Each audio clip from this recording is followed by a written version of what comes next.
Step one, wake up early, gonna rise with the sun. Step two, get some good, some food in you. Step three, think real hard about what you wanna be. Step four, everybody just do your thing. Wake up, today's gonna be a good day. Wake up, today's gonna be a good day.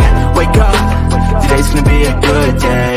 Wake up, today's gonna be a good day. Wake up, today's gonna be a good day. Wake up, today's gonna be a good day. Wake up, today's gonna be a good day. Wake up, today's gonna be a good day. Yo. Set your affirmations, aspirations. I got shit to do, the aftermath of preparation.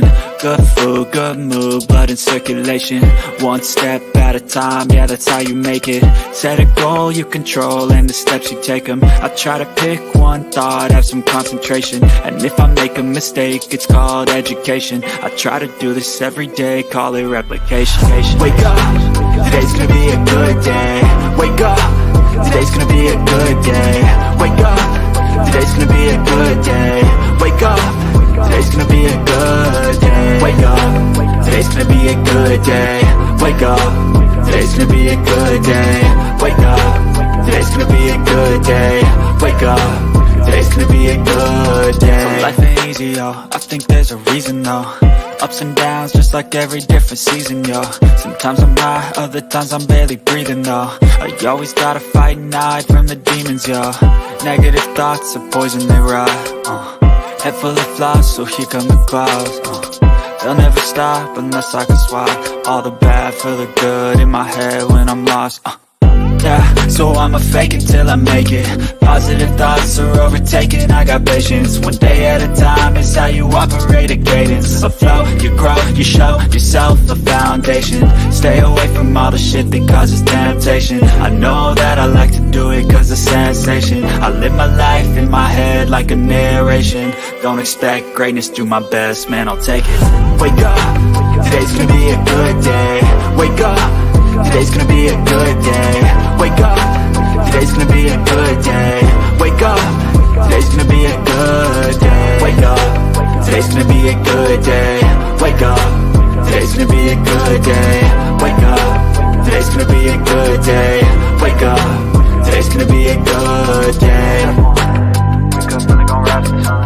Step two, get some good, some food in you. Step three, think real hard about what you wanna be. Step four, everybody just do your thing. See, I don't know about y'all, but like for real, I don't mind being talked about. My problem come in when they start making stuff up. So you can talk about me all you want. It is what it is. You know, it's either I did it or I didn't. I said it or I didn't. Whatever the case is, I don't care. I let whoever think whatever, feel whatever. That's on them. You know what I'm saying? But it's the making up part. It's the lying part. It's the adding on to part that always get me. I don't mind being talked about. It's when y'all start lying that bothers me. Welcome to the Bullhorn Betty Coffee Club.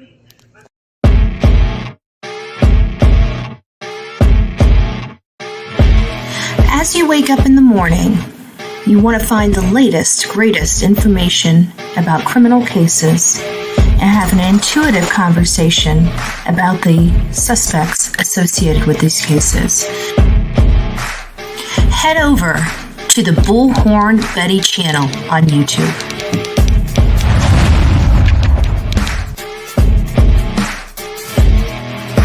Get breaking news right here on the Bullhorn Betty channel. Welcome to the Bullhorn Betty Coffee Club. Enjoy your stay and enjoy your day.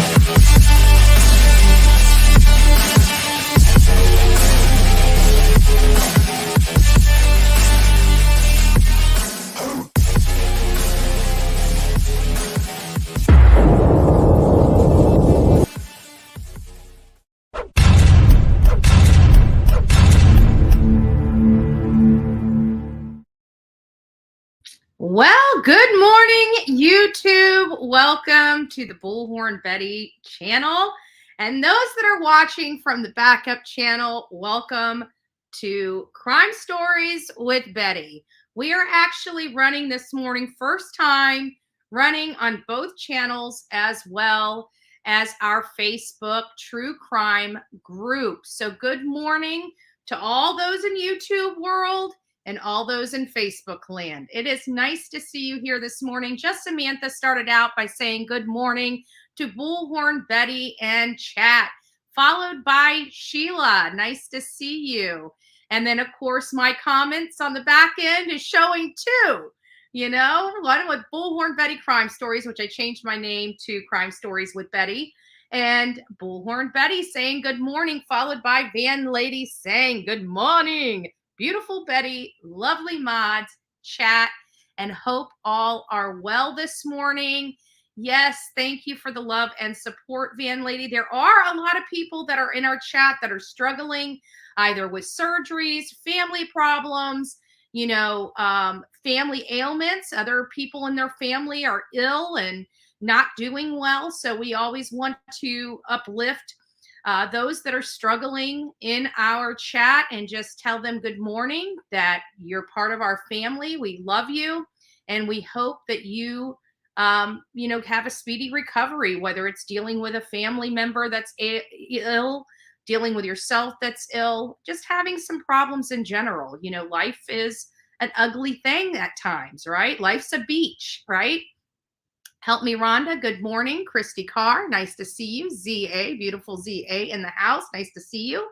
Sunshine, Yvonne Sunshine. I'm going to start making coffee now and getting ready for Coffee Club with my friends.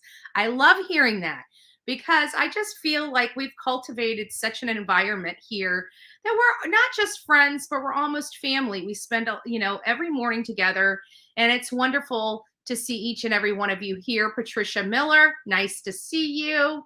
Okie, nice to see you. Okie doing some great work. She should be going live tomorrow. If you guys have not subbed up to Okie Crime News, I recommend Okie Crime News as well as our beloved Turkey Man. He's starting his channel up, and they're going to be going into turkey season. I know I got a lot of people in here that love to hunt, you know, that and he's talking about different turkey calls and just stuff that is a little different than true crime. It's stuff that will relax you. So go over and head over to the Turkey Man's channel, which is T-Carp. Oh, and T-Man, T-Carp and T-Man. So go over there and sub them up. Great people. They Turkey Man. We all love Turkey Man. He comes in here. He's a pastor, just a wonderful human being, wonderful soul.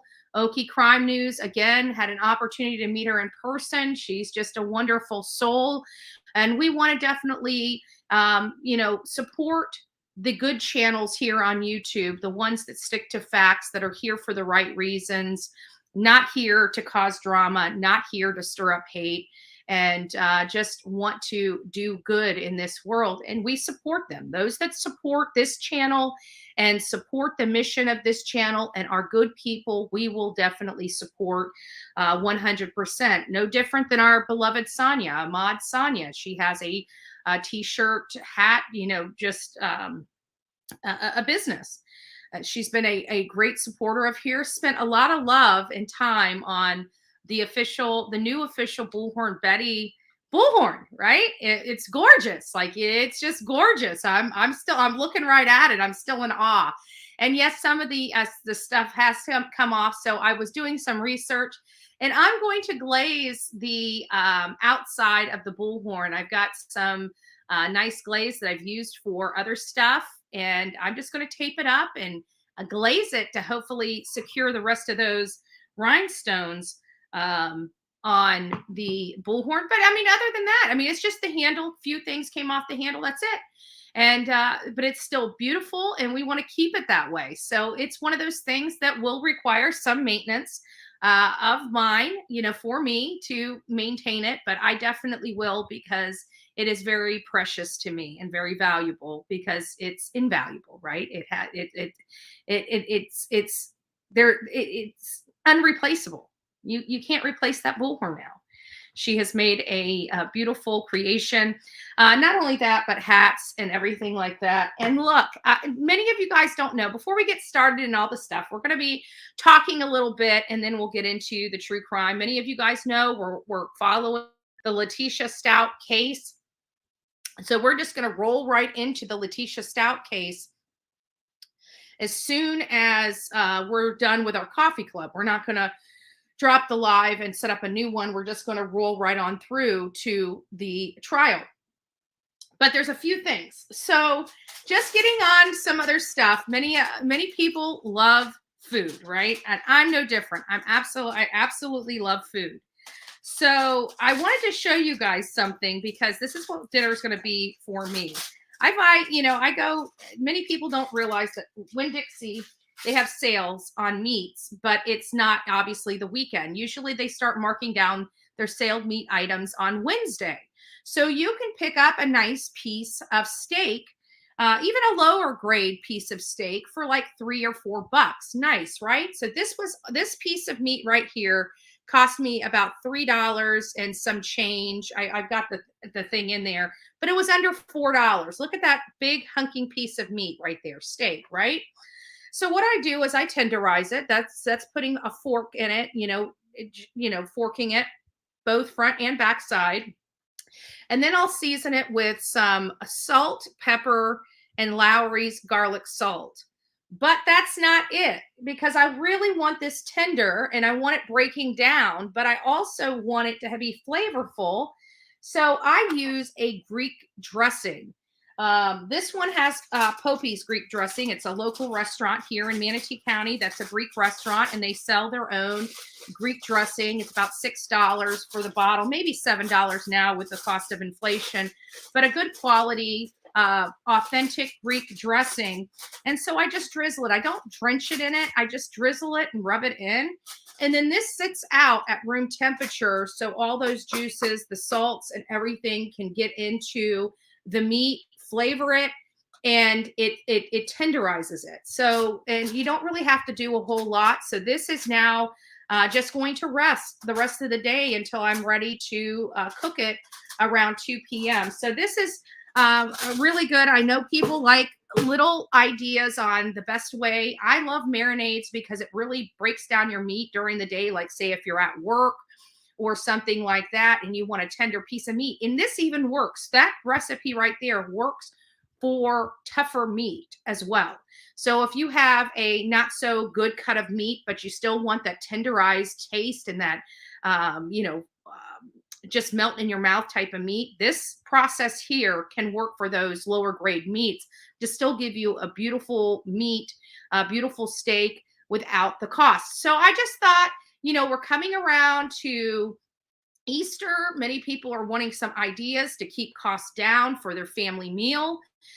Some people may choose to do some traditional type of meals, but if you want something a little different, this marinade that I'm talking about right here is not just for steak. If you want a good tasting, like chicken or pork, you can use this process as well. For the chicken, I wouldn't recommend forking the meat because you'll lose, especially with white meat, you'll lose much needed juices in there, but you definitely can marinate it in the salt, pepper, Lowry's, garlic salt, as well as some Greek dressing. So for all those people that are cookers out there, also I will be making tonight, a lot of people like, potato au gratin, right? A potato au gratin or a scalloped potato. They buy packages that comes with a powder cheese that you have to, and it's filled with a bunch of chemicals and stuff. I'm going to actually be recording myself making an au gratin, an authentic au gratin potato from scratch, no preservatives. And it's made with all natural food and real butter, real cream. And we put that all together, but everything is from scratch.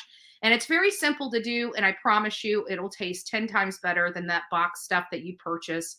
And it's about the same cooking time as with that dehydrated potato, but you're using real potatoes and you're pulling it out of you're cutting them down, you're putting them in it's delicious. It's delicious. So enough of that. Now I just want to tell you, you guys keep seeing me at all these other locations. We were in office number 2 yesterday. We're in office number 3 today. What is going on with office number 1? When are we moving back into the office? Well, hold right there. I'm going to still go through my good mornings and we'll come back to why I'm in office 3. Good morning, Kayla. Skittles Riddle, nice to see you. Jenny, nice to see you. I already said hi to you, Van Lady, but you'll get another one. Akita Lover.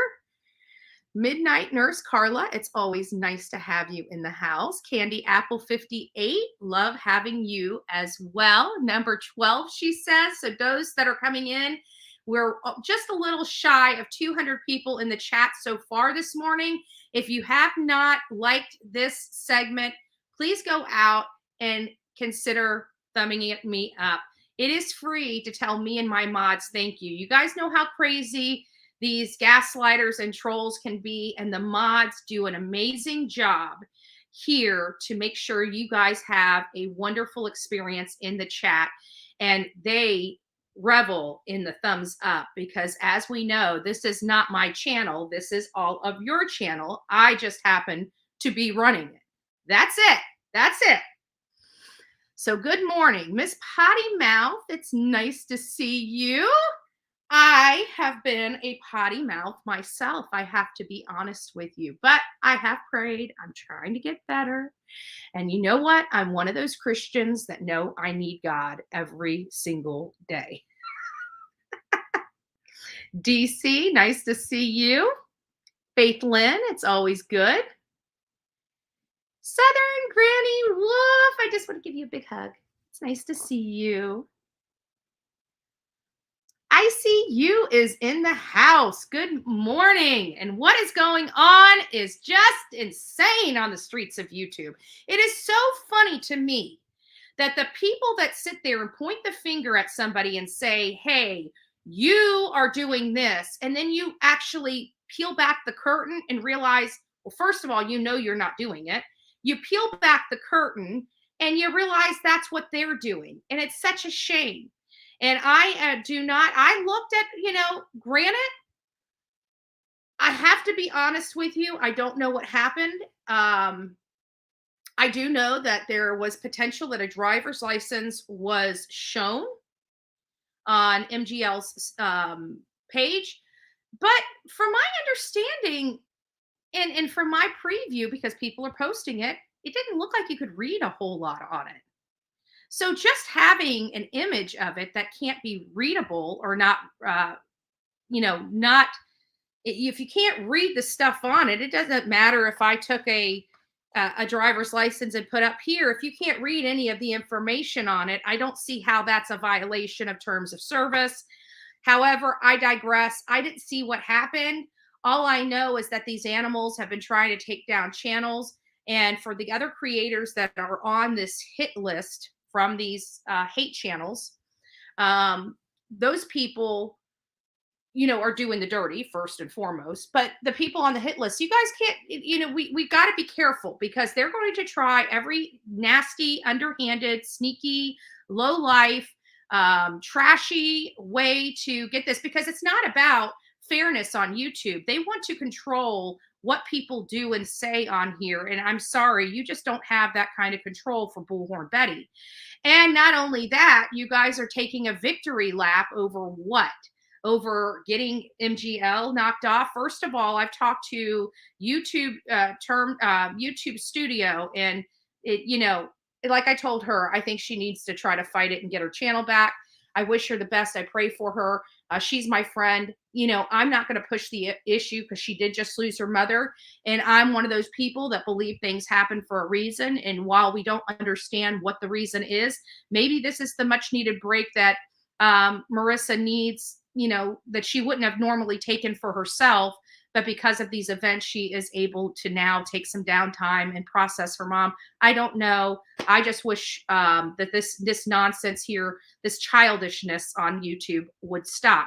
But you know what? If they want to be childish, Bullhorn Betty can be a baby right along with them. I can get right down in the gutter with them, which reminds me, we will get into the gutter here in a little bit about one of these people. Now, Unirock Jason, of course, he's been really promoting this mass striking of these channels, here across YouTube. So we're going to be looking into him and possibly pulling some Ohio public records and seeing what we can find on him. And it's like, I don't want to do this. I've got better things to be wasting my time on. But, You know, we like to make sure that, hey, if they want fairness on YouTube, then fairness on YouTube is what they will get. And if I was having to go through something, obviously that was fair for me. So when I do it back to them, I guess it'll be fair to them as well. So we're going to make sure that everybody is well versed on who's who on the streets of YouTube if this is the direction that they want to go. What we are going to do on YouTube is we're going to stay out of the misinformation, and we're going to go right to the mouth of the babes. We're going to go right to public records, FOIA requests, and keep everything legit and to the terms of service on YouTube. We can do that, and there's nothing that they're going to be able to do. Now, just did some housekeeping items. So there's some videos coming out about me. Let me get down to the bottom. Everybody else that I haven't had an opportunity to say good morning to, you know, I'm talking to you when I say good morning. I love you guys, and I think you guys are amazing people, and God bless each and every one of you. And thank you for the love and support. Thank you, Sean. A special good morning. Aw, to our amazing mods. Look at you, mods. Congratulations. Congratulations. I love my mods. I need to do something special for them. I don't know what we're going to do, but we got to do something special. They're amazing people. They really are. I've met just about every single one of my mods personally. And they're my friends. They're my friends. They're my family, you know. And I've been going through some, dealing with some stuff, as you guys can imagine. So I haven't had the best connection with them here lately, especially like in the mod chat that we do. So I've got to get a little more active with them. But either way, they're amazing people, all of them. So bless my mods. Thank you, mods, for all the great stuff that you're doing. And Mama Bear of 10, Andrew, I just noticed this morning that head-scratching evil stepmonster first said Gannon had a silver jacket and then a blue one. She makes my stomach sick. Oh, I agree with you. I agree with you. And we're going to talk about her as well, because we still got the timeline that we're going to go over, and I've got it pulled up, but we're just not quite there yet. But I agree. And I always tell you, there is no slam dunk case in law. I mean, if you think that you've got a case, you know, the law and arguments and legal strategy will let you know you don't. So I always am very cautious about using this word slam dunk case. You know, I don't like using it. I think it's bad to use. But with that being said, if there was a case that was as close to a slam dunk case as possible, this would be it, in my opinion. The Letecia Stauch case, or Stauch case, it would be the one that I would deem the most, you know, a slam dunk case that we're probably going to see, because she made so many mistakes. And then she tried to lie to cover up those mistakes that she made, and it fell on deaf ears. And not only that, but she had already calmly did an interview. If you were, you know, abducted, held hostage, watch somebody pull your child out of their house kicking and screaming, you're not going to go on a news broadcast and say, yeah, you know, everybody's pointing the finger at me and I just don't understand it. They just don't have it right. I would never hurt a hair on his head. Me. You know who she sounded like? She sounded like Don effing Wells. Let's be honest, right? She sounded like Don Wells with the me. Not one time in that interview did she pick up a flyer and say, this is my stepson. He's ran away. He's missing. Let's not talk about me. We just need to find him. When did she do that? No, she didn't. She tried to say he ran away and please come home. You're not in trouble, right? Do you know why it wasn't televised yesterday? Yes, Blue Diva, I do. They didn't have the hearing yesterday. It wasn't that it wasn't televised. If you watch the end of the last trial that I put on there, you'll hear the judge say that to the attorneys, you know, you'll need to clear your desk. You don't need to take your binders home, but you need to push them to the side. I just need a corner of the desk to deal with the hearing tomorrow. Told the jury, we'll see you first thing Friday morning. We'll start at 9 a.m. Friday morning. So yes, they did not have trial yesterday at all. She wasn't in the courtroom. They didn't have some behind the scenes stuff. There was a whole different hearing happening that particular day. So they had to postpone the hearing for one day and move it. So today will be considered day 4 because there was no hearing yesterday. Many people got Blue Diva. So many people just got confused. They didn't hear it, or they didn't stay to the end of the trial, which is okay. But we definitely knew that it wasn't going to. Hey, Real Me Too. She took off right after that interview. Yeah, she took off right after that interview.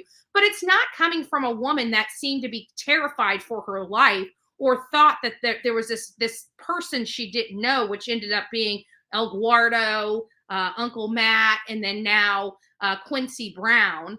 So she didn't seem to be worried. She didn't seem nervous or anything giving that interview. One thing she did is hid like a coward. She wouldn't let that the camera be on her face, because we can identify facial expressions and things like that. We can read body language.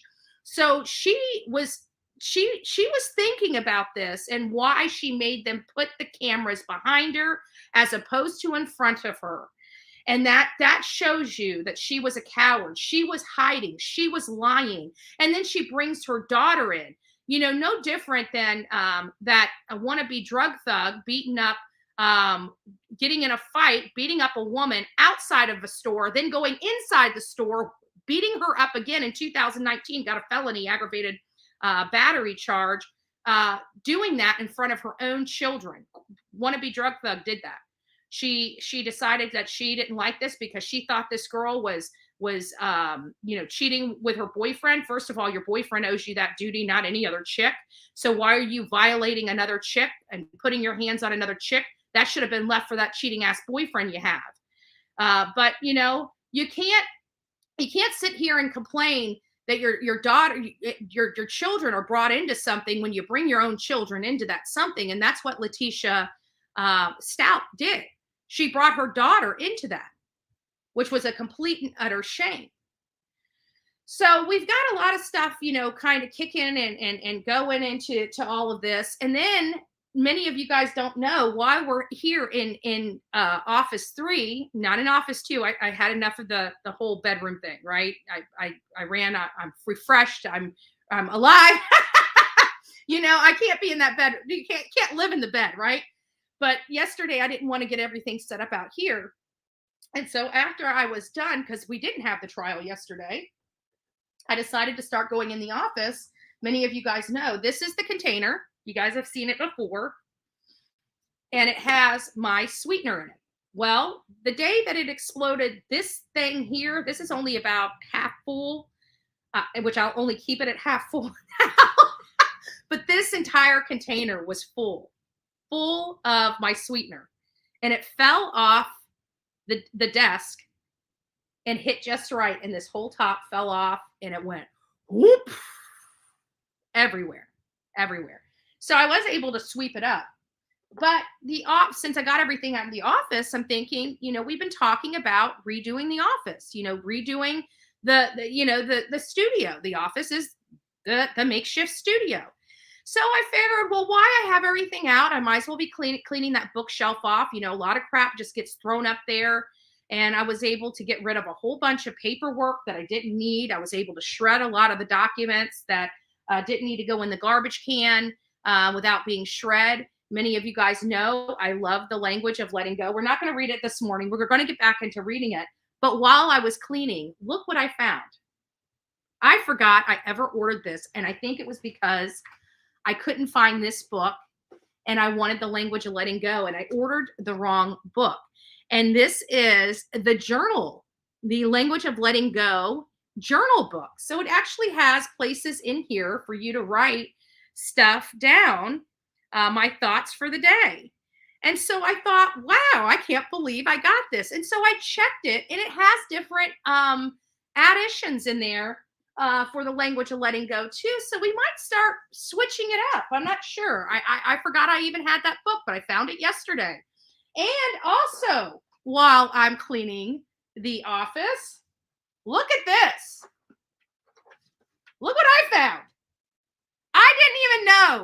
I was an owner of a PlayStation 3? No clue. I don't play games. I don't play games on YouTube, and I don't play games in real life. And I'm cleaning the office. I thought this was one of the old style scanners. Remember the ones that lifted up and had a flatbed? You know, the old time when we were just getting scanning features.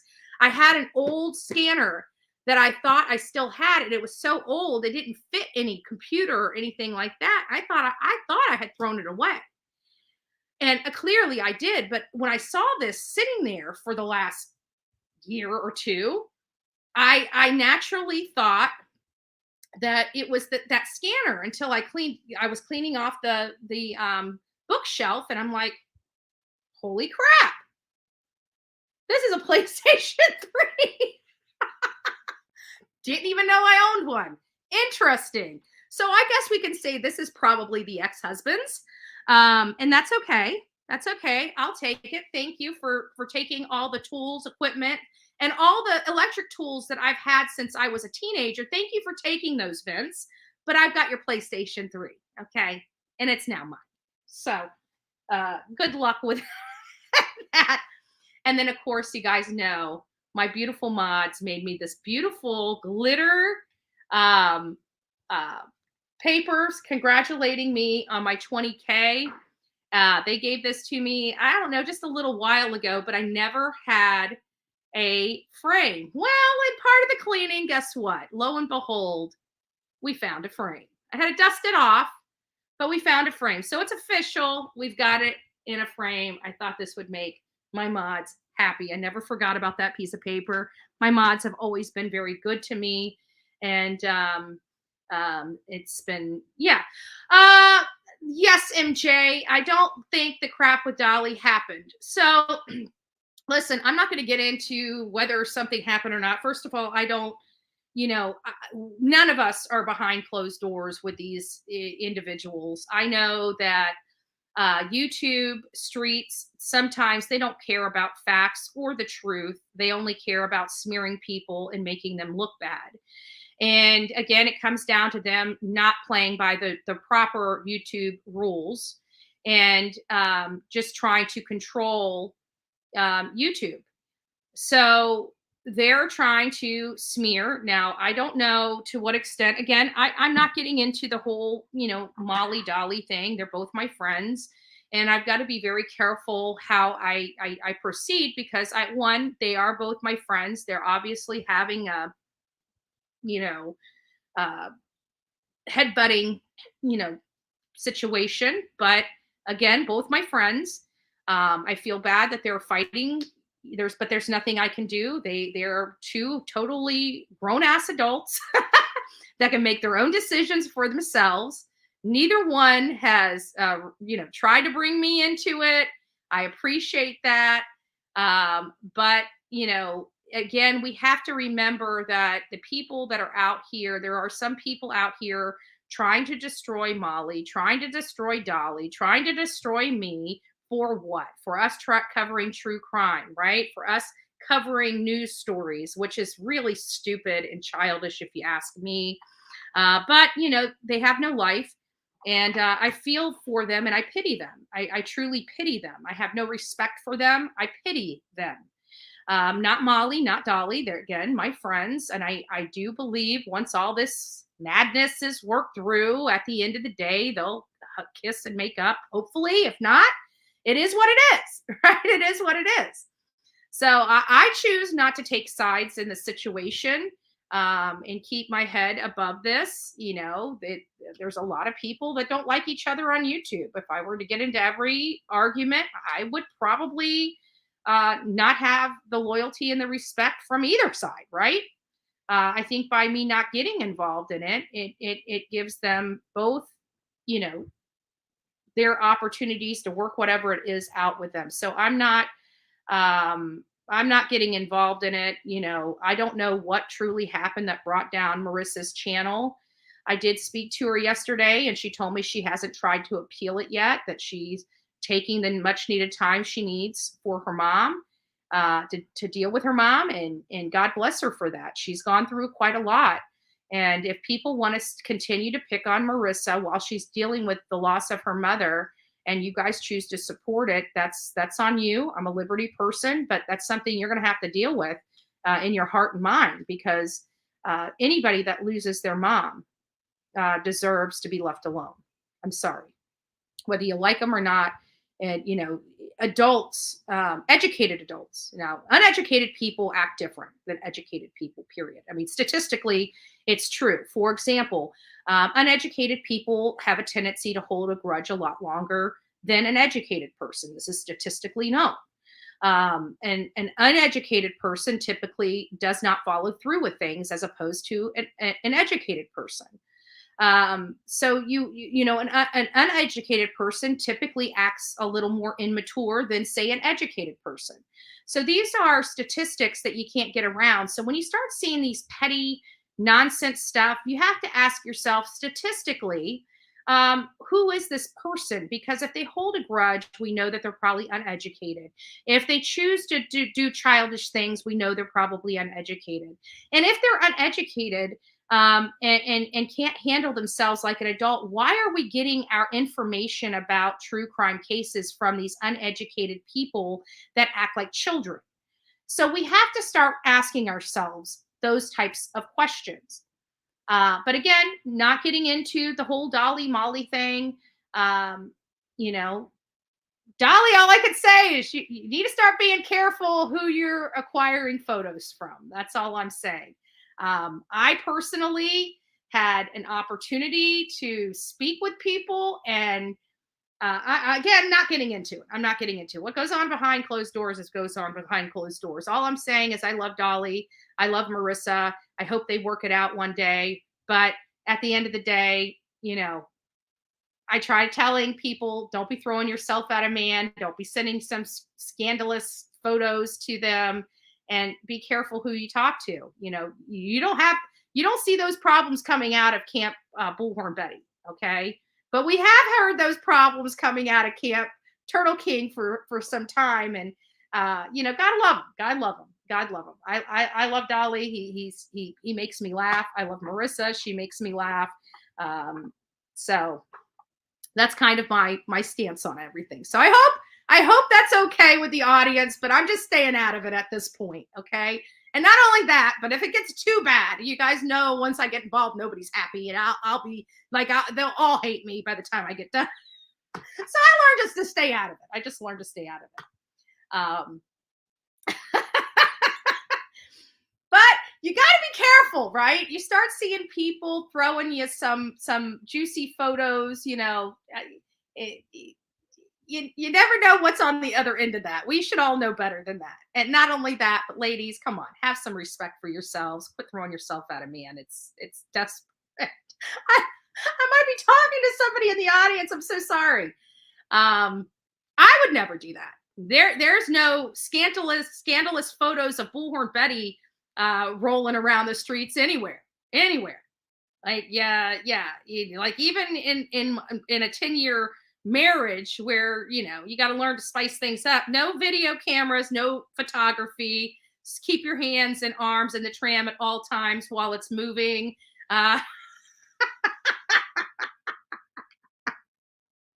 Just saying. Those photos will get you in trouble. Those photos bite, Dolly. They bite. They're snapper turtles. Every time you get a photo from one of these women, just think of it as a snapper turtle. Chop, chop. It's waiting for your finger to poke in so it can take it off.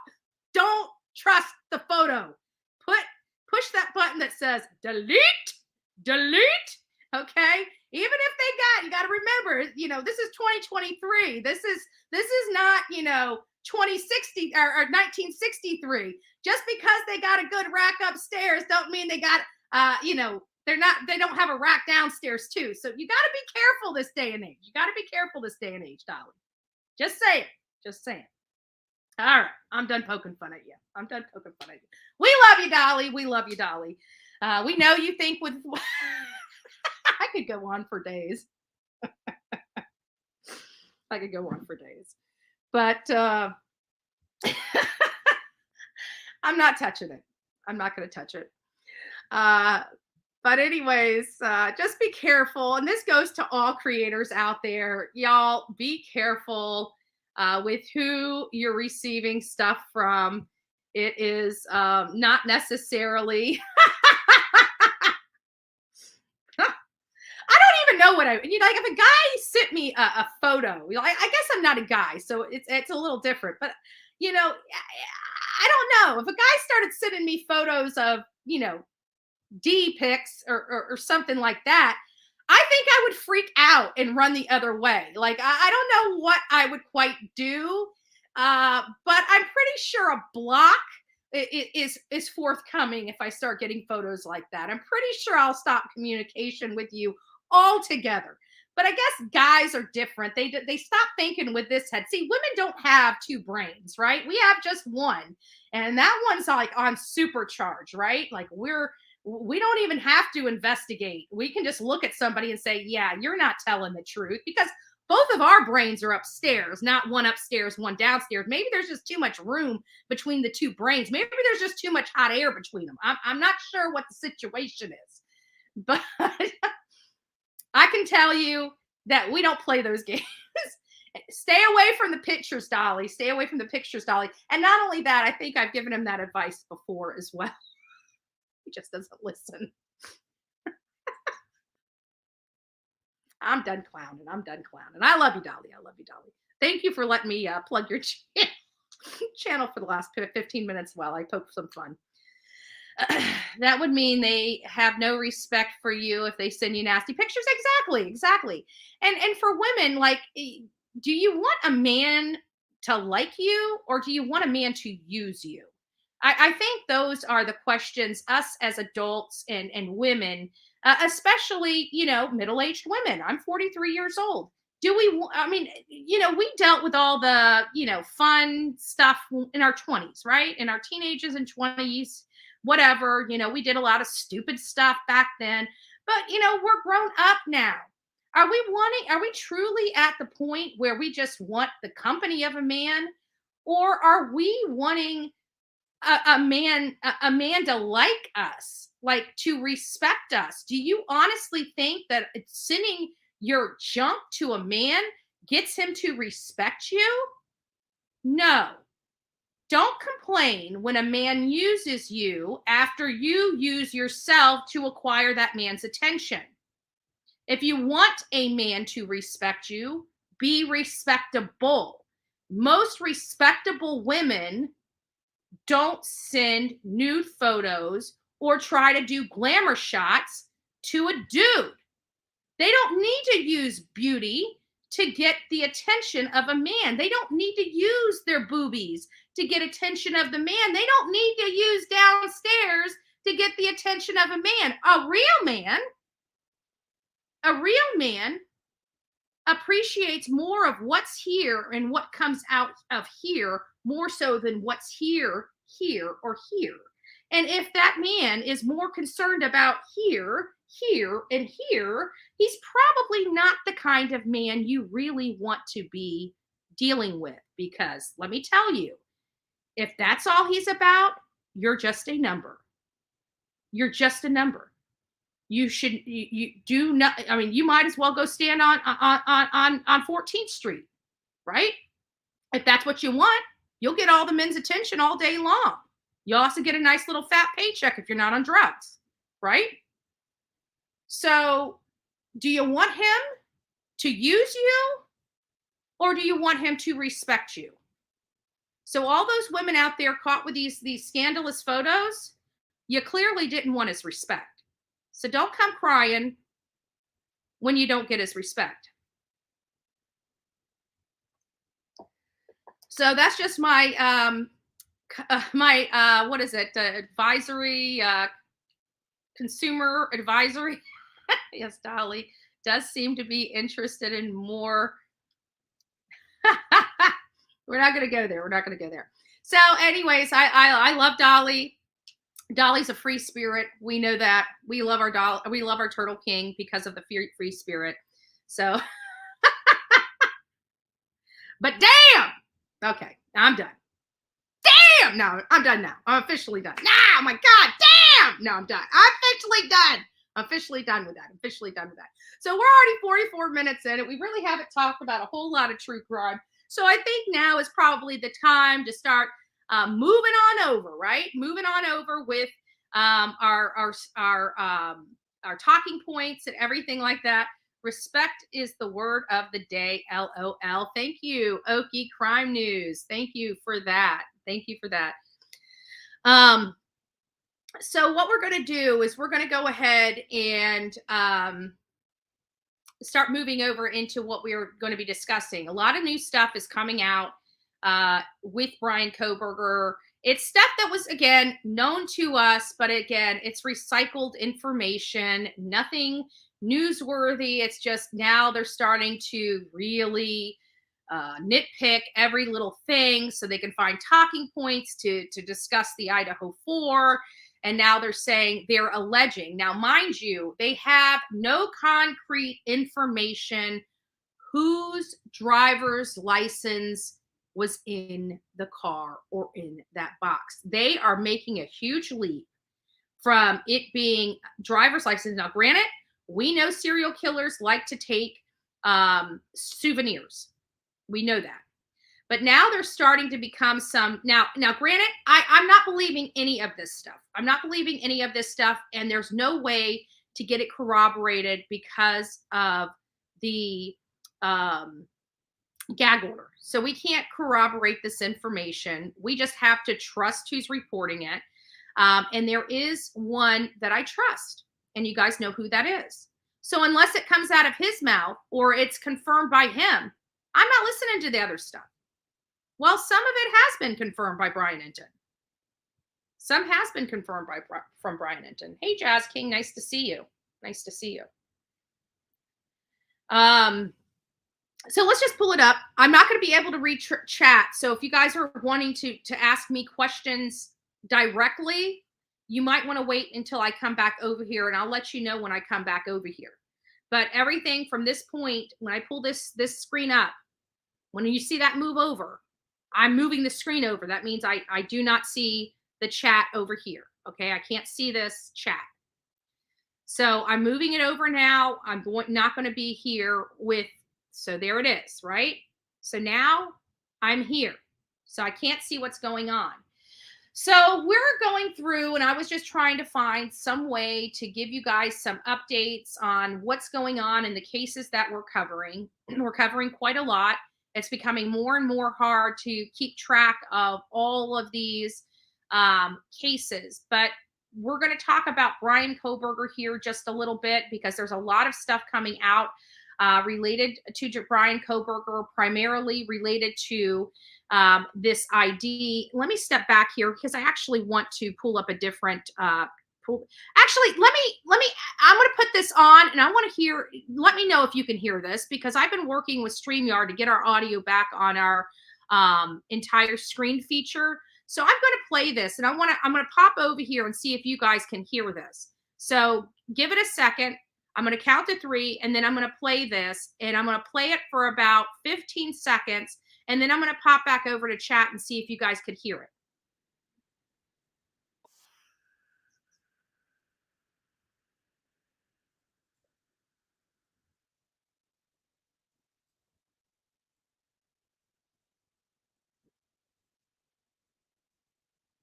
All right.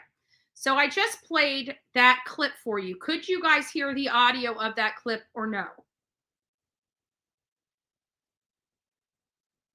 No sound. That's what I was scared of. Okay, so let me go over here. Then I'm going to have to stop this and bring it in. I hate that. We are going to end up having to have, unfortunately, we're going to end up having to have the Windows version.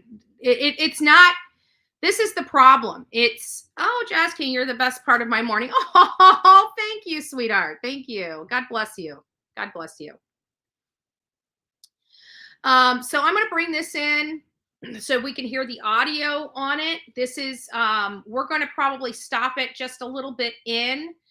This is talking about the driver's license. And yes, there is a driver's license. There is a indication on the released list of that was attached to the search warrant, and then they itemized everything that they acquired from the car in Pennsylvania, and they list together. We've had that list since, I don't know, January, of what they were able to get. And we've seen that driver's license on that list, but now the media is taking it up. Now, I can't see any reports of where that driver's license was related to someone in the Moscow home. And I'm curious, who's leaking this information in this case, and why are they leaking information in a case if it's true? Now, I still maintain that there is nobody talking in this case that is under a gag order. And if nobody's talking in this case under a gag order, how are they able to confirm this information unless they're confirming it from people that aren't reliable sources? So it's causing me heartburn and causing me to question everything coming out of News Nation. But we're going to go over my opinion. We're also going to go over, because Brian Entin did respond, and I do, I trust him a hell of a lot more than other people that are at News Nation. So let's go. I'm going to go ahead and bring this up. Let me pop back over here. We're going to have sound on this one, but I was hoping that they fixed my other stuff. So let me go ahead and play. Let's turn now to news that broke last hour. Exclusive details related to the investigation of Brian Kohberger, the suspect in the murder of those 4 University of Idaho students. Chris Cuomo reporting an identification connected to someone from the home in Moscow, Idaho. Now they're saying that there is an ID that's connected to the home of the slain students. Who's giving them this information? Sources. Every time we deal, the only people that are coming out with anonymous sources right now in their news is News Nation. To me, this is very dangerous, and I do not like it. I do not like it, because the only way they're going to get these types of claims is from a law enforcement source. And if I find out somebody in Moscow, Idaho, in their law enforcement department, and they're willfully violating a gag order that a judge put on the case, they should be removed from their job. They should be fired, because clearly they don't know how to follow instructions and order from their top brass. Let's keep going. Idaho, where the murders took place, was found during a search of one of Brian Kohberger's residences. In addition to a supposed DNA found on a knife sheath at the scene, that could become the most significant piece of evidence tying Kohberger to the victims. And police sources also telling News Nation they have evidence that connects Kohberger to what they are viewing as cyber stalking of someone from that same home. Let's bring back in retired FBI. So that's the claims that are being made right now, is that they have a law enforcement source, which it seems to me that the law enforcement in PA is a little more vocal and verbal because they're under a different law than that of Idaho. But it's my understanding that a gag order is a gag order. And even if somebody in Pennsylvania is violating that gag order, they're violating a gag order in a case, a major case. So do we believe that this is an ID that was acquired that's to one of the victims in this case? Do we believe that this is rumor? I mean, yet again, another unclaimed, unnamed source coming out of News Nation. And again, outside of them and People Magazine, they're the only ones using these unknown sources. How are they getting to these unknown sources? Then I wanted to go over here. Is this it? Brian Entin. So let me go ahead and pull this back up. We may watch another video. I'm not sure. But for all intents and purposes, we're just going to go ahead and pull this up and get over here. And then I'll come back here and read some of your comments. So here, Brian Entin is saying, an ID connected to someone from the quadruple homicide in Moscow, Idaho, was found during one of the searches of Brian Kohberger's residence, News Nation has exclusively learned. Who did they learn this from? It is It is, where is the sheet? I had the sheet pulled up. It is on the,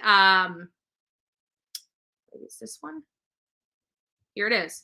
It is on the sheet. It's right here. Number 35. It was on the sheet that we've had. ID, inside glove. Let's see what we can do.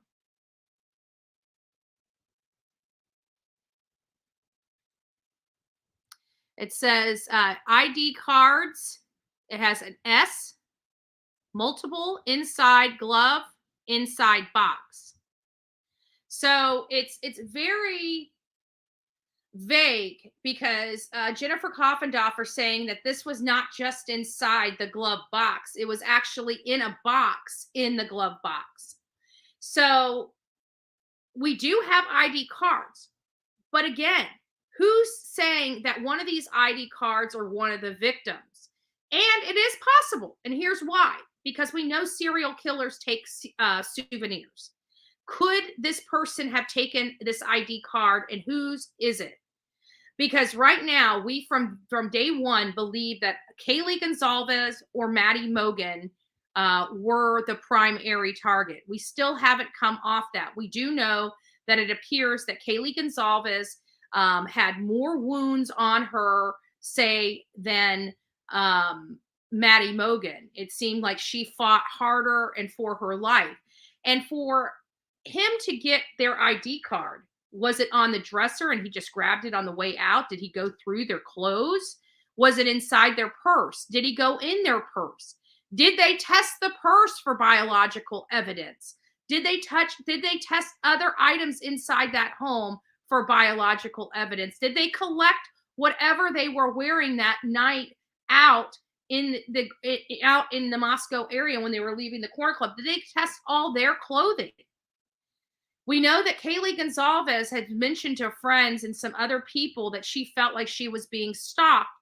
And when they searched, and they said that they found a few boys that were just trying to pick up some girls while they were out. Is that true? Or did they realize that the person she's been talking about was Brian Kohberger? So this is really kind of making us ask a lot more questions than it's really providing us answers. I do believe it is possible that he would have picked up this ID, but there's no way to confirm this. And I'm sorry, I'm not going to take some news organization that's been peddling misinformation and these unnamed sources, because every time we do fact finding, we go back to where the source came from, and we're finding out that these aren't legit sources. And then we hear Como yesterday talking about that he's under investigation in Pennsylvania. Well, no crap. Again, this is stuff that was known to us over a month ago. No new information. They're just acting like this is breaking news. It's not. This ID in the glove box, we've known about since January. Again, no new information. They're recycling old news. Now, did somebody from Pennsylvania finally confirm that one of the IDs belonged to one of the victims? There is that possibility. There is that possibility. And the only reason why I'm considering this is because Brian Entin is also posting about it. And I really don't believe that Brian Entin would degrade his reputation to play ball with his colleagues. I just don't. Could be wrong. Could be wrong. Maybe he's being pressured. Maybe he's being pressured because he has the better reputation. I don't know. I don't know. But because Brian Entin is also posting about it, you notice that he doesn't post the other stuff, right? He hasn't posted the other stuff about what his colleagues learned, but he is posting this. So it's something to think about. There may be a bigger connection there than what we know. I'm still not going to say that this is nothing more than rumor or conjecture coming out from News Nation. I will not get off that because so far There's nobody that can confirm it. There's nobody that can corroborate the information is true. Everybody that's associated with this case, law enforcement, prosecutors, and victims' families are all gagged. They're all gagged. Where is this information coming from, and who violated the gag order to give this information to News Nation, if at all, or if they just thought it, and if they thought it, it must be true. We will be finding out how much of this information is factual and factual findings once this case starts opening up and we start hearing the trial. Then we'll be able to conclusively confirm whether or not News Nation is just making up stories to make money. We'll find out. We will get to the bottom of it. And believe me, my mind is long. And if I find out that this information isn't true, even at trial, even at 2 years from now, we are going to be playing on here how much they screwed up this case with their false reporting. Hey, Mab, nice to see you, love. So let me keep going. Let me go over here and see what else we've got. I know we've got Brian Kohberger, the ID from News Nation. I'm still not convinced with that. I'm really not. But, you know, again, I really don't know. All I know is that Brian Inton, and if I go into Brian Inton's page, let me just show you.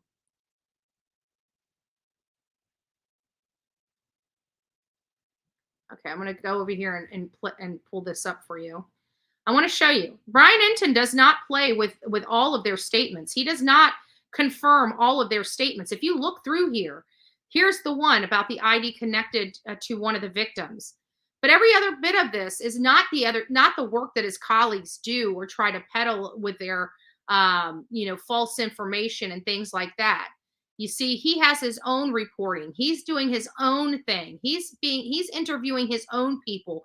He's not just taking the claims of his colleagues and running with those claims. But and here's another one from the 28th. New court docs have been released in Brian Kohberger's murder case of possible misconduct by an officer involved in the case. You know, these are true stories that are coming out that Brian Inton is actually covering. But what he's not covering is the shenanigans from Ashley Banfield or Chris Como.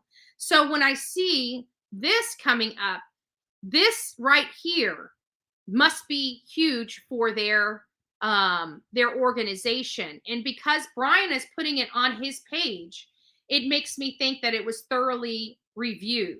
Because again, he's not putting the rest of the stuff on his page, but he did put this one on. So that's why I'm iffy as to whether this is true or false.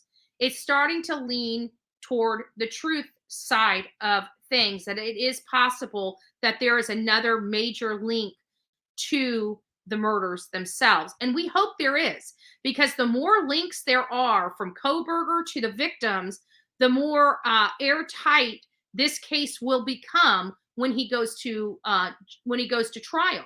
So I'm eager to find more evidence that is connecting him with that property and the victims, because he is arrested. I do believe they have the right person. I don't believe this was smoke screens. I do believe that the whole thing with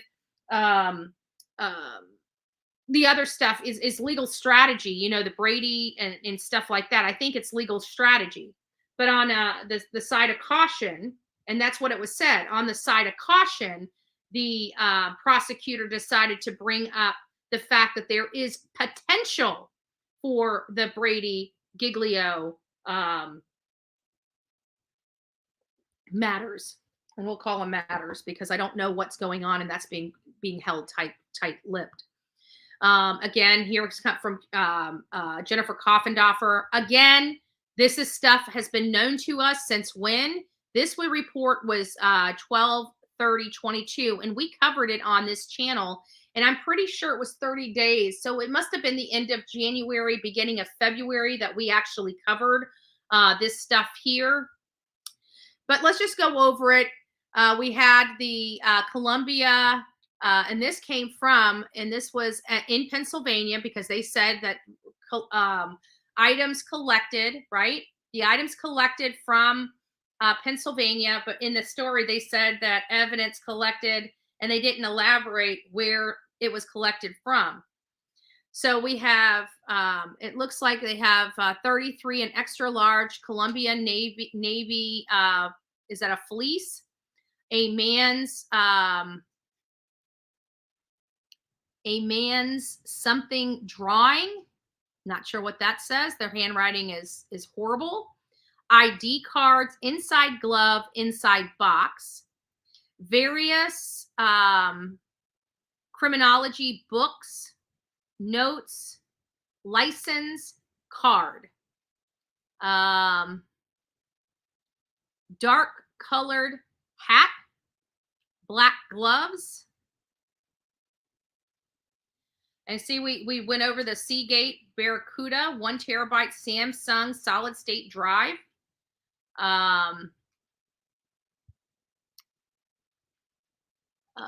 Intel option, it looks like black box Samsung. Not sure what that is. 2 pairs of black gloves, 1 black knit hat, dark green short sleeve shirt, black long sleeve shirt, black sweater, gray jacket, 2 pair black pants, 1 pair black jeans, 2 pair black jeans, 1 pair black jeans, 2 pair black jeans. So there was a few. 2 black long sleeve shirts, 2 pair of black, I can't even read that, 1 gray jacket, 1 knit, 1 felt hat, 1 blue glove. Motherboard, we knew about the motherboard. Washington State University paperwork, note from Brian from Montana. I'm interested in that. 46, a note from Brian from Montana. Craftsman shop vac, medical barometer, or whatever. Medical documents, and something else documents. So that was, again, all this stuff was provided to us back in December. So this ID cards, inside glove, inside box. And what Jennifer said is, and YCs is irrelevant. The media will dig as we wait, and as they dig, they will find. As it becomes known, I will speak as to what it may mean. Some say speculation, I say analysis, combined with new insight. Where's the information coming from, Jennifer Coffendoffer? You know, being an FBI agent, you know, most of them don't live in a world of conjecture. Most of the people in the FBI like facts and like to know where those facts come from. So it's a little concerning that we now have an FBI agent that has thrown all that training out the window and is just now jumping on board with whatever made up source comes to light. And yeah, she may talk about what it may mean. And maybe that's what she feels keeps her hands clean. But for me, you are supporting a channel that is running with a lot of misinformation and trying to hide where they are getting their sources. And some of them are from a TikTok account that doesn't even have any kind of relevant information on it. Another one, just because a guy says that he's in the inner circle, and talks about Dylan Mortensen, Ashley Banfield runs with the story that he put out with no corroboration whatsoever. Then we have this whole thing yesterday where Chris Como is talking about the Pennsylvania that they're looking into, investigating into him, whether he's killed somebody in Pennsylvania. And we knew about that as early as beginning of February. It's like, come on, guys, like you're literally pulling at straws here. So again, who informed them that one of these IDs are one of the victims? I hope that it is. Let's be honest. I personally hope he is connected to this case with something other than that knife sheath. And we'll see if that's the case. We have 433 people in the chat this morning. Please go out and like and thumbs up this segment. We're going to be going right in from this segment into the trial of Letecia Stauch and the Gannon Stauch case. And for those that don't know what that case is about, we will go over it so that you get kind of up to speed on what we are talking about when it comes to Gannon Stauch. Gannon Stauch, young boy, allegedly killed by his stepmother. It seems that all evidence is pointing to her. I can tell you that my personal opinion of this case, if you're just tuning in, is that we don't talk about slam dunk cases on here. I don't believe that slam dunk cases exist. However, if we are going to identify a slam dunk case, this would be closest to a slam dunk case as I've seen for someone. I do not think she is going to be found not guilty by reason of insanity, because all of her actions outside from that point forward were that of a sane person. An insane person, when they commit a crime, they do not know that what they did was wrong. Okay? With her hiding bodies, driving to Florida, misleading the police, misleading her husband, misleading all these people, lying to her daughter, bringing her daughter in. Those are actions of somebody that's cognizant, that knows that they did something wrong and now needs to hide their crime. That is not actions of what would rise to the level of insanity. It's just not. That's why I believe this case is she's going to be found guilty. I hope she gets DP, but I am a DP person. You take a life, you give a life. That's the cloth I was bred from. You give a life, you take a life, you give a life. You know, an eye for an eye, a tooth for a tooth. I will never change my convictions on this. I do not believe there was extenuating circumstances which may provide, give me a thought of leniency toward her. I believe she did this out of anger. I believe she wanted to punish her husband. I believe she resented her family, the family that she married into. I think it sounds to me like she was married to her husband. Her husband had the kids and everything in Alaska, and she was just free. She was married to this guy, had all the luxuries that the being part of the military family was all about, and she had none of the nothing to do. She wasn't with her husband. She didn't have these kids. She was just living this great, wonderful life until the husband said, "Hey, I really need you to take care of the kids. I've got all this boot camp, this training, this stuff. I need to be here. I need the kids to come home. Will you take care of them?" Stepmom saying, "No problem," right? I'm stepmom. I'm from a military family. I need to step up and do my job. But the problem is she did not want that job. She wanted to be a military wife and have none of the obligations of being a military wife. She wanted nothing to do with her husband. She just wanted to collect the paycheck and be taken care of. She didn't want anything to do with the children. She wanted to go out and fiddle around with every Tom, Dick, and Harry out there and cheat on her husband that was putting his life on the line to protect our rights and our freedoms here in this country. And that's the kind of woman she was. And the minute she had an opportunity to do the right thing, she ends up getting frustrated and killing her stepson that she never really bonded with, never really cared for. And it sounded like she abused this boy the whole time he was in her custody. Now, I don't know if that's 100% factual or not, but that's what it's sounding like. That's what it's sounding like. So we'll see about that. We'll definitely take a look at that. So we got that out of the way. Let me just keep going down my list of things that I need to do here.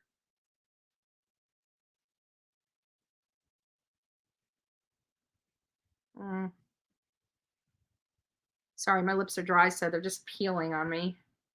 Should have brought my chapstick. Okay, so we heard about the sources, and then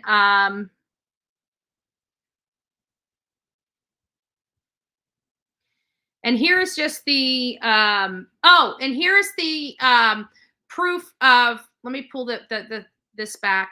Here's the proof. Here's the actual segment that we learned of this stuff. I couldn't find it yesterday, but we found it today. So let me go ahead and pull this up so you guys can see it. This is what we've had for Bryan Kohberger for some time since. Again, this is just coming out March 17th, which today is April 7th. But again, this is something that we heard back in January that they were investigating Bryan Kohberger. But here is what they stated. Did I pull this up yet? No. Yes, I did. Okay, this is what they stated. The country awaits Bryan Kohberger's next court appearance in June. A lot of questions remain about his past and whether he might be connected to any crimes here in Pennsylvania. 69 News reporter Priscilla Ligori checked in with local agencies connected to Kohberger to find out what steps they've taken since his arrest in December. This is a very rare case, right? This is horrendous conduct, so right away, your natural instinct is to wonder. Did Bryan Kohberger commit any crimes in Pennsylvania? Northampton County's District Attorney Terrence Houck was just as shocked as the rest of the country when he discovered the Idaho killing suspect's ties to the area. We recognized right away that he had no contacts with the criminal justice system here. We have no open kind of cases at all that fit that MO. Lehigh County DA's office tells us it did the same type of search and found nothing. When Kohberger appeared in court in the Poconos, the Monroe County DA's office said it will be looking into the Pleasant Valley High School grad's past. Though our several interview requests over the last few months to follow up on that have gone unanswered. When we have crimes that are committed in the area, we have a regional crime information center that keeps reports. That's something used by Bethlehem Township Police, whose chief tells us once he found out Kohberger went to DeSales University and Northampton Community College, his department also reviewed its records. No contact, no suspicious activity, and no unsolved crimes needed to be re-examined. We checked in with DeSales too, which found no evidence of criminal behavior. Northampton Community College simply told us it has no information to share regarding allegations. State police cited the gag order for why it couldn't say anything more about Kohberger and added it doesn't comment on or confirm the existence of any pending or active investigations. So despite a constantly swirling rumor mill, the big takeaway from what local agencies have gathered so far is nothing happened here. Houck says, of course, if anyone has any evidence of any crimes, to report it and his office will investigate. So there you have it. Now, that is the truth. That is the truth. It's not recycling information. It's not misrepresenting themselves to the audience. There you have it. This is more corroboration that breaking news story from Chris Como on News Nation is BS. It's BS. We knew for a fact that Bryan Kohberger was under investigation in Pennsylvania. We also knew conclusively that these other agencies had, it's frozen, shouldn't be frozen. I'm looking at my end. My end seems like it's really good. Yes, and coffee is my curse word. It's my curse word too. I love that name. I love that name. Yes, the Cash App founder was killed.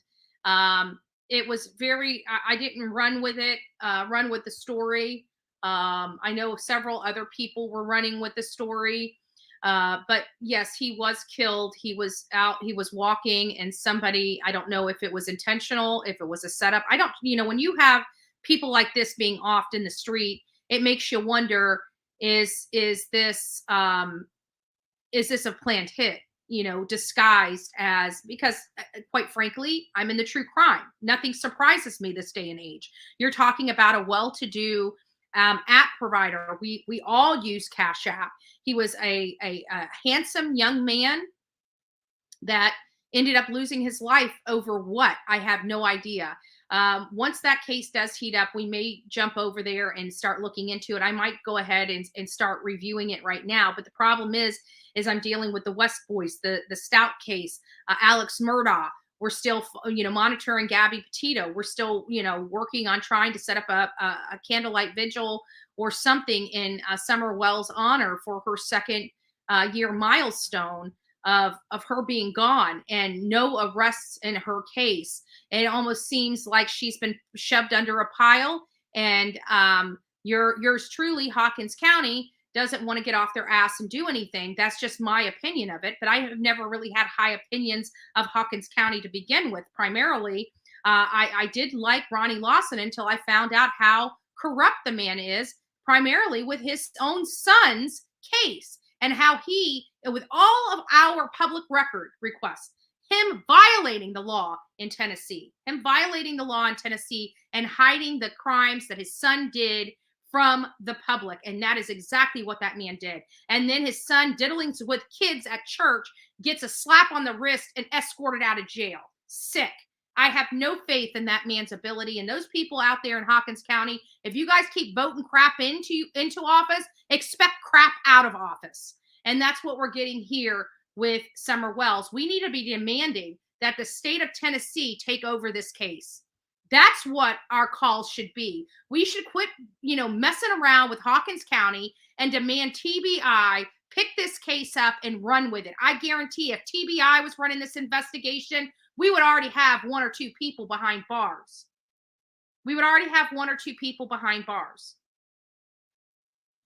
So Hawkins County needs to step up their game. We need to have, they asked us to take our feet off their neck. And you know what we did? We took our feet off their neck. And you know what? We gave them enough rope to hang themselves with, and they've hung themselves. No updates on the case, no information on the case. TBI has gone completely silent about Summer Wells. Nothing, absolutely nothing.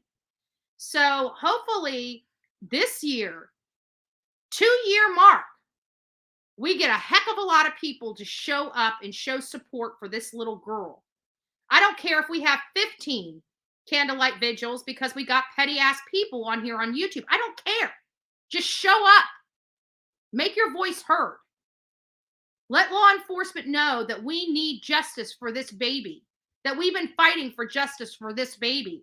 Why has the parents not been arrested for the conduct and the abuse that they perpetrated across on these kids? They don't even have to prove abuse. They can just prove neglect. They have enough to prove neglect. They're failing Summer Wells, they're failing their community, and they're failing their state. So we need to do something. The truth we hide. Nice to see you, love. I haven't seen you in here. Nice to see you. Nice to see you. God bless you. So we've got that. And I'm really kind of butthurt. I'll be honest with you. I am butthurt that Summer Wells is still a cold. I think it's absolutely 100% a cold case. And it didn't have to be. It didn't have to be. But we just need really good detectives to actually step up to the plate and get the job done. And I'd like to know what's going on. So maybe some public record requests wouldn't hurt. So now coming over here to Stephen Smith. We've been following the Stephen Smith case because it's connected to the Murdaugh case and was kind of a runover or part of the story related to the Murdaughs. This is one of the first deaths that we know around the Murdaugh family, and it was Stephen Smith. And as they stated, Stephen Smith, the Murdaugh family name came up over 40 times in the investigation. We also heard that there's 2 persons of interest that have been added that I did get a response from law enforcement that stated basically that Buster Murdaugh is not considered a person of interest or a suspect in this case. That doesn't mean he's not going to ever be a person of interest or a suspect in this case. And he very well may not be. He very well may not be. It may be these 2 other people that had nothing to do, and his name just got pulled into that because they knew that he had a friendship with this boy, and maybe they were trying to deflect and keep these things away from them. So they decided to blame, maybe they decided to blame Buster. We don't know. We really honestly don't know. Oh, Southern Granny Wolf, I didn't see your milestone. It says, Andrew, you're such a true blessing. Thank you, love. My mods sent me it because they know I can't see that on my end. And who else do we have? Cynthia, thank you. So blessed to have this wonderful family. Oh, that's so sweet. The truth we hide. Glad I finally caught alive again. I know we missed you. We missed you. So thank you guys. My mods are keeping me updated on the stuff I can't see. So God bless you. I will go on the backside. I'm starting to get better and going on the backside of the system and reading through the updates on there. So much appreciated. Thank you guys and love you guys. As you see, they were able to exhume Stephen Smith's body. And we're finding out, this is another thing that bothers me about this, is that we're finding out that the pathologist is working with the new people that are doing this forensic autopsy, and the pathologist that deemed this as a hit and run after being asked in question why she would deem this case a hit and run when no other factors matched up. She said because she thought, because where he was, this is showing you the pathologist is not 100% right. They also make mistakes, but I think it was more intentional than that. But she's now coming forward and saying, I'm happy to change my report. So now, almost 10 years later, now the pathologist decides to get off her lazy butt and work with the family and be truthful in her reporting. Thank you. Thank you so much for that, by the way. Thank you for finally saying that you were wrong and you're willing to change your report. Thank you all these years later. I'm sorry, the mother, the crying mother of this little boy was at your mercy for the last umpteen years. But thank you for finally stepping up to the plate and finally doing the right thing. Finally. She kept this boy, and it's something like this. A pathologist kept this boy from getting his justice because she wanted to be a stubborn woman. A stubborn woman. When you're dealing with crimes and investigation, stubbornness, pompousness, arrogance, those go out the window. Those should go out the window. The pathologist who oversaw 19-year-old Stephen Smith's exhumation and autopsy over the weekend says the team now knows his cause of death and manner of death according to the new report. Dr. Michelle Dupree, a forensic pathologist and former law enforcement officer, told Law and Crime that Smith's casket was removed from the vault at Gooding Cemetery. Mind you, we were there, and we will play that for you here in just a second. The casket was removed from the vault at Gooding Cemetery in North Carolina and driven to a private lab in Tampa, Florida. He came right here to Tampa, Florida to be examined. Forensic pathologist Dan Schultz and anthropologist Heather Walsh Haney performed the second autopsy. They are a part of a team hired by Smith's mother, Sandy Smith, to probe the July 8, 2015 death that South Carolina authorities have called a homicide. Smith was found in the middle of Sandy Run Road in Hampton County with half his head caved in. Pathologist Aaron Presnell conducted the original autopsy. Yes, this is the pathologist, Aaron Presnell, right there. The stubborn-ass woman that kept this man from seeking justice for the last few years because she wanted to be stubborn. Conducted the original autopsy and concluded that Smith died by a hit and run. But some investigators called the scene and his injuries inconsistent with her conclusion.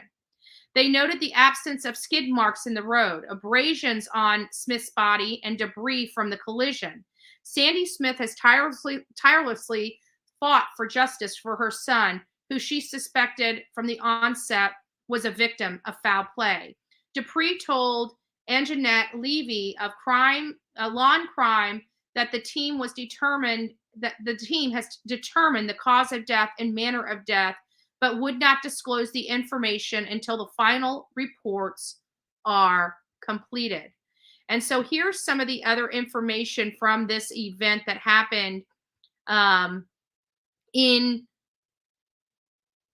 in South Carolina, right here. Here is the report. 110 pages of incident reports are now listed here, showing you the position of the body, the feet, the painted box.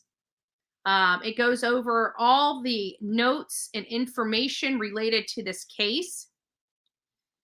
She added that Presnell autopsy of Smith was very professional and well done, and that the performance of the rape kit on the deceased was standard procedure given the circumstances in which his body was. The original Highway Patrol office referenced the Murdaugh name dozens of times, and rumors swirled for years that the family was somehow involved. South Carolina Law Enforcement Division, SLED, which we heard a lot about SLED in the Murdaugh trial. They're the ones that were called in immediately to start investigating. Colleton County wanted to be out of it, with his wife and son, and him most likely being the primary person of interest because he was the husband, and that's statistics and how these cases go. So we heard a lot about SLED. So SLED opened a homicide investigation into Smith's death on June 23rd, 2021, many years after his death. So they ruled this a hit and run and out of sight, out of mind. And if it wasn't for the work of Stephen Smith's mother, this day would never be here. It would never be here. And that was about 2 weeks after Alec Murdaugh fatally shot his wife, Maggie, and his son, Paul. The speculation intensifies in the wake of Alec's conviction for double murder, in part fueled by the Netflix documentary that implied Smith, who was openly gay, had an affair with Alec's oldest son, Buster. We also heard those rumors as well here on the Bullhorn Betty channel, but we've also stated that we've never been able, outside of the rumors that we heard, been able to confirm this information, that it is based, our position is this is rumor until we can confirm or corroborate the information, which the Bullhorn Betty channel has never been able to confirm or corroborate that information. So we are acting as if it is rumored, but it is something that's out there. So we do bring it up and discuss it. After Alex was sentenced to life in prison, Buster issued a statement denying any involvement in his former classmate's demise. The investigation into Smith's homicide got second wind from Eric Bland, who took on Sandy's case and assembled a team of experts to probe the killing in collaboration with SLED. The private investigation is being bankrolled by GoFundMe drive that raised more than $120,000. That is the community rising up and wanting answers for this mother. And God bless anybody. If you are on my channel, I'm getting goosebumps hearing that number. That's good. That's amazing. So I ain't even getting goosebumps in my cheeks. That's a first. I mean, literally, look at that. I've got goosebumps literally covering my legs and my arms by hearing that 120,000. That's amazing. And that came from good-hearted people just like you guys that wanted answers in this case. So if anybody in my audience that helped contribute to this GoFundMe, God bless you for that contribution. The team included Dr. Ken Kinsey, very good guy. We heard of Ken Kinsey in the Murdaugh trial. He was really able to understand the crime scene, and when all that hocus pocus coming from Alex attorneys and stuff like that with their own crack experts, Ken Kinsey kept a very low, he was very factual, very to the point. And when there was things that came up that didn't quite bode with the evidence, he was able to explain why it didn't bode well with the evidence and why, what the differences are. And he was really able to combat a lot of the defense's experts on the stand. He was very good and definitely showed his understanding and his expert work that he had done. Very good, and was very well taken by the jury as well. There are 5 possible scenarios that would explain Smith's killing, including a hit and run, he told Law and Crime. Fit News exclusively reported last week that SLED had zeroed in on Patrick Wilson and Sean Conley as persons of interest in the homicide. And there's the 2 people that I was referring to at the beginning of this segment. that were brought up in this investigation. And again, if Buster Murdaugh had nothing to do with this case, he deserves, and his father, excuse me, even his father, if they had nothing to do with this case, then they deserve to be exonerated, because this cloud is hanging over the family's head. And if they didn't do it, it's only fair that they get exonerated and cleared as soon as possible, so people can get off their back and start focusing on the people that committed this heinous act. If his father is responsible or he is responsible for this event, then they're going to have to, answer for those crimes as well. Nobody is above the law. The Murdaughs have been above the law for almost 100 years. And I'm glad that they've had enough. I'm glad that the community has had enough. I was very good work on behalf of a funeral home, did the embalming. It made the autopsy a lot easier. Very good, C12. Thank you so much. Ali says the one suspect has a history of DUI and domestic violence charges. Well, maybe what we'll do is we'll look them up. We might just look them up. I mean, we do have plenty of time, because again, we're going to be rolling right into the hearing with Letecia Stauch, and we got some hours. It's going to probably be a 10-hour live today that we're going to be covering all this content. So we've got time. So that's why I wanted to go over everything with you guys related to this as well. And we're doing pretty good on our end. So also, guys, I know we've talked about this, but haven't really done a whole lot with it. It is official. Come Monday, we're going to do the raffle. I've got it all set up. The mods, if you're a part of the Bullhorn Betty True Crime page on Facebook, you will already have the link to the raffle. We are trying to raise money for the channel, and there's going to be a lucky winner or two, depending on whether this raffle supports 2 winners or not. We'll see. But we are going to be giving away a shirt. We're going to be doing several of these. So how this is going to work is we're raffling off either a shirt or a hat.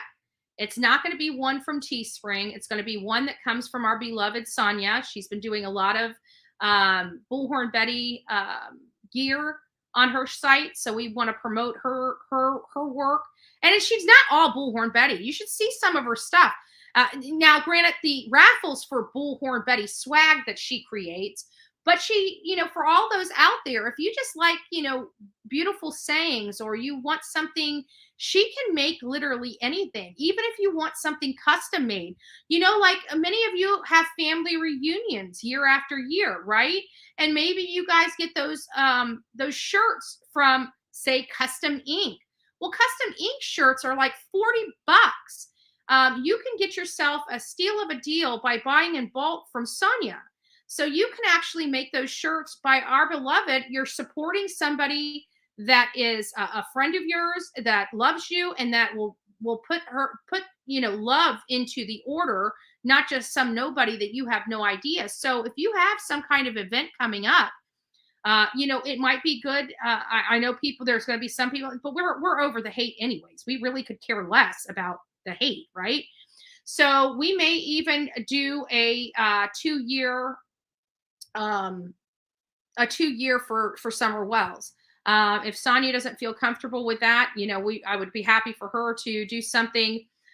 So if people want to go and go to the Summer Wells Vigil, if you guys want to all be wearing the same type of stuff, maybe we'll make a shirt for that, and you guys can purchase those. So I'll talk to her about that. If she doesn't feel comfortable with that, I'll definitely design something and put it up on Teespring, and happy to do that, because I get hated on regardless, right? So nothing I do is going to ever make these haters like me. So I really don't care anymore. And then furthermore, like Penny Bumpernickel, which I like Penny. I like Penny, and she's a person of reason, and I appreciate that of her. But I don't like being told what to do. So the reason why that post is up is, one, is I forgot it was even up. You know, I when I saw my name on a channel that was putting children out there, I knew that if I didn't address it immediately, that I was going to be blamed for it. So I addressed it, told them to take it down. The name went from Bullhorn Betty to not Bullhorn Betty. And so I kept it up because I wanted people to report it. And the video was taken down. So there's no link to the video, just me condemning whoever put that up. And that is going to stay up. And if people have a problem with it, it's not my problem. It's not my problem. That's your problem. For you to think that anybody has a right to tell me what I can and cannot do, that's your first problem. So had somebody said, hey, Andra, you know, I don't know if you remember, but this post is still up. It's probably not a good idea to be up. Why don't you go ahead and take it down? Like, I've been so busy.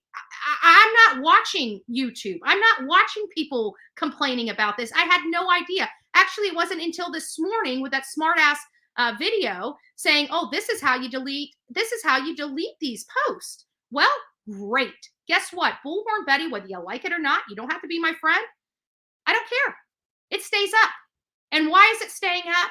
Because I'm not going to sit there and have somebody tell me that I did something I didn't do. I truly believe this came from their camp to try to smear me so they had something to talk about for me. And no, it's going to stay up because I came out in force and denounced that action. There is no video linked to it. It's been pulled, which is exactly what I wanted to have happen. So if anybody's got a problem with it being up, that's your problem. It's not my problem. But I am going to have a record that I denounced the practice and the act, and I'm not removing it from my channel because I didn't do it.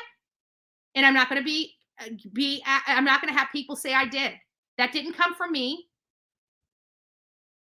But you know what? It did point out that wannabe drug thug was not dead. Let me go through here.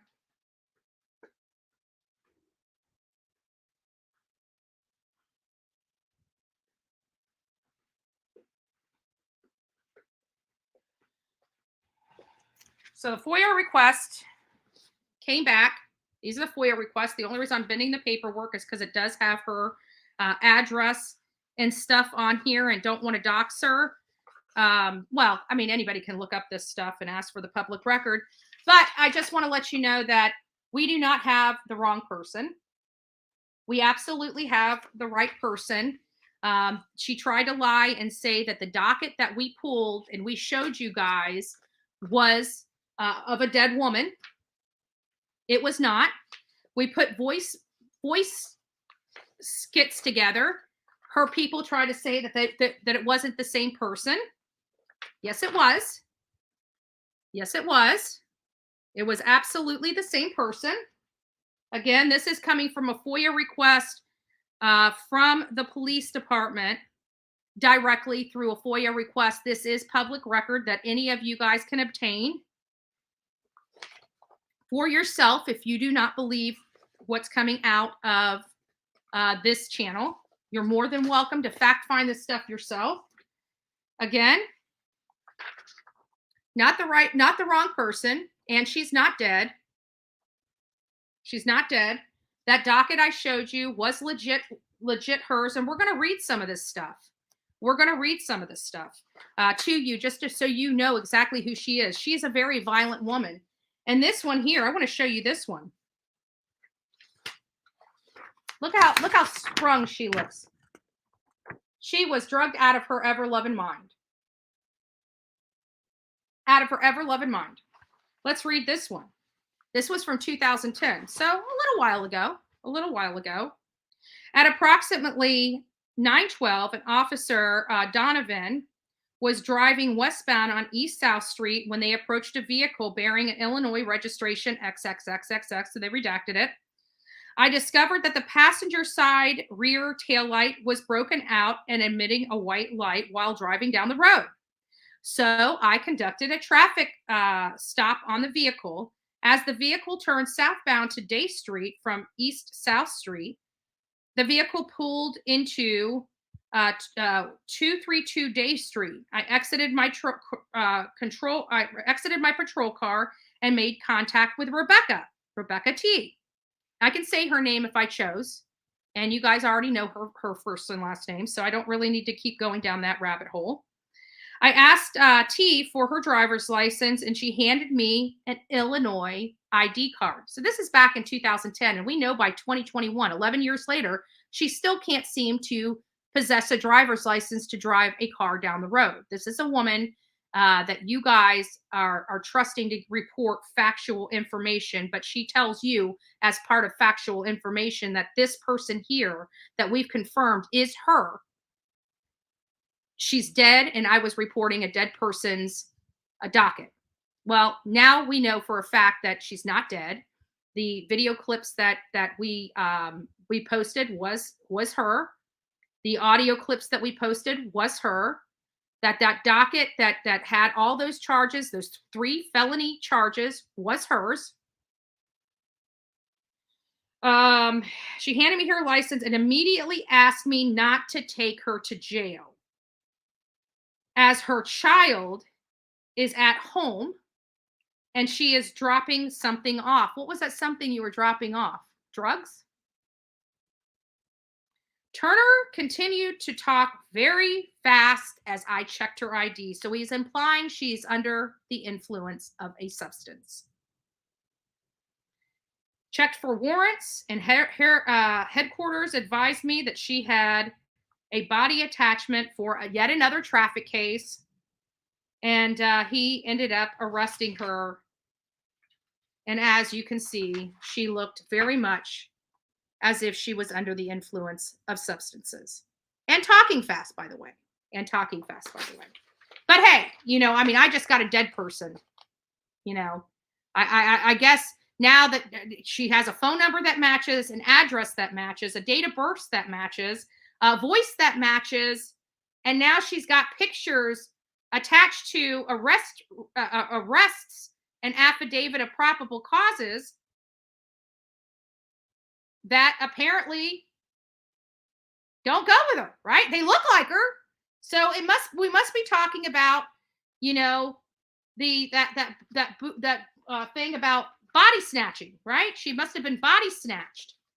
And it's an alien there for her as opposed to this. This is another warrant for failure to go to court. So we've got her. Oh, and that shows you right there that ugly thing on her face is not a mole. It's actually it's an earring. It's a piercing. So that was the first one. About 2011 was when she got her piercing in her lip. Passenger of the vehicle identified herself with a driver's license as Rebecca. Headquarters advised she did have a valid, her license was valid. However, she had a body attachment, so they ended up arresting her and taking her in. Another warrant in 2012, another body attachment warrant, so she doesn't like going to court. And then here's the for the body again. That is her, and she's not dead. And we do have the right person. Is this the one?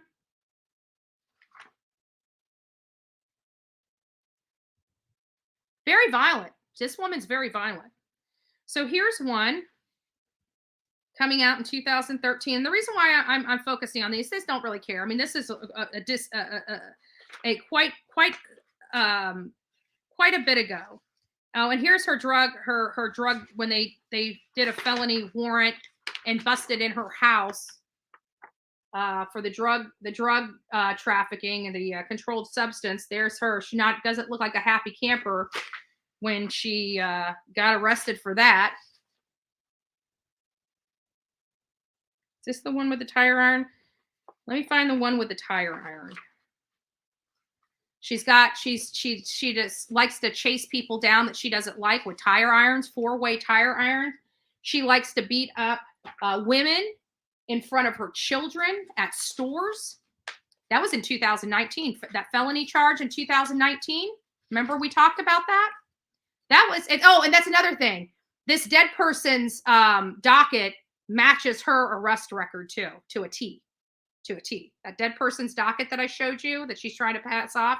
I mean, we know it's not a dead person. She finally admitted the day before, but some of her audience missed that live where she finally acknowledged that the person that she was lying to about the day before as being a dead person was in fact hers.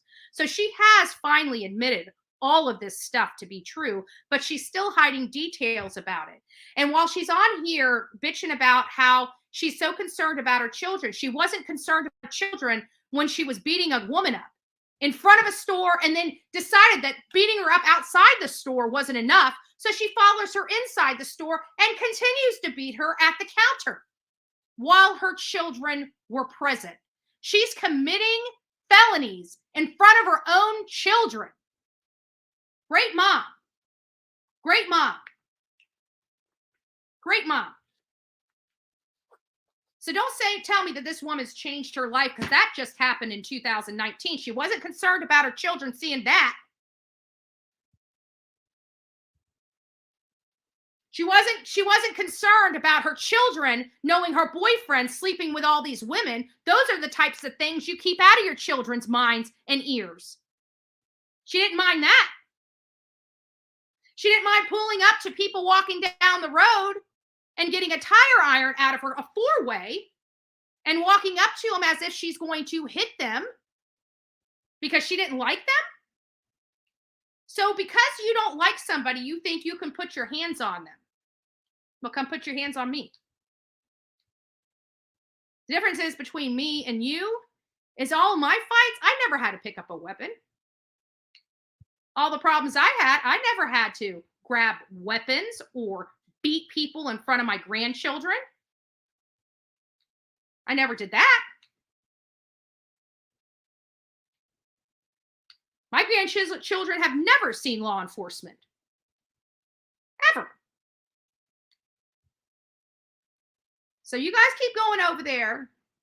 You guys keep watching that bully, which she's a bully in real life. She has no good relationship with the neighbors. She's been arrested 3 different times from altercations with her own neighbors.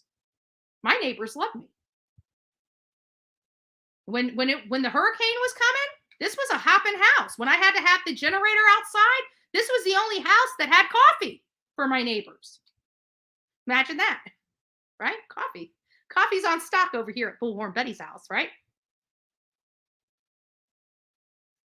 So before these garbage people sit there and want to talk about how horrible I am, maybe you need to worry about yourself and get yourself right. And maybe, just maybe, quit committing felonies in front of your own children. That could be a start. Before you worry about other people's children, maybe you should take the time out to be concerned with your own first. Just a thought. Just a thought. But again, we've got a lot of people coming out saying that I can't do this, that I'm not allowed to have public records and go over cases on a true crime channel for whatever reason. They really convince themselves that what they can do is sit here after they've done this entire exact same to me, except they've done it on steroids and went over 2 years doing it. She's lucky that I don't play those games, that we just come here, we hit you and we quit you. We hit you and we quit you. We don't play the nonsense on YouTube.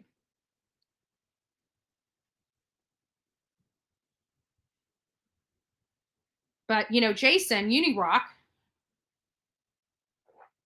we're going to start looking into him too to see what kind of skeletons he's got in his closet. I got some public records going out for Ohio now, and we'll continue to go down this road. I mean, if they're so busy worrying about tragedy pimps, well, we're just worried about pimps and criminals altogether. I mean, that's what we cover over here. We're not going after anybody to ruin their channel, ruin their life, or anything like that. But hey, if you can give it, you better take it. If you can give it, you better take it. Because I don't like drama over here, and this does not make me feel good. This does not make me feel good at all. At all.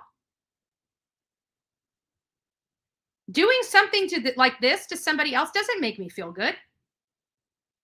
But there's only so much you're going to be able to do before I drop to your level and give you exactly what you've been giving me. I don't want to do it. But trust me, if I do it, I hit it out of the park. I hit it out of the park. And you want to lie to your audience about your past? I don't lie to my audience about mine. I surely do not. Nor did I ever. Nor did I ever. There's a difference. I'm here because of the path I walked. You're here because you refuse to acknowledge that you need to change your life. You need to get God and get right. You need to leave all the shenanigans and all these hateful people alone. You could have a great platform and do a lot of great things if you quit being an evil woman and quit being a nasty woman. Maybe go to church. Maybe go to the soup kitchen and help somebody in need. Why don't you do that with your time instead of hating? Because I'm not going anywhere. And I keep putting this stuff out there and putting this stuff out there because I will prove to each and every one of you that no matter what these hate channels do, they can come after you. They can mass strike you. They can violate terms of service themselves. They can keep harassing you. And guess what? If you do nothing wrong, there's nothing that can be done. So all those videos are up. All the posts are up. And I will prove to you beyond a reasonable doubt that these people that have their audience going and jumping through these hoops and letting YouTube know and going on these tirades and going on these mass strike campaigns and all that do them no good. It makes you look like idiots. Butthurt idiots. That's all it makes you look like. Because at the end of the day, I'm still here, baby. I'm still here. And you know what? I believe 100% Marissa will be right back. And then what did you accomplish? A whole bunch of nothing. Still failures.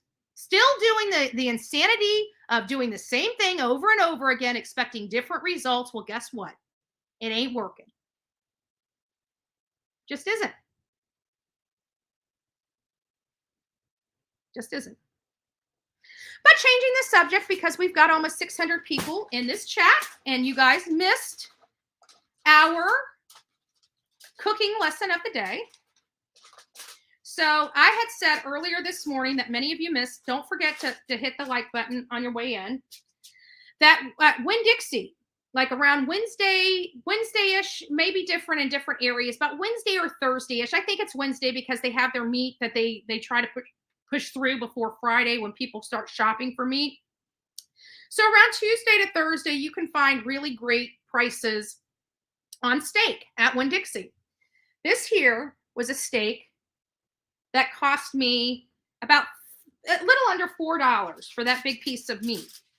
And it's not the best cut of meat in the world. You know, I could have gotten a little bit higher price for, you know, like a T-bone or something like that. So it's not, you know, I could have gotten a better quality meat. But what I like about this is you can fork this steak, and I gave them the recipe. You fork the steak on both sides. You just, you know, tenderize it. Then you salt it down. You give it a good, healthy sprinkle of salt on both sides with a good you know, salt and pepper. And then you sprinkle your Lowry's garlic salt on it. The last thing I do for my steak, this kind of steak, a cheaper meat, a piece of meat, because you still want it tender when you eat it. So after that, you put a little bit of Greek dressing on it. There, with the Greek dressing, it has oil, it has vinegar, it has some other really great stuff that helps break down the meat to make the meat more tender. And so what I do is I make this and marinate it in the morning, and I let it rest at room temperature all day while all those juices are soaked into the meat.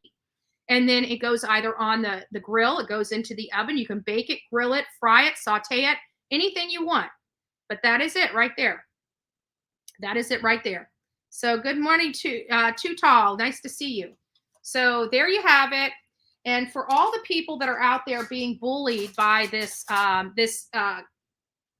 what they're doing is they're using back channels to collaborate with each other to do these strike campaigns. And we say no to bullying.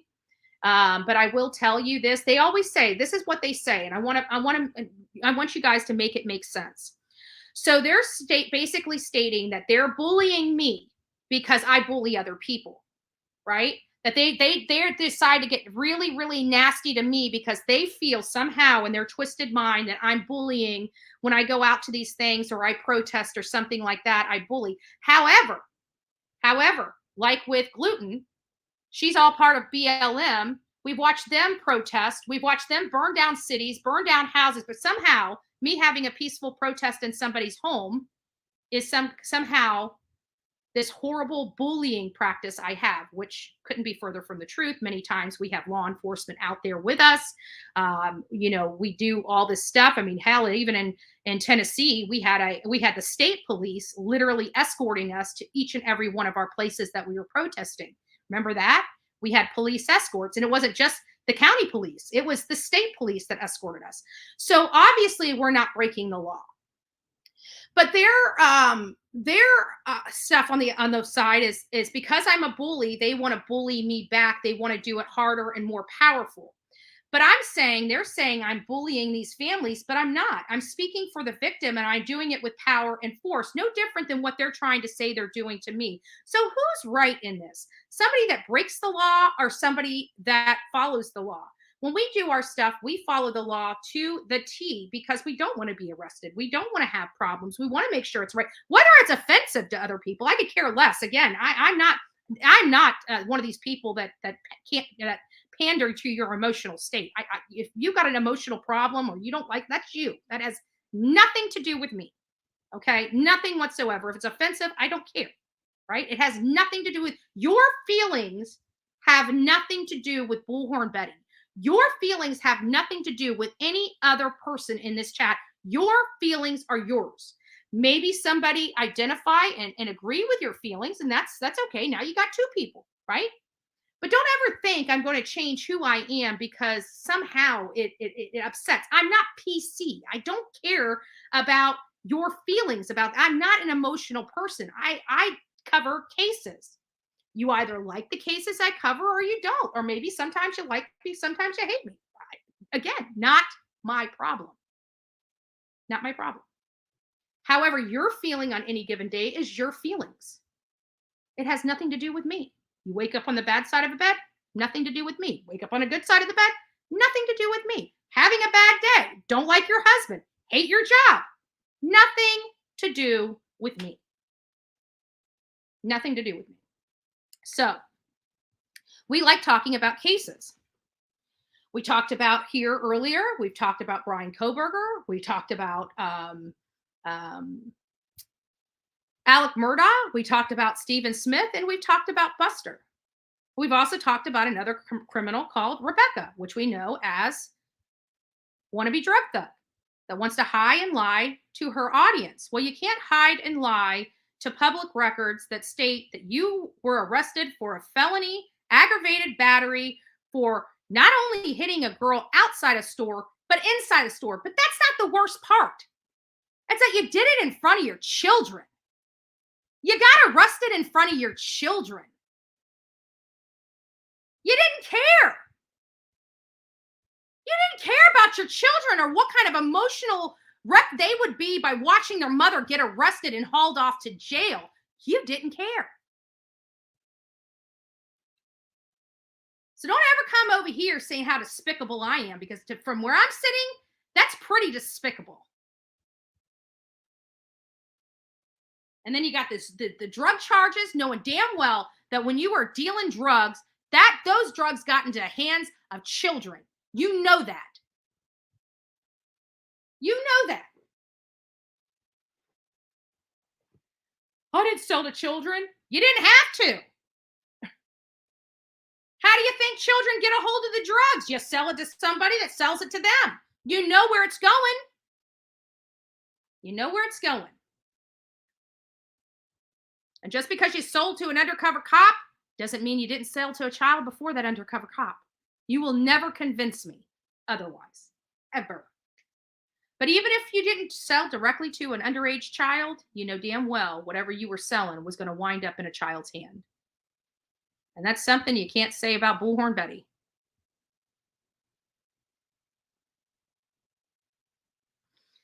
The Idaho killer's mom's case. Please cover the Idaho killer mom's case. Are you talking about Lori Vallow? If you're talking about Lori Vallow, JLR is, I just looked on there, JLR is out in Idaho right now. He will be covering Lori Vallow's case. He's already out there. I believe the trial is going to be here Monday. He won't be able to run live while he's inside, but we can at least get some information. Hopefully, from my understanding, he'll be able to tweet. So I don't know how he's going to tweet. Hey, Rosemary, I haven't seen you here in a while either. So it's nice to see you. Diesel, I see you in here. They hate Betty and Dolly so much they admit that they block the mods just so they can't comment, so they can comment BS. Yeah, they're just one-sided. And trust me, anything that comes out from them, they show their bias right away. So you can't take anything they're going to say as fact. You just can't.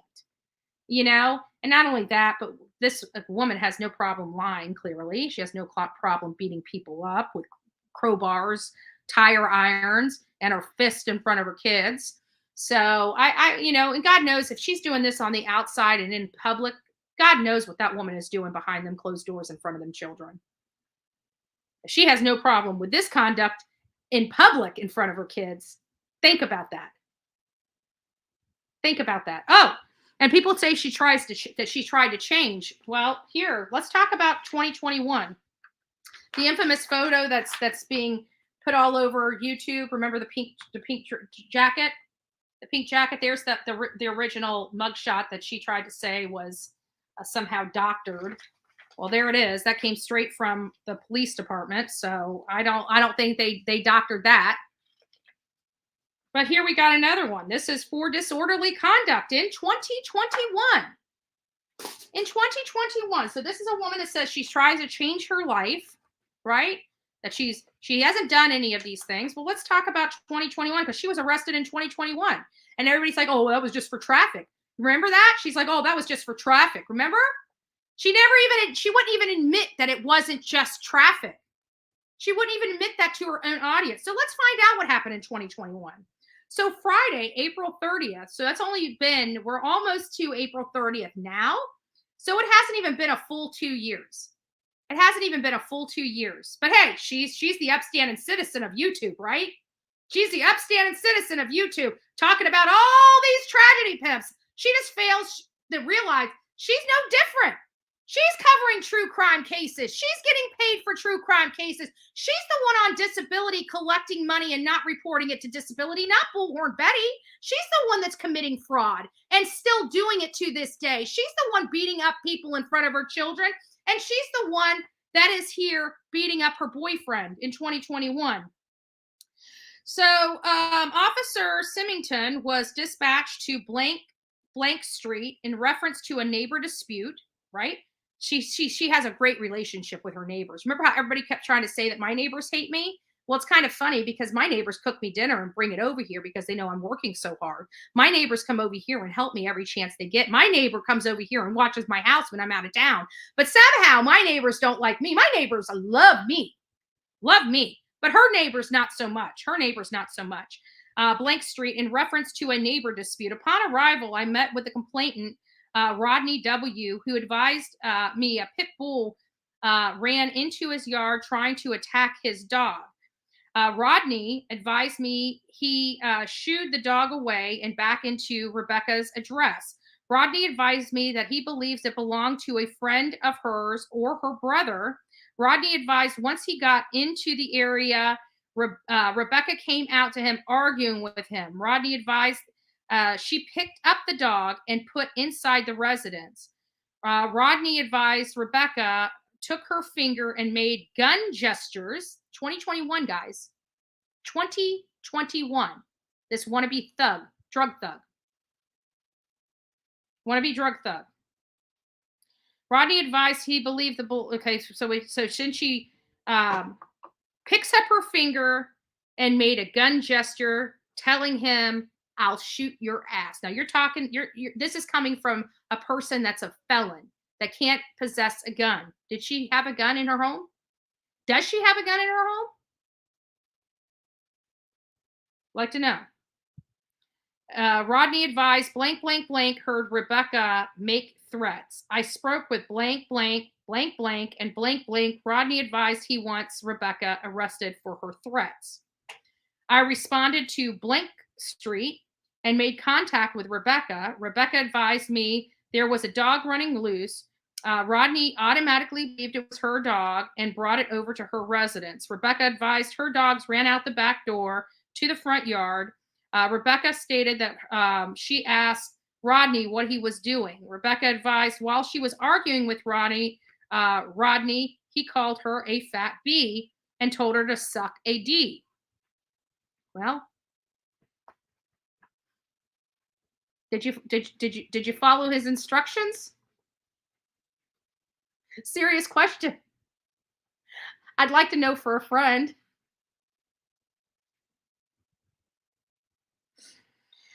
Rebecca admitted to cursing back at Ronnie. However, she stated she never made any threats. Rebecca denying. It's funny how she denies a lot of stuff. You notice that? She denies a lot of stuff and she gets caught lying even as soon as like 11 months ago. Denied doing the gun gesture toward Rodney. Rebecca showed me the dog she had. I responded back to Rodney, asked him if he called her a fat B and told her to suck a D. And Rodney says he did not and would never say that to any woman. Rebecca stated would not have heard the argument, stated blank would not have heard the argument because he wasn't around them. Philip, a neighbor at blank, again, another one of her neighbors that doesn't like her, came out saying that Rodney had lied on the neighbor in the past. Philip advised he heard Rodney and Rebecca arguing. However, it was as she was walking toward Ronnie and he was walking to his address. So she's following him. She's literally following him. Philip advised he did not see what happened while Rodney was in the terrace of Rebecca's home. Philip advised Rodney was calling Rebecca names. Animal control arrived on scene and spoke to Rebecca and about the short pit bull. Rebecca denied having that type of dog, but because Rebecca showed me video surveillance she has at her residence. However, she did not show me the argument as Rodney was at her terrace. She only showed Rodney walking away. Kind of funny about that, huh? So she ended up being, I decided the best to give both parties administrative tickets for disorderly conduct. So she was lucky. They got administrative tickets and an appearance in court. But again, that's 2021. So she's the one that has neighbor problems. She's the one that has violence problems. She's the one that thinks she's a thug. And if she doesn't like something, she can just beat people up. That's her MO. That's her MO. Beat people up. Great job there, Queen Bee. Great job. Public records will always be the best way of making sure that somebody, now granted, I haven't looked too into those cases, and I will be, because you know me, it's not just about the charges, it's about the convictions. So we will be looking in there and we'll be going through whether they're convicted, how many convictions she actually has. But right now, we definitely know she is a felon, unable to vote, unable to possess a firearm, yet in 2021, she has no problem threatening one of her neighbors to use a firearm. Can you imagine living in that chaos? Can you imagine living on that road with that woman? It must be a nightmare, an absolute nightmare. I'll have to see if there's anything to rent on that street. Maybe she needs a neighbor like me. You come over there with that mess, you'll be dragging your butt home. Dragging your butt home. All right, guys. I'm going to put on a song. You guys can stay if you'd like to stay. We've got a lot more to cover. in this segment. If we have almost 600 people in the chat, so please give us a thumbs up so we can continue to do the great work that we do. And again, we do amazing work. We do amazing work, and we do not leave any stone unturned in our investigative ability. And remember, that's what they fail to realize. We actually investigate. We don't sit on 5 hours complaining about stuff. We don't sit there and drag creators down this rabbit hole for hours and hours and hours on end. You know how much time I just spent on that? Less than 20 minutes. Less than 20 minutes. And I did a world of damage to her credibility in less than 20 minutes. I didn't have to go on a 5-hour tirade about how horrible she is. Only people that need to convince people do stuff like that. I don't need to convince. All I have to do is put out the proof. That's all I have to do is put out the proof from reliable public record sources to tell the story. I don't need to drag for days. Even the videos, they're complaining about these videos. I've had these videos up for, go count how much time was, she spent just last week alone. I think I calculated almost 30 hours on the topic of Bullhorn Betty. You come over here and you have less than an hour. Actually, the videos that I put up, I think came up to maybe, 18 minutes total? I had 18 minutes of videos out, and she went on literally a 6-hour rampage about the 18 minutes of videos, and then said that it was me. No, babe, it's not me. It's all you. It's all you. Did you get my letter?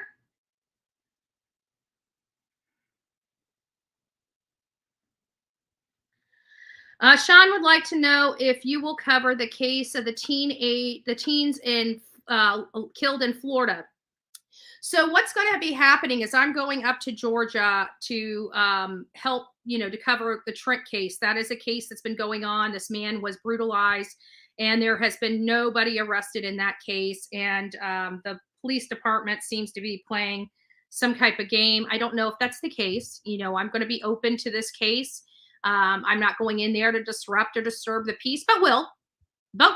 Let's be very clear on what I'm going there for. I will disturb the peace. I have constitutional rights that I can disturb the peace in certain respects when I'm peacefully assembling and peacefully protesting. So I will, if it calls for it. But I'm going there with an open mind to find out what's going on and to find out is this police chief playing games? Is this police chief playing games? So after that, I'm going to only spend a couple days in there to cover the case, see what I can uncover, if I can uncover anything, and what, if anything, I can uncover. We'll figure all that out. But I will be heading down to Miami shortly after that. Now, people are like, oh, well, she won't even cover the cases in her own state. Look, let me tell you something. You don't get to dictate to me what cases I cover. Nobody does. Nobody does. I have criteria that lets me know what cases to cover. And it's criteria I've made for myself based upon my own best practices. This is not something that was created by somebody else. This is yours truly. This is why we're successful. We do our own thing here. We don't listen to other people, and we definitely don't cover cases that somebody thinks we should cover. Now, do we cover the cases? Don't misunderstand me. That's not an attack to my audience. But what I can tell you is that we will be covering the cases that meet the criteria of this channel to cover. And because we have already committed to going to Georgia, that is where I'm going to go first. I was actually supposed to be there at the beginning of last week, beginning of this week, if you guys remember, but I got detoured because I got a phone call and I needed to be in West Palm Beach. And that's where I went. So I go where I'm needed first. I have, everybody keeps thinking this YouTube stuff is my primary business, right? Just my primary business. I do nothing but do YouTube for a couple hours, drink myself to death, and go back to bed and sleep. That's what's being peddled. By the way, that's defamation. That is totally untrue and misrepresentation. But hey, whatever. But we'll be going down this. They can go through this BS, YouTube terms of service, mass reporting, violating the rules of YouTube. They can do that all they want. I rise above that.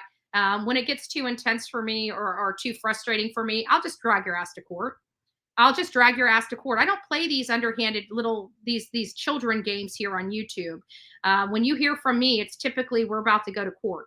And many people have received those letters, and many people have had to pay me some money because of what they're doing is violating not just YouTube's law, but it's not YouTube that makes you pay me money. It's when you violate the actual law that makes those checks be written out in my name. So for somebody that hates me so much, it's going to be a sour pill to swallow when you have to make a check out to BHB, right?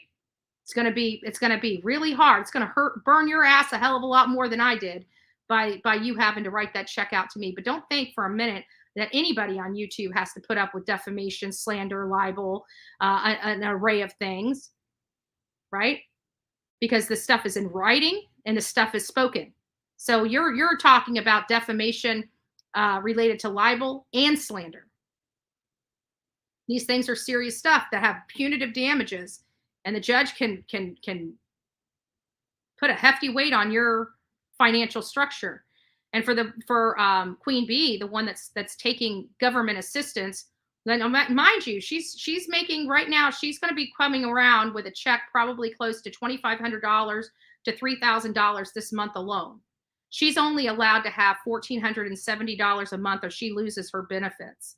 She's going to have a tough pill to swallow in explaining to the disability how she's able to make this money and not report it and get federal assistance. Clearly, she can take care of herself and gets a heck of a lot more. She's scamming federal funds, allegedly. Scamming federal funds, allegedly. But it doesn't matter. It's not for me to investigate that because that has a lot of HIPAA and other things. So the only thing we can do is report it to the U.S. Social Security Administration under waste, fraud, and abuse. It's for them to investigate. All I can do is give them the channel, show them who it is, and that's it. If they want to play these games and they want to put themselves in jeopardy financially, hey, it is what it is. But I do not. You're sitting there pointing the finger at JLR for something he did over 10, 15 years ago.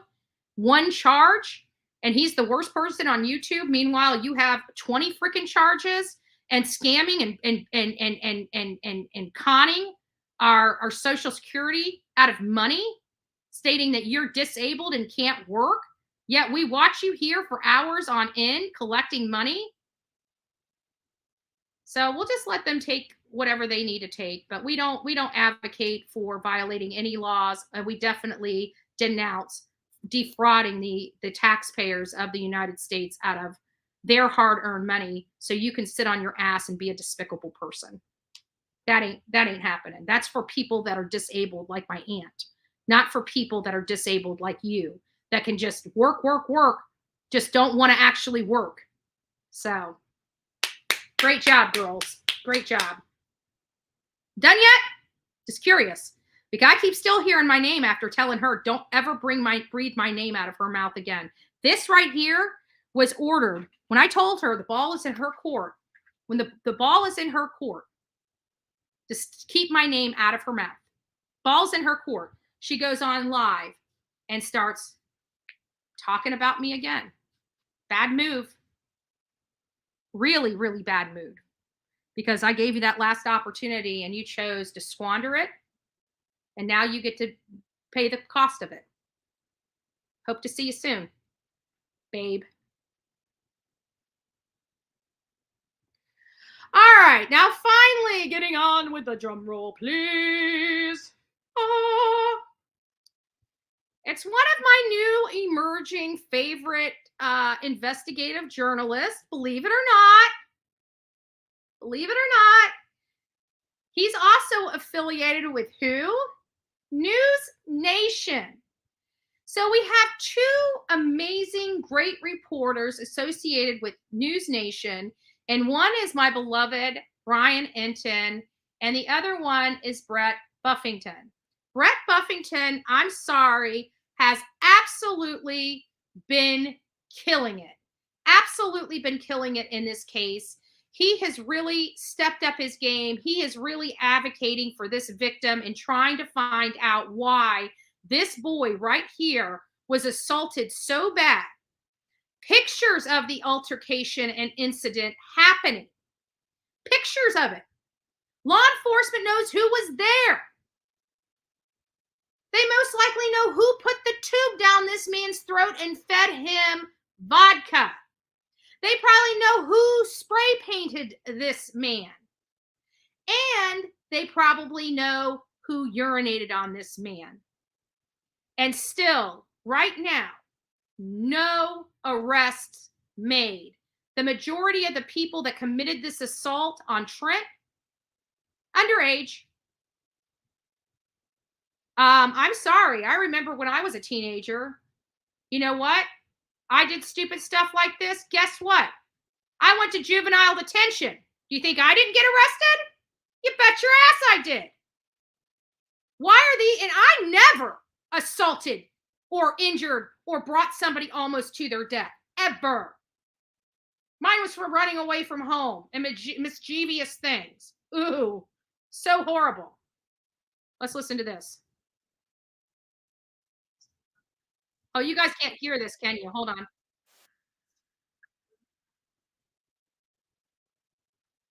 All right, guys, let me change this out because you guys probably can't hear. You probably can't hear it. So let me go ahead and change it out and get it in the prison. I hate this stuff. I really do need the windows. The windows, all this stuff would be done and over with the window.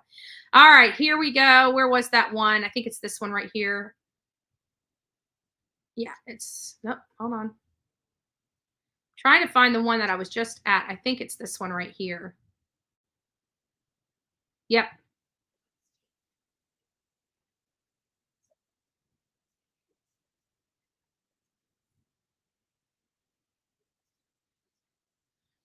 After the social media post involving Trent Lear. Let's start from the beginning. I didn't realize I didn't have it up. There we go. Lead investigative reporter Brett Buffington with his team back on the ground in Glenn County. So, Brett, this new case was reported after Trent's. It was, Tina, but police believe it came out after the social media post involving Trent Learcamp. Police believe it did happen before at least the latest attack on Trent, but it is another case with another teen victim linked to that same house. This is the house Glenn County police say they have been to 10 times in the last 7 months. Where are the parents? Today, the county's police chief told us one-on-one many of those visits happened after Trent's attacks attracted so much attention. Officers were in the neighborhood, the chief says, proactively to keep the peace. Meanwhile, we've now learned another teen victim has complained to police she was shot by a toy bullet known as an Orby, at the same house where police believe the attacks on Trent happened. The investigative unit now knows there are other police incident reports linked to one of the teens being questioned. We first showed you Edward Rooker Hobby's mugshot last week, the picture from a previous arrest for criminal trespassing. And like I just said, where are the parents? When you have 10 law enforcement call it to your house and there's no parents there, at some point you would think that law enforcement would be reaching out to the parents saying, hey, what are you doing? We're going to go over the statement of this, the police chief in just a second. So we make sure that we have all the accurate information coming from them. We don't want to spread misinformation. We heard that, when I was talking about and I asked people, send me some information that it's rumor at this point that we have nothing to corroborate it. But we heard that one of the teens involved were related to a police officer, police personnel. The police department came out and said that that's not true, but did they? They basically said that that none of the teens are related to an officer that works for that department. And so the way that it's written almost implies that maybe there is potential that an officer of one of these kids might work at another department, or that it means that there's no officers that are related or parents to any of these boys. But I will read it to you and you make your own determination what they're really trying to say. But let's just keep going. And there's the picture. There's the boy right there that you see over here on this side of the screen. And there is the victim right there slumped over, unconscious, painted all over, and they're all back here smiling, having a good time, and thinking this, a person dying literally in front of them, is funny. They think this is a joke, that this is funny. And the only reason why this man's name is being brought up is because he's been arrested for other stuff. Where is his damn parents? And why aren't you bending this boy over your knee and whipping his ever-loving butt? You're about to have a criminal son that has no future whatsoever, and you live in that posh, nice home, and you can't even keep your son under control. Are you planning on keeping him in your basement the rest of your life? I mean, do you want him to aspire to be an upstanding man? Because the way you're going right now, you're about to have a criminal for a son for the rest of his life that's going to go down a very dark road if you don't correct it now. And your asses probably should have been correcting it when he started showing behavioral issues years ago. Don't let me get started on this. The teen seen here in this Snapchat photo with Trent Learcamp, who is seemingly unconscious and clearly spray painted. Police here in Glenn County told us our request for those other incident reports involving Hobby would have to be reviewed by the county's attorney. Cover up. Investigators continue to look over evidence in Trent's case, including items taken during a search warrant carried out at James and Lauren Strother's St. Simon's Island home the morning after Trent showed up at the hospital. So I asked the police chief here, is there anything new with Trent Learcamp's investigation? He told me simply his investigators are still working that case. Meanwhile, Trent continues to recover at that out-of-state treatment center, certainly for the emotional trauma that he went through in all of this. I talked with his family yesterday. They tell me Trent is still getting better, and him and this family still support this police investigation. We are. All right. Well, thank you, Brett Buffington, for being on scene and giving us the real and not giving us the BS. We appreciate that. And believe me, when some investigative reporter is looking this heavily into a case, trust me, he's rubbing law enforcement the wrong way. I can tell you that. It happens when you're doing these types of cases. You can expect that they are not really happy with Brett snooping around, but thank God there are people like Brett, like Brian Enton, like Bullhorn Betty, like JLR that are out here looking and investigating. Now, I don't want to take away from Brian Enton or Brett Buffington. You know, they are come from a great organization. They've got a lot of knowledge. They have, you know, they are out there. They are working for mainstream media organizations. They've got a lot of investigative types of programs and a investigative team that is unlike me. When I investigate and I have to go dark, it's because I have to do all the searching myself. I don't get a report handed to me and I get to look into it. So again, kudos to reporters, investigative journalists like Brett Buffington that are trying to get to the bottom of it, because this job is not easy, especially when you have to, you know, kind of put law enforcement under the microscope. It's tough. So again, just thank you for his coverage of this case.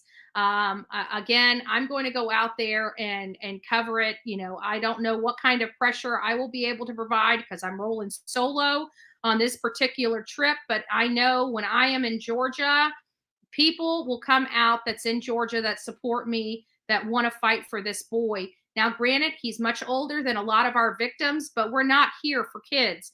You know, we're here for victims. And this is a victim, and he is getting absolutely no justice. And in watching an investigative journalist like Brett Buffington out there trying to get to the bottom of stuff, and knowing that he's probably being treated very poorly by just reporting this story, I feel that this is definitely something that I need to look into. And that's for me to do so. You know, so I really am going to be going out here and giving it my all and finding out, is there corruption in this county? Is one of these children, is there a law enforcement attached to one of these children, whether it's for that that particular organization or not. I don't care. I don't care. Trent went through something that was horrific, and the people that should be fighting for him and making arrests are law enforcement. Now, granted, I might go out there and find out that law enforcement is literally turning over every rock and every stone and doing their job very, very well. That very well may be what I find, and there may be no need for for a protest or anything like that. Maybe that's what I'll find, and I can say, come to my audience and say, guys, look, they're doing everything humanly possible that they can do to get these people, whoever did this to Trent, under arrest and hold them accountable for this injustice on Trent. We may find that out. And we may go out there and find out that this is no different than the hokey pokey garbage that they were doing in Chatham County with no charge Hadley. It's possible. It's possible. Yeah, and then there is that update coming on now? Do you know at all? I learned of this case, the one of the the two girls and the boys in Miami, that they believe is more of a gang style situation. We don't know what. Hey, Three Flying Doves, it's nice to see you. Hey, Steph, it's nice to see you as well. And Deb, I see you coming in as well. So good morning. So I did learn of this case yesterday. Many of you guys know, even though I'm on YouTube, when I'm researching a case during the day, I'm researching a case. I'm not looking at other news because, again, it's just me researching this. So when I did find out about the kids in Miami, I've already committed myself to Georgia. So I'm not going to change my itinerary just yet. But what I can do is when I come back from Georgia, I can go to Miami and cover this case in Miami that's breaking for these young girls. I also heard from some haters that I'm only going to go to wherever I can make money. I'm sorry, that Miami case, in my opinion, would be more of a moneymaker than Trent, because you're talking about high school kids. You're talking about white high school kids. Let's be honest. I mean, demographics matter. I mean, that's the reason why WFLA and Spectrum Bay News 9 never ran with Kathleen Moore. I had to go out in the middle of the road and go live and call them racist to even get any news organizations out in front of Colin's house just to report the case, because the only people reporting that case was us. And you know what the difference was? Is that she was black. So we don't play those identity politics here. We cover cases. So if I were to go out to the one that was going to be making me most money, I'd be going to Miami, not Georgia. But at the end of the day, Georgia still needs help. And see, that's the difference. It's not about just the case. It's not about the clicks and the views. It's about whether we can provide help in a case or not. Again, I have a lot of criteria that has to be met for me to cover a case and put my time into a case. I don't cover every case. I pick and choose the cases I cover based upon my personality, based upon whether I can provide assistance, whether I can tell the story properly. There's a lot of criteria that goes into what cases I cover and how I cover them.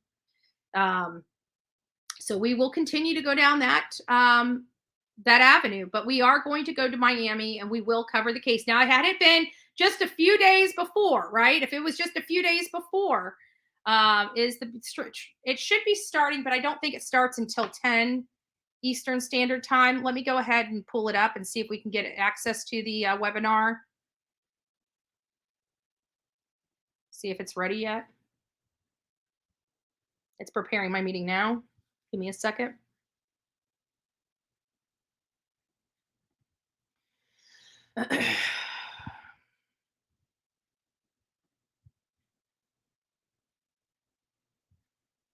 Okay, guys, we are in, but it's not up yet. So let me go back. Let me go back to this side. Yep, I hit the wrong button. We're going to do an entire screen. I wonder if I could do just a Windows. Yeah, I hate the fact that they won't let me do my window. It sucks. This just sucks.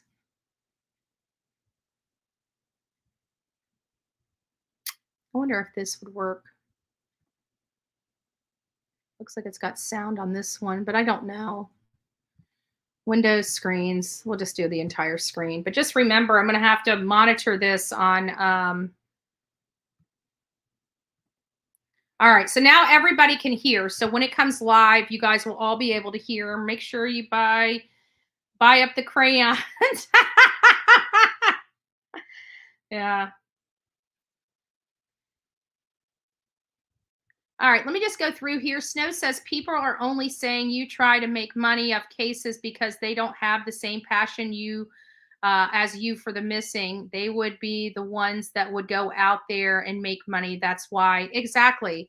And not only that, but even these people, even if they wanted to stay home and they didn't agree and going out and reporting from the scene, the reason why I choose to report from the scene is because we garner so much more information. All they're doing is reporting somebody else's work. What we do is we report on our own work. There's a big difference there.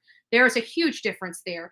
And every time, and anybody that's ever gone out into the field and reported on cases will tell you, you get a heck of a lot more being out there in person than you ever do sitting at home. I tell you, there's been so many times, even with Brian Enton over the Gabby Petito in Spread Creek, when they were out in Washington at that national park where they ended up finding Gabby Petito's body. Even when Brian Enton was there and crossing over to where her remains were found, the way he described it, it was completely different when we got there. Like, you didn't realize, like, this was a long walk from where their van was, that what Red, White, and Bethune saw. It was a long walk. That was never provided to us from Brian Enton. Brian Enton went out there. He found it. You had to literally walk over these creeks of water that went down. You saw photos of me and Jonathan and Olivia and her mom going through these creeks, and they were deep. They came up to, like, calf, it was ice cold water at the time, whereas this happened in like the summertime, and we were out there during the winter. So it was a little different because there was snow all over the ground. You didn't really get to see all the rocks, but what I can tell you is those rocks hurt my feet. There were so many rocks. Spread Creek, it was like rocks literally every place you walked, there was rocks. So it made it difficult for me to believe that it was beautiful out there. So don't get me wrong. I mean, I did get the beauty of the area. It was beautiful, but just not something that I would have, one night there, 2 nights there to camp. Yes. But to camp there and then to go back there to try to camp again, it wouldn't have been. I would have wanted to see something else. And not only that, they were actually supposed to be going to Yellowstone National Park, according to the owner of Rustic Grow, where Brian and Gabby were last seen before they went to Mary Piglets. So she was saying that they were talking about going back to going to Yellowstone National Park. So how they went back to the same place they had just left was a little odd. So there was definitely something going on there. And Brian did murder her. His parents knew about it. His parents tried to help him and conceal him from his crime. They're just despicable. I'm sorry. Maybe that's why I don't have children. I don't know, because I'm telling you, if my children ever did stuff like that, I'm not the one that's going to help them bury the body. I'm the one that's going to drag their ass up to the jail. I was raised differently. Apparently, I was raised differently. And you know what? My parents were no different. My parents, if I like, even when I stole a pack of cigarettes at a young age, I can't even remember. My mom's going to have to tell you. I think I was like 9 or 10. I was hanging out with one of my troubled friends. I remember my mom always saying, "You can't hang out with her. It's all your fault." And I'm like, I'm the one that thought of it, right? I was honest even back then about, about my friends and what my part in everything was. I didn't really lie too much about that. But I was caught with a pack of cigarettes, and my parents knew that I couldn't buy cigarettes. I think cigarettes at this time was like $1.25 a pack or something. And they used to leave them out right in front of the cash register. As you walk up, you just grab whatever selection you want and you hand it to them. This is before they put them behind the counter. And so I remember I think I had $21 or $22. It took me all summer to save up $22. And I remember my father making me empty out my piggy bank, not only take the pack of cigarettes back up to the store, but also made me give the person behind the counter my entire piggy bank. And that was a valuable lesson for me, right? It was a lesson, one, don't steal, because if you steal, more will be taken from you than you stole. You might as well just pay for it. If you can't pay for it, then you don't need it. So it was a valuable lesson. And those are things that I think parents get away with. You know, they don't do those things anymore. They want to help their children. They want to be their children's friend as opposed to being a child's parent. I am just the opposite. I think people need to be parents. Now, when your child gets grown, 18, that's when you change from being, mom and dad to being a friend. Once your children are grown, then you let them go out and kind of spread their wings. And they got to be kicked out of the nest, and they've got to find their own footing. And that they're going to make a lot of mistakes, as they're finding their own footing. And you're going to be there to support them. But what you don't do is you don't protect them when they murder somebody. That's what you don't do. When they commit a crime, you don't protect them or try to cover it up and say it's okay, we'll protect you. That's what you don't do. If every parent allowed their children to deal with the consequences, their children wouldn't be pieces of crap. Just like this kid in this whole Trent case. If his parents would have actually disciplined him, and when he started getting in trouble, started sending him to either military school or getting him into counseling, or maybe, looking at their house, it doesn't seem like they're home a lot. So maybe just being involved in your child's life might help your child not be such a scumbag. Just saying. So, these parents are in hot water over their kid, and rightfully so. Because this is not the first incident. Remember, 10 incidences at that house. And again, where are the parents? Where are the parents? All right, guys, I'm going to I'm going to fill up my coffee. I'm going to grab some sweetener. I'm going to use the restroom.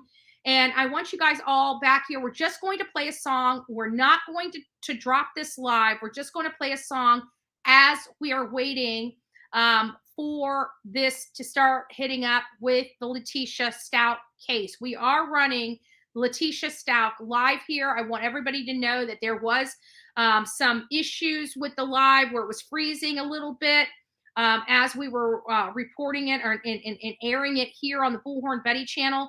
That is not from the Bullhorn Betty channel. That is not from our internet. That is the way we're receiving the audio and visual in. So if you're seeing that, just bear with me. It's happening to everybody that's running this case, not just a few. But I think that's it. And then we'll go ahead while we're waiting for this. Stick around. Oh, hold on here. Oh, I did want to read a couple things to you. Hold on. Don't leave me. So I wanted to read this from Glenn County. Glenn County made a statement, and I wanted to make sure, because some of this stuff we actually said on this channel, and we want to make sure that if it's untrue, now that we have some type of corroborating information, we want to clarify that. We've got 550 people in the chat right now, and so we want to make sure that we get everything on board, get on the dance floor, coffee beans. Yeah, but hold on, we're not ready for the music yet. I did want to read this. This is from the police chief. This is a statement from Chief O'Neill Jackson III. And I just wanted to make sure that I read it to each and every one of you. In the past days, our community has been challenged with the desire for swift justice and accountability while balancing the needs for a thorough and complete investigation. There is no question the video and pictures linked to Learcamp's investigation are very disturbing. I can agree 100% that what I saw is beyond disturbing. I can assure you that we are making every effort to conclude this matter consistent with our obligation to protect the rights of the victim and ensure that any investigation is as thorough and complete as possible. It is equally important that we work together to help dispel the misinformation being disseminated, much of which could perceivably threaten the lives and the reputation of many innocent people. I disagree. And I'm sick of them. I'm sick of law enforcement saying that because people don't like information, that they're just going to threaten the lives of these people. Now, I don't know. There are some crazy people and sick puppies out here on YouTube that like to call everybody under the sun and tell them that they're murderers and that they're going to kill them. I don't know what it is with that. I think that is bizarre and just crazy behavior. That I don't think is funny, and whoever's doing that should have to be held accountable for that. I do not condone that kind of stuff, but I don't believe many innocent people. Misinformation also delays and hampers the investigation as it needlessly requires the diversion of resources. I disagree with that. We have investigators and we have beat cops. I'm so sick of them using this, because before I got into true crime, every time they said this, I'd be like, oh my God, I can't believe people are wasting resources and stuff like that. Now, granted, cops are being paid to do cop duties. So I'm sorry that you have to do your cop duties and follow investigation and do investigation. That's not my problem. Let me be honest with that. Just as we ask the public to help provide information, you can also help by refusing to pass on information without verifying facts. Well, the problem here is, police chief, is you got to give us facts to verify. This hush-hush nonsense that you're doing is not working. This is not a homicide investigation.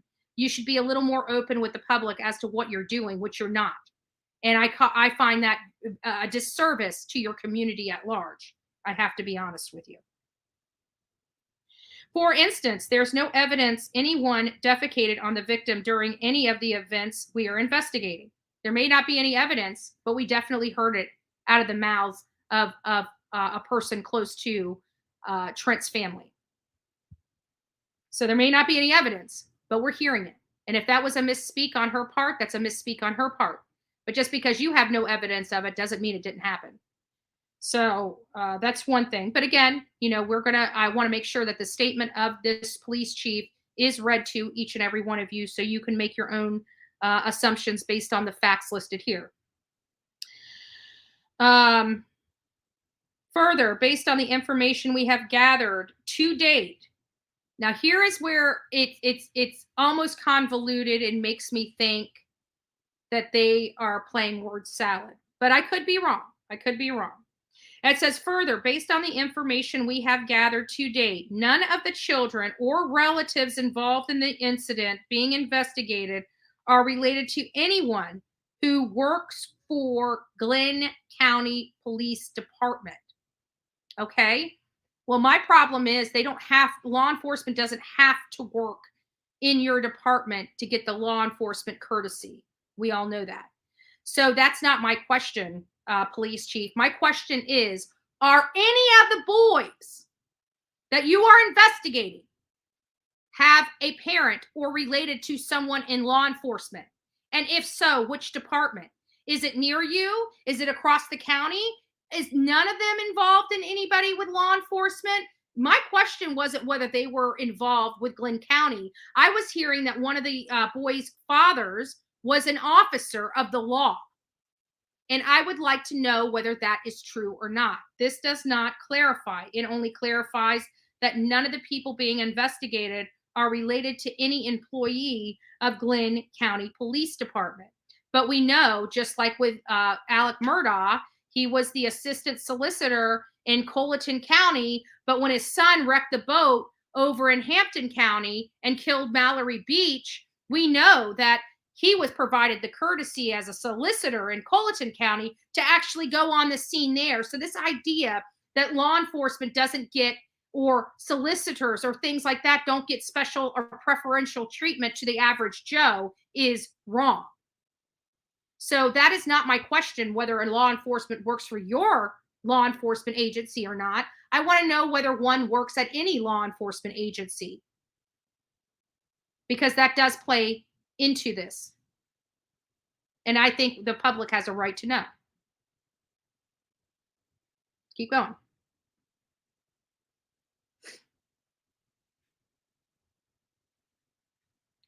Finally, it has been stated that the family at Letecia has not been diagnosed as autistic and does not have learning disabilities. So people are saying that they believe he may have a learning disability or autistic or on the spectrum somehow.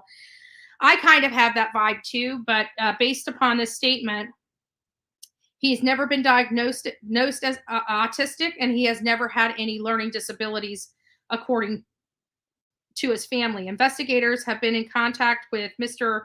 Lehrkamp's family since this was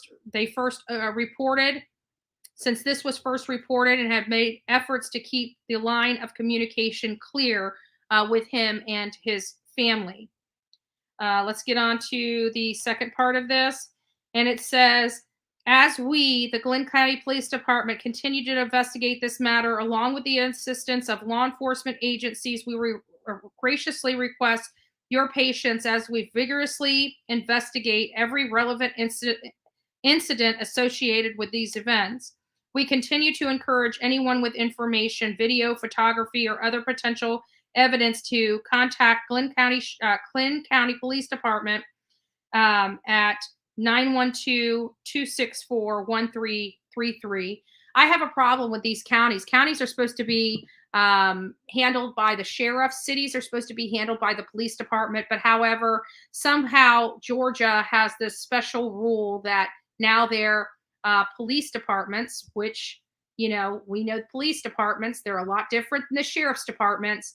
They pander to criminal rights as opposed to victim rights in many cases across Georgia. I'm starting to find out. So I'm going in here very cautious as to what I'm dealing with the law enforcement personnel here in this area. But I can tell you, it's not looking good. It's not looking good. But you know what? Like I said, I'm here in Florida. So until I get my boots on the ground in Georgia, I really don't know what's going on in Georgia or what work that they're doing there. But I can tell you that I consider Brett, from all that I've been able to see from him, is that he is a very fair reporter, and he's very thorough. And it appears that he does his job beyond expectation from what I see. Again, I don't know if he's a fan of Bullhorn Betty. He may not be, and I don't really care. But I can give him, kudos for the work that he's doing. But as you can see, it seems like yet again, it's Brett Buffington being the only one driving this case. And the other news report outlets are just kind of letting it go by the wayside. Now, when I get into that county and our numbers start blowing up, they're going to be pissed off because they failed to report on a case. And now we got a YouTuber coming in town to report on the case that they should have been reporting on and doing their due diligence on, and failed to do so. And you wonder why the people in your community don't like watching mainstream media. And you wonder why. But we're going to go there. And I'm pretty sure that there's a lot of my Georgia family that will be coming and sitting with me. Don't forget to bring chairs, bring water, bring umbrellas. We're going to be down at the Glenn County Police Department. We may even go into the front of the house of this boy's parents and demand answers. How do they have 10 calls to their house and no parental guidance, no parents putting their foot down with this boy? Why are they allowing this boy to be a menace to their community? Why are they doing nothing to this boy that they've raised to be a menace to this community? I'd like those answers. Because as far as I'm concerned, parents are responsible for their children. Parents are responsible for their children. Well, let's get something together. I'm going to be out there. I think we're going to start this out on Monday. So it looks like, the way that it would work is I would probably be leaving Sunday, getting into town, maybe Saturday, not quite sure yet. As many of you guys know, I never stay in the county in which I am going. I always stay on the outskirts of the county. You can't ever tell where I'm at because I know how to do this thing. I keep myself safe. I move from hotel to hotel. It makes things a lot easier for me. I never stay in one place too long, but we always show up at the same place every day. So it will be that Glenn County Police Department.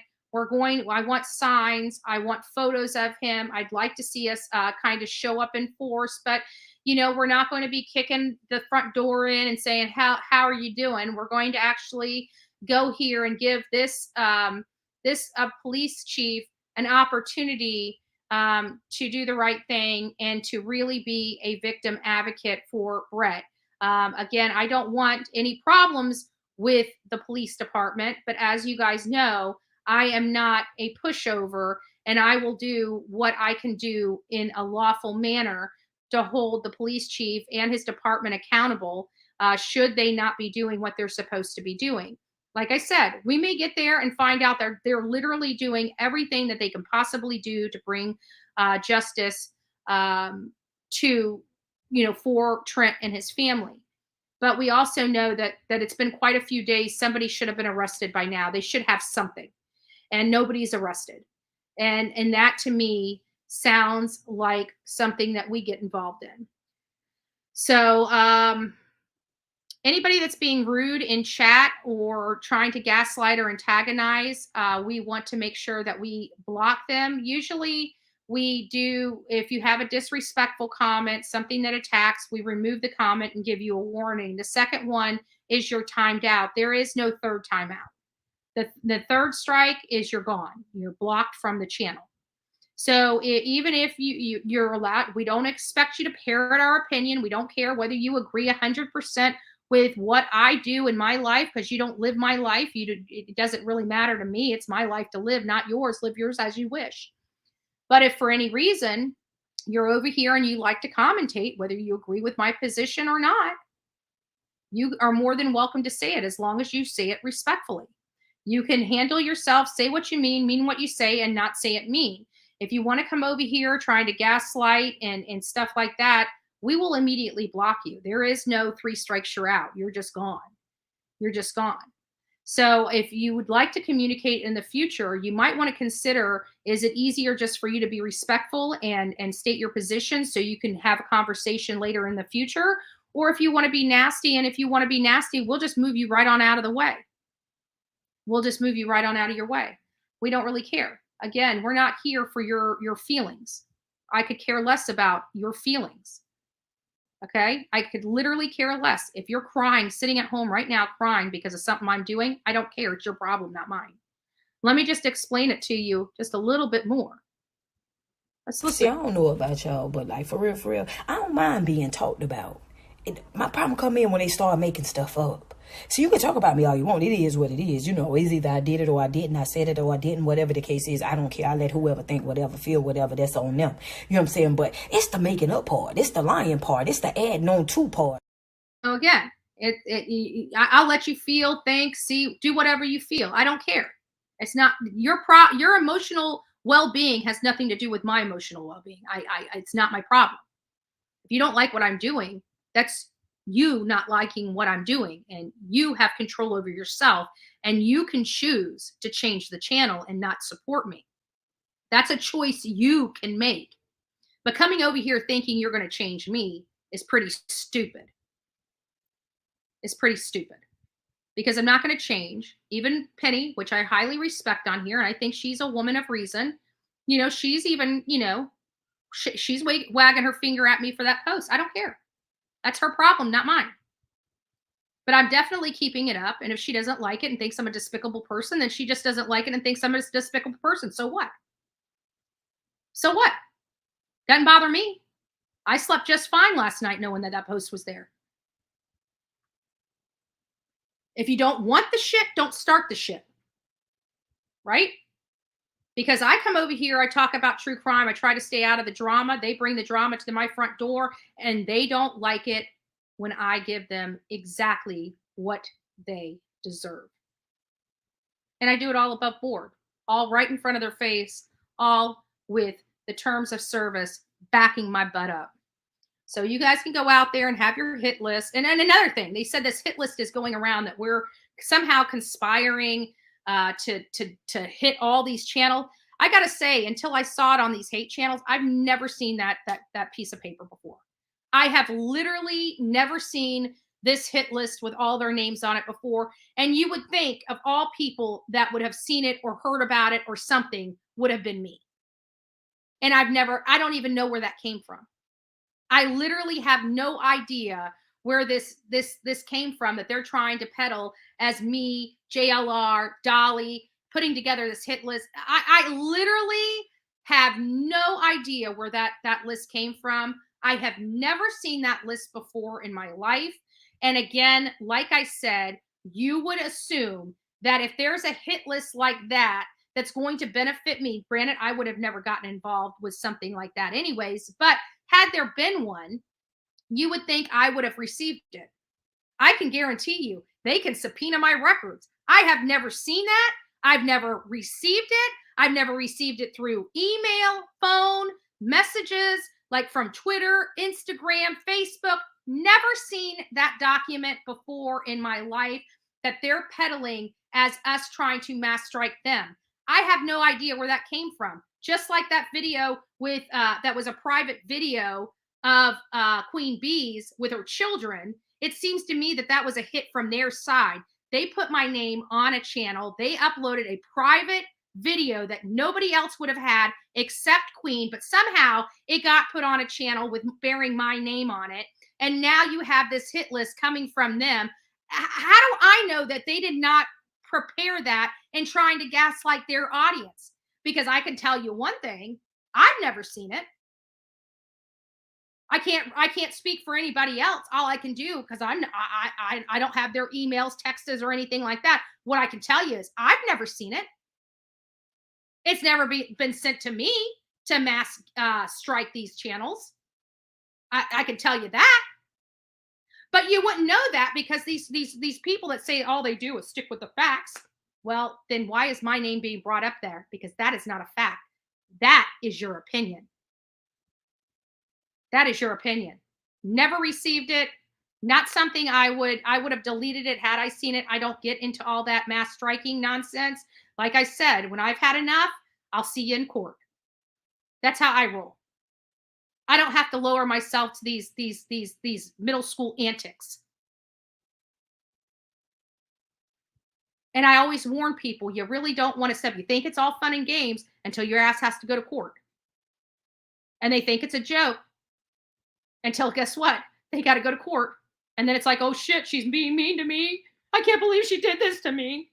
Well, like I said, when I tell you something, I'm pretty truthful, pretty transparent. When I tell you I'm going to come after you and I'm going to take you to court, you probably should back off at that point if you don't want me to find you and take you to court.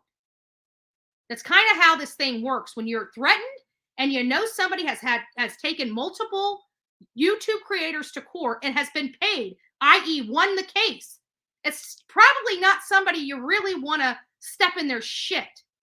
Just saying. But if you choose to go and step in their shit, excuse me, Turkey Man, pray for me. Don't be crying when you knew what was coming for you.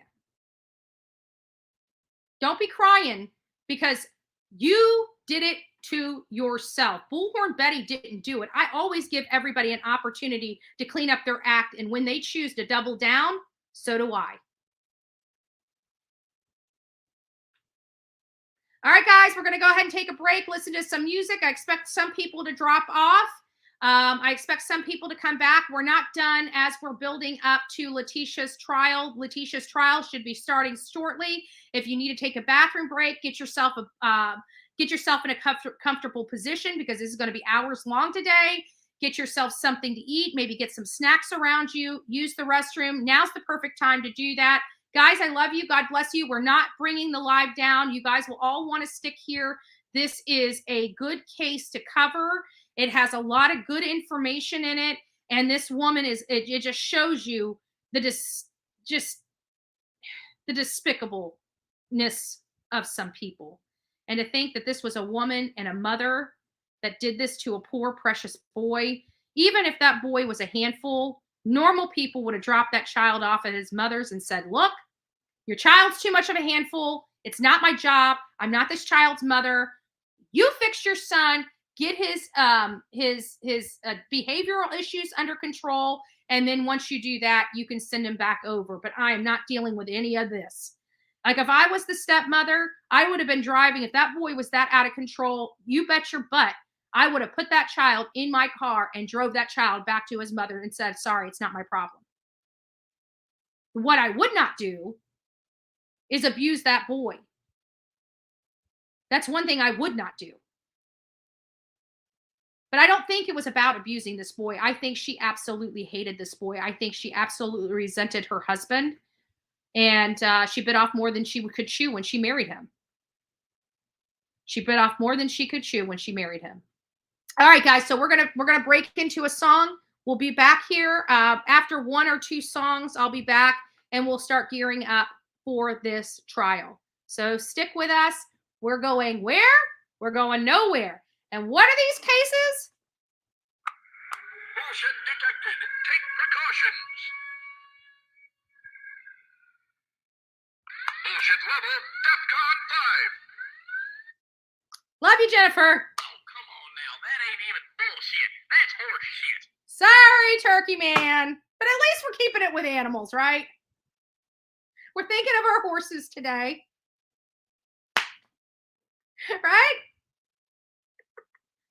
And how do you guys like it? I since the sun, I decided, because when I get too much sun, it believe it or not, pulls a lot of stuff out of the pores. So I've been keeping oil on my face and good nutrients on my face, but I haven't really been putting any makeup on. I haven't really cared about the makeup. And I'm actually liking it. Like I can feel my skin breathing a little bit. Now, granted, I'm not going to be able to go makeup free too much longer, but all the peeling is in process, right? We don't want the ugly peel marks and stuff like that. But really enjoying it. The color of my face looks really good. My skin is super soft, and the oil Betty press conference for who? Who's got a press conference? Who's got a press conference? Press conference for what, Sean? Betty just wanted to know, I saw a crowd on Fox News Tuesday night, and you look beautiful. Oh, thank you. Thank you. Yeah, many people don't realize, like, many people pay thousands of dollars to be there. We're invited guests. We put we get calls. We get calls from Trump's team and says, how many you got? We're very fortunate and very blessed, but we work very hard too. We work very hard. Those rallies he puts together, they don't get put up themselves. Those chairs that are in there in front of that stage, we do. I mean, we direct traffic. We make those events. We take a lot of stress off the teams that have to come in there and to set that stuff up. So we work very hard. And we advocate, and we're all out, in our communities doing great work and advocating for different stances. Mine I chose this year. Mine is about cyberbullying, about child welfare, and some other things that are personal to me as opposed to, group type of initiatives. But we will eventually have group initiatives, and it's just another group I'm associated with. So we have the Bullhorn Betty channel, which is, advocating for victims. And I have a whole different part of my life that you guys don't really get to see much of. And that is a very tough, I've traveled the state of Florida. I've made a lot of connections politically. I've traveled the United States. I make a lot of connections politically. I know a lot of people up the food chain. I know who I need to call when I need to get stuff done. Because again, I'm an activist here in Manatee County. So anything that's going to be, you got to have higher people up the food chain if you want to get stuff done. The teens in Marion County, you might be here. Yeah, we have 3 teens in Marion County, Sean, but it's not a case that I'm really, I watched it. I'm updated as much as everybody else is. They believe that this is a gang hit. They found a car submerged in water. You've got one girl was found, which led to another girl being found, which led to another boy being found. They're all young kids. This should never have happened to them. And they don't know who did it just yet. All they know is that it was a targeted hit. I can't imagine what these 3 teenagers could have possibly done to be a target of a freaking, gang. But Miami's a dangerous place. The most dangerous. And I talk about it all the time. People can hate me. You guys can go and unsub me or whatever. But you look at the crime in blue areas, and you look at the crime in red areas, it doesn't even compare. Blue areas are historically improperly ran, and the crime in those communities show. And Miami is no different. Miami is no different. And these poor kids, they look like they were stars. They played sports. They look like round, good citizens, and they were snuffed out too soon.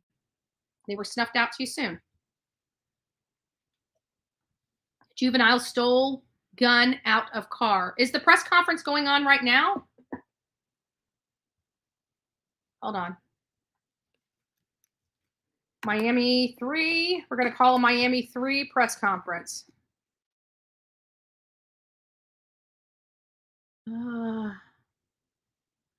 See one 5 days ago. Miami 3 murdered. Press conference. Let's see if I can find this. Why am I not finding the press conference? I can't seem to find the press conference. Can somebody throw it in the chat if there is one? Because I'd like to pull it up because it is a case we're going to be covering. As soon as I come back from Georgia, we're going to be going to Miami to cover this case.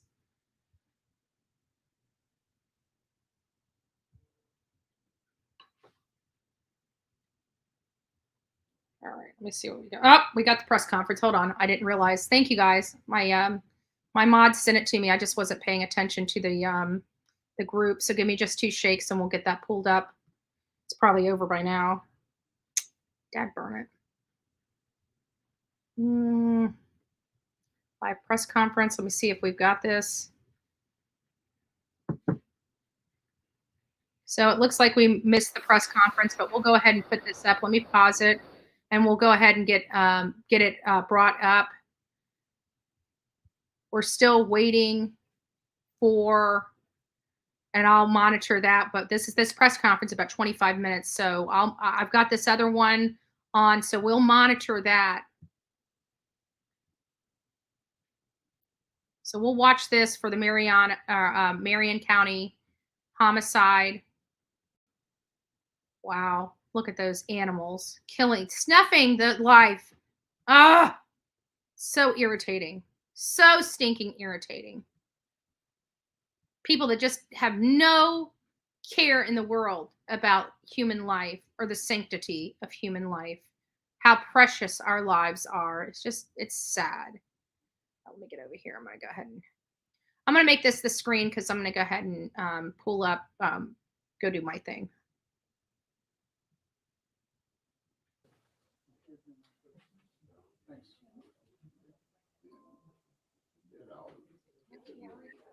There's no need to wasting our time while they're not. There we go. Director here at the Sheriff's Office, and I'd like to thank you for coming. I know we were delayed a little bit, just allowing time for more media to get here that had requested that. So appreciate your patience. At this time, I'd like to introduce Sheriff Billy Woods, Sheriff of Marion County, and some of the team from our investigative team.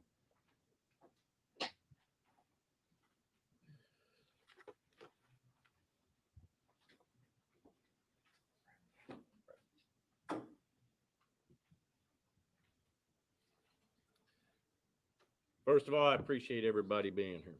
And we're here for two reasons, because of a very extremely tragic incident that has occurred, but on the other side of the coin, a conclusion to that tragedy. As all of you are well aware, last Thursday, March 30th, we received a call near Forest Lakes Park, where our first victim, Layla Silvernail, was located suffering from a gunshot wound. She would later succumb to her injuries.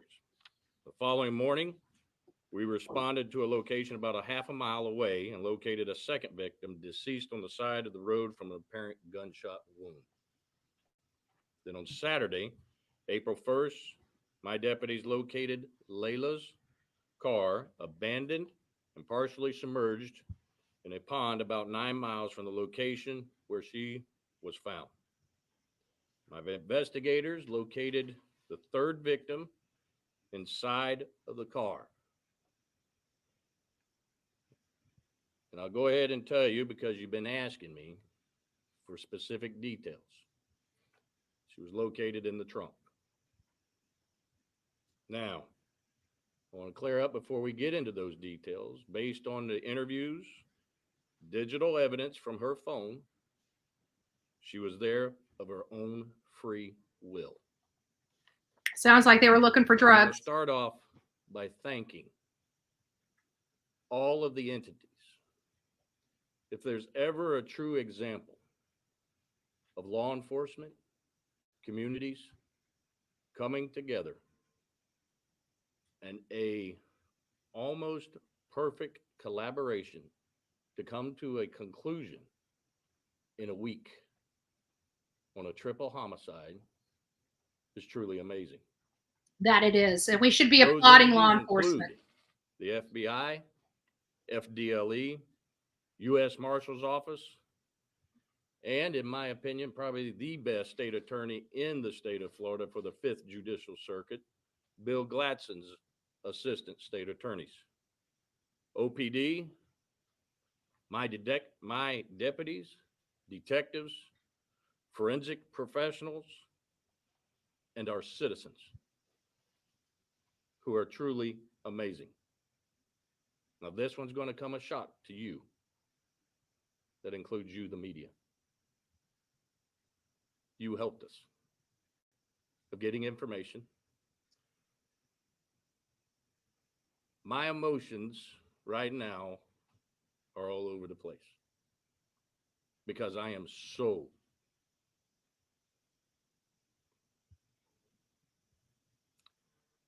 proud of my guys and girls.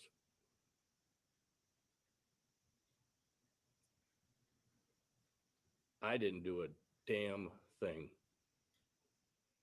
but they stepped up to the plate. And yes, you put information out there, and I'll admit this, you wore my ass out of interviews, you hounded me, but don't ever think I didn't use you as well to get the information I needed. Great, Now, the Sheriff. investigators were able to determine that this group of juveniles were involved in committing burglaries and robberies, which they were referred to as a lick.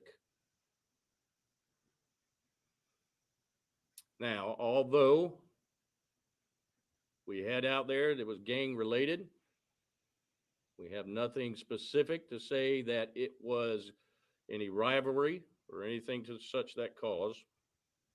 But however, each and every one of them in some shape or form is associated with a gang.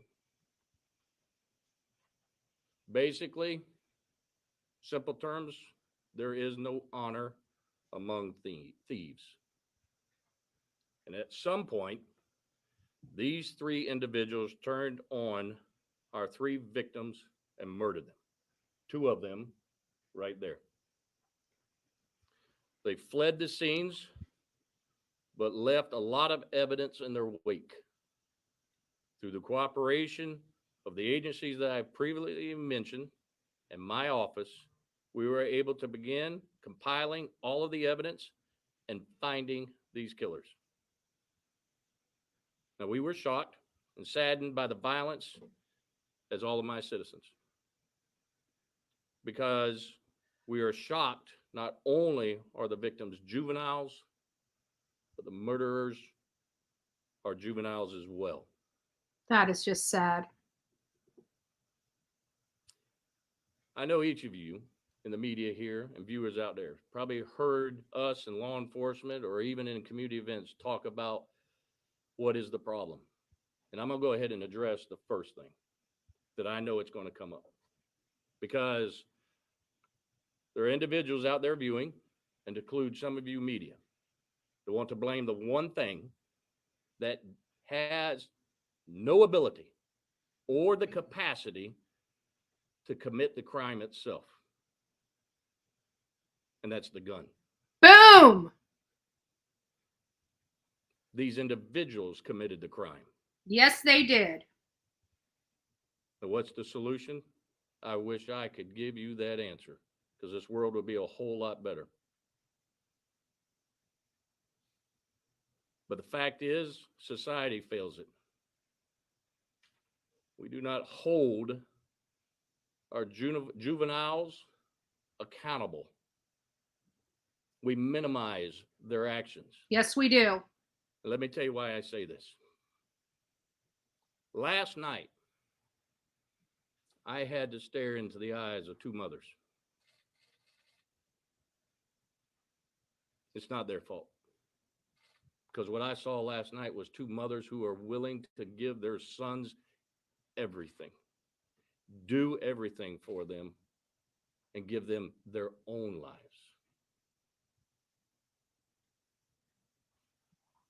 But just like you and I, no matter how much we teach them, because I am a father,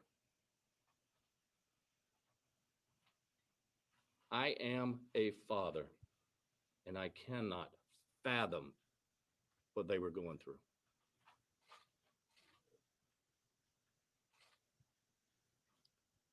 These mothers and mothers across this nation need all of your help. Because here's what infuriates me.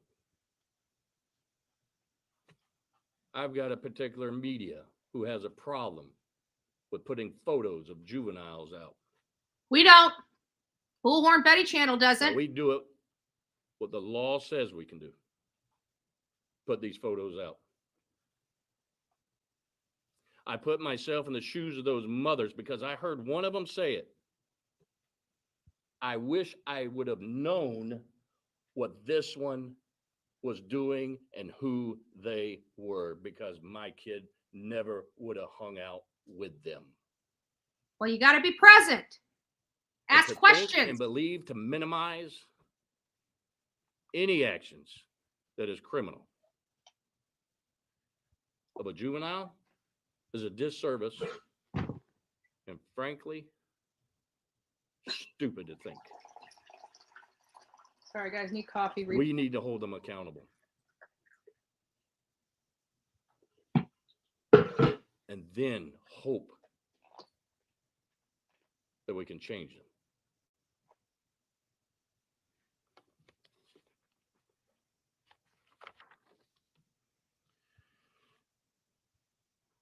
I'm not going to be able to give you everything because there is a third suspect that we were unable to locate last night. Third suspect, However, guys. Third suspect at You will large. receive, you may already have it. There you go. Probable I'm gonna cause pause affidavit. this. Hold on. This It is the tells you third guy. details of the events that occurred. This is the third guy right there. Is it Taj Bruton? He'll be saying it in just a second. Right there in the screen. That is the subject at large. And boy, these boys are going down. And I hope that they escalate some of these charges to adult charges. What they did is heinous. And wow. So there is the at-large suspect. I will tell you this. I already told you of the witness hearing the gunshots. That is when all three were killed. The suspects were in the vehicle.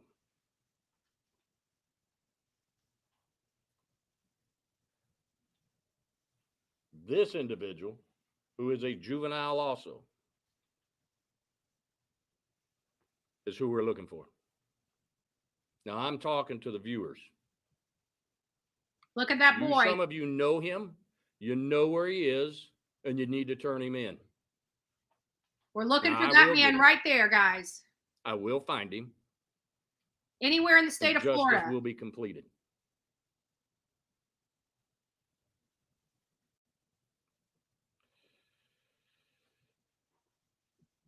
As you can imagine, my thoughts are all over this page right now.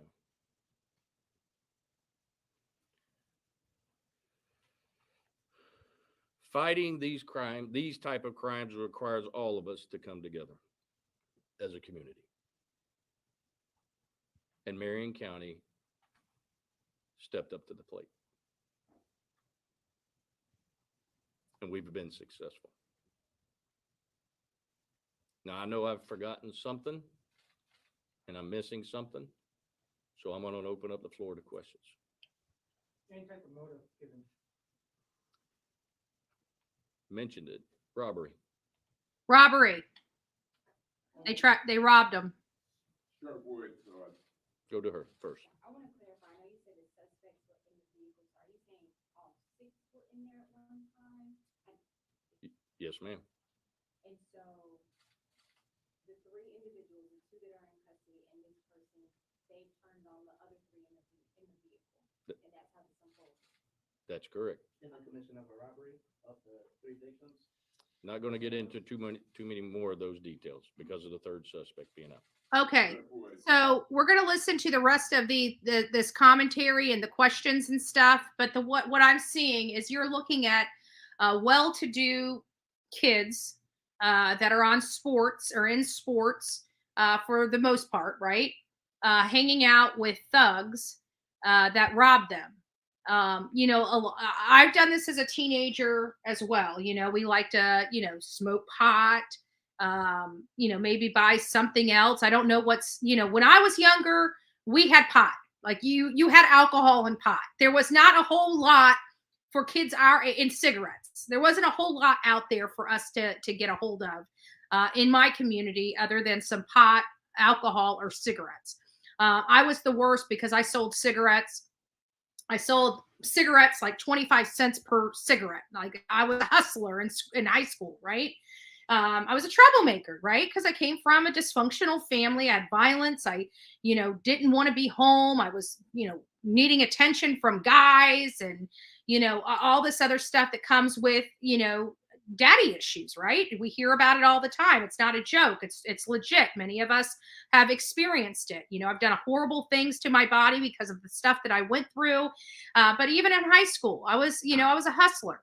So I hustled like cigarettes and lighters and things like that. I made money. That's how I made my money. 25 cents a cigarette, right? Think about it. There's 20 cigarettes. I mean, think about how much money I was raking in, right? Because kids can't get cigarettes. I could get cigarettes. Parents didn't know I was getting cigarettes. I could get booze. I was one of those people. So, we hustled. So my thing is who would I go to? I wasn't really a big pothead back in high school. I didn't start smoking pot until I was in my 20s. So I was really more drinking and, hanging out with friends and stuff like that. I guess I did smoke a little bit of pot in high school, but it wasn't, maybe it was. I don't really remember. But either way, where would you get your pot from, right? So it just makes me feel like maybe they went to school with one of these boys. They knew that these were rich white kids and they wanted some weed. Maybe they were, these people probably are from the ghetto. $10 or $20 is a lot of money for them. Maybe they wanted an OZ and had $120 and the boys couldn't get that and they chose to rob them. Like, I'm speculating here. I'm just theorizing. I'm just throwing stuff out there. I don't know if this is fact or not, but that's the reason why I think this was a drug deal that went bad and turned into a robbery. I think somebody reached out to one of their friends and realized that this friend wasn't really a friend. He calls another person and they wanted to rob them. These rich white kids, right? These rich white kids. So I think that's probably how it started. We don't know. But obviously, everybody was in the car. So that means it seems like they were willingly in the car. And I don't see these kids hanging out with these people just to run around town with them. Right. And I'm glad because I hung out with a lot of people in my day, but I was crazy. I was crazy. I didn't have to worry about being robbed. I mean, I walked around with a hammer. Nobody really kind of screwed with my kind of crazy. Right. Back in high school. So, but these kids are so naive and think they're trained that everybody's their friend and everybody likes you and all this other stuff. That's what we're told. And here we got children robbing children and killing them. That's what we got. So we're going to go back here.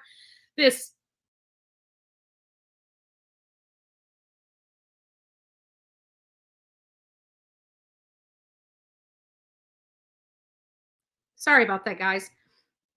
I went to go to the other screen to see if that one is up. This back up here to see if the stream is up for Letecia. And when I went to move over there, it ended up kicking me off here. So let me go over here and let's just finish this. I don't hear anything going on in the other case just yet. So we'll just keep going. What? Video is unavailable. Hold on. Maybe it just. Oh, the video has been. Okay, so it must be on there. Hold on. Let me find out where it's located. Give me just a second, guys. Let me get back over to you. I think it's because it ended, and when I came back to it, I got to go back to another spot. Give me just a second.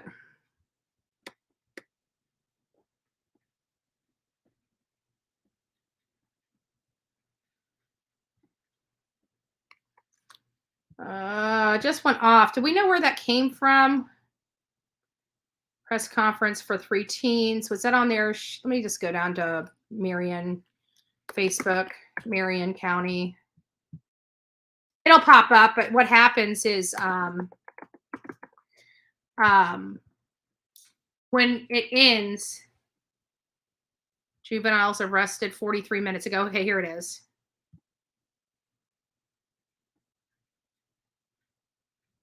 Okay. Oh, we can hear better on this one as well. So we may hear some of the same additional information we just heard because it's not the same thing. And this is coming directly from Marion County Facebook. So let me go ahead and pull this up. Sorry about that, guys. If I didn't back up on it, then it would still be here, but I accidentally did something wrong. So let's just keep going. Is who we're looking for. Now I'm talking to the meeting. I will find him, and justice will be completed.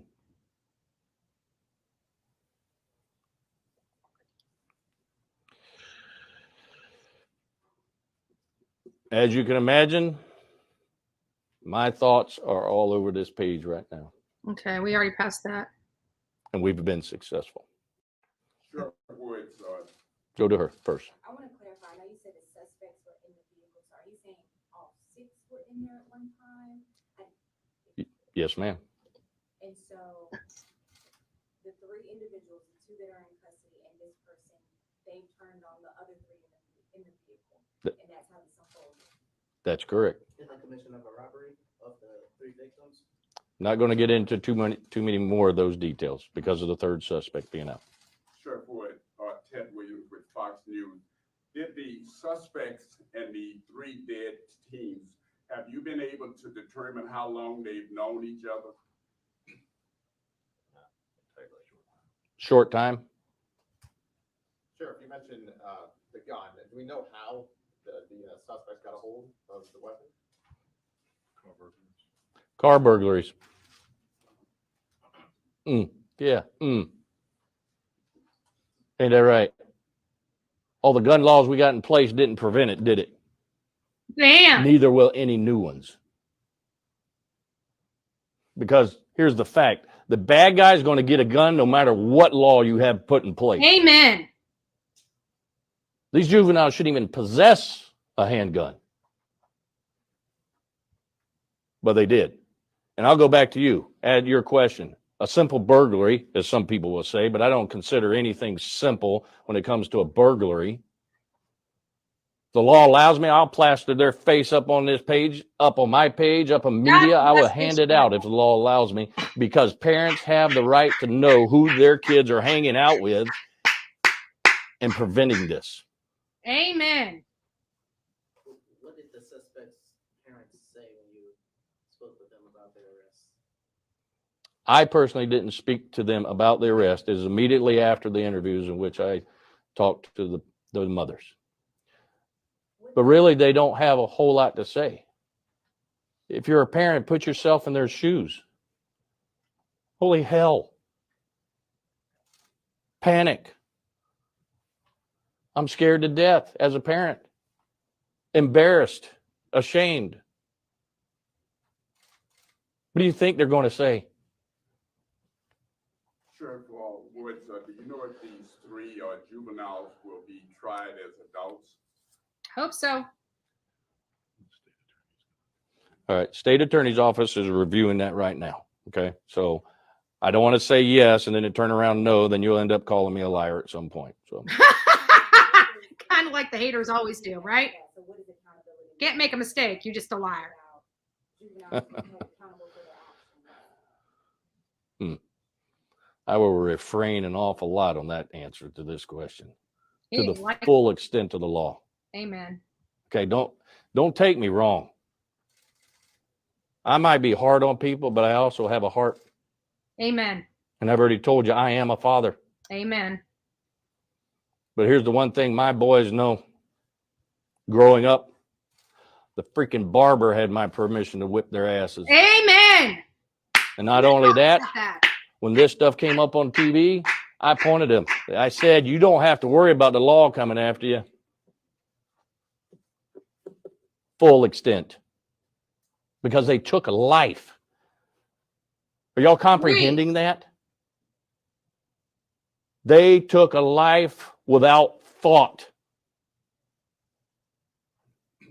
They deserve the full extent of the law. Yes.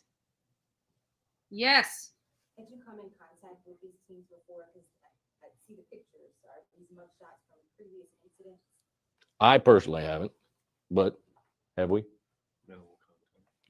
Minimum contact. I can tell you right now. I know somebody over here had a question. Sure. Andy? Do I understand correctly that the 3 victims were an active part of crimes prior to their deaths with these 3? Is that correct? I don't want to give too much detailed information, okay? But let me put it this way. My dad was a fireman. Always said, where there's smoke, there's fire, okay? Folks, don't ask dumbass questions. And Andy, I apologize. But really? Do I have to spell it out to you? Yeah, you do. What do you think they were doing? They're associated with a gang. And I've told some of y'all in interviews, gangs don't go to church on Sunday and then preach the gospel for the next 6 days. They're gangs because they commit crimes. Steal things like guns and How gun simple down innocent is people. this idea? Where are we losing it? And I know we're going long, but this is my press conference, not yours. Amen. Yes. Sounds like Bullhorn Betty rubbed off on him, or he rubbed off on Bullhorn Betty. Not sure which. I can't divulge that. I wish I could tell you. I want to shake I'll this tell you man's when we hand. get this one. I want to give this Okay. man a kiss on his cheek. Listen, I want to tell you everything. I really do. And since day one, I've wanted to tell you anything. They have had a leash on me like you wouldn't believe. I bet they have. Too bad Next. Bullhorn Betty Let's doesn't get have somebody the POI over here. They don't have a leash on me nor a zipper for this mouth. Hold back. You heard the bosses. Do you know how they were apprehended? Were they hanging out somewhere? How were you able to catch up with them? Do you want to? Go ahead. The one subject on the previous photo, Rob Robinson, was in custody already at the juvenile detention facility. And the Christopher Atkins will be located at his house yesterday after serving search warrant. So they weren't on the run or anything. Were they even surprised to even see you show up? Yes, they were very surprised we showed up. Are you able to make any statements as to what they said? I'll leave that to the sheriff. No, you'll get that eventually. We told you he was in DJJ. He was arrested by OPD the next morning after the murder. Next morning. What were the charges on that? And an affray at the school. Oh, that's what I call a light bulb coming on right there. Remember I just talked about minimizing and holding students accountable? Our school districts, not just here, I'm not going to point out just mine. School districts across this state and across this nation need to quit minimizing the actions of their students. Amen. Hold them accountable. That's where the failure is. Well, guys, let me pause this for a second. I have to be honest with you. I think this sheriff needs to meet Bullhorn Betty. I think this sheriff and I need to be acquainted because he seems like a valuable resource I'll be able to use in the state of Florida abroad. I love this sheriff. And to be in Miami, it's funny. They get blue politicians, but red sheriffs. Why? Because we're law and order. We're law and order. At least they got it right, right? At least they got this right. They may not get a lot right in that area, but they got this sheriff right. And I tell you what, this sheriff looks like he has had it. And it looks like he is entirely sick and tired of people minimizing the crimes that go on in his area. And he is exhausted and tired of dealing with it. And you know what? At the end of the day, I say it all the time. Guns don't kill people, people kill people. And I'm glad to hear more and more sheriffs taking up and stating that. But it looks like me and this sheriff are going to be able to work together and work together a really long time. I haven't branched out to the Miami area, but this will be the first time. And when we go down there, I will be going to meet this sheriff. I want to shake this man's hand. And if I have an opportunity to get close enough to him, I think I might just give him a kiss on his cheek. I sure will. I sure will. God bless this man. And thank God we have sheriffs like this across the state of Florida. We don't have this nonsense that we have that you see going on in Georgia, going on here in Florida. We don't have that nonsense. When you commit a crime, you go to jail. That's how we roll here in Florida. You commit a crime, you go to jail. You don't get to sleep in your bed for a month while we build a case. Oh, hell to the nah, nah, nah. You go to jail. We don't play here in Florida. Not when it comes to our kids, not when it comes to us. You know, we are a gun-friendly state. And we don't, and we're not psychopaths. We're not people that have no brain cells left in our head. So we understand that guns can't shoot or fire themselves. We understand that. We understand that it's an evil person that kills people, not the gun. The gun didn't do something. I think I like what somebody said in here earlier about how they're from the people that blame the driver, the drunk driver, not the car, for killing people, right? It's kind of funny when we're talking about alcohol related events inside cars, we blame the driver, the drunk driver. But for some reason, when there's gun violence, people like to blame the gun, not the person holding the gun. But we have no problem understanding that the car didn't drive itself into somebody. It was the drunk driver in operation of the car. We can get that. We can connect those dots. But somehow our brain falls out of our head when we talk about gun laws. It just, our common sense just pops out of our ear and falls on the floor. That somehow guns have arms, legs, and a brain where they can pick themselves up, know what their target is, aim for their target, and shoot a bullet out of them. Somehow we forgot that somebody behind the gun with evil intent is causing the chaos, not the gun itself. It's as if a dog running out of the home and gets hit by a car, but it's the driver's fault because the driver should have had ESP to know that dog was going to be running out of that house and run right into the freaking tires somehow, right? Not the dog's fault. It's the car's fault.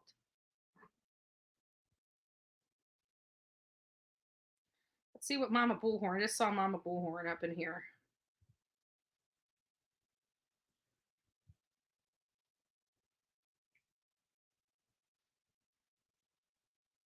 Marion County Courthouse near Ocala. Yeah. Now this is in Miami. That's up northern, Mom. We're in Marion County or Monroe. Let me see what county this is. Marion County Sheriff. Yeah.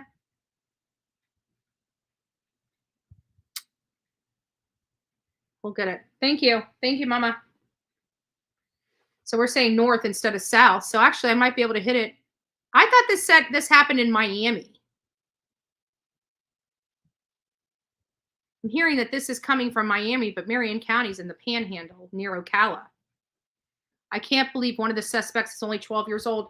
Well, I can because I understand the makeup of these gangs. I understand the process of these gangs. And so how it kind of works is that, they find these children that aren't, that have problems. So usually it's an absent father. Maybe mom's working all the time to support them. Maybe mom or dad or both are on drugs and alcohol and not paying attention to what their kids are doing. I'm not saying that is what happened in this situation. I don't know any of the parents to these kids. This could have been a shock to these parents. But this is very, very, and there's a lot of stuff. My parents, like, especially my mom was a good mom. She made sure that we had home cooked meals, made sure our home was clean. We lived a very bougie lifestyle. It was just, like I said, it wasn't always bad, but when it was bad in my household, it was really, really bad. But we lived we lived next to car dealerships, lawyers, doctors. We were bougie. Mom and dad wanted to go out and buy new cars. Mom and dad could go out and buy new cars. We were bougie like that. I mean, hell, and even in my first, from 18, I think I went through 3 cars. I wrecked 3 cars and my dad would buy me, another car. So, I'm not going to say that I wasn't, somewhat spoiled. Of course I was. But I still got myself in trouble. So not all, but I still had a lot of problems going on in the home. It's not like I came from this great home where we went to church every Sunday. There was no problems in it. We had a lot of problems. We had a lot of family problems. A lot of those family problems were derived by my father having, childhood trauma himself. Was he better? Like, his parents left him. He was in the foster care system. He refused to do that to his children. So God bless that man for that, right? He did better than the way he was treated when he was growing up. But again, he broke the cycle. He broke the cycle for his children. But it still was a very uncomfortable living environment growing up. But God bless him. He did the best he could. And I will forever thank him for that. But him and I, honestly, there's a lot of hurt there from the past, so much that it's very hard to get over it. And until he can accept the things that have been done, that he's responsible for, and actually try to give it try to change, he's toxic for me.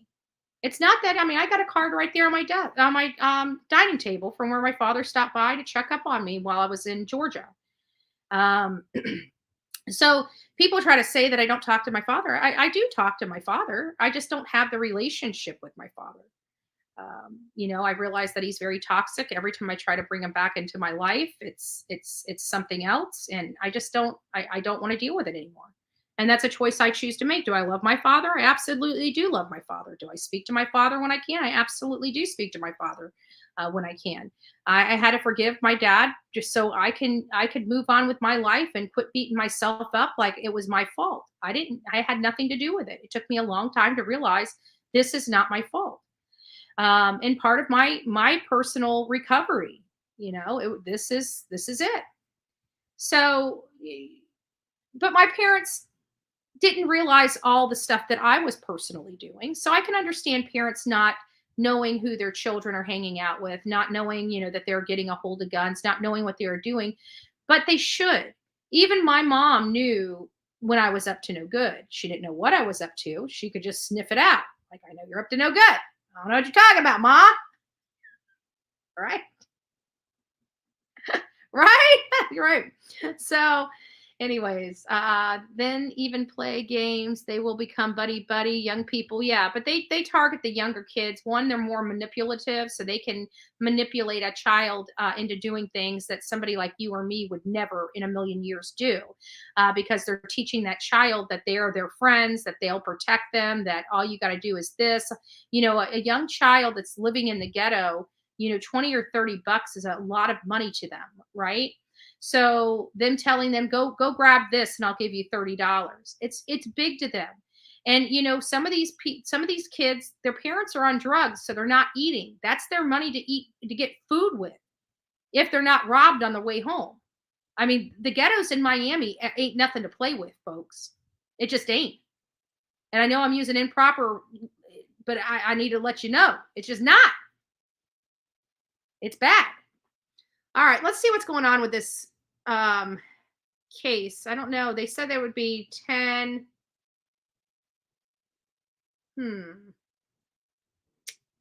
So 9. So we should be starting this new case in the trial. We should be starting this trial in about 20 or so minutes. Oh, hold on. Mama Bullhorn's calling. You're on speaker. Hey, baby.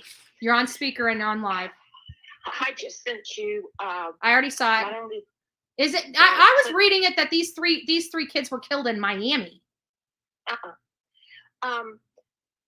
Also, I sent you a clip of Grady Judd, which you will bust a rib over, but he got his message across. I wanted to reiterate what you already said. We did live a bougie life, but it was filled with lots of abuse. Yeah. And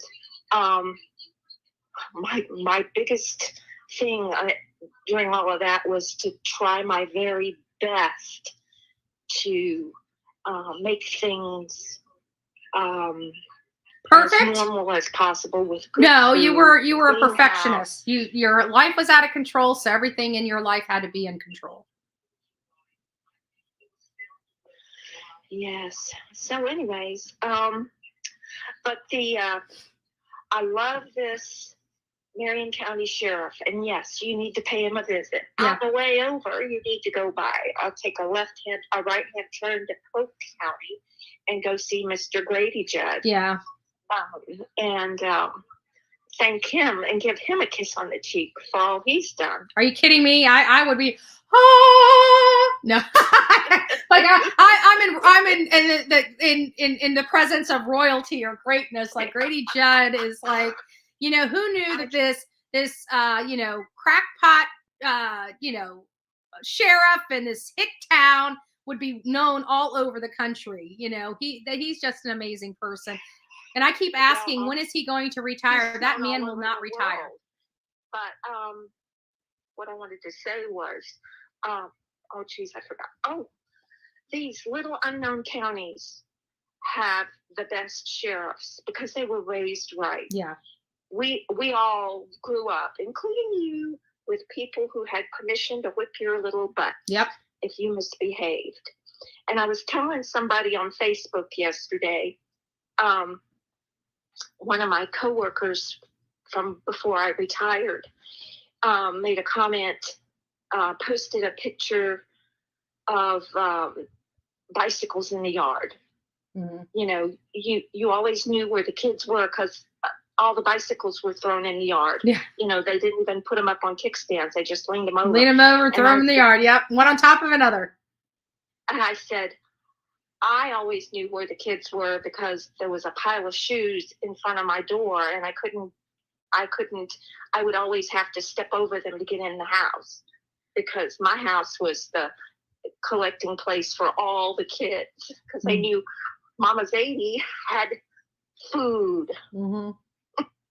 Food. Yeah. Beverages. So anyhow, that's all I had to say. All right, Mama. I'm so very proud of this sheriff, and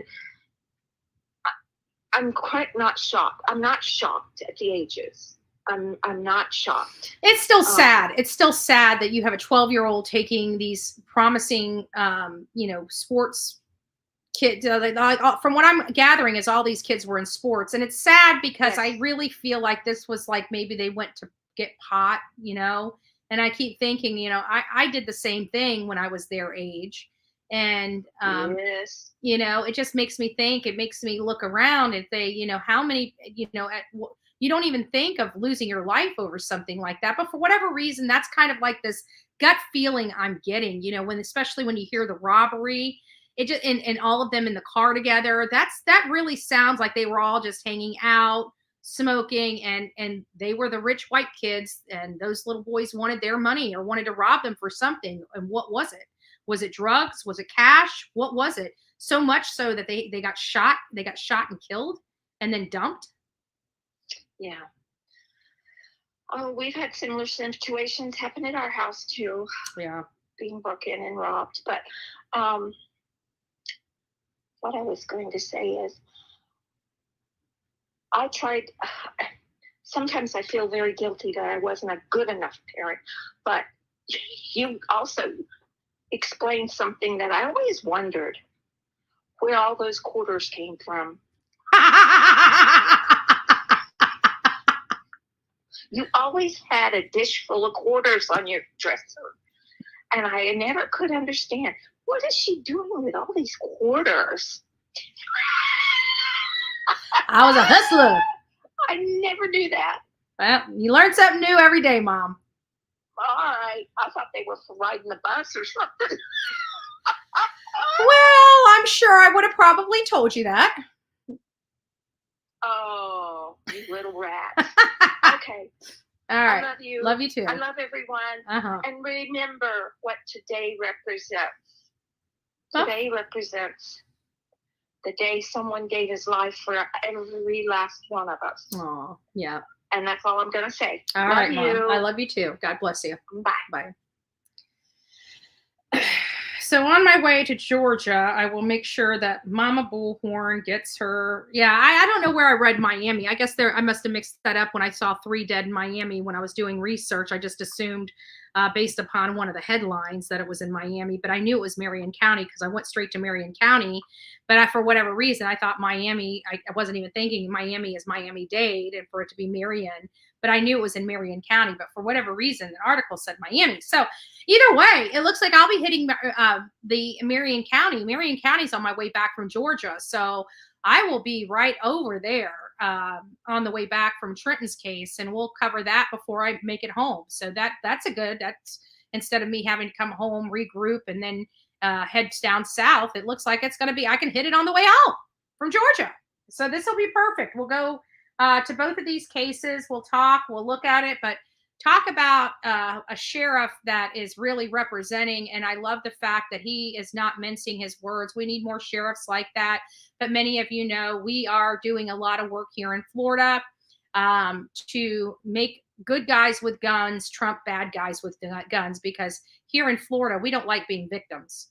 We don't like being victims, and we give every law-abiding citizen the laws necessary to protect themselves. We've got stand your ground laws. That means no matter where you're at, if somebody comes up and violently and puts your life in jeopardy or makes you fear for your life, you can drop them right then and there with no consequences whatsoever. You don't want to be going home in a body bag. Don't be threatening people. That's what we represent here in Florida. You do not get to assault and intimidate and make somebody fear for their life. We don't like that around here in Florida. And that's not just me. I mean, you got a county that's many miles away from Manatee County where I reside. And guess what? We're all getting tired of this nonsense.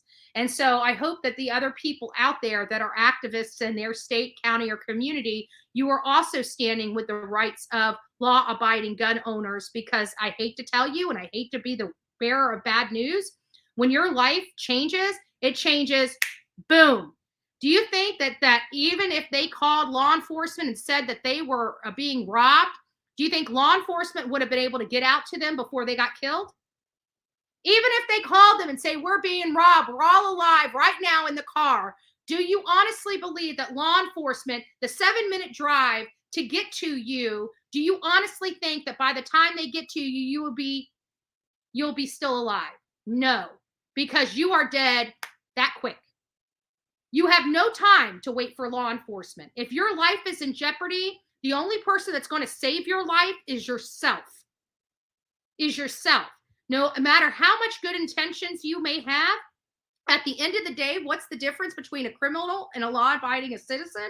Is that the law-abiding citizen will actually go and make that application to our state to get that concealed weapons permit, whereby the criminal, like these 3, will go break in cars or rob somebody to get a gun, or go buy it on the corner with the money that they robbed from other people. They're still going to get the gun. You know, the difference is that the law-abiding citizens in some of these communities are not allowed to defend themselves. They have to just stay there frozen and pray to God that they're not going to get shot by a maniac, because their politicians in their community don't believe in guns and say, hey, we want you to twiddle your thumbs while we send our officers out there. And you wonder why so many more people are dead in their community than alive. I'd like to see a lot more dead criminals than law-abiding citizens. Just me personally. Just me personally. So that's my stance. So now we're going to officially take our real break. We're going to take our real break. We've got just a few minutes before Letecia Stauch's trial is going to begin. We've got about 13 more minutes. So if you guys want to get your coffee, if you want to get yourself a snack, now will be the time. I'm going to go ahead and play a song so I can do the same. I got to refill my coffee, and I got to get me a little bite to eat. And then we'll be back here probably about five or so minutes. So if you guys want to break now, come back here for the Letecia Stauch trial. If you guys have not watched this trial, you're going to want to watch it.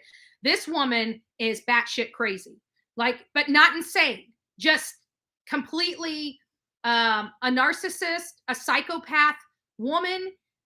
She's not going to get be found not guilty by reason of insanity, because if you listen to her, she has some pretty strong actions that happen, not one of an insane person. An insane person would not be trying to hide bodies. An insane person would not be cleaning up the crime scene.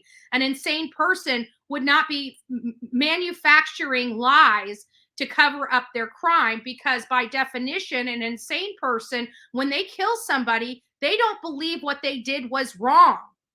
So you're not going to see the cleanup. You're not going to see them lying. You're not going to see them putting actions behind trying to cover up a crime, because insane people don't believe what they did was a crime. That's the difference. And she's going to have a huge hill to overcome in this case. And you are going to want to watch it, because this is something short of a drama series on TV. And if you haven't had an opportunity to hang out with the Bullhorn Betty channel and our chat room, you're going to want to be here. We're very friendly over here on YouTube. We love not parroting each other's commentary. We like the independent thinking. We like people being respectful for one another and to one another as they state their position. We have a lot of commentary that goes on. We have polls over here. We really try to keep the whole entire community involved in this. And I did, Raylene, I did put your comment up here because I want to state a misconception across this country. You are allowed to rear your children. There is no place across this country that rearing your child is illegal. You can whip your child. You can punish your child.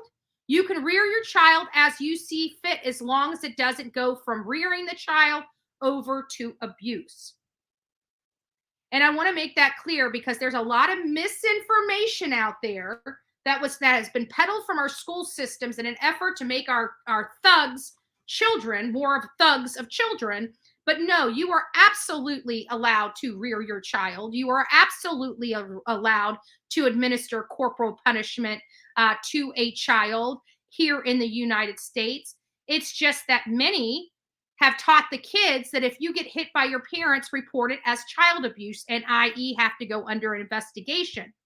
There are many officers out here that when you tell them what you have done, will go to that child and say, if you ever do this again, she'll probably do it again. Yeah. Law enforcement has to deal with the crap that our schools and lack of parenting has to create. Believe me, law enforcement absolutely supports rearing of a child. Now, many parents are like, I've never whipped my child in a million years, the sweetest person in the world. Maybe that is the environment you created. Maybe you were just, one of those parents that just lucked out. But I hate to tell you, you're more of the exception than the rule. Most of our children need to be reared. Most of our children need to learn right and wrong. Most of our children aren't automatically downloaded with that information. It's us as parents that are responsible for teaching our children that and giving them all the ability in the world to be an upstanding and good citizen of the United States of America and the state in which you are from. Some people fall short a little bit. Some people, out of no fault of their own, just have children that are unruly. And you got to work with that. But, you know, again, it's being that parent, not that friend, the parent that holds their children accountable. Trust me, I promise you, especially ones that have little children in this chat room, I promise you, you hold your children accountable for the wrongdoing they do when they're a child, they'll be much better controlled when they're a teenager by making them accountable to their conduct. You got to start that off young. You can't wait until they get 14 or 15 and are completely out of control before you start rolling that back in. It's too late at that point. You have to make sure you're getting to your children at a young age. You are not their friend. You are not their friend. Parents, the ones in the back, quit being your child's friend. You are their parent. You are authoritarian over them. You are above them. They are not equal to you. You have to parent. And I have to be honest with you. You know, these adults on YouTube, I can guarantee their children are better behaved than they are in most cases. Better behaved than they are in most cases. Okay, going to the song. We'll be back here in just a few minutes. Go grab your beverages and be back here in about 5 minutes. I think we're gonna want some song. I know you told your friend you're not okay, and tell me what's wrong and why you never said you felt that way. And guess you're trying to stay strong and fake a smile until I look away. But I've known you too long, it hurts to watch your blue eyes fade to gray as you fade away, as you fade away. Yeah, I'm about to fade away, cause every time I wake up I feel like it's Monday. Something's going wrong with all the chemicals up in my brain. All of a sudden I don't look at anything the same way. Gotta build up of my thoughts sitting in an ashtray. I'm sorry that I'm so inconvenient, okay. Just let me be me and I'll stay out of your way. I can see the way you look at me, I'm such a disgrace. I never really asked to be brought into this place. You wanna love me? Well then baby have a taste. All the highs and the lows, no you'll never be the same. I don't really wanna hurt you, but I can't control the pain. If you're sticking by my side, maybe we could be okay. Okay, maybe you could be the change I need today. I promise that I've never felt this way. I really hope that you will choose to stay through all the pain. I know you told your friend you're not okay, and tell me what's wrong and why you never said you felt that way. And guess you're trying to stay strong and fake a smile until I look away. But I've known you too long, it hurts to watch your blue eyes fade to gray as you fade away, as you fade away. As you fade away.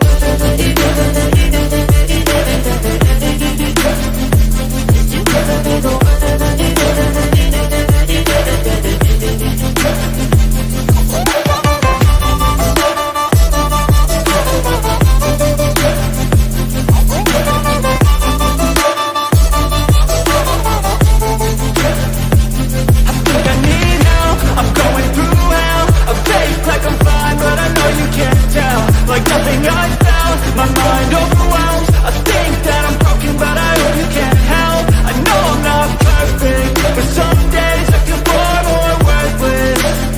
Baby, you make me feel nervous.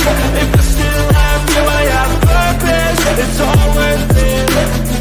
I know you told your friend you're not okay, and tell me what's wrong and why you never said you felt that way. I guess you're trying to stay strong and fake a smile until I look away. But I've known you too long, it hurts to watch your blue eyes fade to gray as you fade away, as you fade away.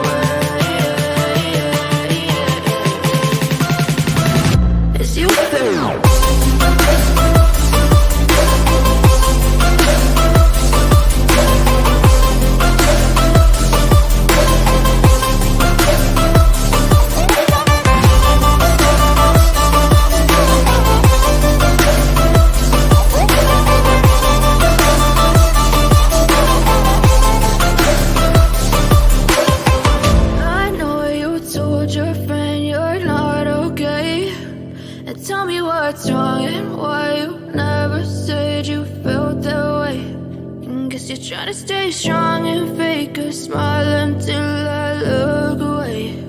But I've known you too long, it hurts to watch your blue eyes fade to gray.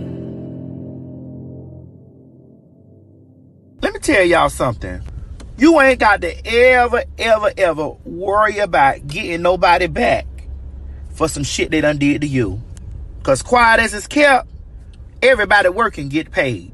Let me break that down so you understand what I mean. Everybody working getting paid. See, some of you motherfuckers don't even know that you're working. But payday comes after a while, bitch. You being messy, you're working. You gossiping about people, you're working. You stealing, lying, cheating, or just all around doing some fuck shit, you're working. And payday is on its motherfucking way. Ha ha! Let me tell you something, you working motherfuckers. Some of you bitches got overtime in that bitch too. Ooh, that payout gonna be good. So when you get your check, bitch, don't complain. You worked for it. You worked for it. You worked for it, right? You worked for it. So thank you to whoever did that. And if you guys haven't seen on the community tab, I think it's like 3 or 4 down, you will see my message. It's a song, but it's my message to the hate. Now we're going to bring this up. People versus Letecia Stauch. Record should reflect the jury is not present in the courtroom. Is there anything we need to take up outside the presence of the jury at this point in time, Mr. Allen? Yes, Judge. So prior to us starting trial, you had asked us to give you notification. We're going to bring you any sensitive photos. So there will be some of those today. Some from the scene where the suitcase and Gaines remains were found, but then also clothing. But more importantly, the suitcase we intend to bring in today, since the time that it was recovered in Florida, it's been in the freezer. It's got lots of fluid on it. So I intend to have that be the very last thing that I admit into evidence. Okay. It'll be in a plastic bag so that the jurors can see it and appreciate size and that kind of thing. And then what I would like to do is then once it's admitted, unless defense has any specific cross on that item, have it taken right back out. It will smell up the courtroom if we keep it here. Mr. Tellini or Mr. Cook? I I, you stopped it taken. I wasn't sure if it was cross-examination or what. So, but it's okay to bring it in, take it right back out. Okay. So it's going to smell. All right. So what witness is that going to be through? Our very first one, Kelly Smith, will be our first witness this morning. Okay. Okay. And then what I would like to do, Judge, just because of the size of that exhibit, is probably have the suitcase, is have our investigator come in and actually just hold it for the witness, and then have that investigator show it to the jury, lift it up, and then when we're done, walk it back out. All right. And I assume just substitute photographs for it. I'm sorry? Substitute photographs. We have photos of it as well. Yeah. Okay. Just with photos, it's hard to. Hold on just a second. Yep. No, I think it'll be fine. I'm sorry. Go ahead. I was just going to say. I'm gonna have to be the on my photos, phone, obviously, guys. It's hard to get a good feel for actual size. No, and I understand that part. So, okay. Okay.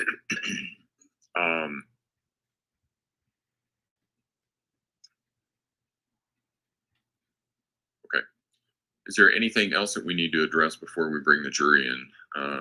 Prosecution? No, you're. Defense? No, sir. Okay. Let's go ahead and bring them in. All right, the jury is now coming in. They were talking about the suitcase before the jury got there, so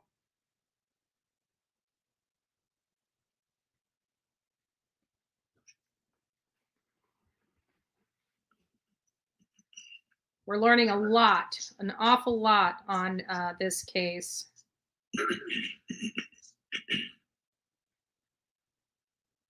All right, I'm in the chat on the phone because I got to keep it on this for the live. Otherwise, you guys won't be able to watch it. So I apologize about that, but this is the only way we can run this live today. Are you doing okay? Okay.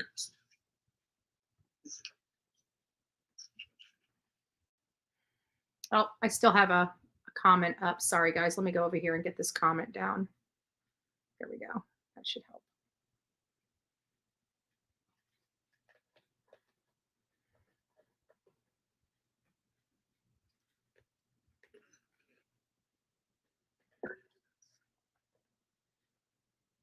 All rise for the jury, please. All rise. Court BHB is now in session.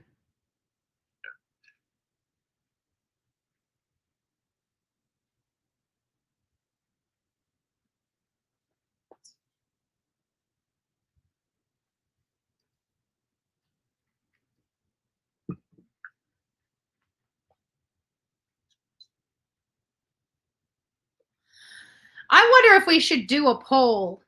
I really do. I wonder if we should do a poll Thank you. May all be seated. and ask Court will if how many resolve people 20 CR believe that the 135 judge sounds like Letecia JB Stauch Bueno, record should reflect Bueno, the jury has Bueno, returned whatever to his the name courtroom. is. Hey, Good morning, JB. ladies and gentlemen. We're going to start our day the same way that we have every other day, and that is, has anything occurred since we were last together that causes any of you to believe you could not continue to serve as a fair and impartial juror? If so, please raise your hand. No response? All right. With that, prosecution, call next witness, please. Thank you, Your Honor. Good morning. We would call Kelly Smith. All right. Ms. Smith, if you would step forward and raise your right hand, please, ma'am. I should do a poll. I wish I could do a poll on this end. It won't let me do a poll except on Good my morning. computer. You Let me get the swear other affirm computer. I'll be testimony right about back. This man will be the truth, the whole truth, and nothing but the truth. Go ahead and have a seat in the witness stand. Please watch your step as you step into the stand.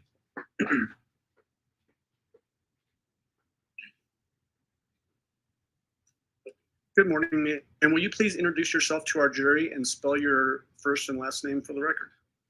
Kelly Smith, K-E-L-L-Y-S-M-I-T-H. And there's a microphone there. Slide it closer to you and try to speak into it so that everybody can hear you. Okay. Ms. Smith, who are you employed by? Santa Rosa County Sheriff's Office. What do you do for the Santa Rosa County Sheriff's Office? I'm a crime scene technician. And just because we don't have a Santa Rosa County here in Colorado, where is that? Florida. All right. What's the biggest city in that county? Milton? Milton. Okay. Is that very near to Pensacola? Yes. Okay. And Pensacola is in what county? Escambia County, Florida. All right. And I think you said that you're a crime scene technician. Is that right? Yes, sir. What education do you have that allows you to do that job? I have several crime scene classes, water classes, suicidal classes that I've taken for the job, and then a 40-hour class that they gave me when I started. The 40-hour class, is that the basic crime scene investigation class? Yes. Was that in 2019? Yes, sir. Did you also take a crime scene processing class in 2020? Yes, sir. You mentioned that you took a water class. Was that the aquatic abuse, death, and homicidal drowning investigations? Yes. Was that in 2021? Yes. And then you said suicide investigations also? Is that right? Yes, sir. Was that in 2022? I believe so. Let's see. What did you do before you became a crime scene technician for Santa Rosa County Sheriff? I was still employed at the Sheriff's Office as a 911 dispatcher. How long did you work as a dispatcher? 13 years. What are the duties associated with being a crime scene technician for Santa Rosa County? Documentation, photograph, collection of evidence, packaging of evidence to turn it in. We do dusting of the fingerprints and take DNA samples. Is it common for you to actually go out to potential crime scenes? Yes, sir. Do you sometimes collect evidence from crime scenes? Yes, sir. Do you also occasionally attend autopsies? Yes, sir.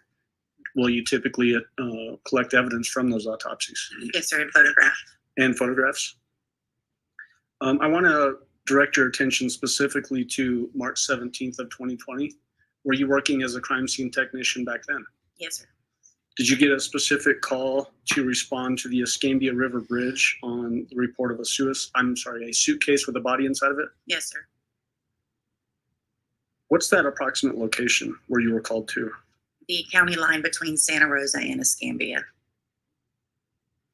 And we had previous testimony from other people that had also gone to that bridge. It's sort of, if you look at a regular map with north being on the top, it looks like the bridge runs north to south, but it actually, I think, has a east-west lineage. Is that right? Yes, sir. And as far as where you responded to, was that on the west side of the bridge or the east side of the bridge? East side of the bridge.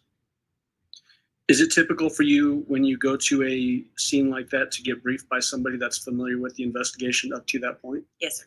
Did you have that occur here? Yes, sir. Who briefed you? I don't remember. I don't recall on that one. Who Okay. the first person I spoke to? Was it by chance Detective Jason Yoder? Yes. What was the information that you received from Detective Yoder when you got that first briefing? That they had located a suitcase with a body in it under the bridge. Did you have a chance to make your own visual observations of that area? Yes, sir. Tell the jury just basically what you saw, and then at some point here in just a moment, we're going to get into some photographs. I noticed we had to park on the other bridge, so I was able to look underneath the east bridge, and I just seen what appeared to be a suitcase and a material beside it from a distance. It just looked like material. Did you have a chance also to view the scene from above, meaning on that bridge span looking down? Yes. Did it appear that the location where there was an indentation, that was where the suitcase was dropped from that bridge down to the ground below? Yes, sir. What color was that suitcase? Do you remember? Olive green color. Okay. Did you go up closer to the suitcase area? Yes, sir. You said that it looked like there was some fabric or something like that associated with the suitcase. When you got closer, could you tell what those things were? You could see that it was a blanket and a body. And then you mentioned earlier that it's very typical for you to take photos of scenes. Did you do that in this case? Yes, sir. Now, at this point, I would like to approach and show the witness exhibit 77 through 85, which are photographs. All right, go ahead.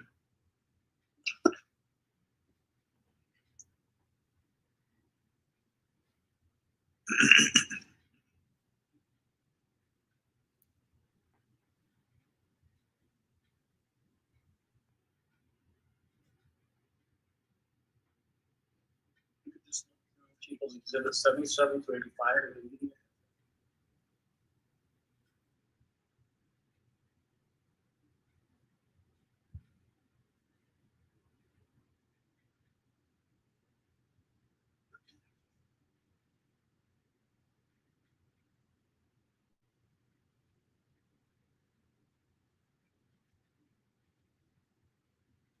Yes, sir. Do you recognize those? Yes, sir. What are they? These are the pictures around the suitcase that I've taken. Out at the scene at the Escambia River Bridge? Yes, sir. Are they fair and accurate representations as to what you saw that day? Yes, sir. Now, at this time, I'd move for admission of people 77 through 85. Defense. Objection, Your Honor. Exhibit 77 through 85 will be admitted. Go ahead. Permission to publish, Your Honor. Okay. Give me just a minute, though. Okay.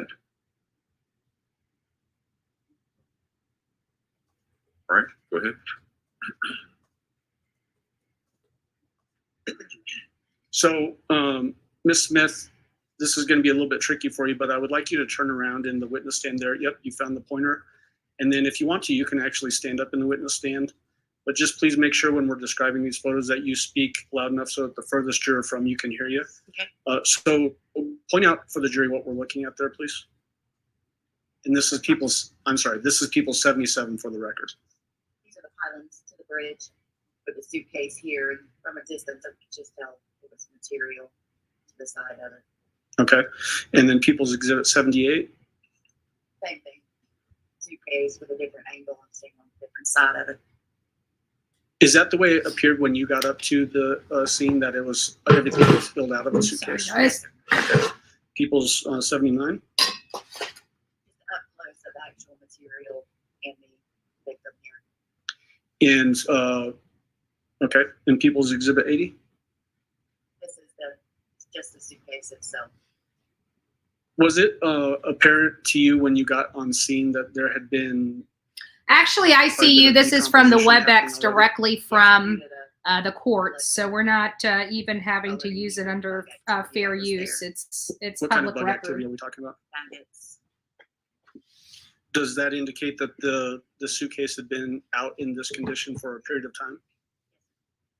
People's exhibit 81. What are we looking at there? This is what appeared to be a void spot. You were up on top of the bridge looking down. And then beside it, you can see everything's laid over and it's discolored, a little discolored from everything around it. So is that looking from the span of the bridge down towards where the suitcase likely had dropped? Yes. Okay. And that's what it looked like for you when you stood there as well? Yes. 82, I believe is this 82 or 81? 81. 81. So please put up 82. And is that just a close-up of that last photograph? Yes, sir. Did that suitcase have one wheel on it? I don't know. Okay. People's Exhibit 83. This is side view of the suitcase. And you see a wheel on that bottom left of that photo? Yes, sir. So if we go back to 82, does it appear that that really deeper indention there would coincide with that wheel potentially? Yes, sir. Okay. And then People's 84? The inside of the suitcase. Tell in photographs, but was the inside of that suitcase wet? Okay. Is that common to have, I guess, a wet area like that when a body's decomposing? Yes, sir. 85? The back side of the suitcase, it's wet. That's what the discoloration is there. Some liquid coming out. So that darker area below the wheel there is liquid that had leaked out on the ground? Yes, sir. Okay, you can take a seat again. And then that was on March 17th, correct? Yes, sir. Did you also attend the autopsy on March 18th? Yes, sir. So tell the jury, was the body that went to the autopsy the same body that you saw on scene on March 17th? Yes, sir. How could you tell? The clothing was the same. The condition was the same. Similar characteristics. What about the blankets that you mentioned? Were those also at autopsy? They were. Did you collect a lot of those items during the autopsy? I did. All right. Do you also take photographs of the autopsy? Yes, sir. Yes, sir. Where was that autopsy performed? At Sacred Heart Hospital in Pensacola. Was there a tentative identification done as to the remains that the autopsy was performed on? Yes. What was tentative identification made as? Gannon. Gannon. Stauch. Stauch. Okay.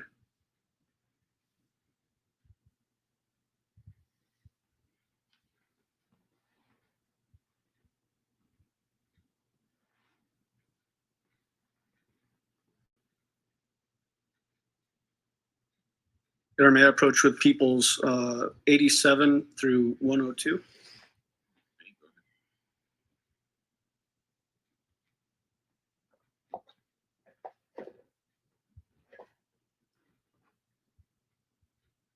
Guys, I just want to let you know I am here. I'm in the back. I've got the chat up on the old Dell 2-in-1 that was crushed in the, it's working. So we're going to use it until it shuts down on me. I can feel it's getting hot. So we'll just keep it going until it shuts down. But hopefully I reset the actually going up connection. With People's Exhibit 87 and then 90, 91, 92, 93, 94, 95, 96, 97, 98, 99, 100, 101, 102. So there's a gap for physical evidence that we'll be admitting as well. So it's 87 and then it jumps to 89 through 102? 87 and then 90. Okay, got it. All right, thank you. I also wanted to go over, we got several people over in our new channel chat. Thank you for helping me build up the viewer time on the new channel. If some of you guys want to go over there to watch this, to help out with the viewership on there, to get this monetized quicker, please consider doing so. We're running these and other channels all together on both channels. So just FYI, thank you, Tammy and Patricia and Echo, for all being over on the new channel, helping build up the viewership over there. Have you had a chance to look at those? It's appreciated. Yes, what are they, generally speaking? pictures from the autopsy. Are they Evidence. fair of evidence? Mm-hmm. Are they fair and accurate representations as to what you saw during this autopsy and things that you collected? Yes, sir. Or at this time, I'd move for admission of 87 and then 90 through 102. Defense? Objection, Your Honor. Exhibits 87 and 90 through 102 will be admitted. Go ahead. Permission to publish those, Your Honor. Okay.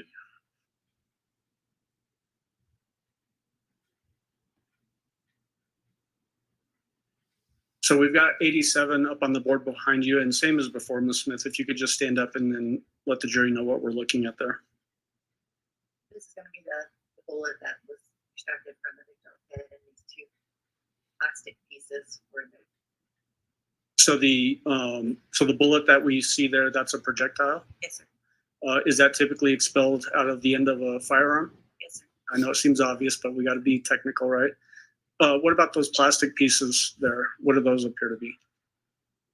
From my understanding, they were part of the bullet. Okay. And then you said that these were recovered during the autopsy. Do you remember where specifically? Leave the head. The head. And then I want to approach with people's 88 and 89. While he's approaching for that, would one of my mods drop the new channel link into chat on the main channel page? I'd greatly appreciate it. Some people would like to know the new channel.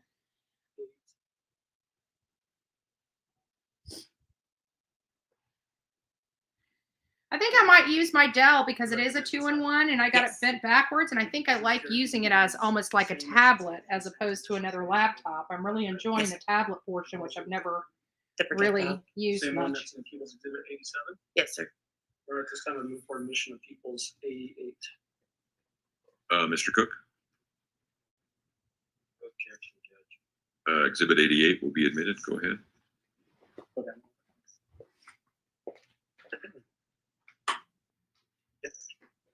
And then I've got People's Exhibit 89 here in front of you. Do you recognize this? Yes. Does it appear to be in the same or substantially same condition today as the day that you recovered? Yes, sir. What does it appear to be? The red plastic pieces. Same red plastic pieces that are in People's Exhibit 87? Yes, sir. This time I move for admission of People's Exhibit 89. Mr. Cook. Objection. Exhibit 89 will be admitted. If we can just have the witness display this to the jury by walking in front of the witness. Where that's fine. Twice. Starting with the 88, if you could just hold this up like this and then just walk slowly in front of the jury box.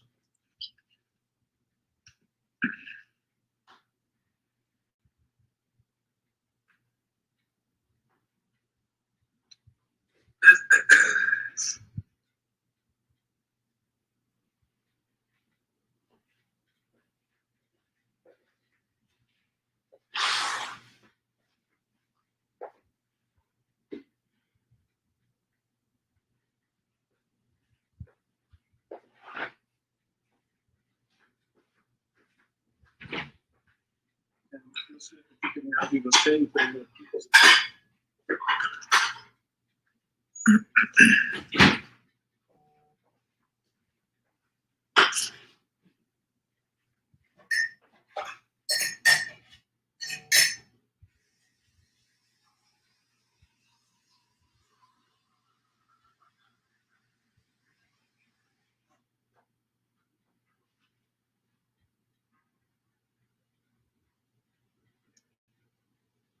Just a second.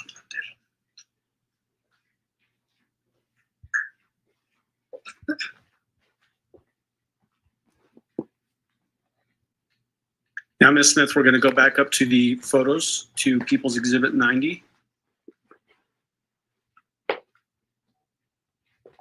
Tell the jury what we're looking at there, please. That is the pillow that was located inside the suitcase. Were there any defects apparent in that pillow? Yes, I think that right here.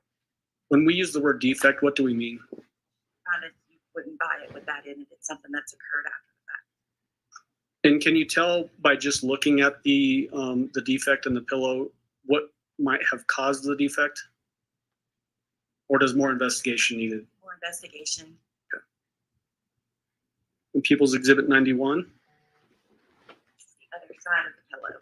It was one of those that had reversible each side. This one's wet for the discoloration. And it had some remnants on there for the decomp. People's 92? What are we looking at here? That's the projectile. It was the X-ray. So is this actually an X-ray of that pillow itself? The pillow itself. Are there actually two projectiles visible in that X-ray? When we, again, just so that we're being technical and not leaving anything unsaid, when we say projectiles, are we again talking about bullets? Yes. That were inside of this pillow? Correct. People's 93? That would be a close-up of the damaged part. Would that coincide potentially with a bullet being fired into that pillow? Yes. People's 94? What, Same thing here, the defect right here on the pillowcase off. again, does that coincide with a bullet being fired into the pillow? Yes, sir. Obviously, we've seen the X-ray and the bullets were inside the pillow. Does that mean that there would not be any exit defects from the bullets? Correct. Okay. People's 95? That was not the material, but the filling of the pillow, the damage that was done to it from the projectile. Does that actually, can you see the projectile there as well? Maybe a little bit right here. Okay. People's 96? Closer image of the damage done from the projectile. And can you also see the projectile? People's 97? That would be one of the projectiles that was in the pillow from the guy. People's 98?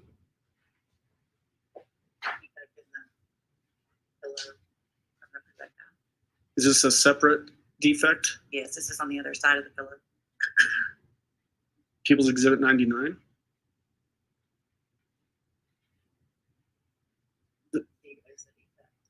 So this defect that we're looking at here now is the pillow with the pillowcase removed. Is that right? And then the this defect coincides with that last defect in the pillowcase that we just looked at. People's 100. For the pillow. People's 101. Another shot that's cutting the material and getting to the filling of the pillow. And people's 102. That would be the projectile that we pulled. So correct to understand that you were able to pull out two projectiles from the pillow itself? Yes. At this time, I'd like to approach the witness with People's Exhibit 103. You may go ahead.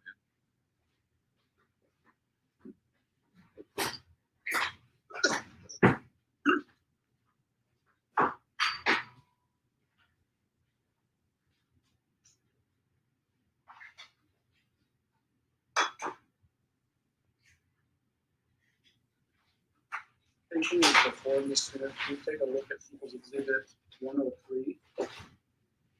Recognize People's Exhibit 103? Yes, sir. What does it appear to be? The two projectiles we pulled from the pillow. Are they in the same condition today or roughly the same condition today as when we looked at them? Yes, sir. Or no for admission of People's Exhibit 103? Mr. Cook, Objection. Exhibit 103 will be admitted. Go ahead. Commission after witness. That's fine.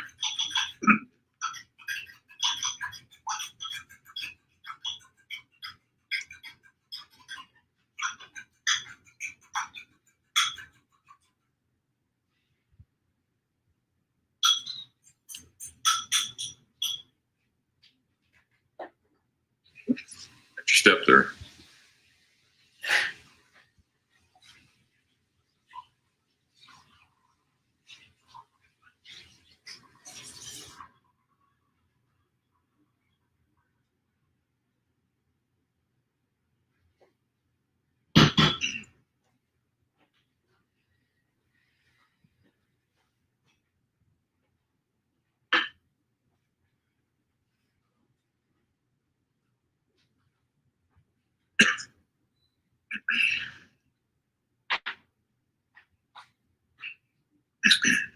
Judge, at this point, I would ask for permission to approach the witness with People's Exhibits 104 through 120. You may go ahead.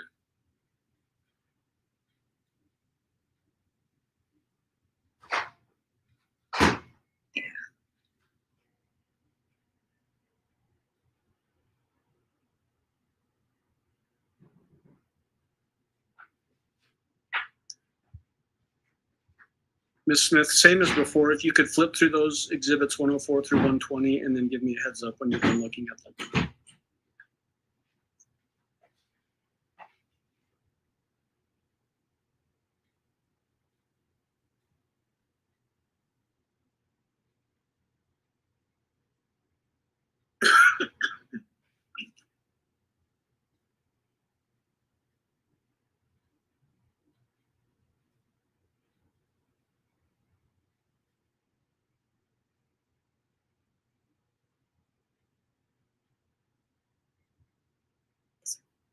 Do you recognize the photos 104 through 120? Yes, sir.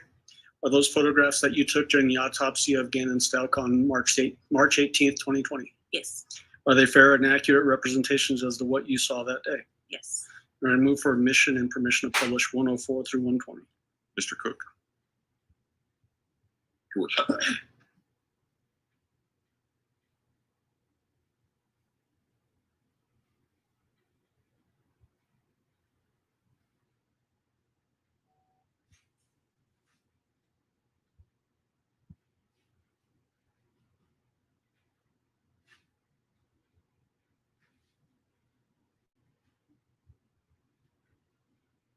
Guys, I'm still here. I'm just making breakfast.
Well, they're sure taking a long time.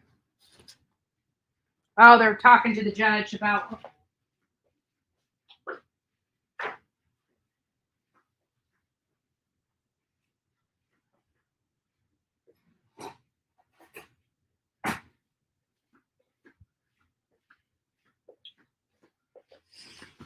So I saw your comment, Jennifer, about lunch. I'm not eating lunch. I'm actually eating breakfast. Actually, while they're doing that, I'm going to come over here. We can still hear them. I wanted to show you, for those that were here this morning, that's what I paid for my meat right there. $3.23. $3.23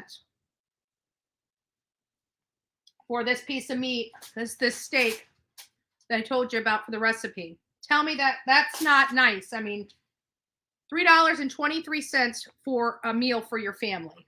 A steak, nonetheless. So I wanted to show you that. They're still talking to the judge, but we have breakfast, bacon and eggs. And we're going to have an amazing meal for dinner, which is going to be steak and scalloped potatoes. Yum, yum, yum to my tum, tum, tum. Yeah, that's what I'm saying. You don't need to buy the best cut of meat. And trust me, that USDA stuff, it's good.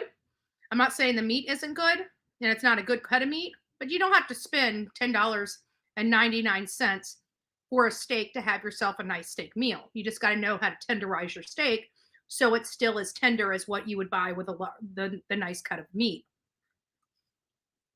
So I just thought it was interesting. That's why I wanted to bring it to you. I guess I could put this back in the kitchen.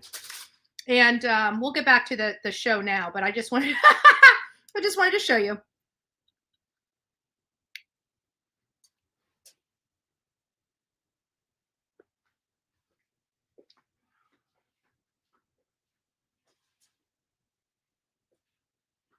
Okay. All right. Court will exclude Exhibit 104 as cumulative. Court will admit Exhibits 105 through 120. And permission to publish 104 starting with 105. And then 104 excluded. 120. Well, if you just. You may go ahead.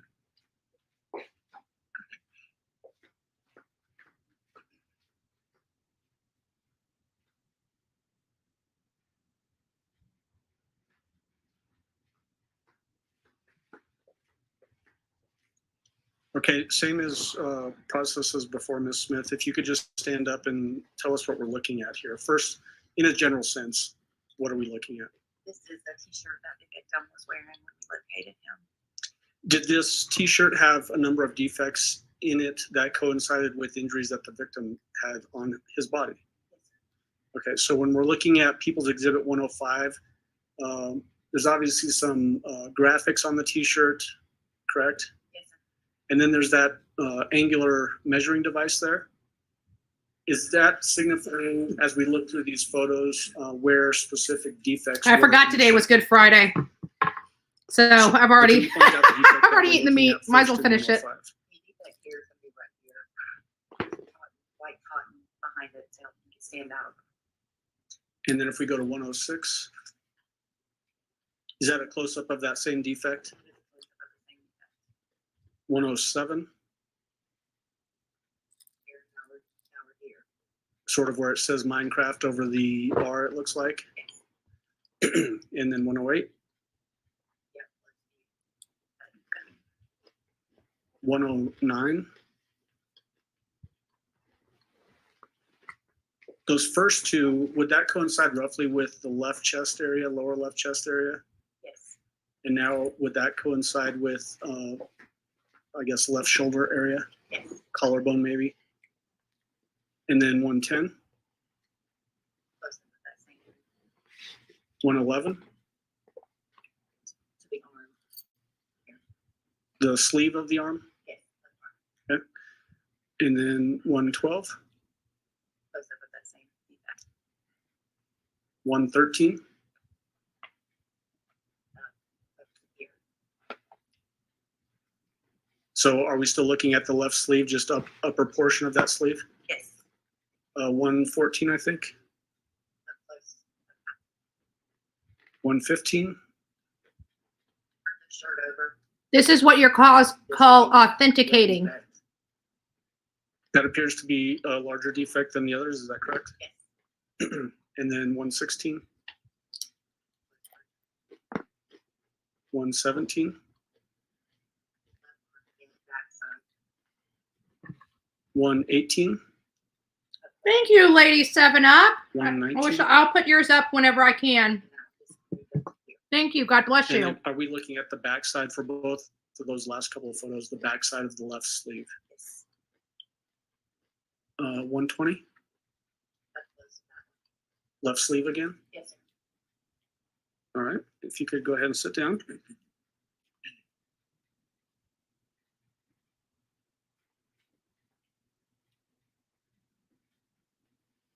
Or may I approach with People's Exhibit 121 through 141? You may go ahead.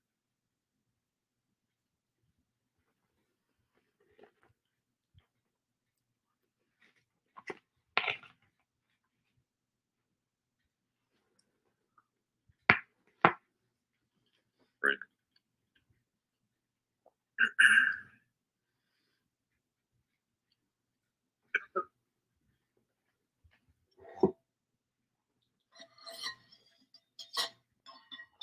Sorry if you guys hear some noise back here. I'm just eating and drinking. But Go this, ahead and flip through those and then let me know when you're done. so what you're seeing here is them authenticating evidence to be put into the trial record. It's not just where they can collect evidence from law enforcement, it's automatically admissible into trial. They have to bring the people that collected it in to authenticate, yes, they did receive it from this crime scene and the processes that they took to collect it. So we're watching them authenticate documents, and then they're going to get testimony on the documents after they're authenticated.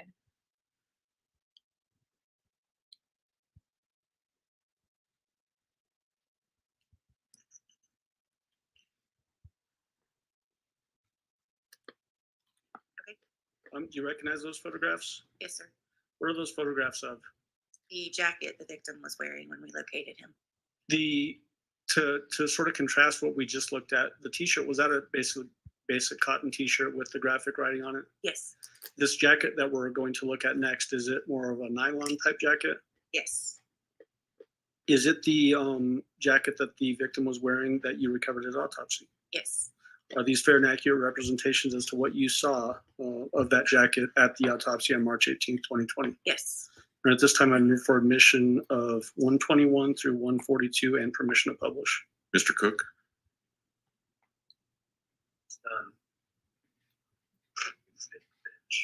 Okay. Council approach, please. Okay, so they're going back into so what you're seeing and witnessing here is the defense not wanting a lot of this information brought into the case. So, you know, like we were hearing about, for those that were here with us for Alec Murdaugh, theirs was the black or the blue jacket. Remember that blue jacket? We couldn't understand why the defense was trying so hard to keep that blue jacket out. It was because it had evidence on it. It had GSR, gunshot primer residue on it. And they believe that the gun was wrapped up in that jacket. Exhibits 121 through 142 are admitted. Permission to publish, Your Honor. You may, go ahead. So Ms. Smith, same as before, 121 should be up on the screen here in just a moment. So tell the jury what we're looking at in 121. This is the jacket the victim was wearing when we located him. Is this the inside of the jacket, so the lining of the jacket? Yes, sir.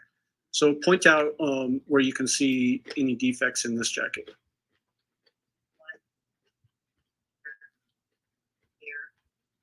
Here. This appears to be one here. Okay. And then moving on to 122.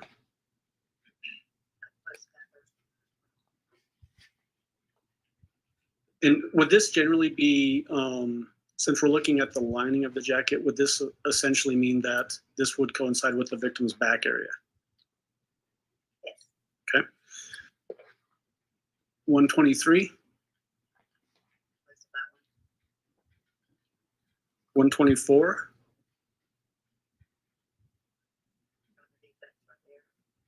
Again, is this still looking at the lining of the jacket, which would generally coincide with the back of the victim? Yes, sir. 125. 126. Over here, same, that side of the victim. 127. 128. Over here. It's still the same on the back side. This is the lining. Sort of would this coincide roughly with the back shoulder? It looks like it's closer to the sleeve here. Yes. 129. Is the audio coming in okay, guys? 130.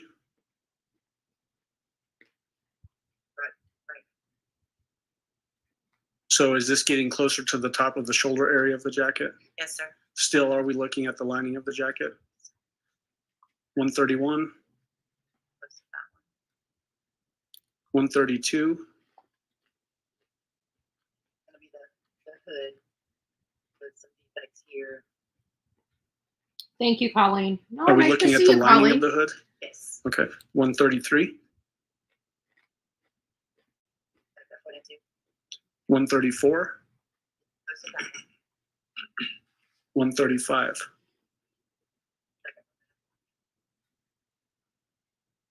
136. And those last couple, also the inside lining of the hood. Correct. Okay. 137. This will be the back of the jacket. Is this just a, oh, I'm sorry. Here, one here. Essentially an overview of the back of the jacket. Yes. 138. 139. Still on the back of the jacket. 140. here, now we're over. 141. Still here. And then 142. Here's the feedback. I was trying to see where we're at on the checks. Does it appear that this is closer to the zipper? Yes, Can you see the zipper there at the top? there's a zipper. Okay. Thank you. And Your Honor, now I would like to approach the witness with People's Exhibit 143. All right, you may go ahead.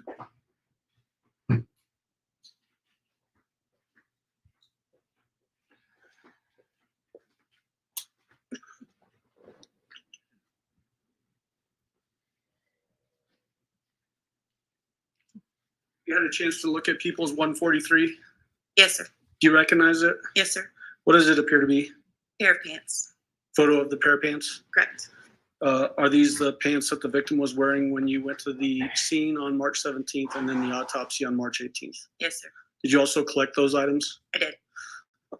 Is it a fair and accurate representation of the pants as you saw them on March 18th? Yes. And at this time, I would move for admission and permission to publish 143. Exhibit 143 will be admitted. Go ahead. Permission to publish, there we go. Just generally give us a, are these nylon sort of athletic pants? Yes. Does it appear that there's, it's hard to tell, right? There's a lot of staining on this from decomp, I would assume. Yes, sir. But does it also appear that there's white stripes running down the legs of these pants? Yes, 2 on each side. Can you point those out for the jury, please? There's one right here, and then the other one's right here. Okay. All of these items that we just looked at, so the pillow, the blankets, the t-shirt, the hoodie, and these pants, I think it may be obvious, but were these heavily soiled with decomposition from Gannon's remains? Yes. Associated with that heavy decomposition, was there quite a smell associated with them? Yes. Is that why we're not bringing those items into the jury to let them have to deal with that as well? Yes. Okay. Finally, would like to have my investigator approach the witness with People's Exhibit number 86. Oh, Jennifer L., that's All right, you may sweet. go ahead. Love y'all. And just We'll so miss that we're all you. clear, this is the item that we talked about prior to. Okay. Is there any objection as to the foundational issue of this defense? Okay. Mr. Allen?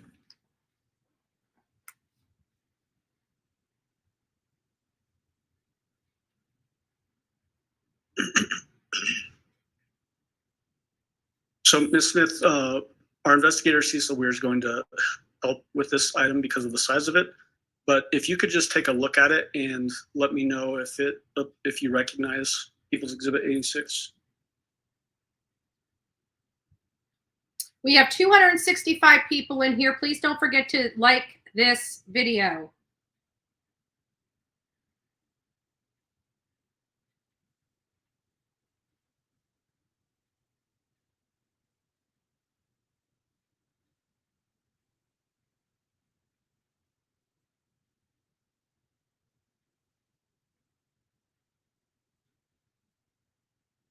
I didn't hear your question over the paper. Yeah, that paper was a little loud.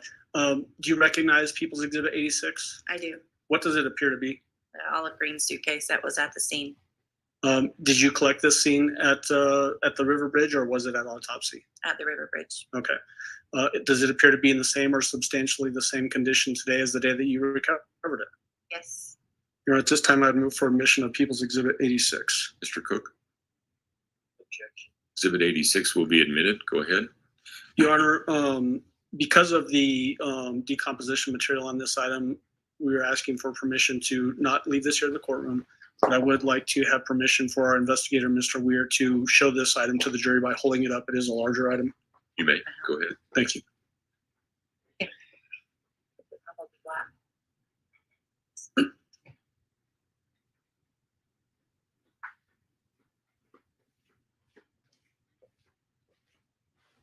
Hopefully we will get to see the bag, but it doesn't look like we're going to.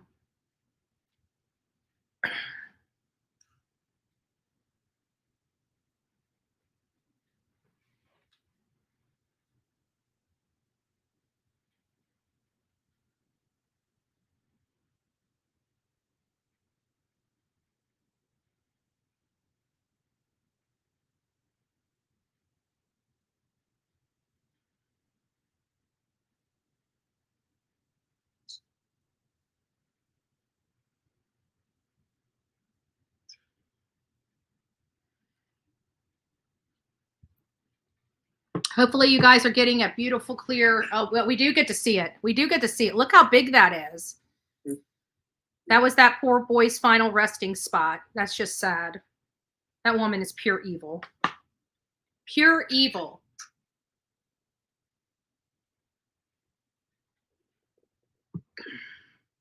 We have 274 people in Thank chat. you, ma'am. Does that suitcase have a broken handle on it as well? Yes, sir.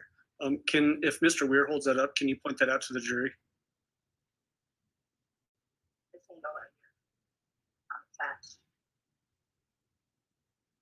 And then just so that we're all clear, although I think it's probably fairly obvious, but we need to build a record as well. All of the items that you saw out at the Escambia River Bridge, so the 2 blankets, the pillow, and Gannon's remain inside of this suitcase? Correct. And if I wasn't clear before, the clothing that I mentioned and that had heavy decomposition material on them, was that true also for the blankets and the pillow? Yes. Okay.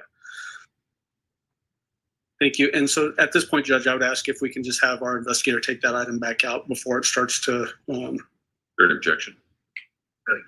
All right, you may go ahead.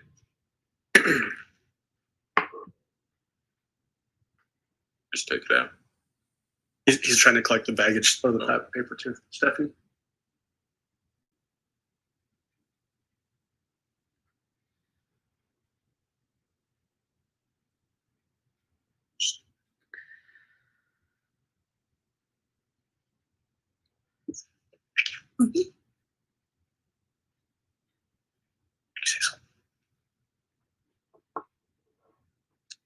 All right, Ms. Smith, just a couple more questions for you.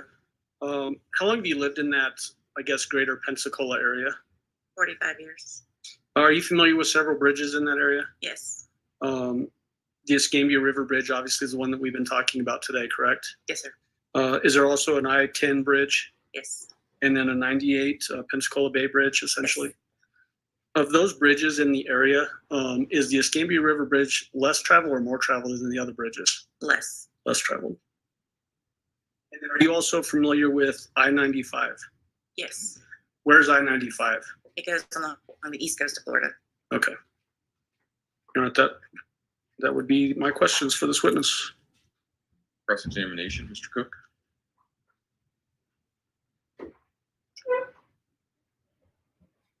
Your Honor, I don't have any questions for this witness. Thank you. All right. Do any of the jurors have any questions for Ms. Smith? Just write it down. Pass it forward. Looks like we might have a couple, so just write them down, pass them forward, and I'll have somebody collect them.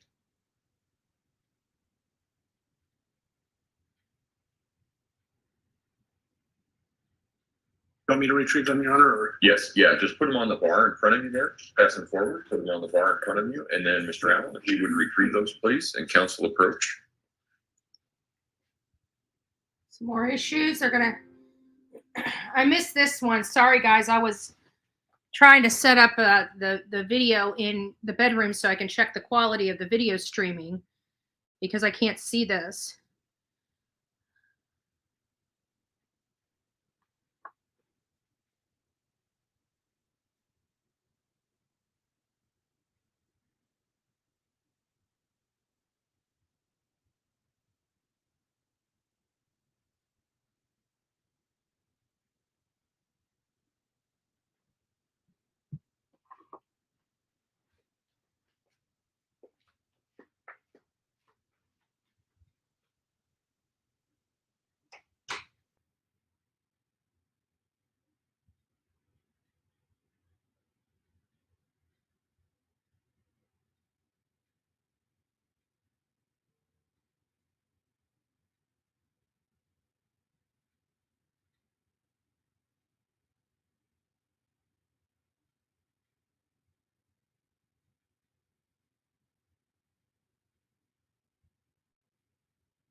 Ms. Smith, was the suitcase cleaned? It appears cleaner.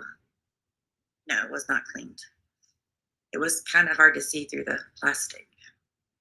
All right, and this is a timeline question. You visited the discovery site on March 17 of 2020, and the autopsy was on March 18 of 2020. Let's start there. Are those 2 dates accurate? Yes. And so you already knew on March 18 of 2020 that it was Gannon? They didn't know for sure. They went by some pictures, and then I'm not sure what their procedures are for identification. All right. I will allow reasonable follow-up as to those questions only. Mr. Allen? Just on that last question, when we were talking about identification of the remains, was that just a tentative identification? Yes. Not a finalized identification? Do you know that a finalized identification came sometime later? Yes. Okay, thank you. Mr. Cook? All right, so I did just check the stream in my room, Thank you, and Ms. it looks Smith. like You may it's coming step in down. fine. I mean, it's blurry on the big screen, Prosecution, call your next witness, please. but the feed coming in is blurry. So the bigger it gets, the more blurry it gets. There's nothing I can do about that. The only thing that's crystal clear on my end is the judge. Morning, Your Honor. People call Trevor Seifert to the stand.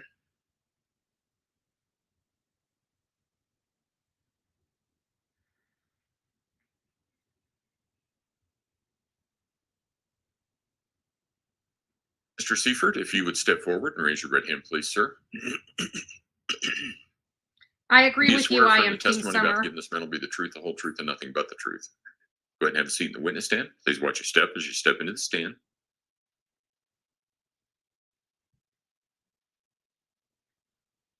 Morning. Morning.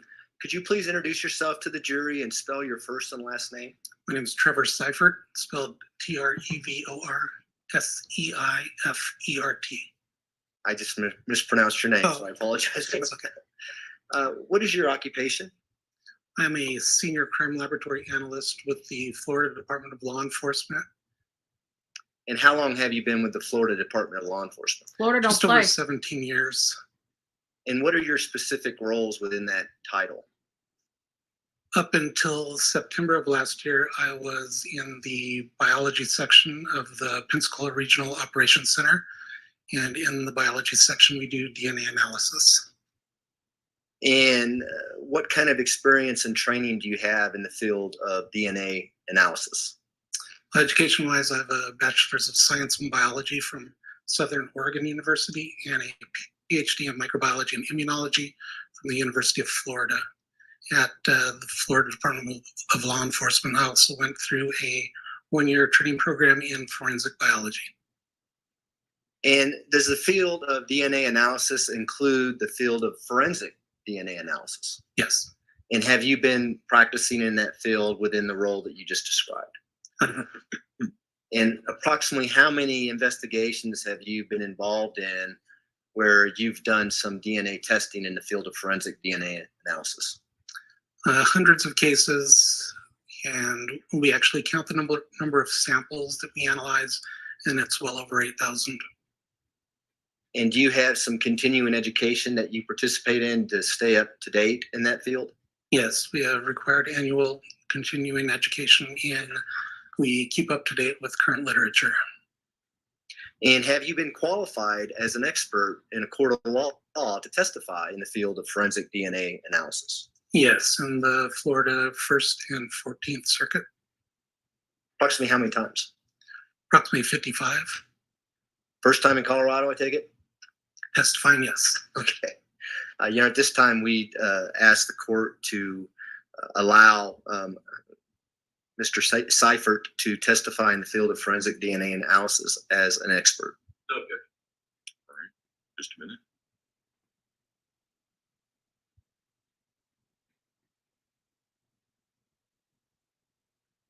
Ladies and gentlemen, a person may be qualified as an expert by education, experience, skill, or training. You are not bound by the testimony of a witness who has testified as an expert. The credibility of an expert's testimony is to be considered as that of any other witness. You may believe all of an expert witness's testimony, part of it, or none of it. The way you give the testimony is entirely your decision. Mr. Young? Thank you. Could you please educate us in the field of DNA? What is DNA? Where does it come from? That kind of thing. Sure. DNA stands for deoxyribonucleic acid, It is a molecule that is found in every cell of your body except for mature red blood cells. It carries the instructions for the development structure of all living organisms. At FDLE, Florida Department of Law Enforcement, we do what is called STR DNA analysis. And STR stands for short tandem repeats. Short tandem repeats vary between individuals, and the number of repeats at markers that we look at are what differ between individuals and create their unique profile. We look at 21 different areas in the DNA, which I'll call markers, and 3 gender markers that can tell us whether the DNA is consistent with a male or a female. In order to develop a DNA profile, I will take a sample from biological material and do chemical processes which will break open the cells, releasing the DNA into a solution. Then place this solution onto an instrument that quantifies the amount of DNA that I was able to obtain from the sample. And if I reach a high enough threshold, I can then use a process called polymerase chain reaction, which amplifies each of the 21 markers that I'm looking at millions of times with a fluorescent tag that enables another instrument, a genetic analyzer, to measure the length of each of these fragments, which determines the number of markers, the number of short tandem repeats, and gives us a profile for the individual or the sample.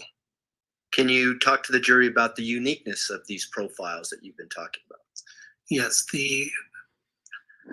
depending on the number of markers that I'm able to generate a profile from, statistics differ with how unique it will be. But overall, a DNA profile of an individual is unique to that individual, and only an identical sibling will have the same DNA profile. And where do we get this uniqueness from? Where does our DNA come from? Half of your DNA comes from your mother, half of your DNA comes from your father. And so the combination of the DNA from both, so you have 2 copies of DNA, 2 copies of these markers. And so at each of these markers, I will get a number of repeats. So one marker may have 5, let's say 5 of these short tandem repeats from your mother and 10 from your father. So at that marker, you would be considered a 5-10. And what we're looking at when we're comparing profiles from a questioned sample to a known individual, we're looking at those numbers and matching those numbers. So if we have, for instance, a body found where we don't know who that person is, would we be able to create a profile if the DNA was in good shape and then determine who the parents of that individual were, or vice versa? Yes, we can.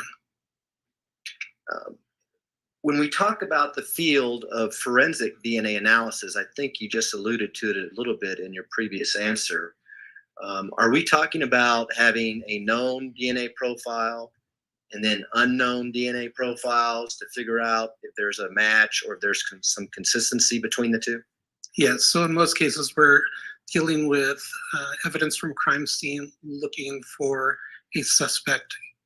So we're looking for the DNA profile from the evidence and then comparing it with DNA profile from an individual said to be involved in the case.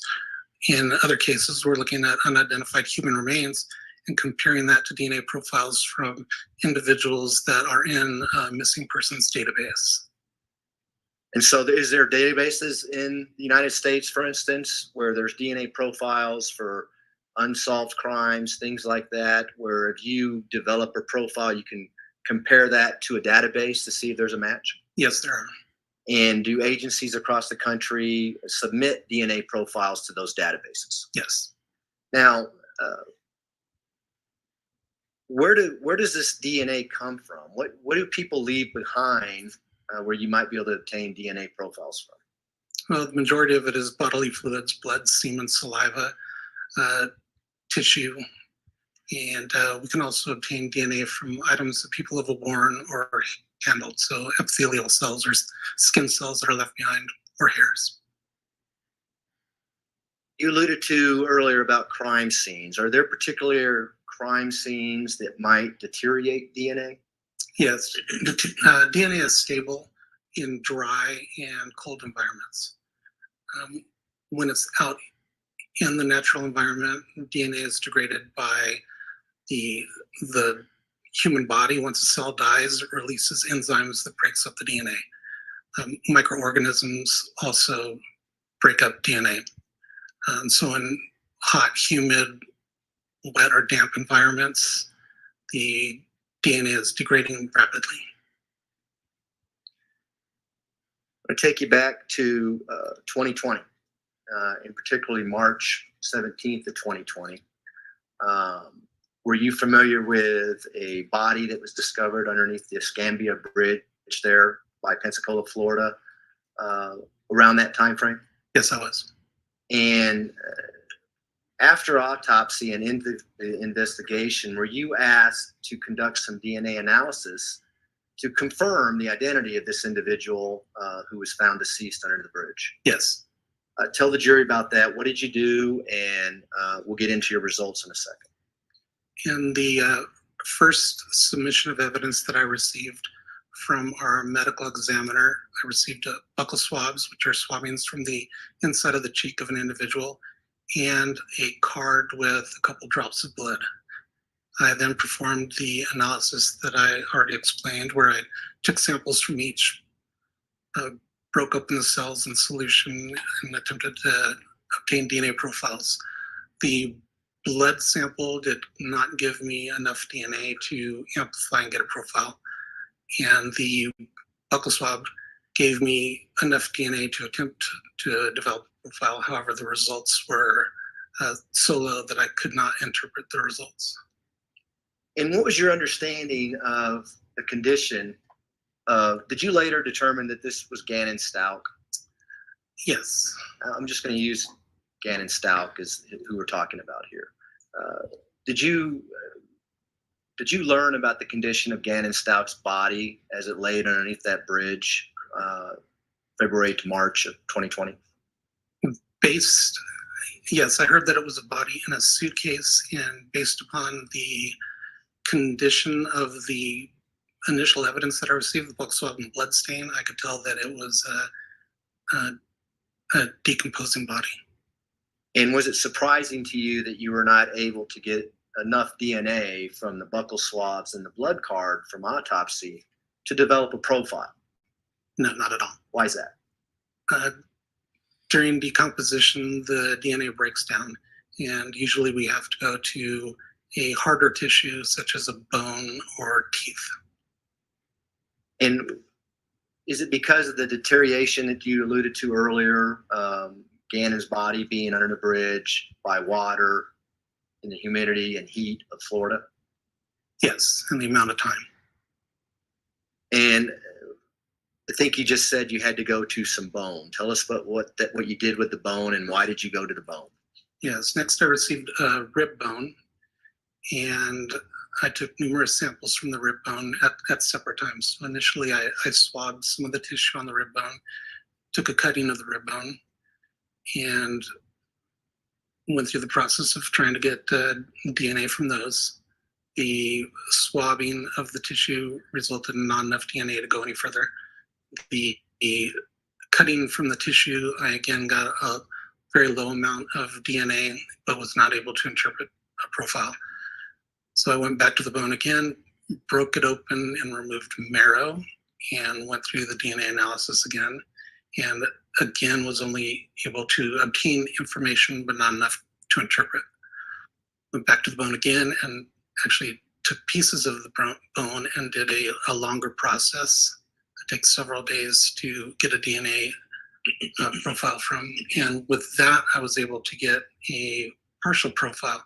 So a complete profile is information at all 21 of the markers we're looking at. And with this partial profile, I was able to get information at 9 markers. So the difference between the markers is the length. So the longer a marker is, the more likely it's going to be chopped up and not give us any information.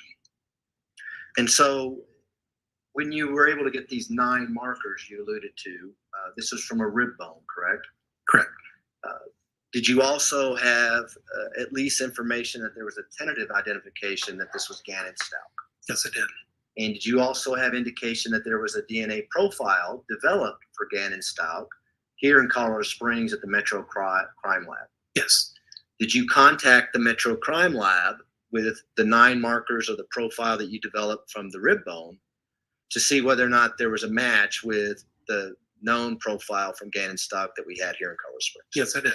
And what was the results of that? I received confirmation back from them that they had a match with the profile that I generated from the rib bone and a case here. And what does that mean? That means that the markers that I obtained a profile from matched a standard or a DNA profile that they had developed here in this case. Was that confirmation, at least for you, that that was the body of Gannon Stauch? Yes, if it were a case that I was working through to the end, I would have continued working to obtain a complete profile from the remains. And then I would also need to obtain whatever piece of evidence they used to get the complete profile from here in Colorado and compare those myself and then perform statistics, which would give you a likelihood ratio on how good of a match it was. And do you know whether or not anyone from Colorado Springs did exactly what you just described? I assume that they did, but I do not know. Essentially, when you made this determination that the 9 profiles from the rib bone matched the known profile for Gannon Stauch, did the El Paso County Sheriff's Office and the Metro Crime Lab here in Colorado Springs kind of take it from there and take over the investigation? Yes.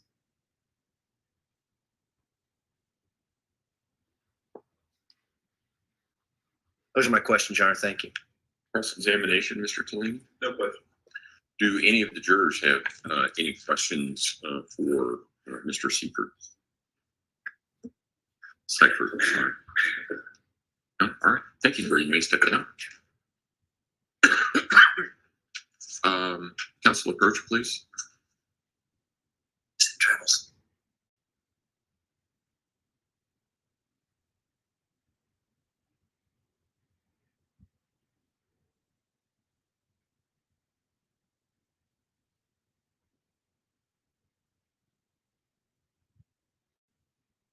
All right, prosecution, call your next witness, please. Oh, Alexis Peck, stand here. Last name again? Peck. Peck. Thank you. Hack. I'm sorry, PAC. Uh-oh.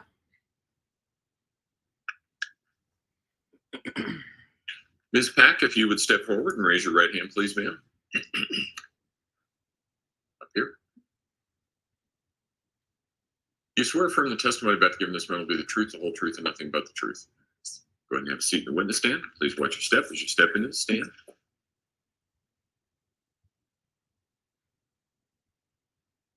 Morning. Good morning. How are you doing? Good. How are you? Good. Could you introduce yourself to the jury and spell your last name for the record? Alexis Pack, P-A-C-K. And where do you live, Miss Pack? Pensacola, Florida. First time in a courtroom? Yes. Everyone's really nice in here, I promise, okay? Okay. Miss Peck, what do you do for a living? I just stay at home now. I did work at the hotel as a front desk agent. Okay. And when you say the hotel, are you talking about the Candlewood Suites? Yes, sir. And which Candlewood Suites did you work at? The one in Pensacola on Davis Highway. And how long were you working there? I worked there for 3 years. Were you working there back on February 4th of 2020? Yes, sir. And as part of that job at the front desk, would you routinely check people in, check people out, that kind of thing? Yes, sir. And would you fill out paperwork as you did that? Yes. May I approach the witness, Your Honor? Me? And what's been marked as People's Exhibit 181. And it's in a plastic folder. You can pull out that document if you like. I believe it's a 3-page document.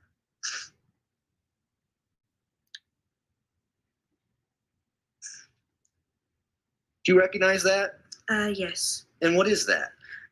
It's the form that they fill out whenever they check in. And did you fill that form out? I did not.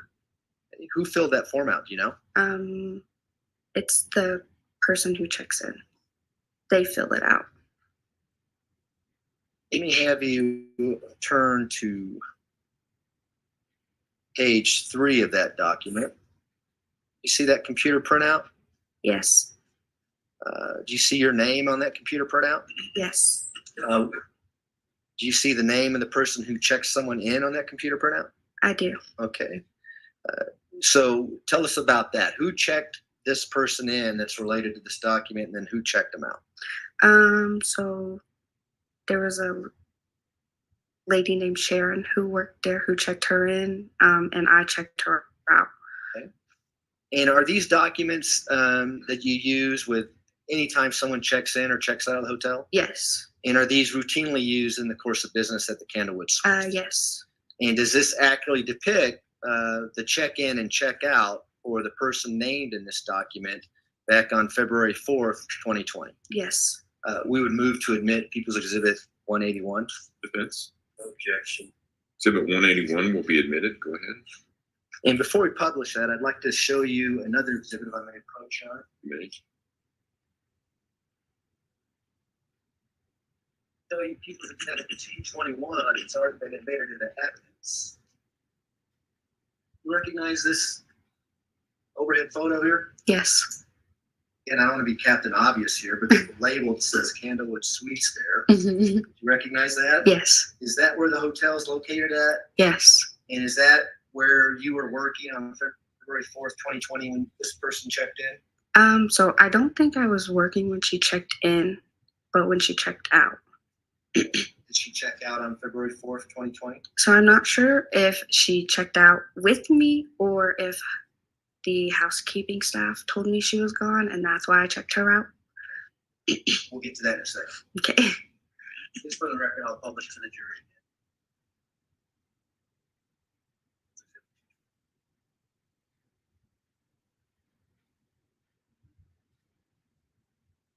Okay, if we can publish People's Exhibit 181 now.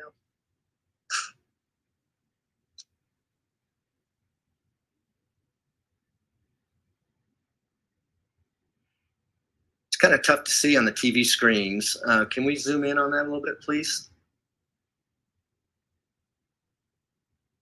So let's start with the top part of that exhibit, and you can look at the one, the actual exhibit in front of you if you like. Okay. What is the name of the person who checked in back on February 4th, 2020? I don't know how to say the last name, but it's Letecia Stauch. Okay, you did a pretty good job with the last name. And again, I know it says there, but where is this person from, at least what they're saying when they check in? South Carolina. And they, does this information also show the method of how they paid for the room and things like that? Yes.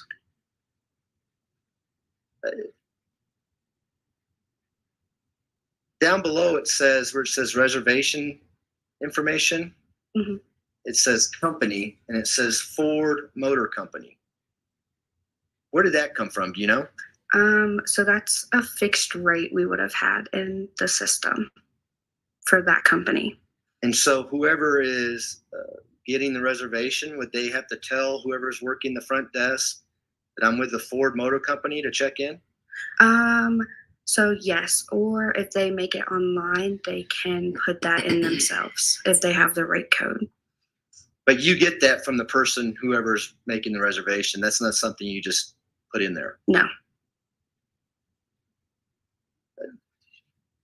If we go down a little bit, can we just scan down that first page? Right there's good, thanks. Is there information when they check in to describe what vehicle they're driving? Yes. And what kind of vehicle did the person say they were driving, or this Letecia Stauch say they were driving? A Nissan Altima. And does anybody check to see if that's accurate? No, sir. If we can now go to page 2 of that document.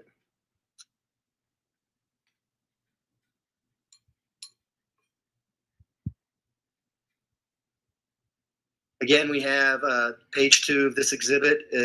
Again, Ford Motor Company, is that again the same information Yes. that you get from the person who's checking in? Yes.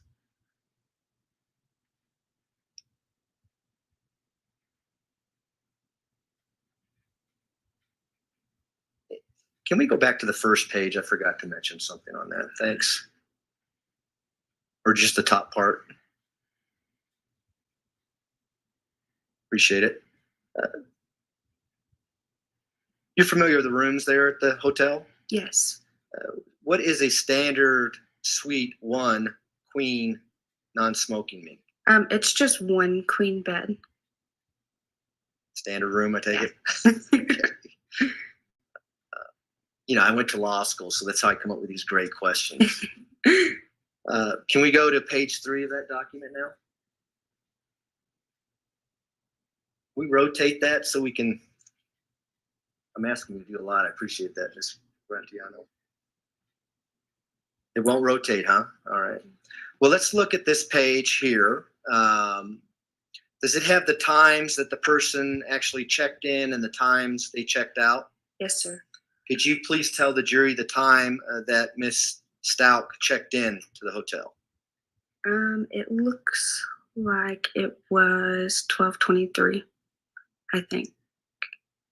Okay. And you base that on the 0023 that we see on the document? Yes, sir. And that would have been on what date? February 4th, 2020.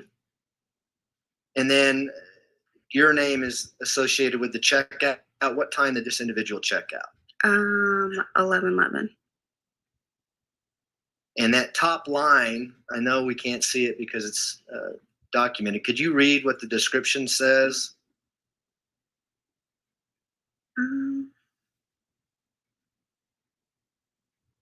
Where it says checkout. It says Stauch, Letecia. Okay, it says Stauch Letecia checking out on 2/4/20, having arrived 2/3/20. Now, does that indicate when the reservation was actually made? Yes. So the actual checkout time would have been what is documented on this page. Correct.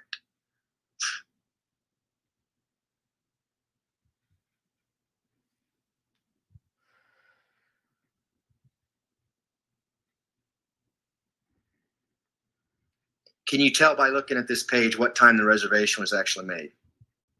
11:43. So roughly a half an hour before she actually physically checked in? Yes.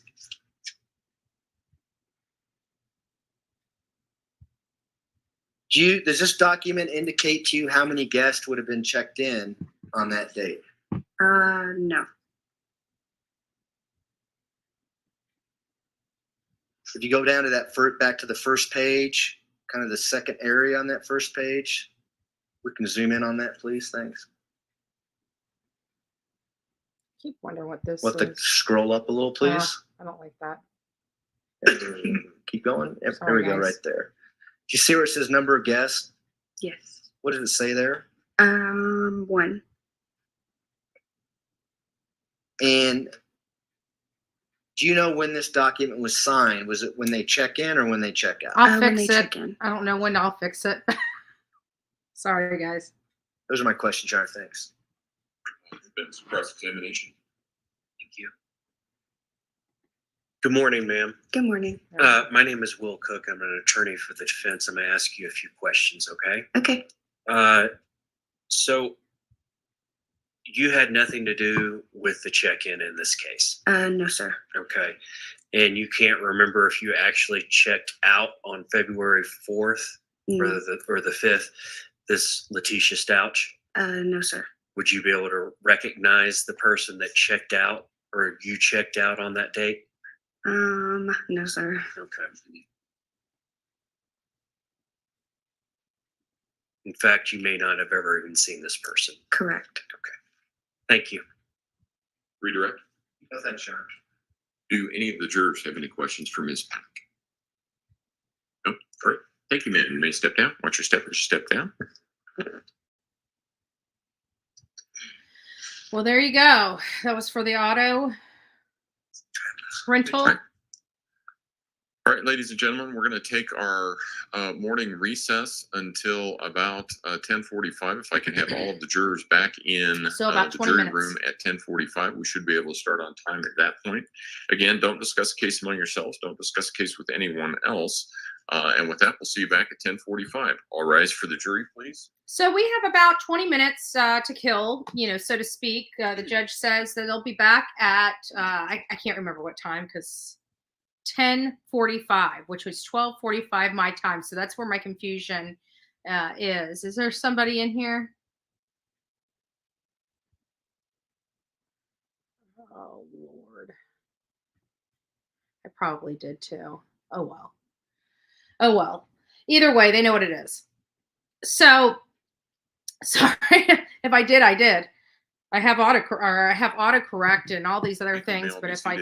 Is there anything we need to take up outside the presence of the jury at this point in time? So for record purposes, Judge, the one item that you excluded as cumulative, I think that was 104. Do you want us to take it out of that pile of photos? Yes, please. Yep. So we'll do that over the break. Okay. All right. Defense.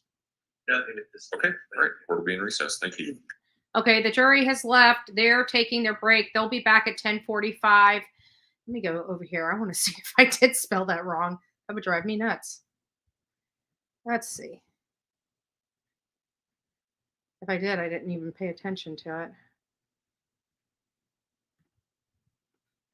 So I want to ask you guys what you thought about so far today. I did. And it's highlighted in red too. Okay. It's been fixed. Sorry. There we go. So a lot of the stuff that we heard today was just authenticating stuff, getting it in the record. For example, the suitcase, they need to get that into the trial record, and they can't do that without following the exact chain of custody. And so that's what you're kind of hearing about. When did you arrive on site? What did you see? Is this what you saw? First it's the photographs, and they're having them explain because they want those photographs because those were crime scene photos brought into the trial record. And the only way they can get them in is to have those things authenticated. It can't be presumed that because they're in the file with all the photos that they were taken or how they were acquired, because the defense will use that. So you literally have to walk each and every step through in the trial record, because if there's any breaks in that, there's a problem. So that's what you're seeing a lot of. We saw a lot of this in the Alec Murdaugh case as well. And I try to say, it's not, everybody thinks that it's the witnesses near and dear and really close to the people that are the slam dunk. And in some cases, maybe that is the case. But in most of these trials, these murder trials, it's the expert witnesses that the state brings. It's the crime scene investigators. It's the pathology reports. It's everything. It's all of it. It's not necessarily the witness, unless it's somebody that actually witnessed the crime. The actual crime was a witness to the homicide. Then that would have probably the utmost weight to it, no matter what the evidence really stated, if it was that up close and personal, but depending on the facts, right? But they have to walk these things through. But it's mostly the experts, the crime scene technicians, the first responders on scene. That's really what walks it through, and then they tie it all together with maybe a witness or two. So that's really why they're walking this stuff through the trial record. So I know some of it's boring. It's like you can't really see the photos that they're looking at, but you're hearing them talk about it. But what I do like is that they are describing the items in really good detail. I still think, we need to look at the poll. We need to look at the poll that's going on. Hold on. Let me pull up the other computer, but we need to look at the poll going on and see how many people agree with me. Hold on a second. Hold on. Oops. There we go. And Is it in studio? Yes, it is in studio where I.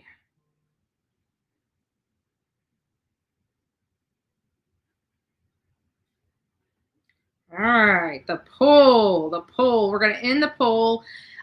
Everybody, if you have not had an opportunity to poll, you've got 5 more minutes to poll.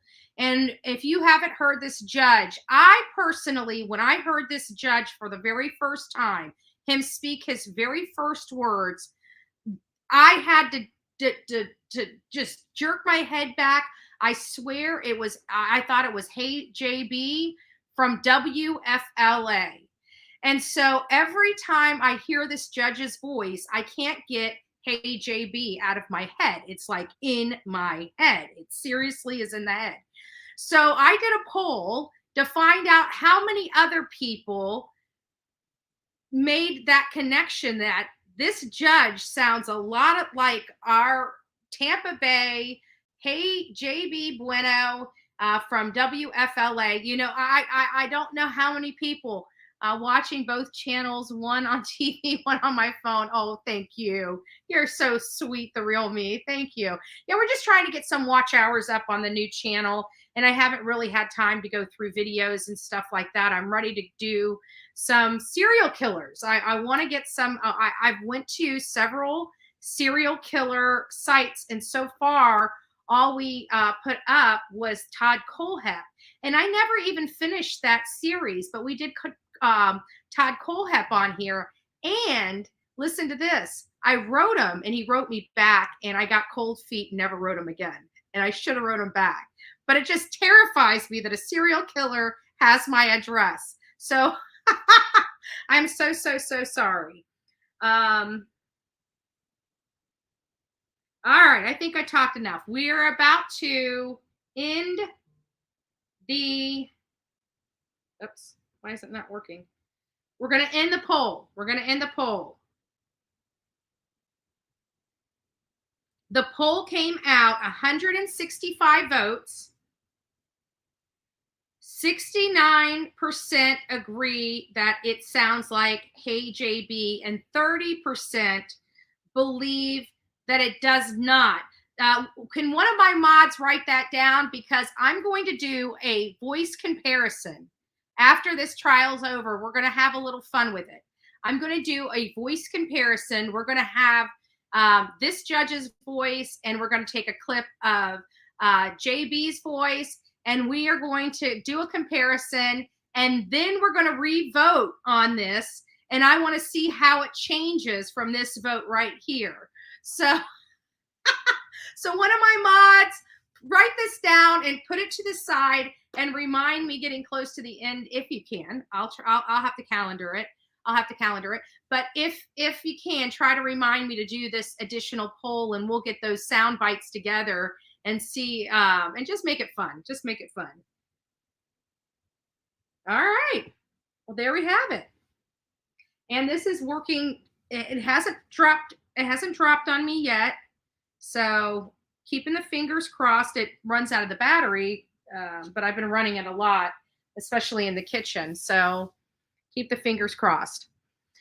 Does anybody have any questions so far? Kenzie says, yes, he sounds like JB. He also sounds like Josh Turner. Oh, the country singer. Yeah. Watching both channels. Oh, I saw that one. Yes, I think I've caught the sun a bit. My arms are a bit pink, and I've got t-shirt marks. That was my Saturday. I'm sure her daughter wasn't charged because she's a minor. Well, in all fairness, I mean, let's be real. Who would ever think their parent could do something like this? I mean, obviously she was 17 years old. I mean, she's been around her mom. You know, I don't know if she was raised by her mom or raised by her dad. I don't know those details. But she was never killed or assaulted, probably to her best recollection or whatever. You know, I don't know if any child would ever believe their parent would be capable of doing something like this. And so even if she did, say something here or there, I'm sure it was out of love or just being scared or just, knowing her mom couldn't have done this. I feel bad for her daughter. You know what I feel worse for? I feel worse that she brought her daughter into the mix on a interview, like to corroborate what she was saying. And I just thought that was just, I mean, in light of the situation and the gravity of the situation and her knowing what she did to this boy, to then involve her daughter even more, to me, just evil. I don't know what else to say other than evil. I mean,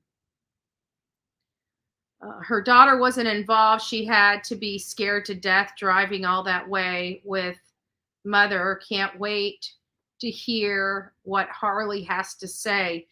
Yeah, and they probably won't have the camera because it's kind of like if she comes to the stand, she just because she's on the witness list doesn't necessarily mean that they're going to call her to the witness stand. Sometimes that's part of legal strategy as well. You see what I'm saying? To psych the defense out, thinking that the child, the brother, the sister, or something is on the side of the state.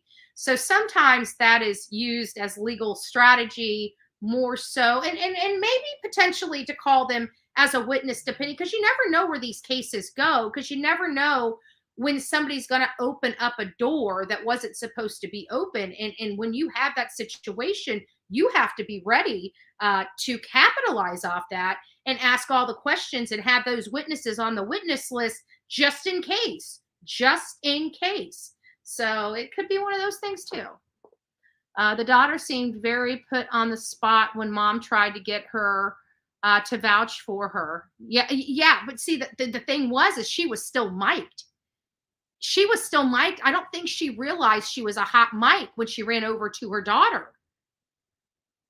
And so she's like, oh, all you have to say is this. Like, she told her what to tell him on this mic. And I don't think she realized that when she didn't have he wasn't holding a mic on her. She was clipped. So her daughter's supposed to be in the Air Force, or was that a lie too? Sabine, that's a great question. I don't know.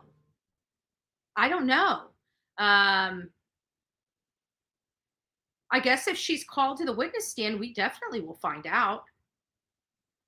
But shame on the mom for involving her, because we're hearing that not only did her daughter, I don't think her daughter lived with her. I think at the beginning there was a tape or something, or an interview or something that I remember. And I remember her saying she didn't live with her mom and she had to drive over there, and her mom needed her to pick up some cleaning supplies. Or maybe I read that in an article. But I know it's got to do something with the cleaning stuff. But she involved her daughter in that. Like, and there was another spot, and I think that was on the tapes that they played for her husband on the stand. His daughter, his Gannon's little sister, couldn't come in the house. So she involves her daughter to bring cleaning supplies and then won't let Gannon's little sister come in the house. So and you know what? Thank God she didn't hurt that little girl. I doubt the daughter would have allowed an Air Force after being a co-conspirator. I don't know if she would be. I don't know if you can classify somebody as a co-conspirator if they didn't know what they were doing. So, for example, if she's usually, if she had knowledge, she would be an accessory after the fact. If she didn't actually know or help carry out any kind of any portion of this crime against Gannon, because you hear people that set up robberies, like they're setting up this person with this person to be robbed, but they weren't there. They didn't have nothing to do with it. The robbery went bad and people got killed. Well, that person that set it up can be charged equally with the people that were actually out there. So unless she was in a planning phase with her mom, that would be kind of hard to do. Now, did she know her mom harbored these feelings toward Gannon? Possibly. But if she knowingly helped her clean up, like if her mother called her and said, oh my God, I just offed Gannon, and she says, okay, I'm going to bring over cleaning supplies. Or even if her mom said, bring, I offed him, I need you to bring cleaning supplies. If she had knowledge of that crime, she could be held as an accessory after the fact, which does weigh, has considerable weight, but it's not so much like it can hold a lot of weight, but typically it's a lot less than the whole, being associated with the actual killing. So she would be accessory after the fact at best. But here, I don't believe she had knowledge that her mother injured Gannon. And even if her mom called her and just said, hey, bring over me some cleaning supplies, I'm out of cleaning supplies and I can't leave, and she complies with it, she didn't really break the law. She didn't have any knowledge that any crime had been committed or that she was being an accessory in any kind of way, shape, or form.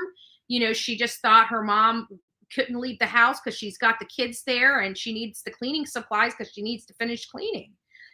So it's going to be, that would be hard to prove for the daughter unless there was, text messages or something.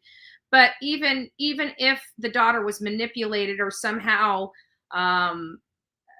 her mother tried to justify it for her, or she felt, I don't know if the law enforcement would have charged her, because again, that's her mom.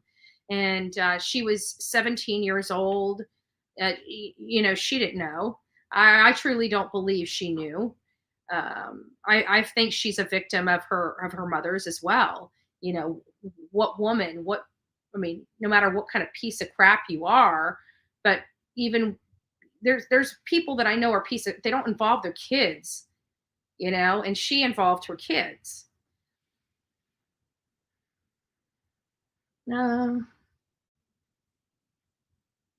Yeah, that's what I'm understanding too. Some type of store. I'm not into, I'm listening to what they're saying in this trial, but yeah, it was some type of store, whether it's the dollar store or Walmart or any other store. But she still asked her daughter to pick up cleaning supplies and bring them to her, and I'm pretty confident that her daughter did pick up cleaning supplies and bring them to her.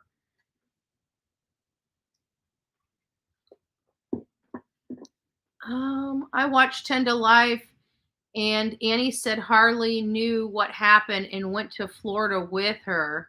I guess we'll find out the truth. Well, if that's the case, then yes, I think the daughter at 17 years old, better whether or not. But you don't know what kind of plea deal the daughter worked out either. If maybe that's why she's a witness for the state. Maybe they said, hey, if you tell us what you're 17 years old, don't let this mistake or your mother define you. They might define you. They might have, realized that her mother was very toxic to her and drew her into this unbeknownst to her. She fell for it. Maybe they're giving her an opportunity to kind of redeem herself and not allow this to affect her adulthood because of something her mother did. So and you know what? And that kind of common sense justice is fine for me, because that would make sense, and it's not putting, it's not ruining this girl's. This girl's going to have a pretty tough life as is. But I don't know that she is a horrible, despicable girl. I think she just, it's her mom. It's her mom. And I would hope that, if she did something and knew something, I would hope they would give her a chance to redeem herself so it doesn't affect the rest of her life. And I, because of the gravity of the situation. I think she'd be very low on the totem pole to be a reoffender. And that's really what jail is for, is, supposedly, right? Whether I don't agree with it, but they call it reform. It's been a long time since I've seen anybody reformed come from there. They come out scarier than they went in most cases that I can see. Just my opinion. No facts to support it. Just my own eyes, but I digress. But I hope that if somebody's not likely to reoffend, then that's the name of the game. It's not necessarily about putting them in jail forever. Depending, I'm not saying for everybody. I don't want everybody jumping my stuff. I'm saying common sense. Common sense. Not I just don't think cookie cutter is the way, because there's just nuances in every case. I don't know. I don't know. It's a double-edged sword to get into the topic. So I'll leave it. She thought it was for cleaning up candle wax. So Blue Diva saying she thought it was put again. That's what she made her think it was for. So okay, so all right. Court will recall 20 we'll CR hear. 1358. We're listening to the real evidence Stauch anyway, record should so reflect the jury's we'll just be presence in the patient. courtroom. Is there anything we need to take up outside the presence of the jury at this point in time? Prosecution? No, Your Honor, thank you. Defense? All right, let's go ahead and bring the jury back in.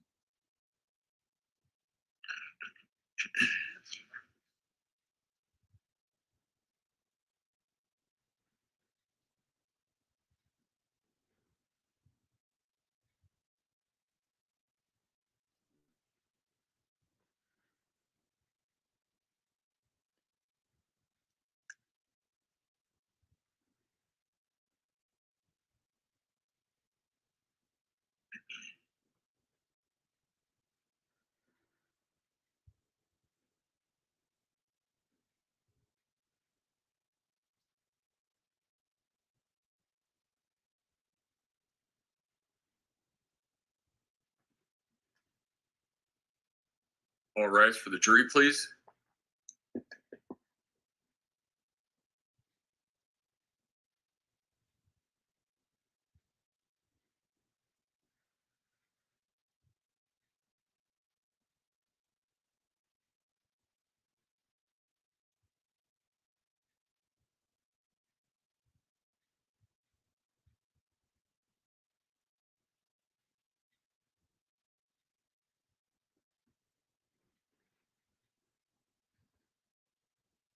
Court will recall 20 CR 1358. People versus Letecia Stauch record should reflect the jury has returned to the courtroom. Prosecution, call your next witness, please. Thank you, Your Honor. We would call Jason Hess, Hess. Thank you.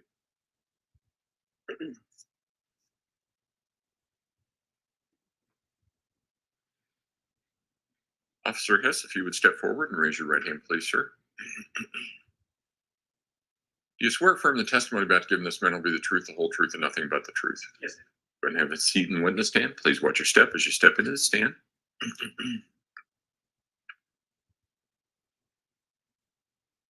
Good morning, sir. Good morning. Will you please introduce yourself to the jury and spell your name for the record? My name is Jason Hess. I'm a lieutenant with the El Paso County Sheriff's Office. Last name Hess. How long have you been with the El Paso County Sheriff's Office? For 26 years. What kind of roles have you served on with the Sheriff's Office? I've been a deputy assigned to detentions, assigned to the patrol division, the SWAT team, a supervisor for the SWAT team, a supervisor on patrol, both sergeant role and a lieutenant. What was your employment back in January of 2020? I was a sergeant assigned to the patrol division. What are duties associated with a assigned to patrol? For patrol, we're responding to calls for service, proactive policing, traffic enforcement, and general community concerns. Is it fairly common to have a lot of contact with members of the community? Yes, it is. Some point, did you get involved in the Gannon Stauch missing child investigation? Yes, I did. What was your role in that investigation? I was at the office of the sheriff performing some administrative duties, and became aware of the call that had occurred the night before. and that an 11-year-old Gannon was reported missing that night, and I started making some phone calls to help further that. Excuse me. Just so we're understanding when this exactly happened, you referenced the night before. January 28th is when I became aware of it. So you became aware on January 28th? Yeah. And the call actually occurred on January 27th? Correct. Of 2020? Correct. Did you have an occasion to call a female at a particular phone number that you understood to be the stepmother of Gannon? Yes, I did. Remember the phone number that you called? I do not remember the phone number. Yeah, okay, we'll come back to that. How did you obtain that phone number? It was from the previous call for service records that we have internally from the call that had occurred. When you called the person, did that person expect you to be calling, or was this just a cold call? It was a cold call. I was just following up on information. Who were you trying to get a hold of? I was trying to get a hold of the parents of Gannon, or the person that had called in the original report, Letecia. Did you identify the person that answered the phone? Yes, as best you can over the phone by just asking questions. So what, describe male or female? Female. Did you have subsequent contact with that person face to face? Yes. The voice that you heard on that particular call, did that coincide with a person that you met face to face? Yes, from what I could tell. And so the person that you were talking to on that phone call, who was that person? Letecia. Letecia Stauch? Yes.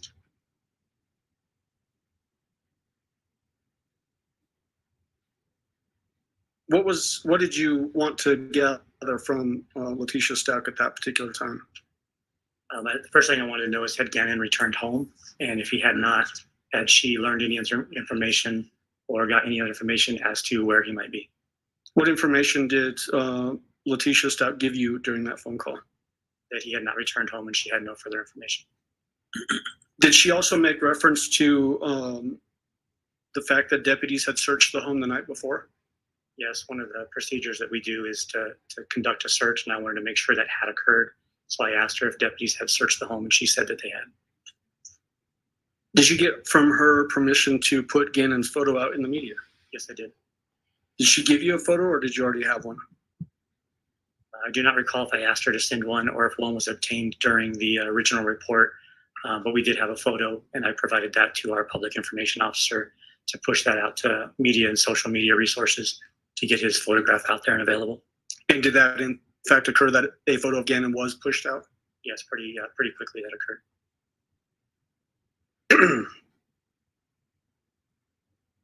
Did you do any searches yourself on that January 28th day? Yes, after the photo went out to the media, some tips had come in about people seeing a child walking in certain areas, and I drove to some of those areas and began searching. So let's talk a little bit in bigger picture here. The report was either missing or runaway child, is that right? Yes. Does that sort of guide you in those early stages of a case like that as to what you might be doing? Yes, and then the age of the child is also a major factor.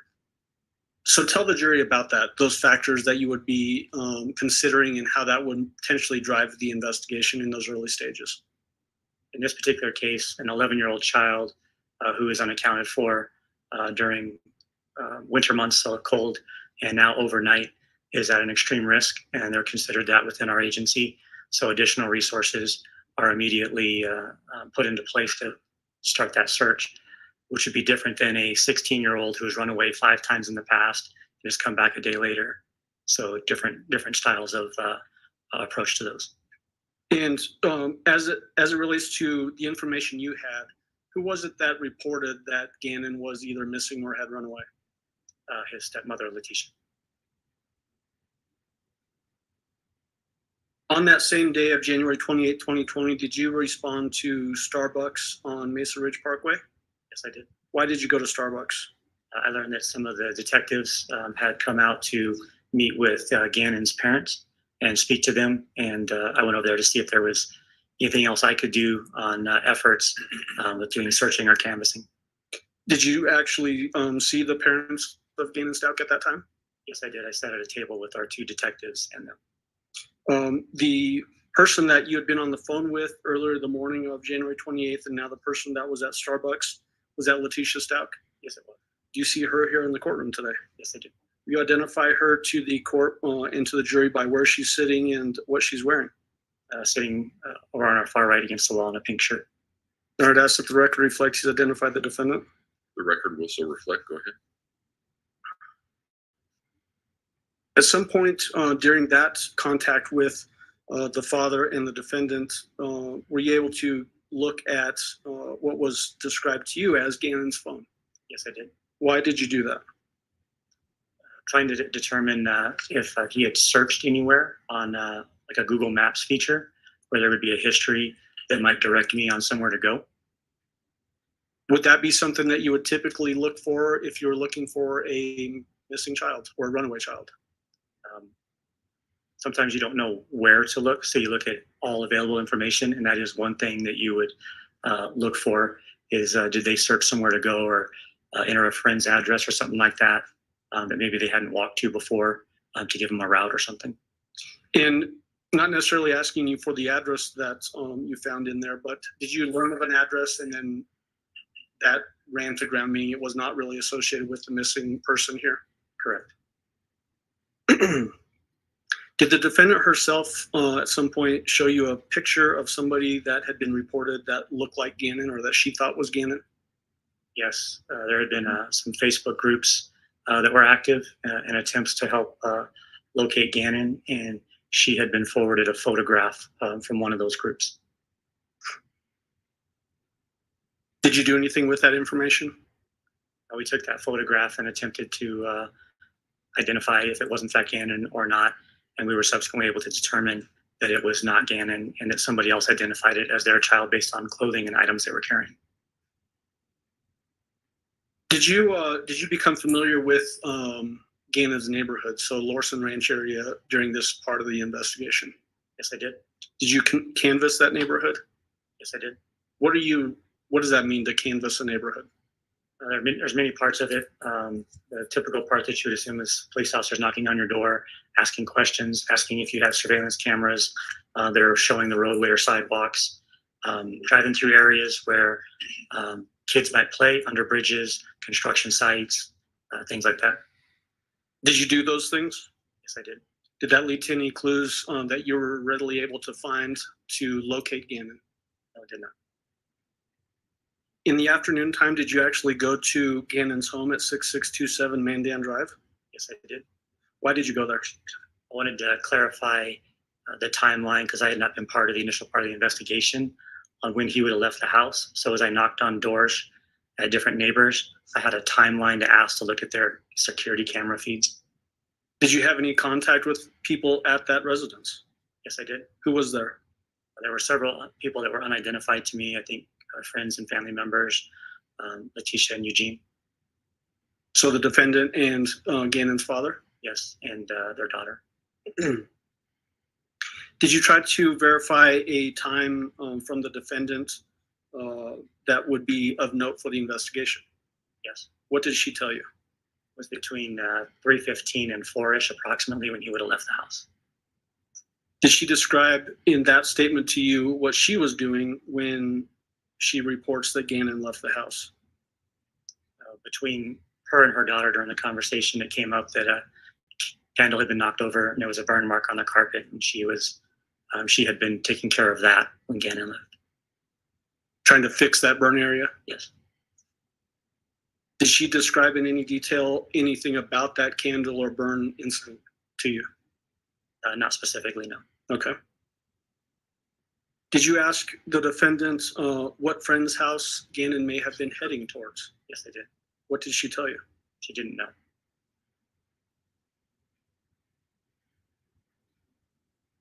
Did you then return to the house on a later date, January 31st, 2020? Yes, I did. Why did you go on that date?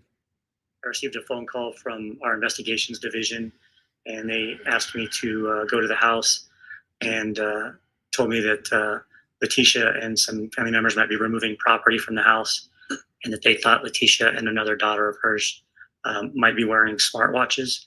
it could potentially contain some digital evidence that may be helpful in the investigation. Did you in fact go to the house? Yes, I did. Did you see different vehicles than other times when you'd been in the neighborhood?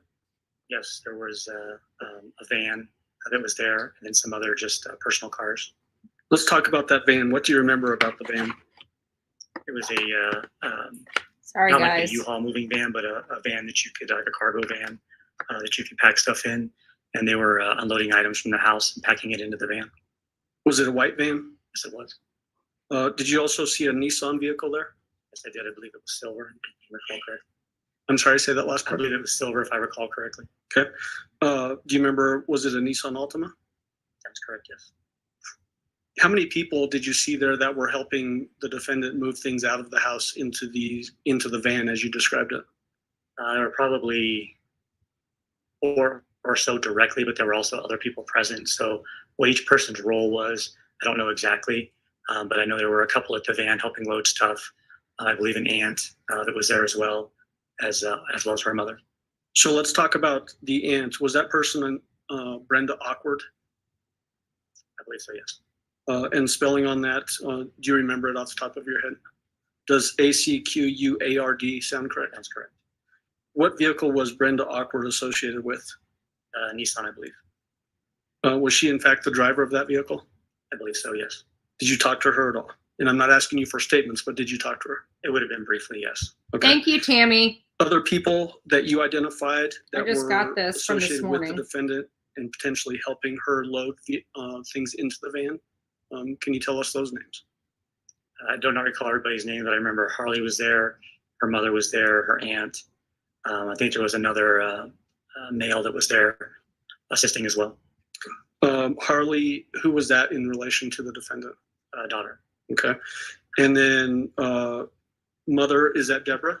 Yes. And then you said a male. Would that be Dakota Lowry? I believe so, yes. Do you know his relation to the defendant? Not specifically. I thought he was a son, but I wasn't exactly sure. Okay.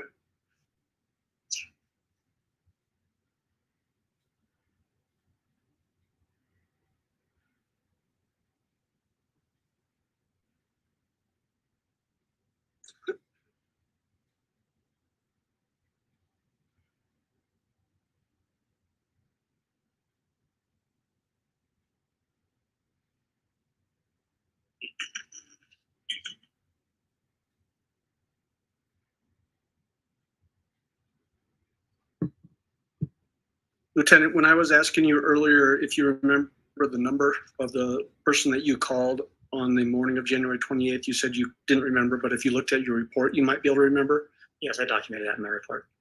I've got your report here with showing you that. Refresh your memory on that point. Yes, it would.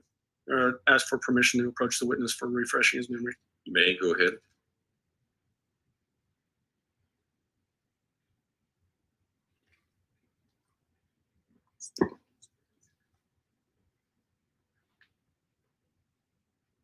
Yes. Does that refresh your memory? Yes, it does. What number was that? 843-655-7460.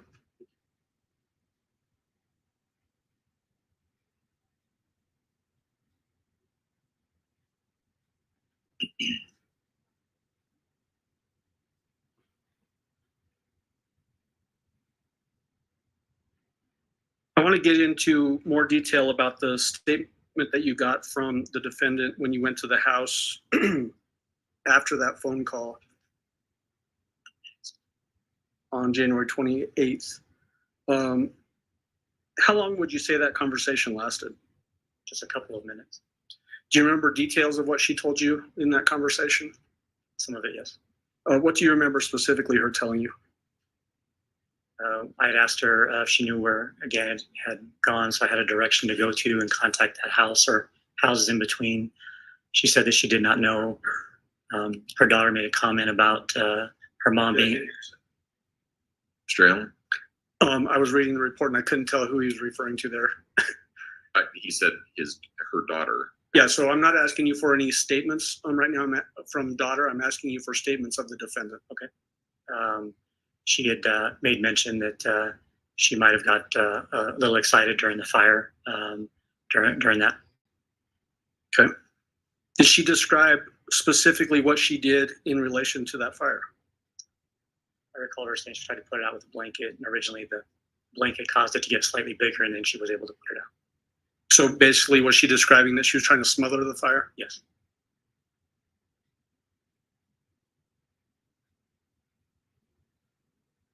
Did she describe, and when I say she again, I'm talking about the defendant, did she describe that Gannon had got something on his shirt? Overruled. Go ahead and answer. Yes. What did she say about that? It was pretty vague. It was just he had something on the front of his shirt that had gotten on there during the fire incident.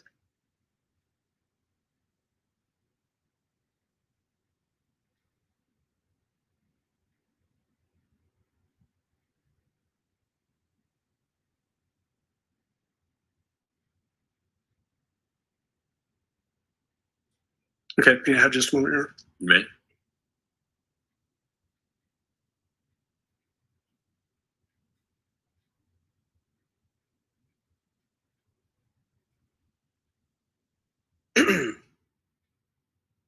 Was there a younger daughter there as well? Yes. Did you ever get that daughter's name? I did not. Would you say rough age? Approximately 8. Did she at some point point to you direction of which direction Gannon may have walked to? Yes, she did. And which direction was she generally pointing?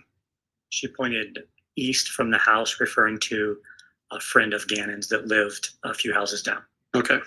Now I want to get into some other information as it relates to your experience and then what you learned in this case. Have you responded out to other calls where a kid in this rough age range is missing or had run away? Yes, I have. How many types of those calls have you gone out to, would you say? It'd be hard to put a number on it, but over my career, a lot, probably in excess of 30 runaway or missing persons style calls. When you go out to those types of calls, have you had opportunities to observe people's emotional reactions to that sort of an event? Yes, I have. Is it fair to say that the emotional reactions can vary? Yes, it is. Based on your contact with this defendant in this case, did her reactions and the way that she was interacting with you, was it consistent with other times that you've gone out on these types of calls or different?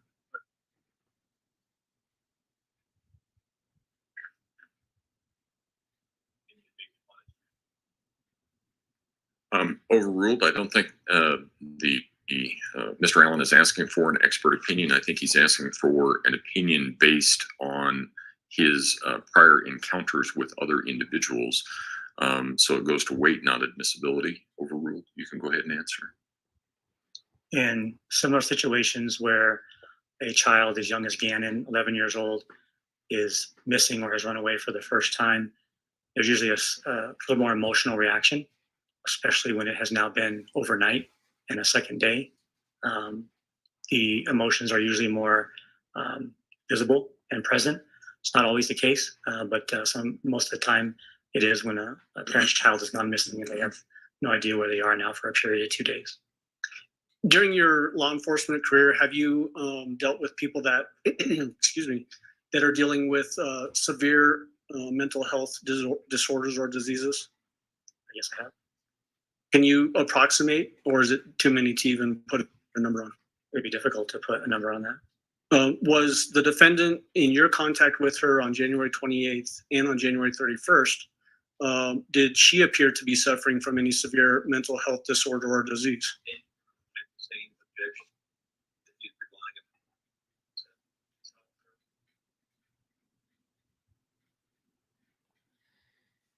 They're objecting. Overruled.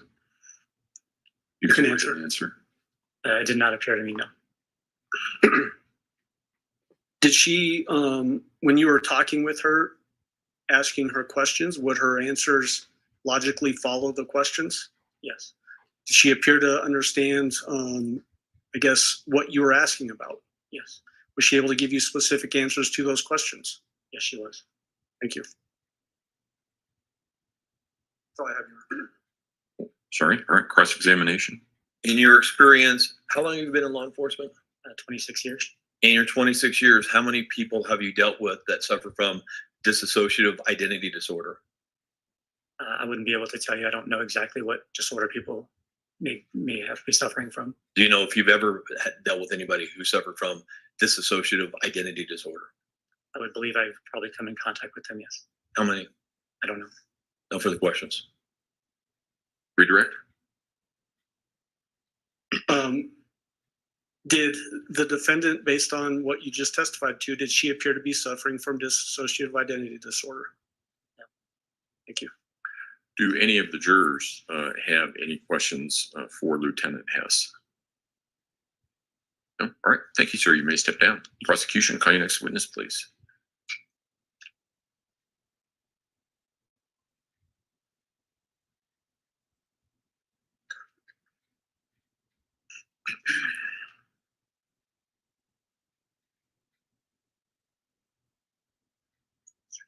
Next witness is? Yes, Your Honor, Leslie Hicks. Thank you.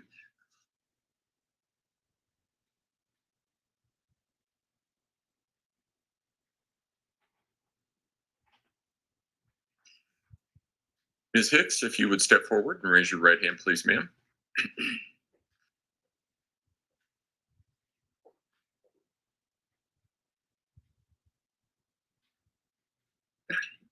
Start out there first. Raise your right hand. You swear affirm the testimony about to give in this matter will be the truth, the whole truth, and nothing but the truth.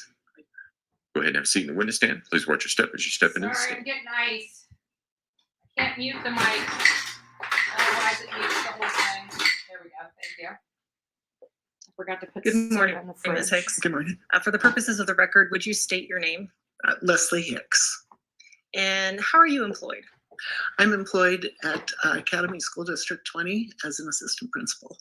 And about how long have you been employed at that school?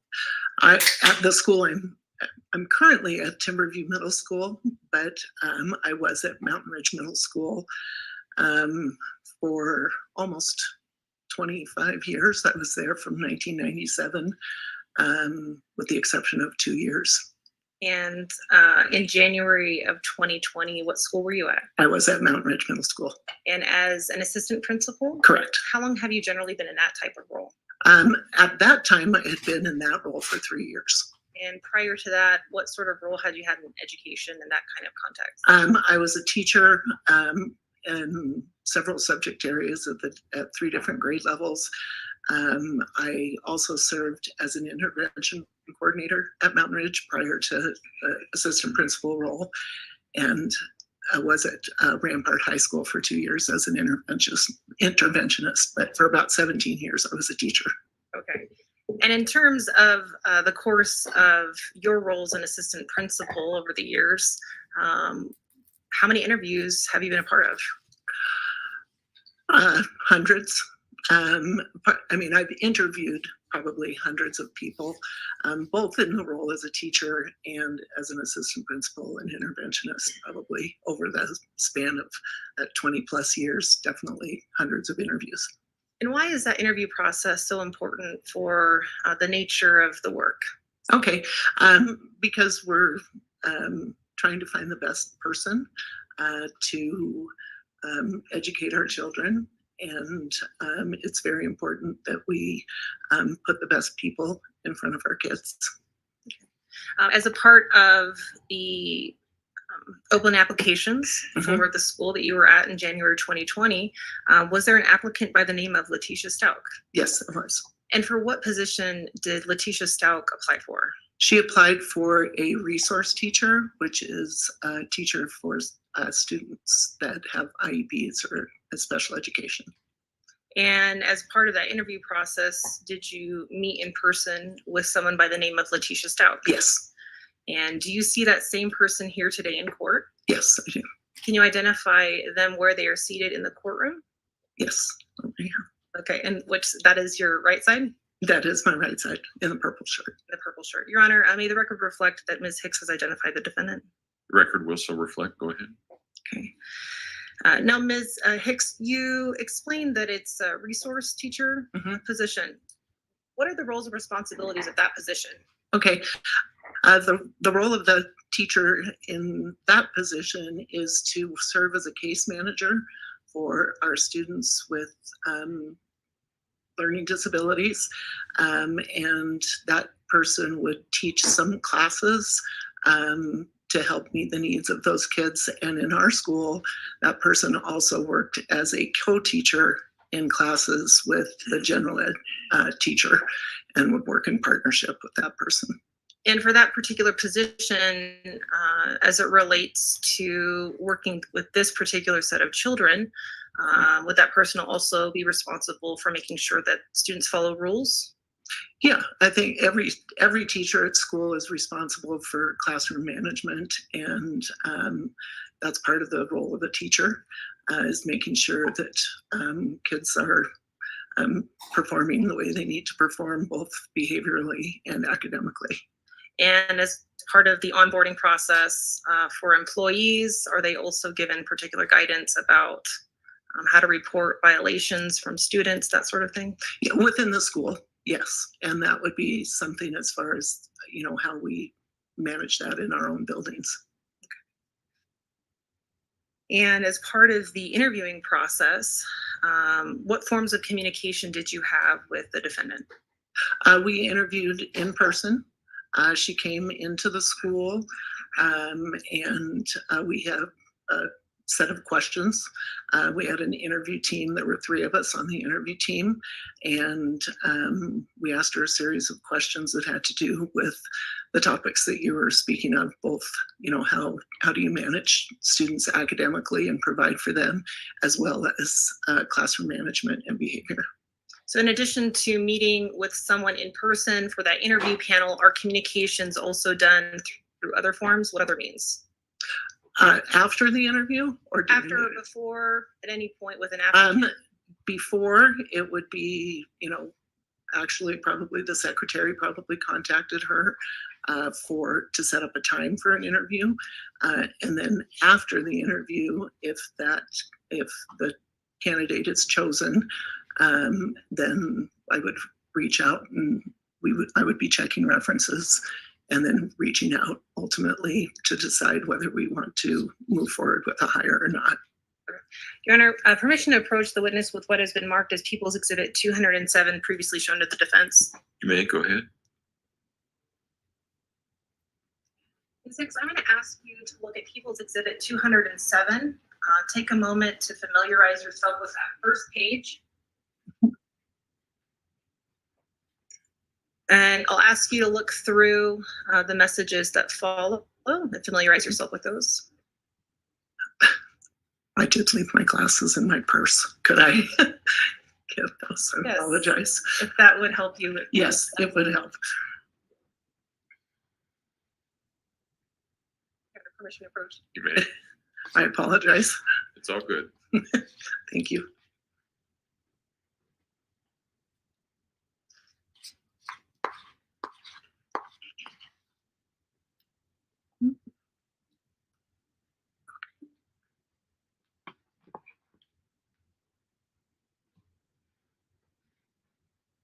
And Ms. Hicks, I'll actually stop you there on that first, that first page of messages. Do you recognize the telephone numbers that appear on that page? Yes, I do. Which one is your telephone number? My number is 719-400-8405. Okay. Ms. Hicks? Yeah. This is sort of an unfamiliar experience for a lot of people. Yes. The lady to your right is taking down everything we say as we say it. So it's important to remember, let the attorney finish the question all the way before you give an answer, and she'll let you finish your answer. It's common in ordinary conversations that we talk over each other, but it makes the court reporter's job really, really hard if you do that. Okay? Okay, thank you. You bet. So you recognize a telephone number that's associated that you use, is that correct? Correct. All right. And not to read from it, but do you recognize the other telephone number? Yes. Okay. And how generally do you recognize that telephone number? It's been a while since I've looked at this, but I remember the area code, and the number does look familiar to me. Okay. And what number did you use? Who did you use that number to communicate with? Ms. Stauch. Okay. I'll ask you to look through the remainder of the messages to familiarize yourself with them. Okay.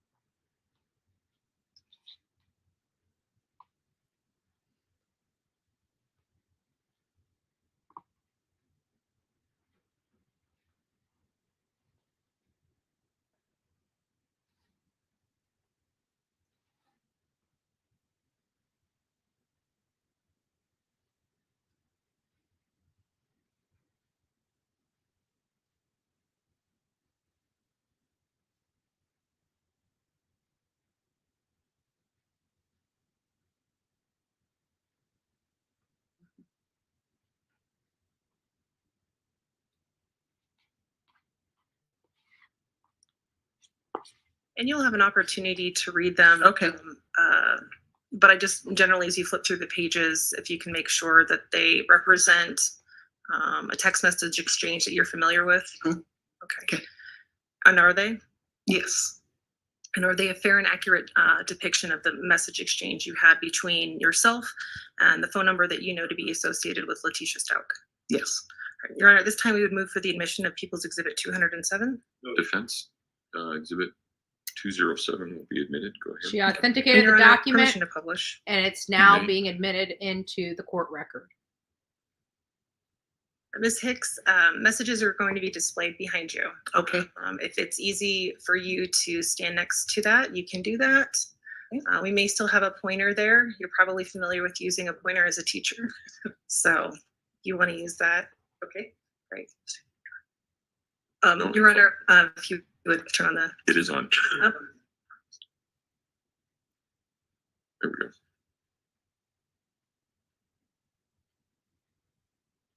Okay, great. Now, Ms. Hicks, you've explained that your telephone number. We see this first message displayed here on the screen. Who's sending that message? Okay, and what does it say? Can you read it for us? Hi, Tisha. This is Leslie Hicks at Mountain Ridge Middle School. I left you a phone message yesterday, and I'm wondering if you received it. Would it be possible for you to call me today at this number or to email me? I'd like to talk to you about the resource teacher position. Thank you. All right.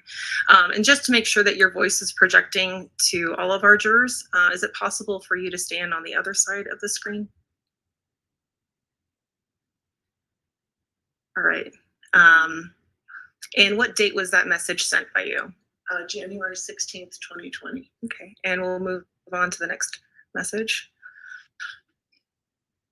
And again, the telephone number that you see in this message, you're familiar with that number? Okay. And so we see a maybe Nicole. Does that mean anything to you? Okay. What is the response that you receive after you send your first message? I have iMessages. I will email you. Okay. And what date was that sent? 1/16/2020. Okay, great. And we'll move onwards. What's your response? Great, thank you. Okay. The following day, you send another response. What did you send on January 17th? Hi, Tisha. This is Leslie Hicks at Mountain Ridge again. I sent you an email yesterday. Is it possible for you to get back to me today? Thank you. Okay. And did you get a response? I emailed you back. Okay. And was that sent to you the same day? Correct. And so, Ms. Hicks, as part of this process, at this point, January 17th-ish, where is the defendant in the application or hiring process at this point?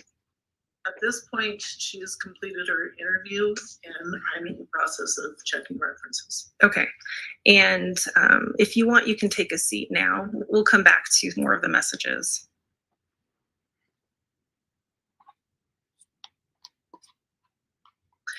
So as part of that application process, you referenced obtaining references. Is that right? Correct. Was the defendant able to provide you with some references? Yes, on her application, she had references, and was having trouble getting a hold of some of the references. And so through the course of our dialogue, I asked her for additional ones. Okay. Do you remember a particular reference by the name of Connie Huddle? Yes. Do you remember the first telephone number that was provided to you for Connie Huddle? I remember that it was an area code from South Carolina. I believe it was, I know it started with a six. And that's fine. Okay. Fair to say it's been a while since you've seen that? Yes, it has. Okay. And do you recall giving a statement to Detective Marissa Williams on January 31st of 2020? Yes, Do you recall giving those specific telephone number to the detective that day? I do. And would seeing your statement refresh your recollection as to that specific telephone number? Yes, it would.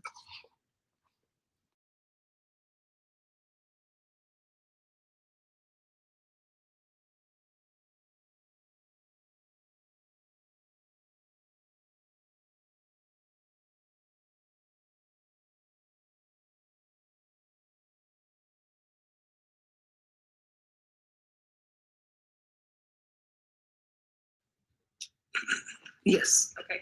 What was the first telephone number the defendant provided to you for a contact named Connie Huddle? It was 843-504-6724. And what happened when you tried to contact that telephone number?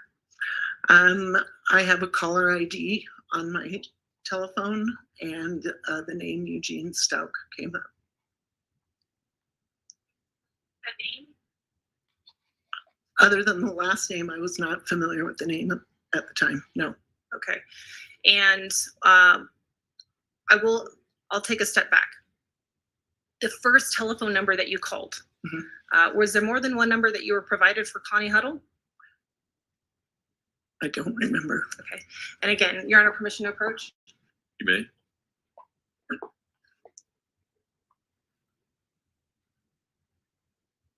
Ms. Hicks, do you recall talking to Detective Williams and providing her with a very specific first telephone number?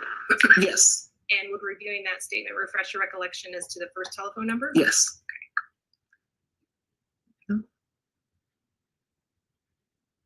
Okay.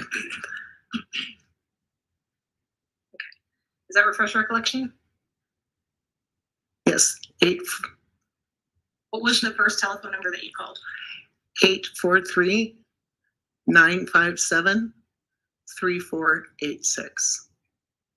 What happened when you called that first telephone number? Were you able to get through? No. What did you ask for after you didn't get through with that telephone number? I asked if there was a different number. Okay. And were you provided a different number by the defendant? Yes. Okay.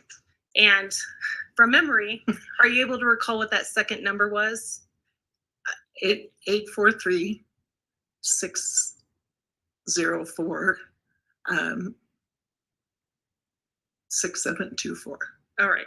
And I'll ask you again would seeing a statement of your report refresh your recollection as to that specific telephone number? Yes. Okay.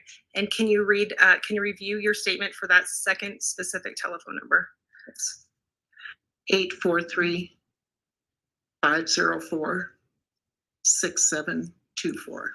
Thank you. A lot of different numbers. You called various numbers as it relates to references. Yes, I did. And so now I'll come back to that. The question that I had is, when you were actually able to complete a call, can you tell the jury what you heard on that call? Yes, a female answered and didn't identify who it was, but I heard children in the background. And were you, did you ask, what did you do when you Yes, heard? I asked if it was Connie. And if I recall, the person said no. And Hold on. okay, Wait a minute. sorry. That's okay. Yep. Ms. Gratiano? Yes, Your Honor. I'm not asking what the other person said, Your Honor. And okay. But further, it's also not offered for the truth in the matter asserted. Okay. Well, then where are you going? I'm just going to ask. Your Honor, permission to approach. Okay.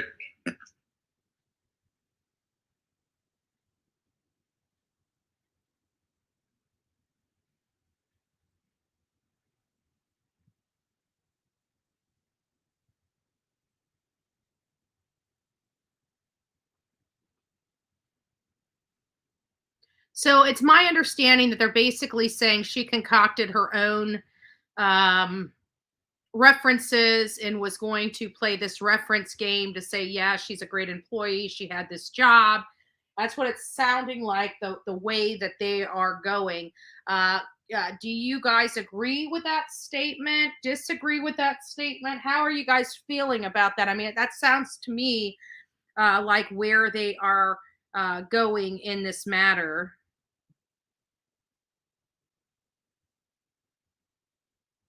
And by the way, for all those that are visiting here, don't forget to hit that the like button. And also, happy Easter to everyone. Happy Easter. Today's Good Friday. I've already eaten meat, but I'm not Catholic.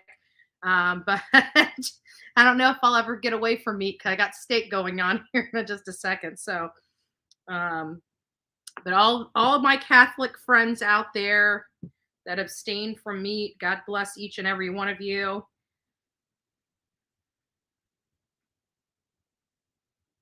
I wish we heard these arguments, like in Alec Murdaugh, we got to hear all the arguments, everything, there wasn't a whole lot of approaching the bench, if you know what I mean, in that matter. But this judge, she's just got that cool as a cucumber attitude, very friendly, he's a very respectful, very thorough. A lot of the audience has been very appreciative of him asking the jury if they have questions for the witnesses.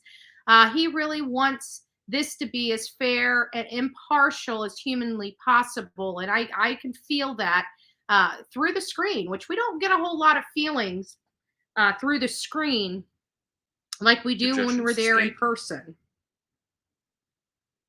Ms. Hicks, how long was the duration of that call? Just a few seconds. Okay. After that interaction, did you have any sort of concerns about moving forward with the application process as it related to the defendant?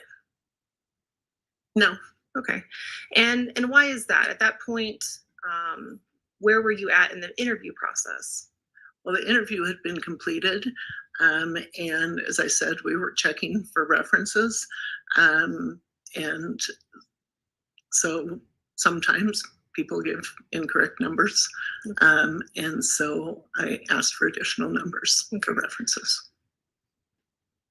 In terms of educational background, is that also part of the interview process? Yes. Okay. And did the defendant provide you with some sort of information regarding an educational background? I had access to her resume, yes. Okay. In terms of the educational background, was there a particular degree that the defendant claimed that she had? I did say she had a doctorate. From where? From Liberty University. And were you able, as part of the interview process, able to vet that? That's not my role. That's not my role. Okay. In terms of during the application and interview process, did the defendant ask to be referred to by any other names? No. Okay. What about any other educational references, either through speaking with her or through emails, text messages, any other way that she wanted to be referred to as? She did sign her emails, Dr. Stauch.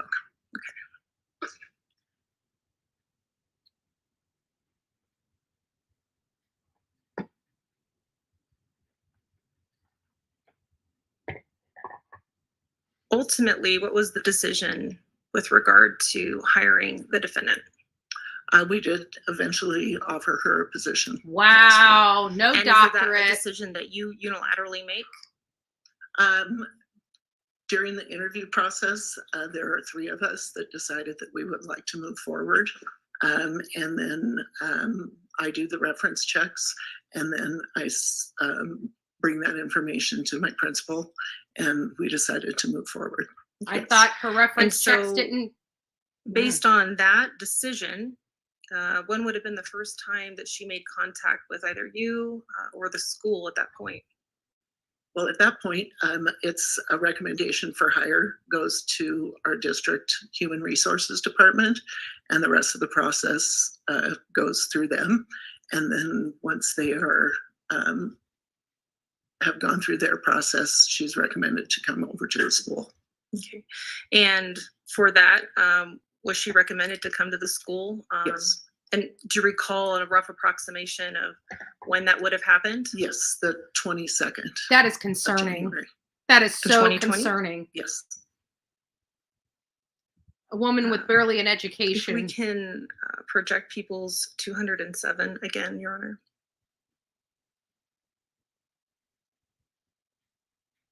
Okay. Thank you, Ms. Hicks. As we scroll onwards past January 17th, we will move to, we can continue on, and we'll move to, looks like January 20th. There's a message that is sent by the defendant's telephone number. What is that message? What time do I be there tomorrow? Okay, and what date is that sent? That is 1/21. Okay, and the subsequent message after that, what else does that message, that phone number say to you? And do I need to bring anything specific? I just hung up with the district and they said to be there tomorrow. Great. And what was your response?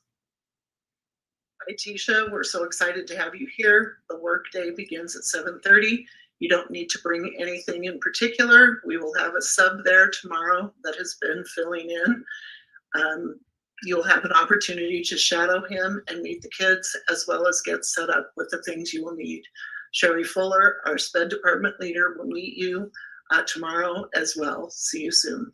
Great. And was the next exchange that the defendant's telephone number sent to you? Good evening. And what date was that sent? And that date is on the 22nd. Okay, and can you read? Great. Can you read the rest of the message? I wanted to ask your guidance about what to do about tomorrow. I had scheduled that interview at the district office before getting hired. I understand they probably have someone someone in mind, but I don't want to burn any bridges and would like to at least let them know my interest in eventually moving up later, or even if it's a year or so. I know we have to all start somewhere.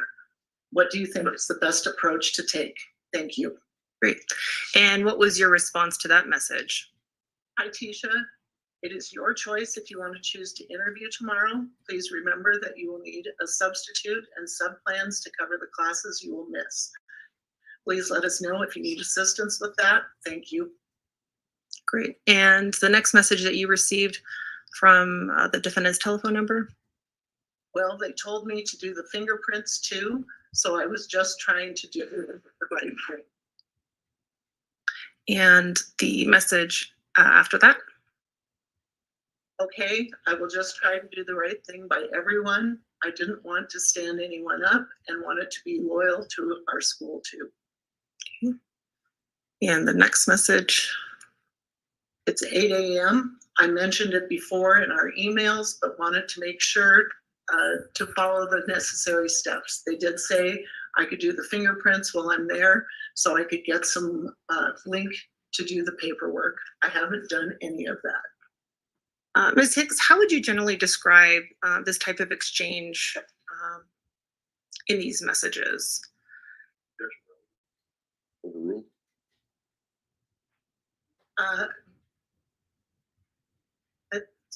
I would say that they be typical of somebody who might be, who's just a new employee. Okay. Conscientious with that? Conscientious and wanting to do the, making sure that she's putting herself in her best job. All right.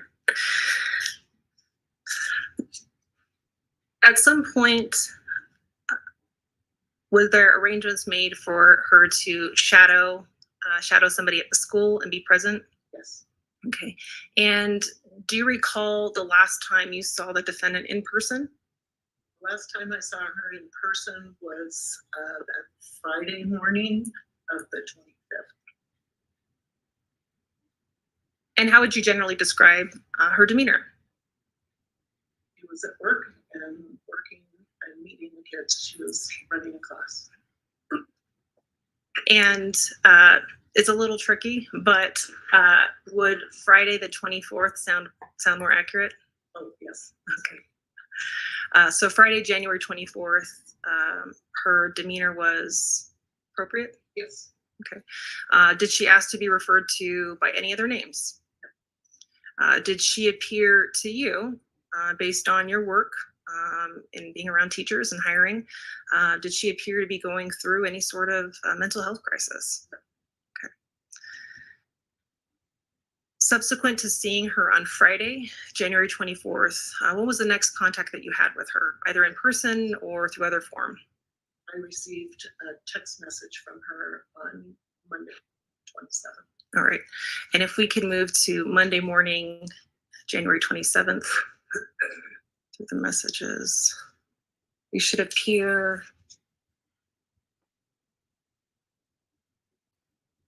on page 5.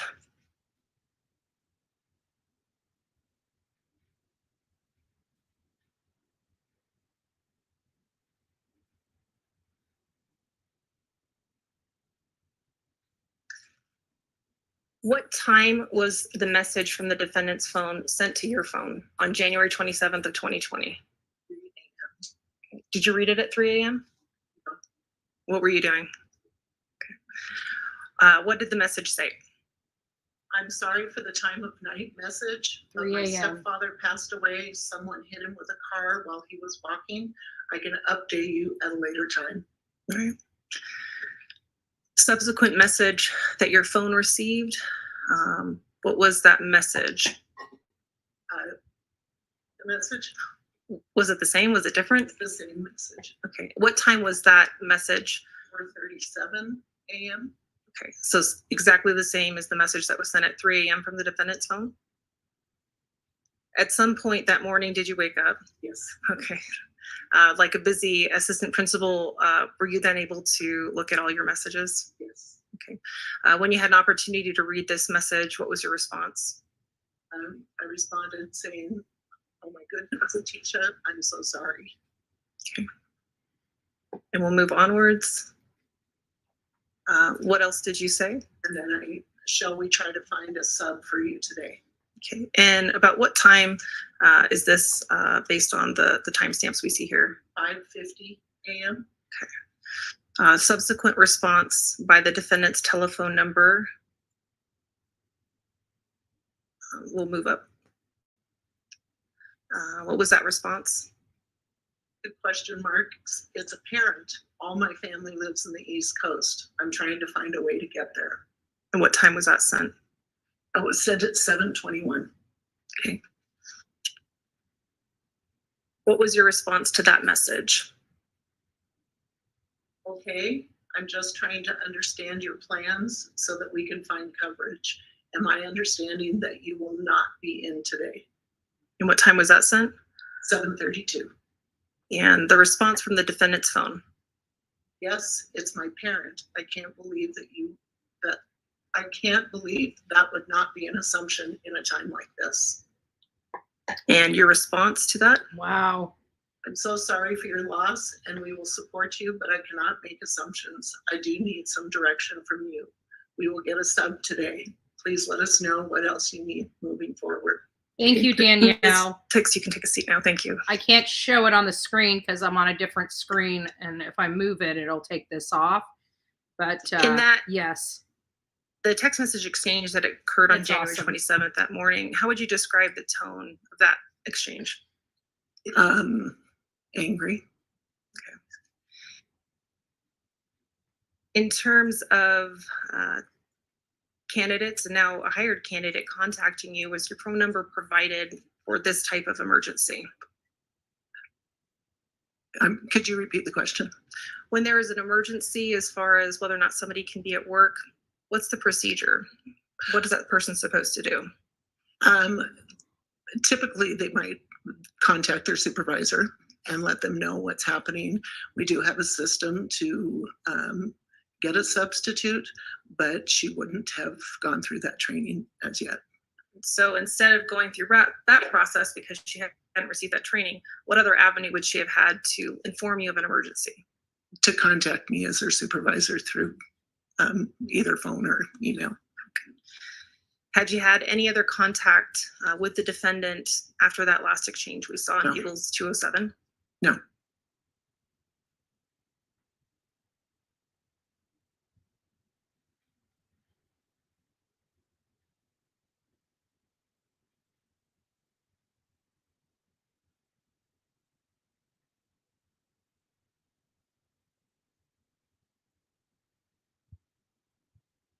Your Honor, we'll pass the witness.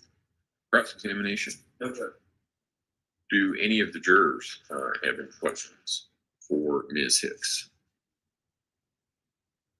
No. All right. Thank you, ma'am. You may Thank sit you. down. They were only entering her, and any question the defense had wouldn't help their case any, so they opted to pass. Not that she didn't have valuable information, approach, please. but there was no point in them questioning her or anything like that. There was no good or bad that I mean, maybe bad, but there's no good that could have came out of any testimony that the defense or any questions the defense would have. So I think they were right on passing on her. She only had very limited information, and it was probably just to enter in her odd behavior that particular day. Prosecution, call your next witness, please. All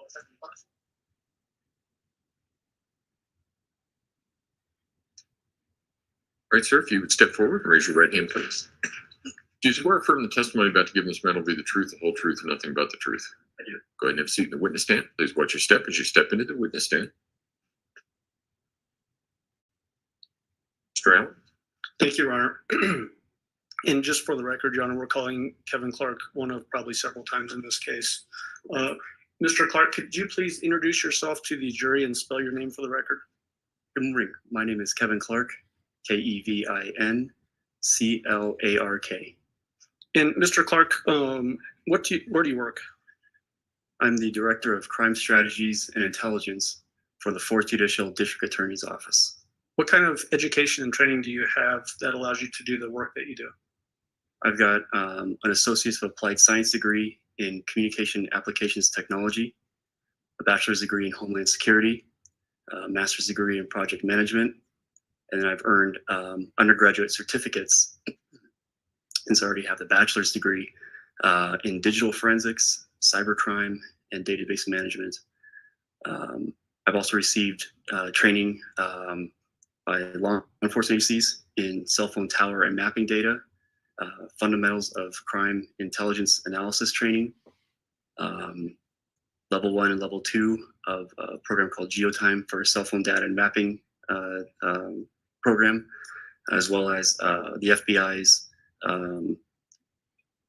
cellular analysis survey team, level 1 and level 2 training. And then as it relates to the investigation for Gannon Stauch, missing Gannon Stauch, how did you become involved in that investigation? At the time, I was a senior criminal intelligence analyst for the Colorado Springs Police Department, assigned to their Metro Vice, Narcotics, and Intelligence Division. And in that capacity, I work with all the law enforcement agencies in the local area. We were aware of a missing child, and then I was asked on Saturday, February 1st, by my commander, if I'd be willing to go TDY to assist as lead analyst in this investigation for the next 30 to 60 days. Not everybody necessarily knows what TDY means. Temporary duty. So instead of working at my normal office with the Colorado Springs Police Department, I worked primarily out of the command post. And then as a result of your involvement in this investigation, do you know whether multiple search warrants were obtained for phone numbers? They were. What would you typically get when you issue a search warrant to a cell phone provider? to a cell phone provider. So AT&T, Verizon, T-Mobile, and then Sprint at the time. You would get something back called call detail records. The call detail records is just a business record full of dates and times with phone numbers that communicate with each other. So the outgoing call from the target phone number or the incoming call to the target phone number, what that phone number is, how long the duration of the call was, if the call was connected.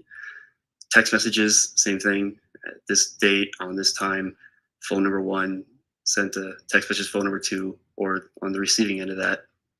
Data sessions, and usually some sort of subscriber information, who pays the bill for that phone. So, do you submit a phone number to the cell phone provider to get that information? You do. Okay. So we just heard Ms. Hicks testifying about the defendant giving a reference for a person called Connie Huddle and listed the phone number 843-504-6724. Did you hear that testimony? I did.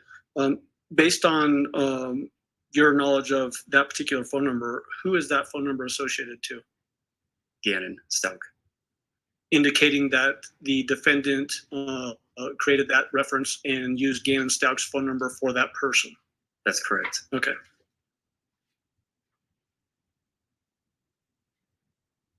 Okay, that's all I have. Thank you. Thank you. Cross-examination.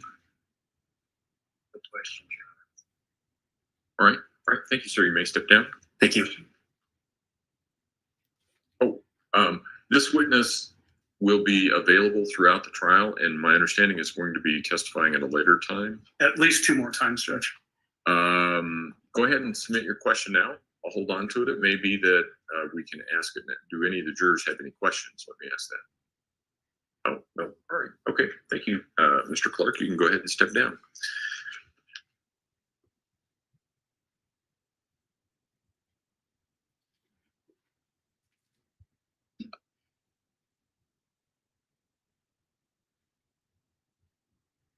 All right, ladies and gentlemen, we're going to take our lunch recess a little bit early. If I can have all of you back in the jury room at, say, 1:15, we're going to be able to start on time at that point. Again, do not discuss the case among yourselves. Don't discuss the case with anyone else. Don't do any research about any aspect of this case. And we'll see you back at 1:15. All rise for the jury, please.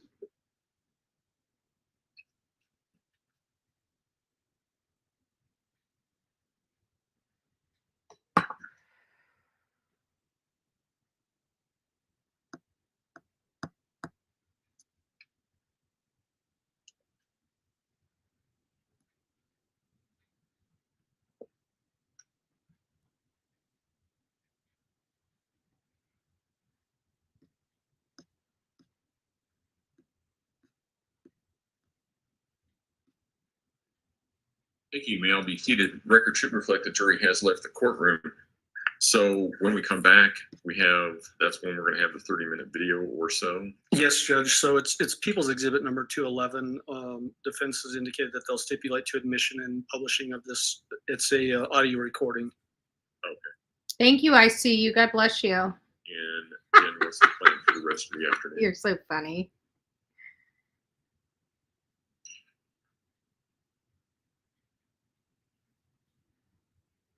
We just have more witnesses, obviously, Judge. Let's see. Oh, get you guys back up on the screen. At some point today, we'll have Dr. Leon Kelly will come in to testify, Detective Marissa Williams. Depending on how far we get, Janine Sanchez and Nicole Mobley as well, and then a Deputy Chris Gainstein. But we will not be getting to the person who did the autopsy today. No, autopsy, doctor for autopsy is being flown in on Sunday, so she'll be first thing on Monday morning. Yeah, arranging all these flights from Florida has been challenging. I get it. Okay. All right. Anything from the defense? Okay, great. We'll see you. All right. Okay, lunch break has started. There we go. Hi. I am still here with you guys. I've been listening. See what we have here. Oh, and while we're on here, let me just go on the back side and just say thank you to everybody. Make sure I didn't miss anything from anybody. I really appreciate all the love and support. Let me move this to live chat. Not sure why it's doing that, but okay. So viewer activity. And we're going to be starting from this morning because we've been rolling since this morning. So Sean, a special good morning and amazing to our amazing mods. We love you all. Jennifer, morning, my loves. Jennifer, thinking with the wrong head. I know what conversation that was from. Respect is a word of the day. LOL. Jazz King, you're the best part of my morning. Thank you so much. Southern Granny Wolf had a 6-month membership and said, Andrea, you're a true blessing. Cindy, so blessed to have this wonderful family. Absolutely. Mab Investigates. I did not know Mab Investigates has his own channel. So if you guys not subbed up to him, be sure to sub up. She is definitely did this. I'm not sure what that was referring to. Truth We Hide, 2-month member. Glad to finally catch a live again. Missed you all. We missed you as well. And Sean, will you be will you be looking into the 3 teens killed in Florida? And the answer is yes. Thank you. Kimmy B, good morning. Have a cup of coffee on me. Oh, I missed that. Well, thank you. Thank you. ZA, thank you, Betty. Thank you, Betty, for everyone for being there for me. Absolutely. We appreciate you being there for us as well. God bless you. Celebrate the first super chat from ZA. Well, thank you, ZA. I didn't know that was your first super chat in here. That's awesome. Awesome. Jennifer L with the diamond. Lady 7 Up says, Happy Easter, everyone. God bless you all. Bless Mama says, have you heard about, I can't even read that, Khalees, Cuthrell, Augusta County, Virginia? No, I have not heard about that one yet. I don't believe. I'll be right back there with you, bless Mama. Give me just a second. And Jennifer L, love you all. I will miss you. See you when I can. She's down a little bit. You guys should know we've had Jennifer L here with us for quite some time as she's recovering from foot surgery. And she got her pins out the other day. And now she's going to be getting ready to head back to work, and we're all going to miss Jennifer L so very much. But like I told her, here with the 2 channels, we will be rolling out an evening live. So the evening live, I think, will probably, I don't know if we'll do the evenings on the other channel. We may just do the evenings here as well. I'm not sure where that's going to go just yet, but we are going to be rolling out something later in the afternoon, closer to the evening with one of our shows. I see you became the newest member of the coffee club. Nice to see you, and thanks for your love and support. And you guys know ICU does a lot of stuff for this channel and for me, and I appreciate it. She's such a sweetheart.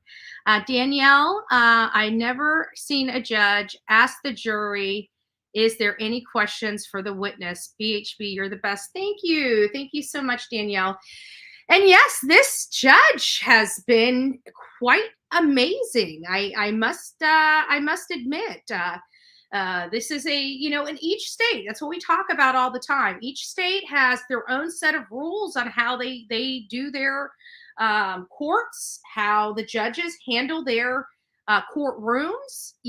There's just different rules, and without those, rules of civil procedure on the state, and local levels, it would be a little contentious, I'm sure. But this is just this judge is just, I don't know, he's just cool as a cucumber, and he's so nice. Like, even when he's explaining to like that assistant principal, which I know, what, she seemed like a really nice lady, and a lot of these teachers are very nice people. The problem is they're very nice people, and they are just suckers. I just feel so bad. Like, you know, they were about to hire, or they did hire. What am I talking about? About to hire. They hired Letecia Stauch, Dr. Letecia Stauch, thinking she had a doctoral degree in education. She did bunk. Like, where's her teaching certificate? Like, I thought you had at least to have a certificate or something. But their doctor, you know, that she had a doctorate degree of some sort. They didn't confirm whether she went to the college that she said she went to. They didn't. They called her references, but she was the references. She was her own reference, disguising it all as a couple different people. I'm thinking, like, wow. Like, wow. I don't even know what to say about that. That, you know, in all fairness, that terrifies me. How many people are educating our children across this country that the schools actually think they have these degrees that they don't have, and they're not qualified to be teaching our children? You know what? Maybe we need to start doing public record requests for our teachers to make sure they're who they say they are. I'm dumbfounded. Oh, wow. Sean said the red flags would be flying for me. I would think so. And did you see how nasty? And then I was listening to, they read one of the text messages, and I'm thinking for a doctorate to have that kind of misspelling in it, like they missed a whole word altogether in this text message. Now, granted, it happens to everyone. I know. I'm bad. I'm bad myself. It happens to everyone. So, anyways, long story short, I just, well, there's no long story short. There's just no long story short. But I would have just thought that they would, and especially how rude and nasty she got with the lady, as if this lady's supposed to have ESP. All she's trying to find out is, okay, I understand that your family member may have died. We just need to know how long you might be gone for. Is it going to be a day or two? Is it going to be a week? You know, how, that's all the persons. I'm like, you're supposed to have all these kids, and you're supposed to be concerned about your classroom. You know, i.e., you're reaching out to her at 3:00 in the morning, and then 4:37 in the morning to notify her that you're not going to be there today, and that your dad got hit by a car and killed, and you need to go somewhere. Okay, perfect. How long you need? It didn't seem like she was, dragging her over her dad dying. She's just saying, "Oh my God, I can't believe this happened. Well, I'm so sorry. How long do you need?" And this lady was just nasty to her. I'm thinking, wow. You know, like, wow. Let's see what else we've got. Bless Mama. Okay, so thank you. Khalees Cuthriel, 3, Augusta County, Virginia, 2 murder trials pending. One starts May 8th, and the other is August 28th. Khaleesi, maybe? Is that, I might be pronouncing the name wrong. Has not been found, left in the hands of a friend. Mother was in jail. Wow. Yeah, well, let me see. Wish there was a way that I could highlight that on these messages, but I can't. Bless Mama, can you just send me that name? There's no guarantee that I will cover it, but I'd like to look into it and see if it's a case that I will cover. Could you send me, like, just cut and paste that in an email? You don't even have to do anything. Just literally cut and paste that into an email and just send it to bullhornbetty@gmail.com. And once we power this live down, I end up, that reminds me, this live's going to be forever.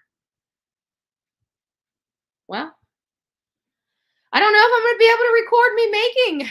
Maybe I'll wait until tomorrow, because, I mean, that steak's going to be enough. I really don't need a potato with the steak. And I got some asparagus, so maybe I'll just have steak and asparagus tonight. And I'll make the au gratin. Ooh, I got lobster tail and shrimp. Maybe we'll make a little seafood au gratin. That sounds good. Maybe that'll be tomorrow night's dinner. Maybe I'll make that. That does sound good, doesn't it?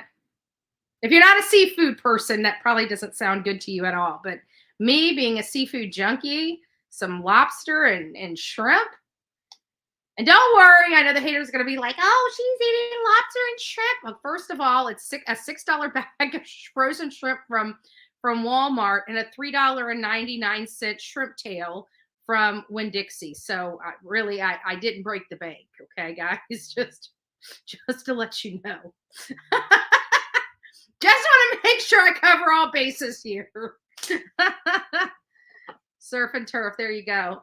There you go. But that meat's a big, pretty big piece of steak there. There's no way I'm going to eat that whole entire steak. I might eat about a quarter of it or 1/3 of that steak with some asparagus, and that'll be good for me. Yeah, I love seafood. Mike said pops in. I haven't seen Mike in here all day. Pops in here. Boom. I love seafood. You just love food. We don't hear from Mike in a while. We just have to start talking about some food. Next thing you know, Mike's there. Boom. Hey, guys. What are we talking about? I smell something. Must be that Big Mac. I know, but you know how they get. I figured I'd throw that out there before the rumors started happening. Like, oh, I keep meaning to push that down. You know what they're gonna do. I mean, they twist every darn thing out of my mouth, and like I showed for my steak, and my steak tonight cost me $3.24. You can't even go to McDonald's and eat for $3.24. So just saying. I'm a penny pincher. People don't realize. They think I live, even if I had $1 million in my bank account, I would still pinch every single penny. It's in my DNA. It's in my DNA. If I can save $1, I'm saving $1. Mike, you're having Big Macs for Easter. If they had delivery, I think just for shits and giggles, no offense, shits and giggles, but just for shits and giggles, I would probably send a few bags of Big Macs over to Mike. If I had my, I'd send it over through, Grubhub or something. Mike will be sitting there ready to, eat some Easter dinner, and then ding dong, 2 bags of Big Macs. Pug mom. I used to love Winn-Dixie. Unfortunately, we no longer have one. That's kind of like the Lion Kings. I used to love Food Lion, not Lion Kings. Thinking of the Disney movie. Food Lion. We used to have a Food Lion here. I liked the Food Lion here. It was a clean grocery store, because back in the day, the Save-A-Lot, especially the one right here, I would have never in a million years shopped. I remember I walked into it one day. I went to the meat section, and they had flies like flying over the meat, and in the I turned around. I walked out. Nope. I never went back there ever again. And that was probably about, I don't know, 15 to 20 years ago. And then many of you guys know I moved about, I don't know, 12 years ago or something here, to this house. So I'm like, there's no grocery stores over here. I mean, Winn-Dixie's around the corner, and Publix is even further down than that. But Publix, I'm sorry, it's just overpriced for me. I don't know. I don't see. Listen, I shop just the same at Publix as I do Walmart and Winn-Dixie. So the way I'm looking at it is I'm not getting any additional value by going and spending an extra $30 to grocery shop. If they were walking down the aisles with white gloves and rang it up and took it out to the car, I would understand me paying an additional $30 for the groceries I can get $30 cheaper at Walmart. Okay, I'm sorry. So Save-A-Lot, I'm like begrudgingly going into Save-A-Lot. I'm like, this place is going to be gross. I was here once before. I don't like this. I can tell you going in here, I'm not going to like it. So I'm already pushing, like just like pump the brakes. before I even walk into the store. And the first time I walked into it after moving here, I walked into it. The place was clean, like spick and span clean. You could smell the clean. Their produce was fresh. And I'm like, holy crap, this is not anything like what it was, 10, at this time, I think it was like 8 or 10 years after I had swore I'd never go back into that grocery store again. So now I go there. My produce lasts longer coming from Save-A-Lot than it does coming from Walmart. Seriously, my bananas stay yellow at least 4 days longer. At least. It's crazy. So now I go and get my produce and my meat, quite frankly. Usually I get my meat from Save-A-Lot, but every now and again, if I'm at Publix or at Winn-Dixie getting something, I'll go and check out their meat section. That's where I got that $3.24 piece of meat. I'm getting hungry. And Angel says, I'll have to email you my recipe for veggie seafood Alfredo, no pasta, but delicious. Ooh, I think I would like that, Angel, because you know what? I really don't like eating pasta. I don't like it. I mean, I love pasta. Let me rephrase what I'm saying. There's just entirely too many calories in pasta that every time I eat a pasta meal, I have to eat small portions, so small that I cry when I finish it up because I can't have more. So having a recipe like seafood Alfredo with no pasta, that would really be good. And I've also actually thought, like, even with my shrimp scampi, I make a great easy recipe shrimp scampi, and it's very easy to do, by the way. We might do that on here. That would probably be the easiest one. Maybe we should do that. Maybe we should set it up now and say, well, I got to figure out what I'm doing with the trip to Georgia and the one in Marion County first. But once I get back, I'll keep a bag of shrimp, and I'll have everybody. I'm going to give you guys what you need to have on hand, and why don't we cook dinner together? That would be fun for all my ladies out there that like to cook. For all my ladies out there that like to cook, we'll make a shrimp scampi together. Everybody loves shrimp scampi, and if you don't like shrimp or seafood, you can substitute it with either a steak or a chicken. Steak or a chicken. So doesn't matter what meat you use, it's going to all turn out the way it's supposed to turn out. You might have to add a tad bit more salt to it because seafood obviously has a little more salt to it. But you're making me hungry. I'm making myself hungry. Are you kidding me? I'm smelling that steak and it hasn't even started cooking yet. Yeah, I think it'd be fun. It'd be fun. We'd all start together and we'd all end together. We can all eat together. That'd be creepy. Would that be creepy? No, I'm just joking. Yeah, I thought it would be kind of neat. We'll just get all the recipes and we'll just do some. Yeah, it'd be fun. It'd be fun for the group. Yeah, I thought, Pug Mom. Why not, right?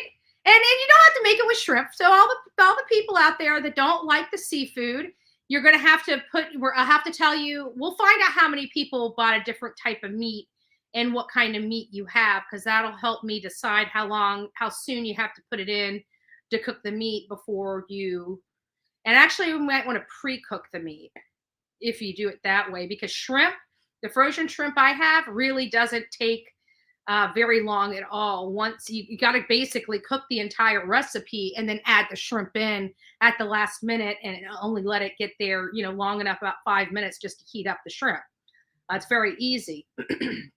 So we might just have to pre-cook your meat before we start, and then it'll all be done by the time. I have chicken and dumplings going in the crock pot today. Oh, that's my jam right there. I make chicken and dumplings from scratch, baby. I do. I just get a whole chicken, put it in water, I make the own broth, put everything in there. You know what I do put in there, which kind of sucks a little bit because you got to adjust the salt, is I actually put baked potatoes, skin on and everything. I just cut them. I cut them up into, little 1-inch pieces, and I'll put baked potato in my chicken and dumplings. Nobody else makes a chicken and dumpling like that. You can ask my mama. But it's so good. It's so good and it's so filling.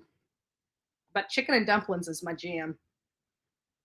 Actually, that's the first like soup I ever made. I hear the critics now. Bullhorn Betty has a cooking show. No, what they would no. The way that the hate channels would spin it is Bullhorn Betty is showing you how to kill your husband. That's what would be going around, okay?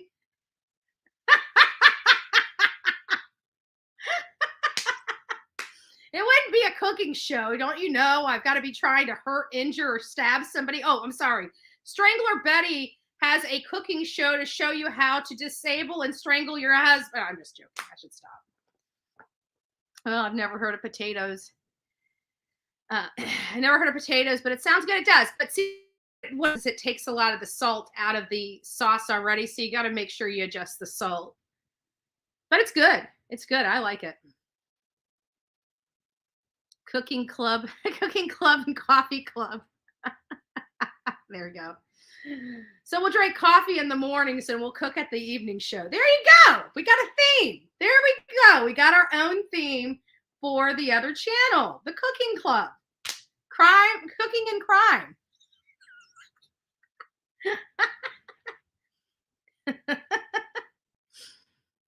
And I didn't say cooking and wine, haters. I said cooking and crime. Cooking and crime. You need to teach me how to make dumplings because mine always they're easy. Oh my God. Dumplings are the easiest thing you could ever freaking make in the whole world. A little bit of egg, some flour, salt, pepper. I mean, hell, I don't remember the last time I even added milk to my dumplings, but hey, I might have added milk here and there to make them a little fluffier, a little denser. I don't remember, but I just put, like, I literally just throw a couple cups of flour on the counter. Like I'll clean the counter, Clorox the counter, and I'll knead my stuff right there on the counter. I put the flour directly on the counter. I put a little circle in the middle, put my eggs in it, and just work it in.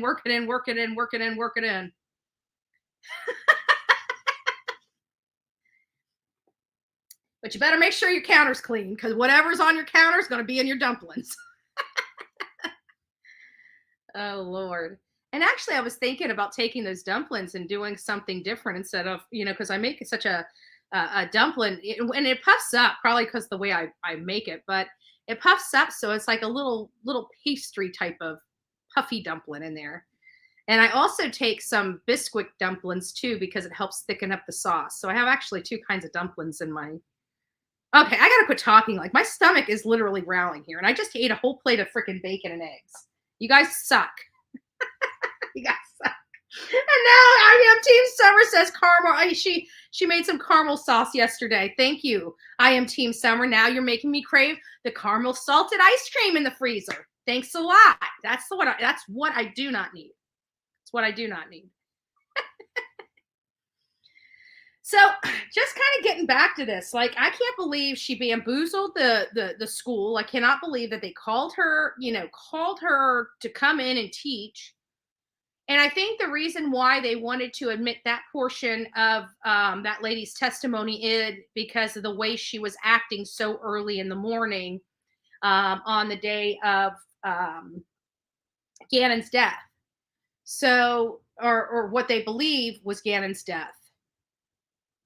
But they've got witnesses that are coming in because you got to remember there's the scene in Colorado, but she dumped allegedly she dumped Gannon in Florida. So now you've got this situation where all the witnesses related to Gannon are in Florida that need to be shuttled to Colorado to take the stand. So they got an expert coming in, like the coroner from Florida. Escambia County is coming in to talk about what their findings were of Gannon. But what a poor baby. And to think that they couldn't even have that suitcase in the courtroom because of the decomposing smell emitting from the fabric of that suitcase. And, I just think, I'm pretty sure Gannon's father is in that courtroom, and for him to have to see that is probably one of the most gut-wrenching feelings any human being, any father could ever have, is seeing what she did to his boy, but not just what she did to his boy, but where she put him, and how she got rid of him. No different than garbage. No different than garbage. She treated that boy just like Leilani treated Quentin Simon. And she lied to everybody. And it looks like she was a pathological liar because she got this job. And that's the problem. She's so well at lying that she's able to acquire a high position job. And I'm not saying a teacher is a high position or high paying job in and of itself. What I'm referring to is she didn't have the prerequisites that she stated she had. And she got this job, this higher job than she would have ever gotten. So she's benefited by all these lies she consistently says. God knows what she told Gannon's dad about who she is. It might have all been a lie. He may have fell in love with somebody that has lied to him from day one about everything. We don't know. It would still have a smell. Oh, I'm telling you, guys, that stench is strong. When we were out in Myakkahatchee Creek Environmental Park, and that was where Brian Laundrie was found, when they found his remains, we went back to the house. They kept that crime scene closed until, I want to say, midday the next day. And as soon as they had that area reopened, we were back there. We were back there looking and trying to find out where they found Brian. We came across it. Now, mind you, it took us several hours to find the location. And remember, he had been out there for many weeks. They stated because of the animal, the heat and everything, that he would have been bones 9-10 days in after he, offed himself, unalived himself. So 10 days after he disappeared, he's a bag of bones, right? Well, this was weeks later when they finally found him.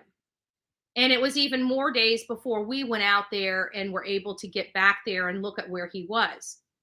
It smelled. When we found the area where his body was, that smell was horrific. And that is many weeks after his body would have been fully decomposed. Many weeks. And I'm telling you right now, to this day, my hand on the Bible, I bet you right now, anybody that wanted to test that to see if it belonged to Brian Laundrie could go out there and dig in that dirt about a foot down, and you collect that dirt, I guarantee you his DNA is still on it. He soaked into the ground, guys. That smell was putrid. I had never smelled anything like it, but after you smell it, it's something that if you ever smell again, you will definitely associate with decomposition. It was disgusting. I don't even know. It was like,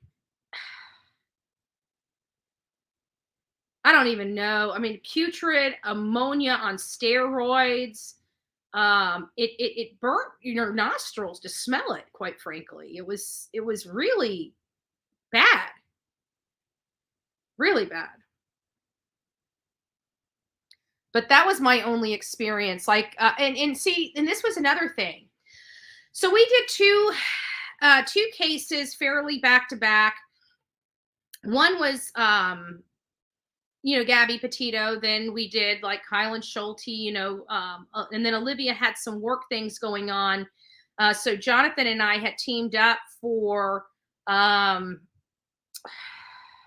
Kathleen Moore and Colin Knapp, which was further north of Gabby Petito and Brian Laundrie's house, further north. And like Brian Laundrie, we had been out there literally since, me personally had been out in front of Brian Laundrie's house since September 18th. From September 18th until well into October, I was there every day, all day, for weeks. And, we went out there in Myakkahatchee Creek Environmental Park. And, one of the things that we learned, over years, because we're taught that typically decomposing bodies have a habit of bringing wildlife and birds. And when birds see something dead, they typically do like a circle around the prey to notify, that there's food. And you usually have a few birds going in a circle. And we're taught that. But I can tell you, the whole time I was out there, we were looking up for that bird pattern. There was no bird pattern out there for Brian Laundrie. None. There was no bird pattern that we could see in the sky, in the clouds, that would indicate there was something large and dead. Fast forwarding now to Kathleen Moore and Colin Knapp's case, when we were out there, it wasn't, listen to this. It wasn't until, so this was a crazy story. We heard that there was this young Black lady that was missing. She was out with her friends, out with her on again, off again boyfriend. And she left his house and was never seen from again. That was basically, give or take, what we had. So we do our normal stuff. We look into the background of the victim. We look into the background of the people that she was in and around at the time of before she disappeared. We look at the place where she was last seen. We look around to see if there's any wooded areas, streams, lakes, cubby places to hide a body, because just in case, you've got to cover all your bases. So we're out here looking at it. And so while we're out here searching for, we're making Colin Knapp very uncomfortable in his home. We're out there, we're starting to, get a group, small little group together. We're starting to let the neighbors know what's going on. Some of the neighbors are a little disgruntled, but that was because those were his drug buddies, so they swapped drugs and alcohol back and forth amongst them. There was a little area of 4 or 5 houses that were more run down than the rest of the houses on that street and in that neighborhood.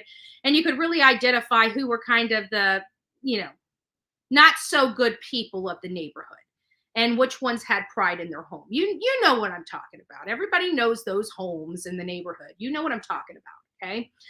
And so he was part of those homes, that little group of homes, okay?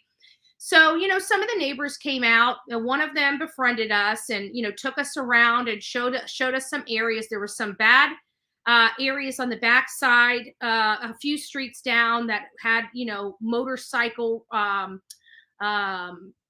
motorcycle gang affiliations and stuff like that. So, they were just cautioning us, be careful and whatnot. And I'm thinking, I don't think anybody's going to be harping us looking for a missing woman. So we were back out in that field, and we could see there was this field, a swampy area right behind his house. And we could see an eye view to the top of his house. We knew where his house was, and we saw that area, and we're like, she's got to be back here. She's got to be back here. I'm in shorts. Jonathan's in shorts. I didn't have wading gear at that time. Otherwise, I would have went back there even further and through the swamps. And I actually ended up meeting the officers out there after they had found her. But then they told me that there was water moccasins. I'm like, well, you don't know me. I said, I could care less about water moccasins or any kind of threat. If I know that there's a victim out there, I said, I'd go through it. I'd go through it and deal with it. We get sticks and stuff like that. We try to take precautions, but, I would have gone through it to find a victim. And long story short, this lady and girl, met us out there, and they were white. And the reason why I'm telling you this is because, color doesn't matter in these things, but the reason why I'm telling you this is because this lady and this girl were telling us that they were the mom and sister of Kathleen Knapp. Well, we didn't know the family dynamic, and we've never been approached by somebody claiming to be somebody's mom sister, without it being the mom and the sister. You know, they were the only other people out there. They had a stack of flyers for her, everything that indicated to us that this was somebody that really cared for this woman. And so they're talking to us and showing us where they found this, that, or the other. And they're like, well, Colin came over to our house for Thanksgiving. We want to talk to him. We're going to go talk to him. So he goes to the door. And they go into the house. And they go into the house for a while, and I'm out front filming and whatnot. And they come out and we're like, oh no, he didn't have anything to do with it. He's been getting death threats and stuff like that. I ended up walking away from them. I'm like, how dare you guys think you guys can just go into this house, and then boom, boom, boom. Now he's not guilty. Everything is pointing to this guy. I know that he did something to her. And then we come to find out, because we were running with the story, and her family reached out to us and said, we don't know who those people are, but I can promise you that is not her mother, and that is not her sister. And we're like, what the F? And come to find out, this is a friend that she had lost contact with for many, many years, and just happened to run into her a few months before she disappeared, and just getting caught up with the family. And they went over there for Thanksgiving, but she hadn't seen these women, this lady, this girl, and her mother in years. They just happened to reconnect. And why they were telling us that they were her family, I have no earthly idea. But one thing that they did tell me, when the one girl walked out of the house, she said, yeah, he even talked about the FBI breaking through his back gate. And the red flags went off in my head, because I was back there, and I know behind that gate is a swamp. And I have never heard of them breaching unnecessarily through a back if it's swamp. There's no threat in a swamp. So I don't see them going that way. And not only that, but to break a fence, even with a search warrant, they will bust your front door in, but to rip a section of the fence off where it's just teetered a little bit.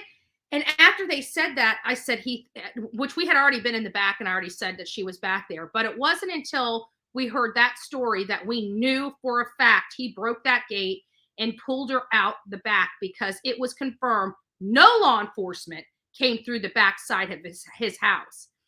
And so I'm like, she's back there. We need to go back there and find her. But we were leaving town. We were going to Summer Wells for the first time. And so we're all leaving town as we're finding out that she, yes, was truly found behind his house, 2 doors down, wrapped up in a sheet.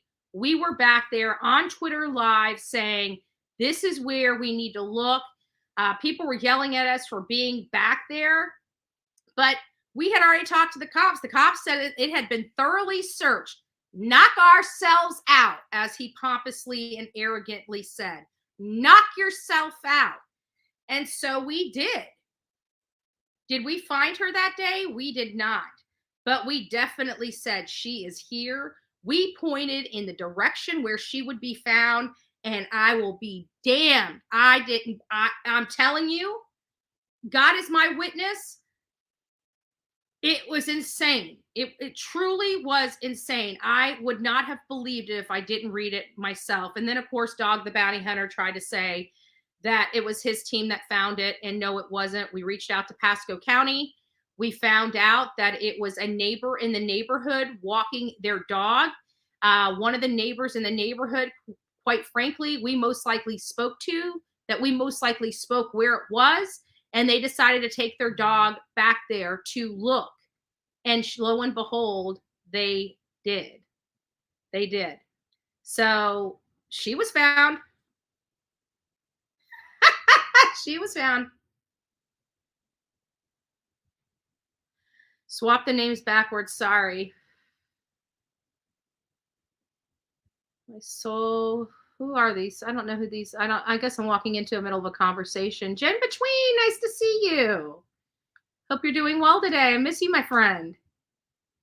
No, it wasn't laundry. He worked with, I believe, Crystal at McDonald's. You're talking about Adam Pinkschwicks, or I can't remember his last name. Yes, he was the one. We actually named him and went to the Grand County Sheriff. We had that recorded as well, of us asking about him, and that the Lieutenant Kim Neal kind of shutting us down very, very quickly, as he arrogantly said, go knock yourself out in this investigation. And here we had his suspect the entire time pegged. Now, granted, we did have a few other people, but we learned of Adam. Let me tell you this is a true story. We learned of Adam 24 hours, less than 24 hours of us putting boots on the ground in Moab, Utah. Within 24 hours, we named him. Within less than 24 hours, we named Leilani, and we knew exactly why and how she killed her son. You know, again, I try telling people our batting average here on the Bullhorn Betty channel is pretty good. For all those people that say I harass people, I have not harassed an innocent person yet. Maybe a neighbor is one time I leave, but you know what? It's all in the name of the victim. So, you know, and nobody has to agree. It's not them out there, right? They don't have to worry about, they shouldn't even be worried about what I'm doing. I do what I do. And I'll continue to do so.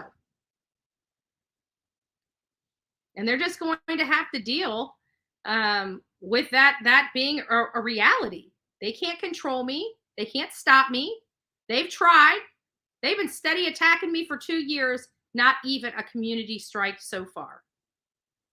Now, in terms of service strike, nada. Because what they try to do is false flag people, false mass strike people.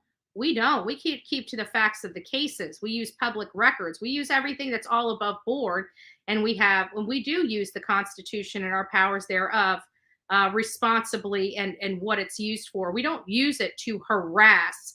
Even here with this whole Queen Bee thing, right? I didn't want this fight.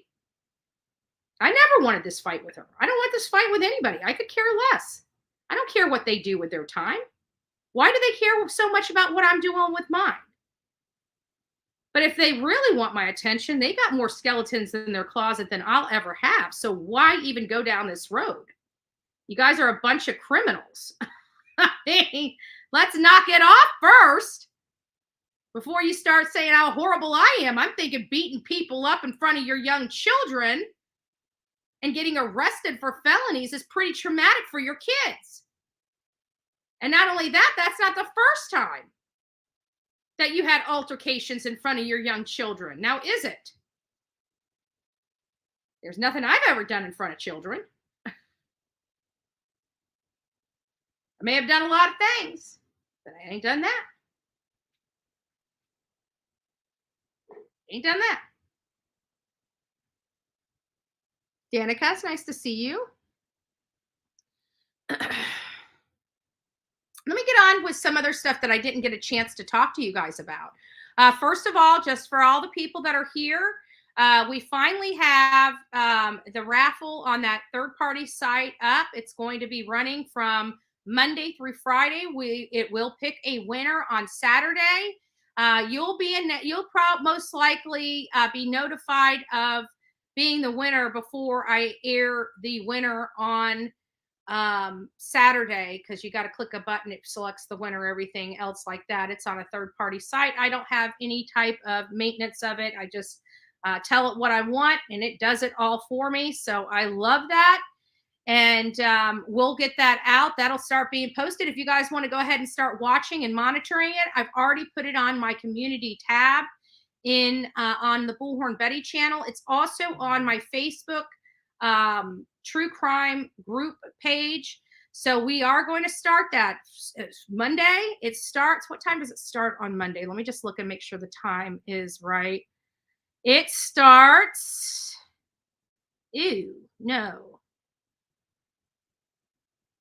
Drawing entry deadline. That's the 14th. Yes.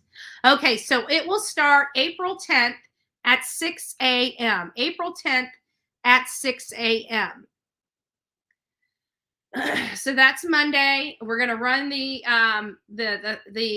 program from Monday to Friday, and then it'll select the winner Saturday morning at 8 a.m. And we will be stating who the winner of this drawing is. We will say who the winner of this drawing is, and we will get that out to you. You get to pick. You get to pick your size. You get with Sonia. Sonia's going to tell you, show you what work you can have. She knows what's available. We're also incorporating the hats as well, so you can have any shirt, any size that she has, any Bullhorn Betty line that she has, and we're also offering the baseball caps. If you'd like a hat instead of a shirt, if you wear hats, then you'll be able to get a hat as well, and you can work with Sonia on that as well. She'll just tell me what everything is. I'll send her the money. We'll be all good. So that's going to be how it rolls. Sound good for everybody? I mean, everybody's done stuff like this before, so I shouldn't be too hard. It's just handled on a third-party website that does this type of thing. So I hope some kind of plea deal is given so her POS dad will tell them where Harmony is. They're not going to. That man is a hardened criminal. Harmony's father is a hardened criminal. He should have never had custody of that. He was a violent person before a judge gave him custody. That man should have never gotten custody. He didn't even have a thorough home study done. The court system botched Harmony Montgomery, and it cost her life. It cost her life. And that judge, my understanding, decided to retire and get off the bench. And my thing is when you make horrible decisions like this, or you did something improperly, which it sounds like they did, the judge shouldn't have the opportunity to retire. He should be reprimanded before he can put in his retirement paperwork. That's me personally. I'm so sick of all this slick crap, people not wanting to take responsibility for his actions. And this judge was more concerned about reunification than the safety of a child. And there is nothing in my mind that's going to change that. There's nothing in my mind that's going to change that. And this is happening all over the country. I would rather know that the children are safe, period. At this juncture in my life, I don't care if they're with mommy and daddy. I mean, we would hope and strive that the parents that, made mistakes and want to do better have the opportunity to do better. But this force the child back in the home after, SA has happened. No effing way. I've heard this happening over and over again where they found out that a victim was SA'd by, a parent, an uncle, or something like that, and then gives the custody. Thinks, they jump through all these hoops because remember, they just take the kids. They don't really prosecute you for anything. And I've heard that the child was forced back into the home with the person that SA'd them. Do you think that's fair for a child? Even if that child wants to go home because they don't know better, doesn't mean that that's the place for them. Every day having to wake up with those memories, even if that person is changed and will never do it again. How is that okay? No, Harmony's never been found. You're thinking of McKinney. You're thinking not Harmony Montgomery wasn't, but the McKinney kid, the McKinney girl, she was found in a suitcase. I think her mom broke her silence and they were able to find her. But no, what happened with Harmony Montgomery is they ended up doing a search warrant. They got some additional information and they ended up doing a search warrant on the prior apartment that Harmony was last seen in with her stepmom and her father. And they took out floor pieces. They took out all the handles. They took out the plumbing. They cut out a lot of stuff out of that house. They even removed a refrigerator. And after that, they informed the public that they have enough information to go ahead and rule Harmony dead. and open up a homicide investigation. And she's never been found, but they know she's dead. So whatever evidence that they found in that house was enough to establish that she most likely lost her life in that very home. And since then, her stepmother is even more on drugs. I would have thought that they would have tried to at least lock her up until the trial, because the types of drugs she's on, she's, from my understanding, an intravenous drug user.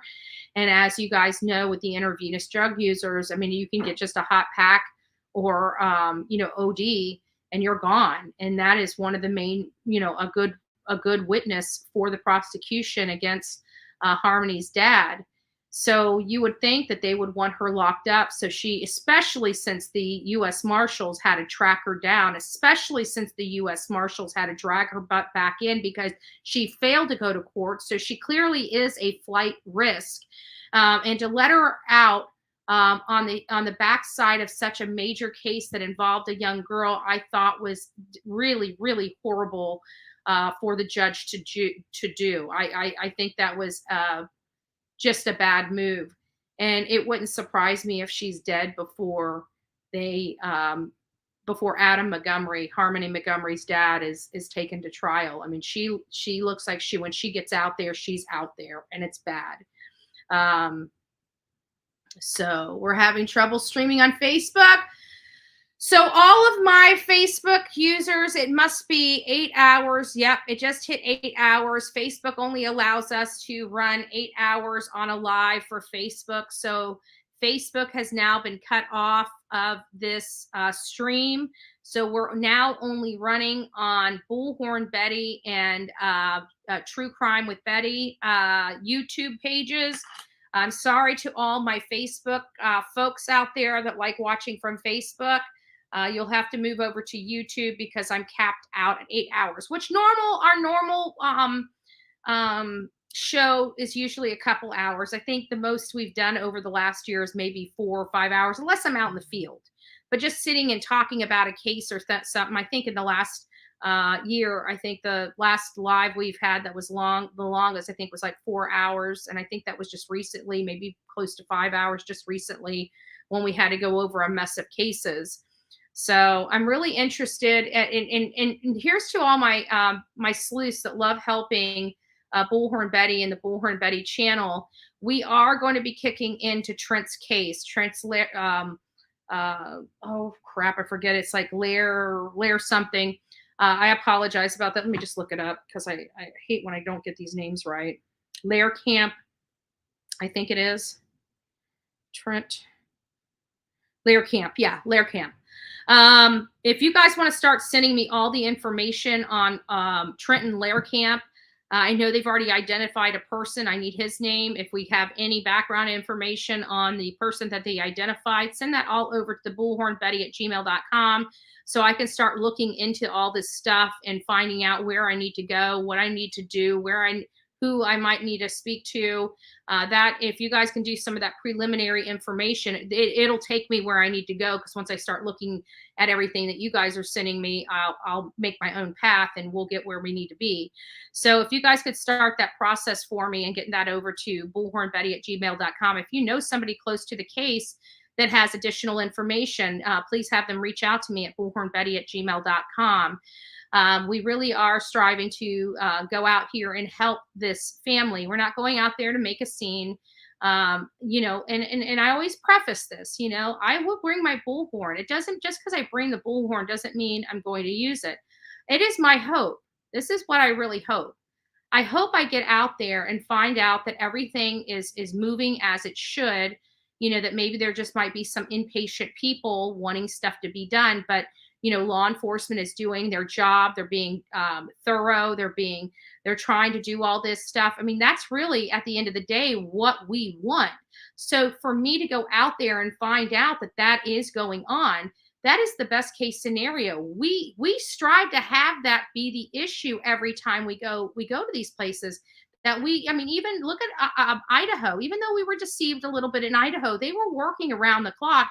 And what did we say? We let you guys know. We thought law enforcement was being as forthcoming as they can possibly be with us, that they are releasing a lot of information. They're clearing a lot of people. You know, we were very favorable to both of the Idaho cases that we were covering, because we were covering Michael Monkey Vaughn, and I love the Fruitland police chief there. He's got a good handle on it. He's a nice guy, but he's tough.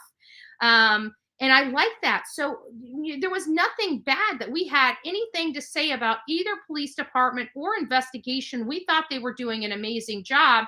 So when I do go into these communities, like with No Charge Hadley, and I tell you guys, this is crap. This is truly crap. This is something I've never seen. I truly mean that.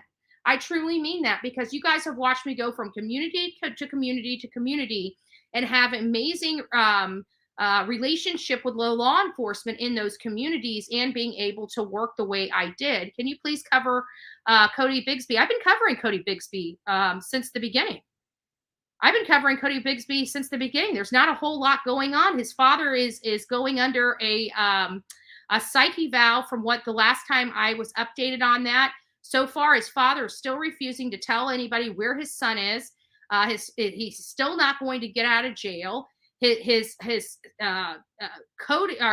Bigsby's family is more concerned about getting him out of jail and this black injustice, that they're not even talking about their missing loved one, a baby that's gone, you know, and nobody can find this baby. And I'm telling you, these people are creatures of habit.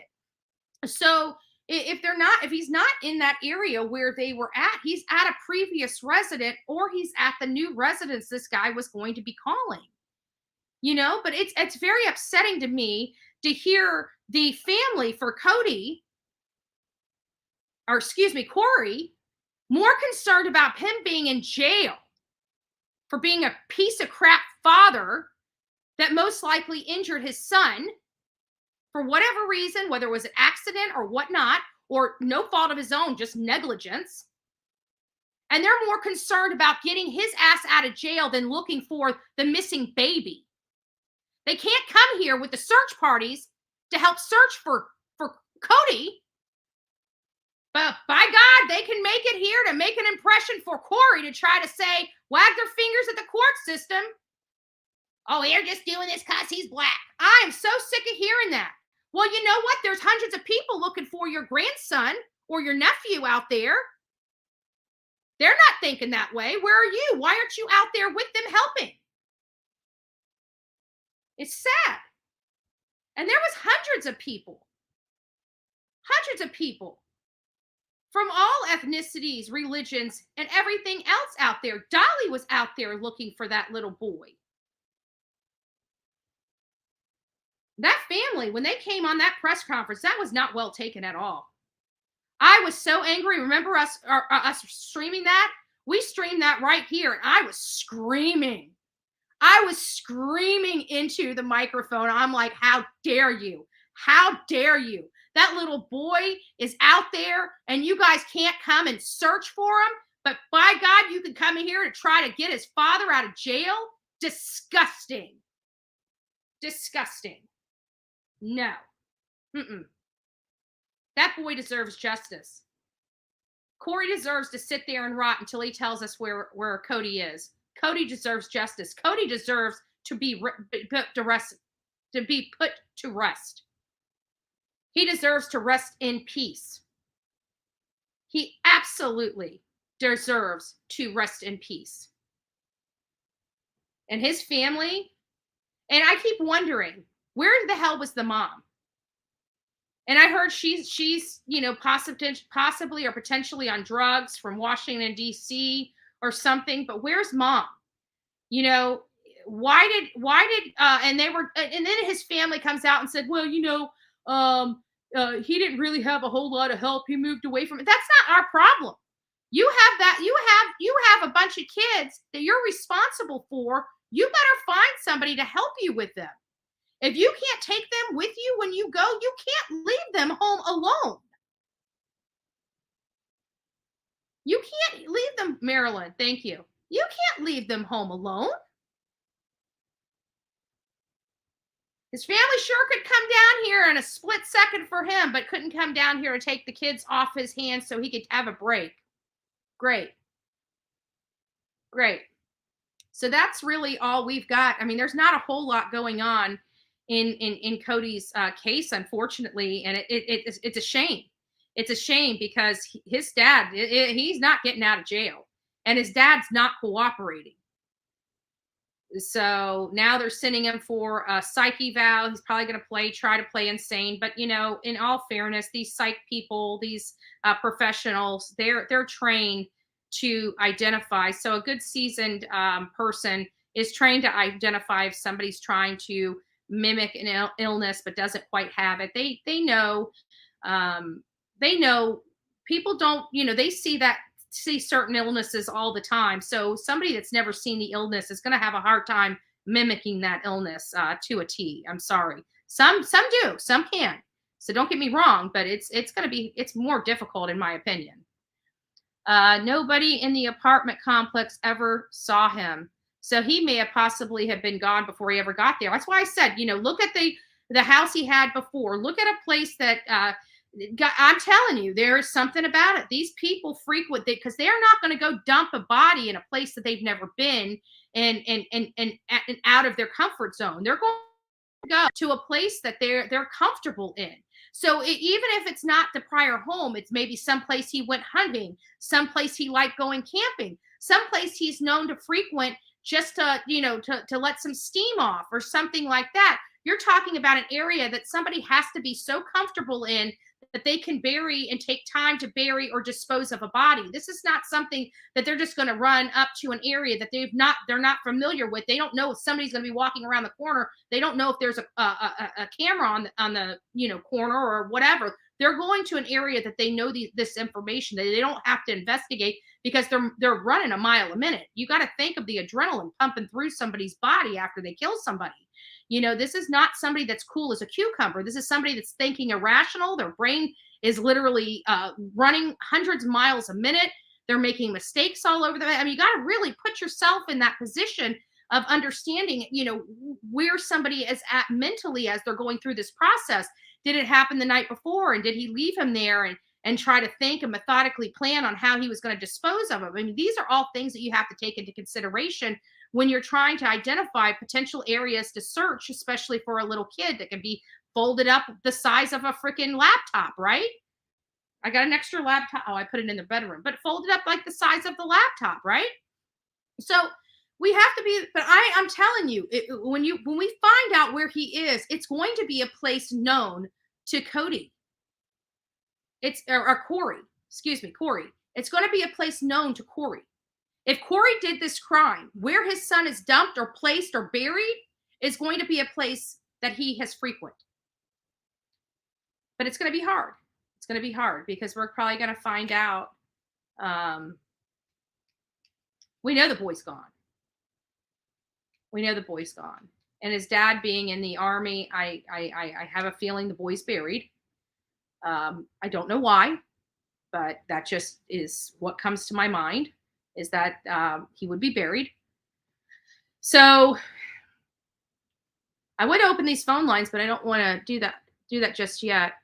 Oh, the good news is on their lunch break, they didn't shut down the live. Remember yesterday Wednesday when we were doing the live, when they went on their lunch break, they killed the entire live and they had to reset it up again. They've got it open today.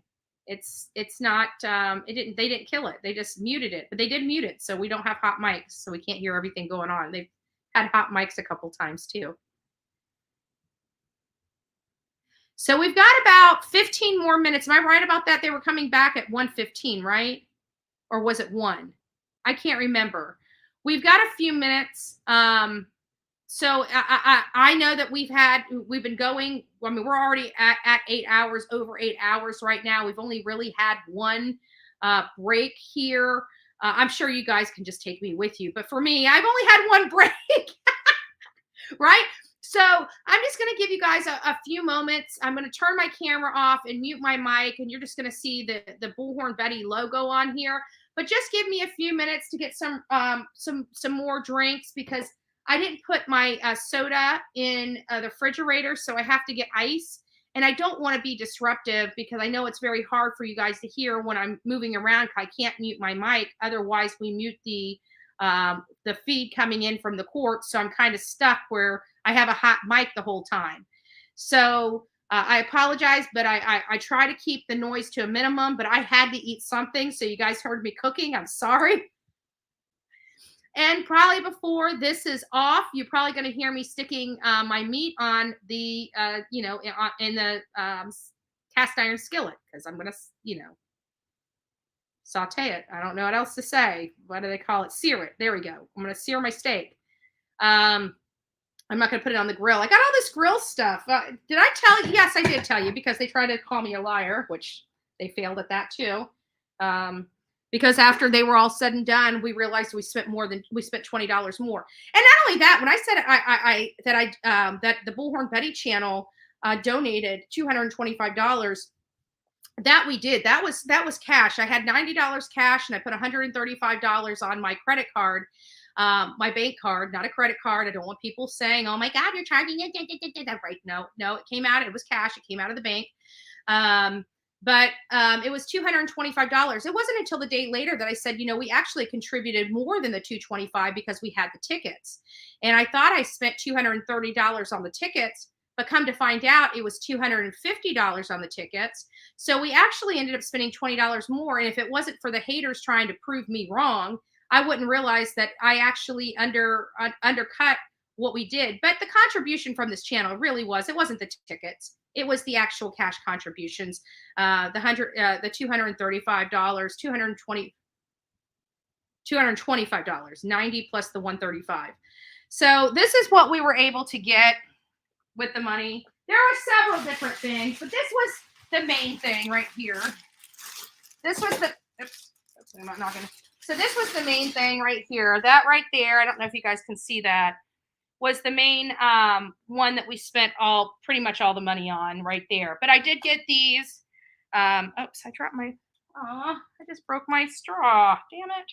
Oh, sorry, Turkey Man. Sorry, Turkey Man. So we got that. I got a gift card. I paid $20 for a gift card and got a $10 gift card in return, which is still, they need to make money for the things. I really didn't care. I was if I could have just handed them the money, I would have, but they didn't do stuff like that. You had to get something. And so I also bought these, and I knew they needed to sell these because they had quite a few of them, and they started walking around and saying, "Hey, can you want to do the wine?" And I'm like, "Yeah, just go pick me up. I don't really care for this. I'm kind of a what is it, the barefoot kind of person." This is Josh Sellers Chardonnay, which looks nice, but it just, I'm a particular wine type of drinker, and this is from Marlborough, but it's not, and it's a Sauvignon Blanc 2022. So these are not really my typical type of wines that I drink, but it was for a good cause. So I purchased them. You know what I'm saying? I purchased them. It was for a good cause. So we are probably going to end up raffling these off. I haven't checked to see if I can mail wine yet. I should have probably asked I just got to go down and ask the USPS how to properly do it, so we don't get in any kind of trouble or anything. We know that the haters would love nothing more than to do something nasty to me, but we can't give them the opportunity because we follow the law and make sure everything's above board before we do it, so we can't get in trouble. We want to make sure that we follow the rules, even though they refuse to. So we will raffle those off. And I'm not sure. I can't imagine there's a whole lot in that gift bag. It's a cute gift bag. I have to be honest with you. I do love the basket. Oh, they even have the hot hand type things. Not the hot hands to keep your hands warm, but the ones that you can pick up the meat with. Kind of cool. It's kind of cool. So Josh is my favorite Chardonnay. See, I caught myself.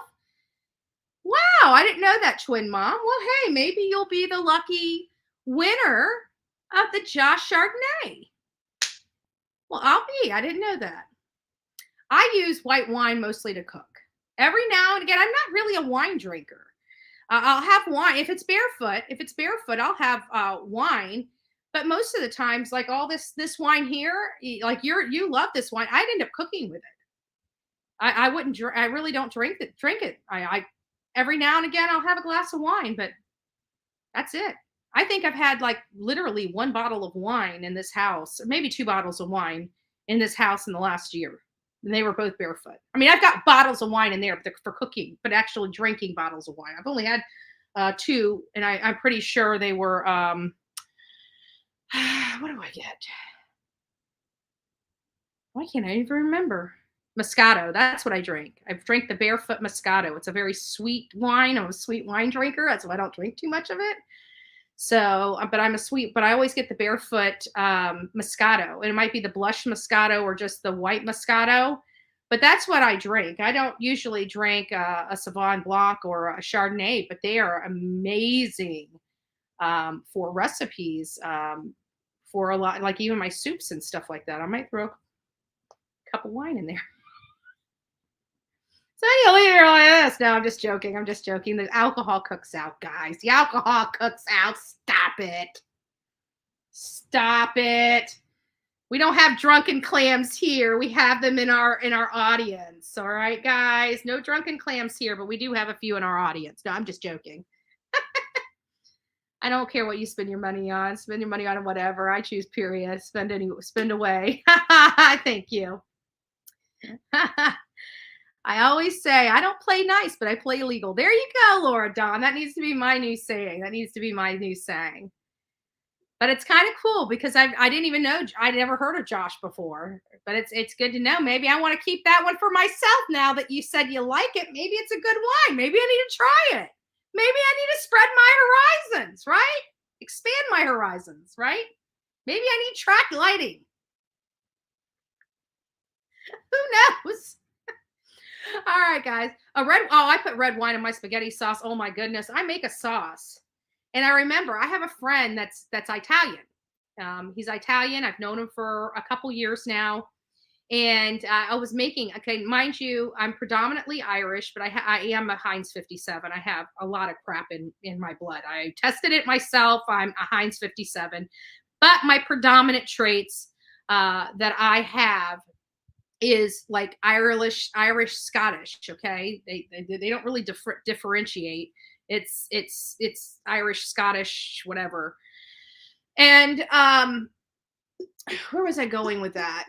Oh, so I was making my spaghetti sauce, and I make it a little different. I'm like a vegetable person, like I've got onions in it. I've got like 18 different kinds of tomatoes in it. I've got a little bit of tomato paste in it.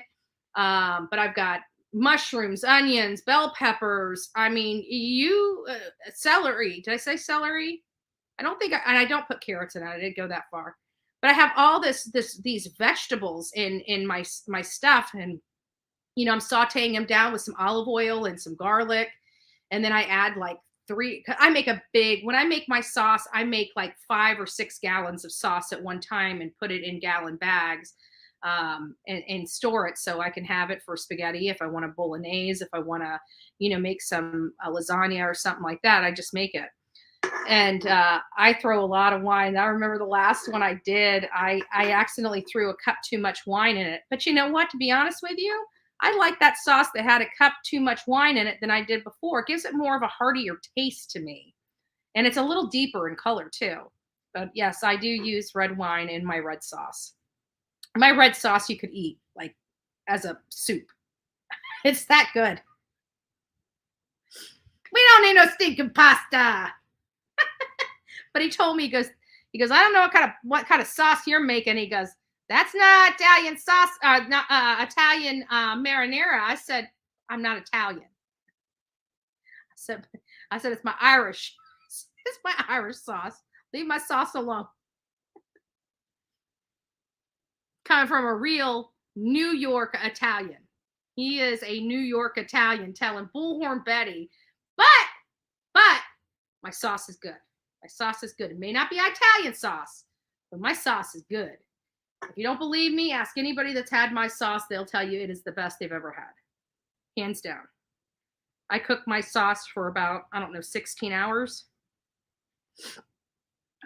I love chunky sauce. Mine's chunky, but I also I make a bolognese though. I just take the sauce and put it in a processor, and it makes the meatiest bolognese sauce ever. It's really good. It's really good. I love to cook with wine. Burgundy beef. I love some burgundy mushrooms. The mushrooms. I went to this one place and I had some burgundy mushrooms, and oh my God, I literally could have eaten that in a bowl. I just fill it up with some burgundy mushrooms. I would be a vegetarian if I could have that every single day. That was the best kinds of mushrooms I ever had. I swear to God. All right, guys. So we're going to take just a small little break. I'm not going to turn on the music. I'm going to turn off my mic and turn off my computer. Turn off my mic and turn off my camera, and just go grab whatever you guys want. If you guys want to refresh yourself, get a refreshment, something to eat. I'm going to make a bag of popcorn, no pun intended. And I need to freshen up my cherry Coke. So I'll be right back with you, and we'll chat soon. So just bear with me, just a few minutes, just however long it takes me just to take a quick break.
So I wanted to show you guys something. I found this. I think this is why I'm partial to like Brett Buffington. He looks like a younger version of my uncle. He really does. I want to show you my uncle. My uncle's dead now, but look at this. Tell me that doesn't look like what Brett Buffington will look like in several years. Like he has a lot of similarities, and I think that's why I kind of favor toward him, because he just reminds me of my uncle. Tell me it doesn't look. It looks like an older version of Brett Buffington. Like, 40 years from now, maybe 50. Oops. Ooh, don't want to do that. I'm ruining my book. Ruining my book. What does it say? Thank you. Let me remove this. I don't want to delete it on Facebook, but it's driving me to see that mark on there. So, all right. Popcorn's ready. Be right back.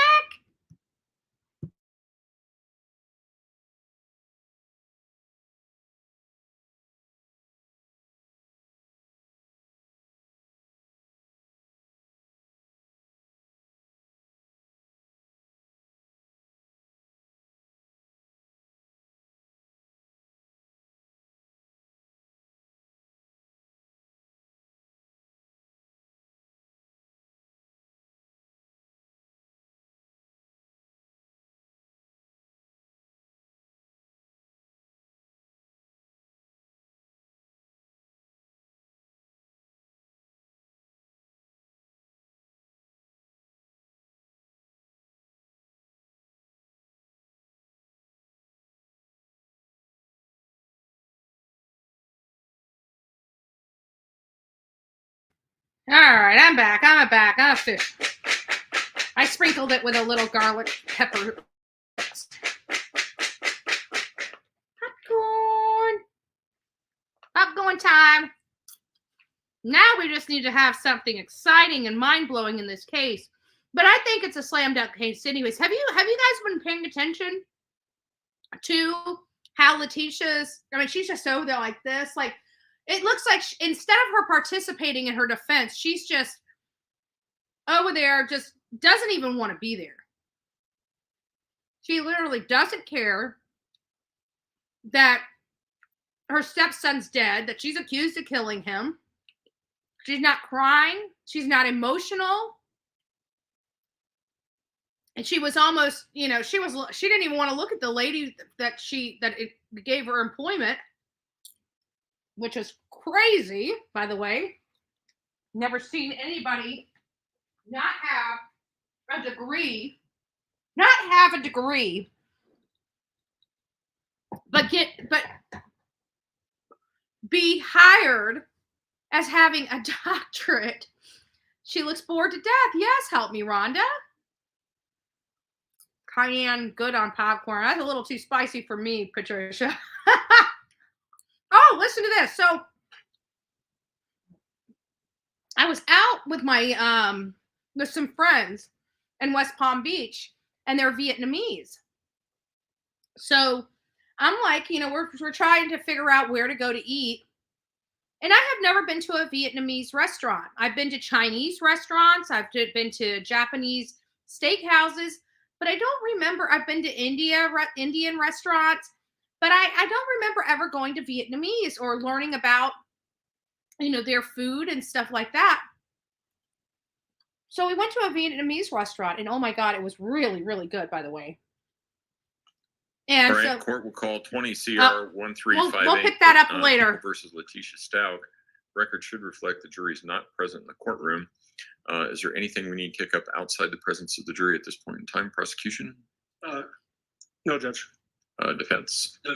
Okay. All right. We'll go ahead and bring the jury in. I got to tell Todd just a minute.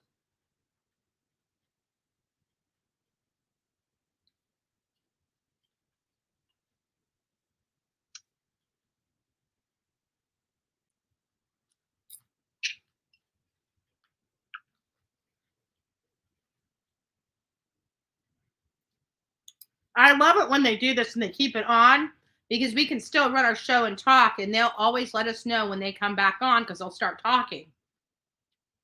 So I really like the way they did it today. Much easier.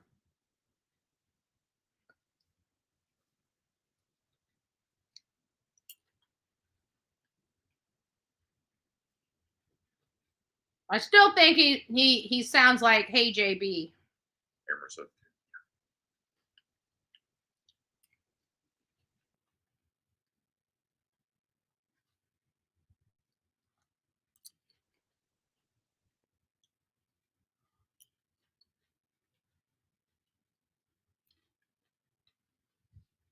guy's supposed to be here.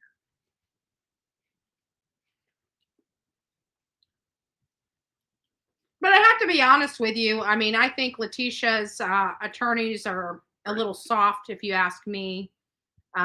You can tell they really don't believe her. They don't really believe in this case. And yeah, they're defending her to what the law requires and prescribes. All rise for the jury, please. You can tell they're not even convinced, which is sad.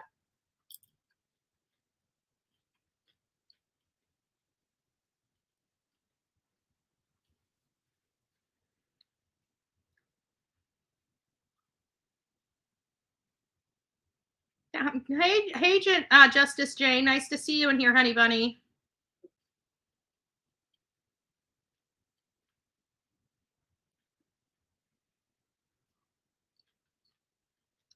Thank you. May all be seated. Court will recall 20 CR 1385, People versus Letecia Stauch. I'm sorry, 1358 People versus Letecia Stauch. Record should reflect the jury has returned to the courtroom. Mr. Allen Carr, next witness, please. Thank you, Judge. Actually, our next exhibit is People's Exhibit 211, which defendants is stipulating to admissibility of 211. And then we are asking for permission to publish People's Exhibit 211 to the jury. For record purposes, this is body-worn camera audio of Deputy Parker that was collected on the evening of January 27, 2020, when he, along with Deputy Yokin, who we heard from yesterday, responded to 6627 Mandan Drive in response to the missing child report that the defendant made.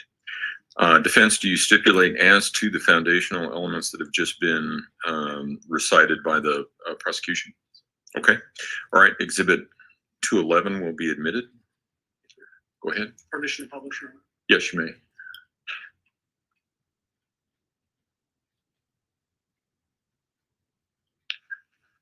Out here about 4 o'clock. What's this one?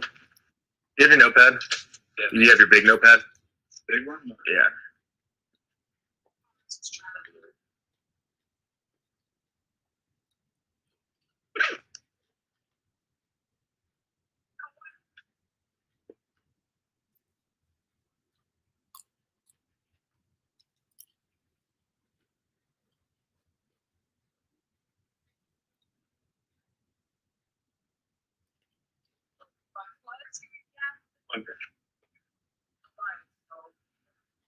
It's being hard to hear.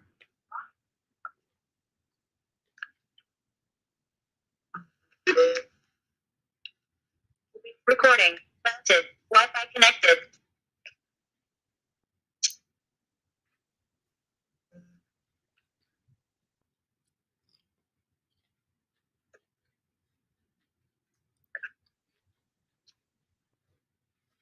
Hi, hey. Hey, can we come in?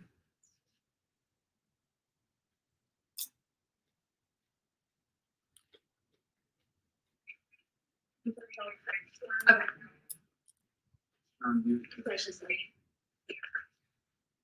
Sorry, my shoes are a little muddy out.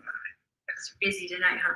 Yes, unfortunately. Sorry, we took us off. I mean, we go by priority, and I mean, Well, the neighbors have been awesome, so Yeah. they helped out. and they could probably do more than we. Yeah, I mean, we that's what got two bodies, so Exactly. That's what I was telling my husband anyway, because he was upset, and I was like, honestly, the neighbors have already pretty much done a lot of the work. yeah, there's a ton of them out there. So Yeah. We keep getting posts and pictures, and we did find someone did send us a video picture or something, and he was holding his Switch case. His what?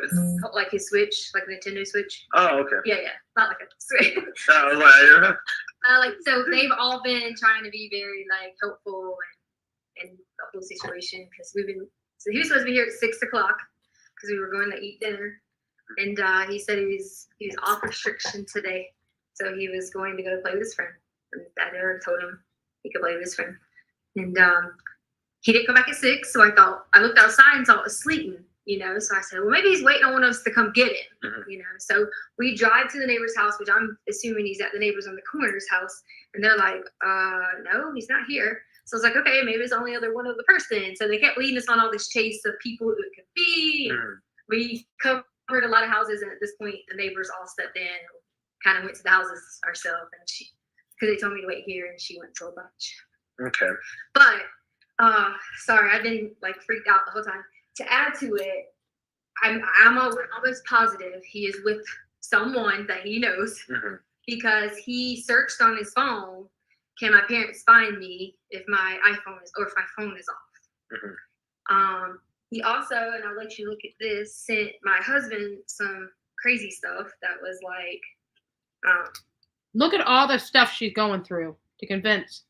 And she's trying to convince everybody she was held hostage, and threatened with an inch of her life. He sent my husband a message that says, do we have any bath salts? And then my husband said, for a while, asked me.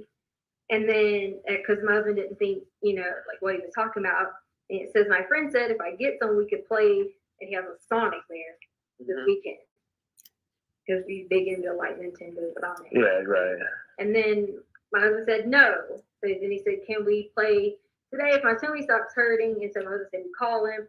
Then he said his brother has a car for a sleepover this Friday.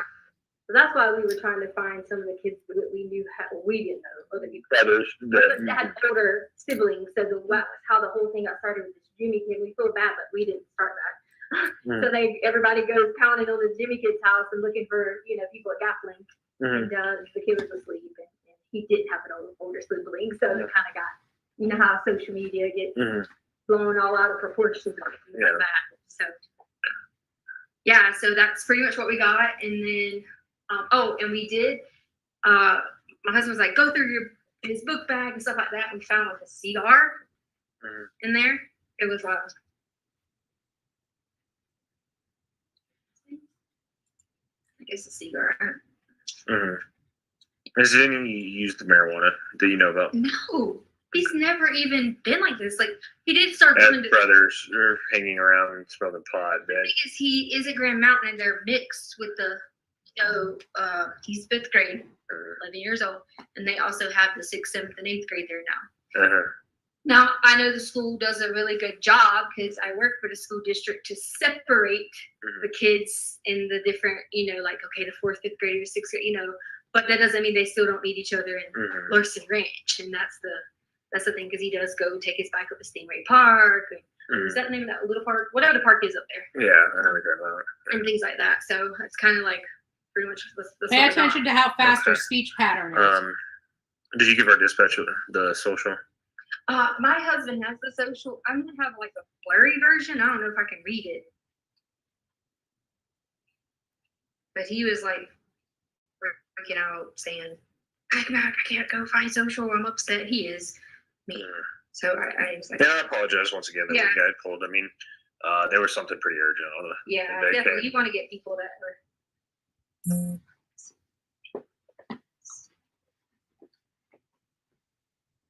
He said he lost the socials. So y'all have hit all the friends' houses, or at least some of the people that are out. That we know. Is the social on his military ID? It might be if you consider it. Was there anything missing? No, there was nothing missing. He just had his game, which he's a huge, like crazy Mario, Sonic. He had that with him, and that's it. That's all we see missing. Because my husband immediately said, "Go look for the guns." And like I immediately went in there. I couldn't find one, so I was panicking. But you know how you're looking for something, and Yeah. and so I'm like, oh my God, it's gone. And then I realized, like, okay, I was buying some clothes, whatever. So the guns were in the house. All the guns are accounted for. I mean, clothing wise. Oh yeah, no, we didn't see anything. Toiletries. Nope. Does he have like a wallet that he carries around with like full ID? The phone fit the wallet. Okay, like one of the attached case, like the. Yeah, an actual wallet. Oh, okay. His phone was with the wallet, and he had left it in his room. And is the phone turned off? Have y'all? Has anybody tried the phone?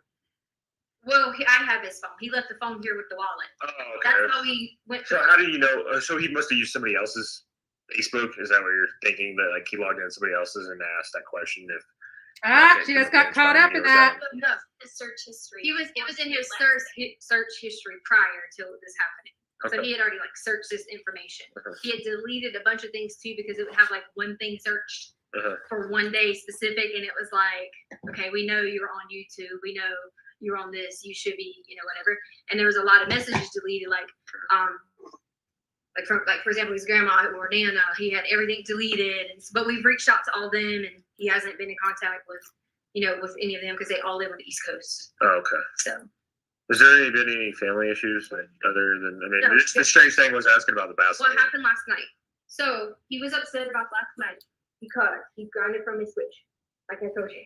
No, yeah, there was a restriction. Yeah, you said that, but it was lifted. So yeah, it was lifted today. Uh-huh. But last night he had so we have two little small dogs, and he has really bad problems with his stomach because he takes Vyvanse every day. Mhm. So when he doesn't, the weekends Is that like the medication that you was for ADHD? for ADHD, right? Okay. So the weekends we don't give it to him. So on the weekends when you don't give it to him, your stomach starts to kind of work. Anyway, needless to say, this is his stomach up. We went on a hike yesterday. He like pooped in his pants like 3 times. And you're supposed to give it to him every day, but if we go on a hike, I try not to because he'll be dumpy and hiking and stuff like that. So he said, this is what he told me and his sister. She's already asleep now. She's only 8. But he told me and his sister that he thought somebody was coming downstairs. So he immediately tried to hide it. He knocked the candle over and it set the carpet downstairs on fire. Uh-huh. Now it was nothing big, Right. like a 12 by 12 spot. Uh-huh. So I honestly wasn't even going to tell my husband. We went in there, we were going to cut it out and just replace it. Not Yeah, I get you. Yeah. because if I called you and said, celebrate out the carpet, you're freaking out. Yeah, you said fire, so I was thinking. So I just took the covers that he was laying down, and I just threw it on there because I got my daughter out and the dogs out. She was working, and it was. You can have everybody now. I know. It was something that we were just No. Did he take his bike? No. Okay. Somebody saw a little kid on a bike. They posted it, and I didn't know if he brought it. Well, he did, unless he took it sooner and brought it back because Lena ends up getting a bike and rides the bike because hers had broke. When she ran into him, I say ran into him as in not physically, but she somehow got his bike because hers wouldn't work. So he could have at So one they were point. here. Yeah. They were supposed to go pick him up for dinner, and he never came home. They thought he was at his friend's house. He was like, Yeah. he didn't start sleeping, so they were going to pick him up down the road, What- and he was never there. There's And he never went to his friend's someone house. said he was on. Okay. And he was taking the switch. Do you mind if my partner looks around the house real quick? Just Yeah. because kids, they hide, and they Yeah. they can hide for hours, and you'd be surprised. Pretty check the ADT. There's There's kids here. I say kids here. Here. My sister and 2 dogs. Okay. Grab her and you too when you're done. He was out there today, and blah blah blah. Somewhere where all it is up. That's her daughter. So, just tell me a timeline. I know you said that y'all were gonna go eat at 6. Yeah, so it We were was supposed to meet y'all back here, but you went down there because you started sleeping. right. So What happened between that and the time you got out of school? okay, so 3:15ish, 3:20ish, they usually come in every day and they have to ride laps or something, physical activities or something like that.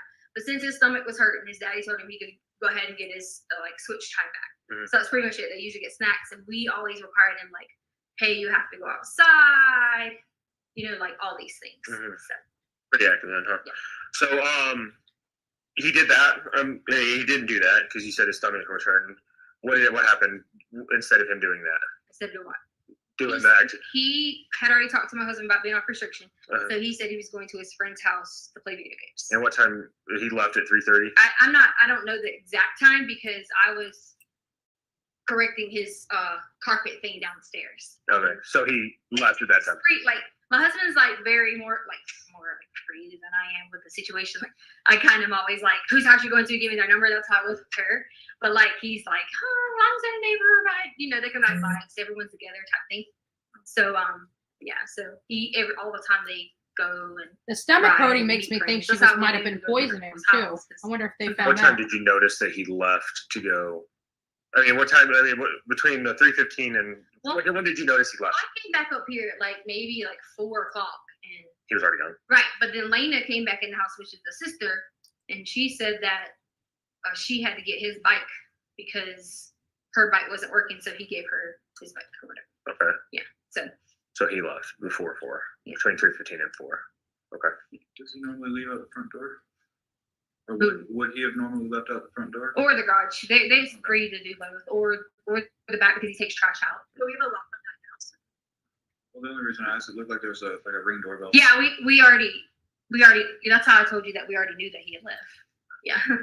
And what time was that? Just so we have it for dark. We don't have the video recording. We just have like the thing on the ring. Oh, How okay. convenient. Okay. Yeah. That was probably a red flag for them. And yeah, you can go ahead and grab your ID. Oh yeah, that's right. I was like, oh. Yeah, you're fine.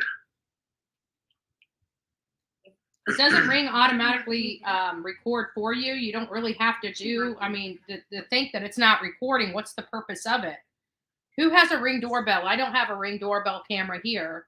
How does it work? Can you get her? Let me get her collar.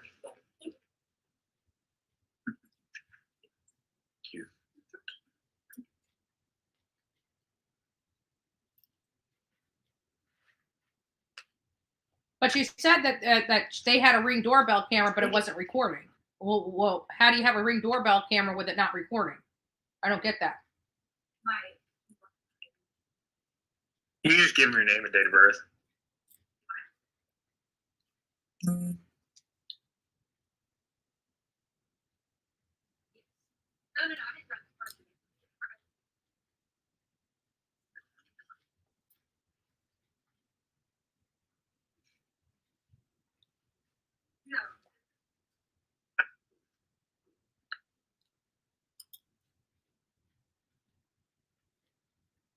It always records. Would he have left his phone? Yeah. Sorry? Would he normally left his phone here? Does he take it with him often anywhere? It kind of so depends on what we tell him. If they were to say like, oh yeah, you can take your phone. Mm-hmm. You can't take it. Does he have service? He does. Is that his phone? Oh my gosh, Midnight Nurse. Which one? Yeah, this one's his phone. You're right. His You're mom. absolutely right. I don't know. But it was something about that stomach ache that made me believe that she might have been poisoning him. It might have been taking too long, and she just decided she had had enough. Looking for ID. Just And go maybe grab the her name trigger and was the carpet, him knocking the candle over. Because it might be the same. Or maybe she knocked it over and blamed it on him. I don't know. Oh, okay. Because I was like, it might be the center console. Right, so Tecia, T-E-C-I-A. Stauch. T-E-C-I-A. Stauch. And S-T-A-U-C-H. And 8483. Is it gonna be out of Colorado, like your driver's license, or is it another state? Another state. What state is that? South Carolina. South Carolina. That's the accent, huh? Yeah, that's the accent. It's good. 43. Yeah, like August 4th, 1983. And then a middle initial or name for out of states. Is the other dog? Yeah, no, it says no. What's your middle name? I mean, no, it is that. Middle name? It's my maiden name. R-V-I-N.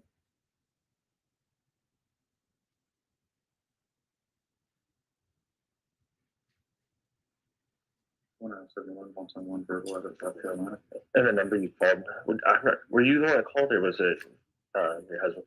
No, I called 911 and then they said call a non-line or something. Let me know, Brenda. Call a bunch of lines, and then like a couple of like their Nana called another line. So Okay. Thank you, Robin. Get her telephone number too, though, because they might not have a good contact if there's several people that called. all right, so 843-655-7460.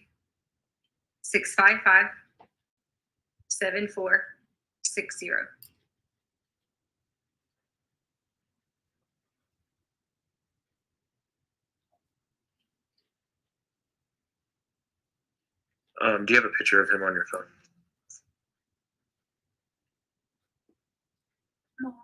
Can you?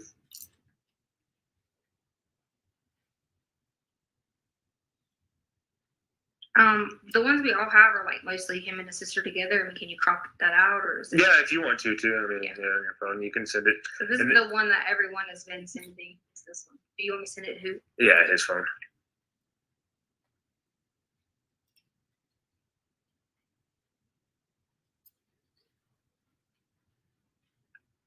And then go ahead and get that information for the information I sent you on there after you get the picture.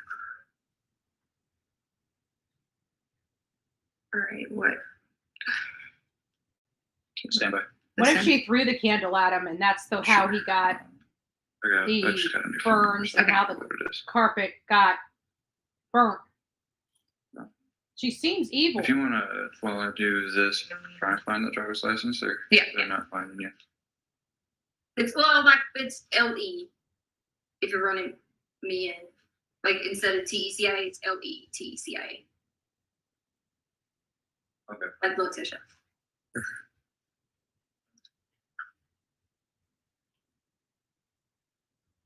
One on 7-1.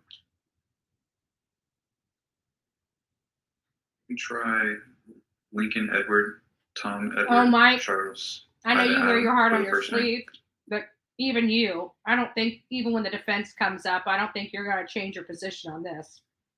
I just don't. Has anybody's been saying honestly. anything on the Facebook post or whatever that people were talking about? I don't know for a fact. I'm just saying. Okay. Nothing. I accidentally let it lock. I'm sorry.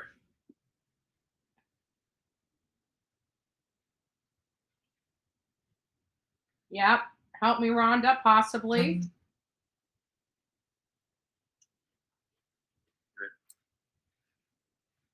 This woman's not insane. She's just evil. I'm sending you that picture, right? Okay.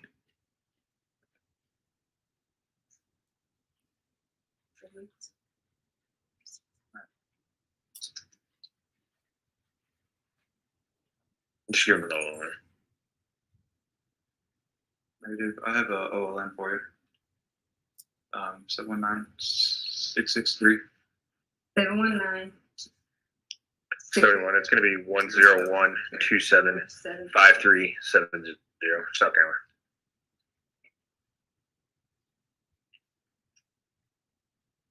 So y'all contacted all the friends that y'all know about at this point. Parents, any of them saying anything that you know about that they said they haven't seen him today as well? Nothing like that. Okay. Nothing other than him taking his Switch, his game thing. Nothing else missing. He didn't ride his bike. You just told her, right? Yeah. Okay. Nothing other than that. No suspicious circumstances. I mean, other than some weird text that I guess he was sending Dad about bath salt. Mm-hmm. Okay. He's got some other information, just some medical stuff that we would like to have. And he's already listed as runaway. So if he's riding around with a brother in the car, he gets contacted. What are you doing out this late? What's your name? He comes up that he's runaway. And so they'll give you a call. Okay. You want to get that stuff, and then It was You might in here with the sweet. That stuff is down there, sir. Can I show him about the smoke stuff? I just didn't want him to step on the cutter, the box thing. Yeah. I think I see him right down there. Okay, because you weren't in here. You weren't in the beginning, right? I didn't know if I had that box because I told him about he got the candle last night. Okay. And I thought I must have picked it up. I was just making sure. I didn't want you to be like, oh, it was a box curse. But yeah, I had to cut this. And I told them I wasn't even going to tell Dad. And I was going to figure out a way to put this in there from the situation. But at least you got a cart. Yeah. right. We just took it and like covered up with the carpet and stuff like that. But it's not even any friends for going to do it. There is let me look on this thing. He did have this one like little thing. It's where he's supposed to be at down the road. They went over there and talked to him, and they're like, no, we hadn't seen him at all. He did have this like And you talked to parents, right? You didn't talk to. yeah, Connor's mom came over, who is a friend he hangs out with all the time. So they come over. The people here, the friends, they were just the ones that were the door with the bike. They came over. A bunch of people came over. Yeah. So any friends? He did have like a little book that had names on it, but I don't know. I mean, I don't see it like anywhere specifically. Because like his wallet, he's not like I teach 5th grade, and like, you know, you got your like really, really mature kind of boys, but then waiting, he forgets to like bring this or bring that or bring this or bring that. Still kid. So, no, we actually lay out all the clothes all the time. Like for, you know, like every day at school, we lay out clothes, we do whatever. His jacket going. Making a milkshake's easy. He has several jackets. Like it depends. I'm very like fashion. Take So ice cream. It just depends on jackets. Like Put you might 2 have or a 3 black one scoops with in a this, or blender. There's a blue one with this. So you got a And jacket. put about a half a cup of milk in there. Several jackets. Like I mean, you If see it's he too has thick, add another half a cup of tons milk or a winter quarter cup of clothes, milk. and he just, you know, he has all that stuff. And if so- you like fresh fruit milkshakes, you use vanilla ice cream only. And he then said, add like, fresh none of fruit in this, it as you're mixing it um, with the like these are his milk. favorites. All of these things. Now I'm gonna make myself a Okay. milkshake. All right. He's gonna grab some more questions and Okay. How long do you guys live here? Maybe like a year and something now. Yeah. You have talked to all of his friends' parents in the I'm not supposed to talk to things. I don't have numbers. I don't say yes. I don't say no. My husband tells me yes or no.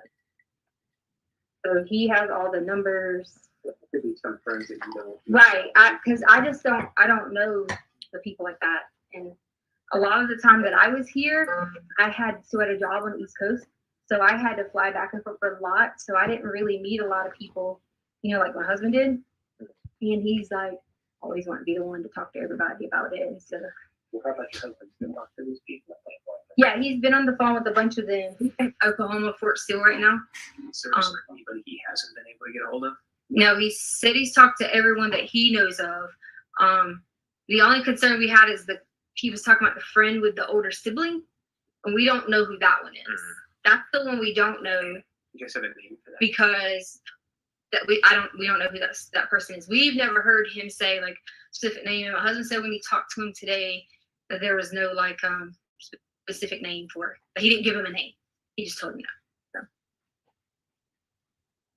And he took his game console bill. Yeah, they have a couple of different consoles. One of them's gone. Switch Lite. They have a 2DS, a 3DS. One of them's gone. It was in like a bluish black. Wait, no, that one might be in red. I don't remember. I just know in the video you can see that, or the picture that the lady had. You can see like he's got something right here, and it's like not far down. Which pictures is So some lady online had noticed it, like messaged us and had noticed that was him or the description, and she was like, "Was that him?" And I was like, "Yes." What was that picture taken? No, I honestly have about 150 Facebook messages that I haven't answered people on because you guys showed. Was it local? I mean, was it in this Lorson Ranch? Lorson Ranch. Someone put it on the Lorson Ranch page, and so a lot of people just kept sending messages, information. First, someone said they saw him get in a white SUV. Then someone said they caught it on their camera. They were all supposed to be sending this to me, but as I was talking to all these people on Facebook, because my husband gave the neighbor permission to post it, you guys came and I kept having alerts with us, and I wasn't gonna Huh? Okay. Yeah. Okay. I know you probably gave some of this information to dispatch already. But can you give us a description of him from Yes. hair color, eye color, any art for, brown, let's see, brown, I don't know. like whitish color skin. I'm guessing he's in the Stauch. Somewhere around there. Just keep this because our heat. The parents. And then Yeah. Well, they said that 410. there's a weird text that Dad got about something about bath salts, and hey, if I can get some bath salts, do we have any bath salts? And my friend will let me play Sonic or something in their house. Yeah. And then Mom goes through everything, finds this Parker. Yes, sir. I'm not bad, yeah. Yes. Yes. No, we're still getting the runaway report right now. Harley, did you get it? Who was it? Okay, I appreciate it.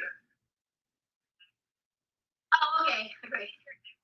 I just did. Right. I mean, there's not anything that's suspicious about it. I think that it just kind of went viral on social media, so everybody's finding out about it now. I mean, he just didn't show him at 6, but he's also been in trouble and had a game console that he left with, so he's probably at somebody's house right now playing games. That's why being a husband absolutely.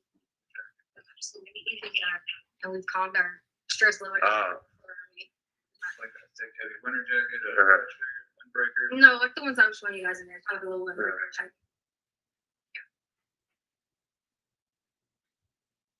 Okay, good to know. Anything to Okay, perfect. Yeah, I'm mid, so I'll be on all it. They asked me about tattoos and Henry and all that. Like I'm gonna end up. Okay, perfect. The same questions that dispatch asked. Oh yeah, yeah. If you hear anything from school, let us know, please. Just on Roy Calf. Yeah, we already talked to a bunch of people at school. Yeah, he's the head of security, so he. Game or something tonight. So that was like one of the things we were thinking. If I guess they went to like the basketball game or something. He said there was Parks and Rec down, so.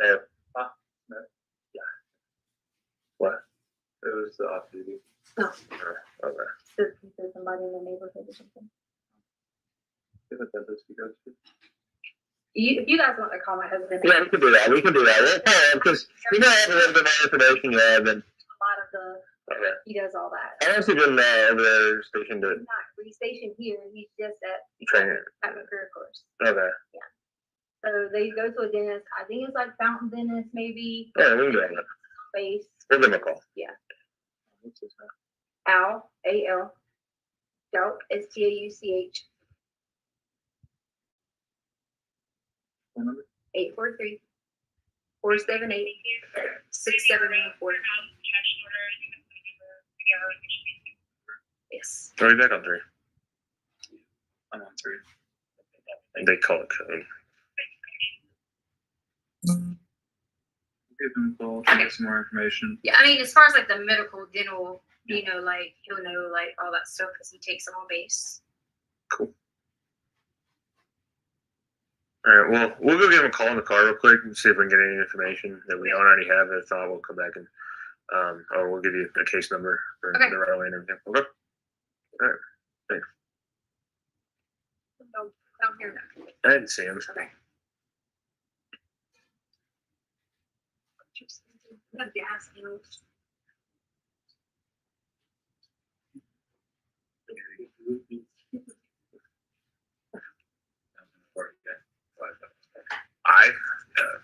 Oh my god. Nancy. Any choice in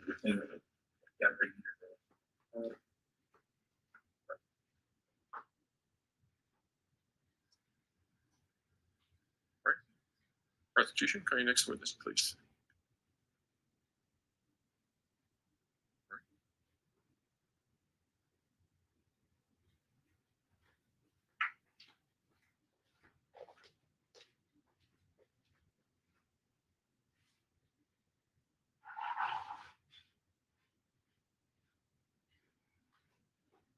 Sergeant, if you would step forward and raise your right hand, please, sir.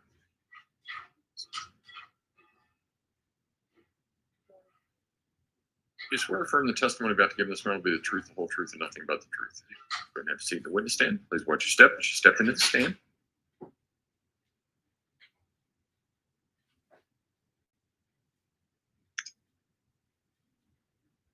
Good afternoon, sir. Hi. How are you doing? Good. How are you? Good.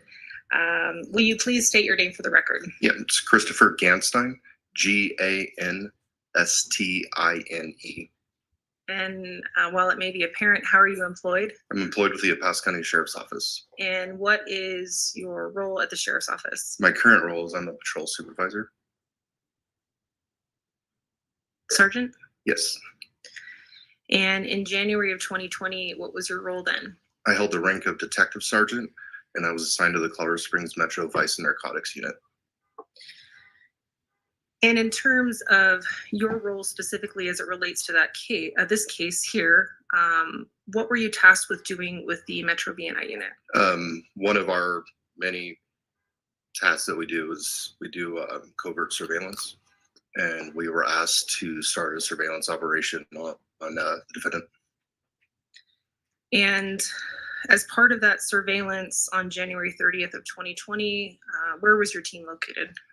We had started early in the morning at, I believe it was the 10,000 block of Intrepid Way, which was in the Lorson Ranch neighborhood.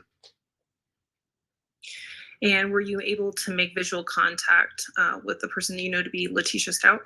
I was. Okay. And do you see that same person here today in court? I do. Can you identify her by where she's seated in the courtroom? She's sitting next to an attorney wearing a blue suit, and she's wearing a purplish top. Your Honor, may the record reflect that the sergeant has identified the defendant? The record will so reflect. Go ahead. Can you walk us through what you observed on January 30th with that surveillance? Yeah, so we were told from the night before that the defendant and her daughter were more than likely staying at that address.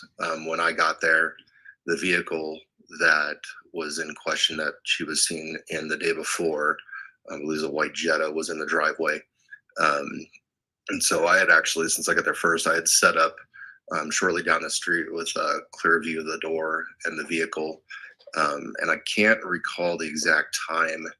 I know we were there for a little bit that they'd come out, but I observed the defendant and Harley, her daughter, walk out of the house and get in the vehicle. Harley got into the driver's seat and the defendant got into the rear right passenger seat. And as at that point, after viewing the defendant get into the passenger seat, did the Metro VNI team continue to conduct surveillance? And we started what we refer to as rolling surveillance. We're all in covert vehicles. And so we started from there, and we just were tasked with following her and seeing what she was doing. And as you continue to follow her, any sort of observation that you made about movements or type of movements? Yeah, it was weird because there was only two people in the car. She was sitting in the back seat. And for most of the time that they were driving, she would either be completely slouched down so you couldn't actually see her in the back seat, or her head would just be up far enough to where you can kind of see her looking out the window. But she wasn't sitting like a normal person would sit. And now I believe Harley is more in the front involved. seat either. I agree with the And audience. based on your training About her experience daughter. and what you've done, especially with the Metro VNI Her daughter unit, knew more. how would you describe that type of behavior? That behavior is common when we're following fugitives or following people that are, I don't want to call it surveillance conscious. I guess the term would be people that feel that they may be subject to law enforcement surveillance and are trying to hide themselves from that. Avoid detection? Avoid detection would be a good term. At that point, is there a particular area, and if you could explain why a particular area was chosen in town to make contact with the defendant? We had followed her for about an hour-ish, going to various places. Eventually, she ended up at a parking lot at the intersection of Woodman and Academy. It was the Marshall's clothing store. She had parked, or Harley had parked in the parking lot, and then they had walked inside the store. Shortly after they had walked inside the store, I was notified by Sheriff's Office investigations that they had obtained a warrant for the vehicle that they were driving, and that they'd also obtained an additional warrant for a cell phone that was either in the possession Yeah, they said of Harley was driving. Harley or her, that they had both been using, and they had asked that we basically come out from cover, from surveillance, and make contact and secure the vehicle, and then secure the phone. Do you have a rough approximation of about what time that would have been that you were given essentially the green light to move forward? I believe it was the early afternoon. And did you create a report in conjunction with your work on this case? I did. And would reviewing that report refresh your recollection as to the time? It would. Your Honor, permission to approach? You may.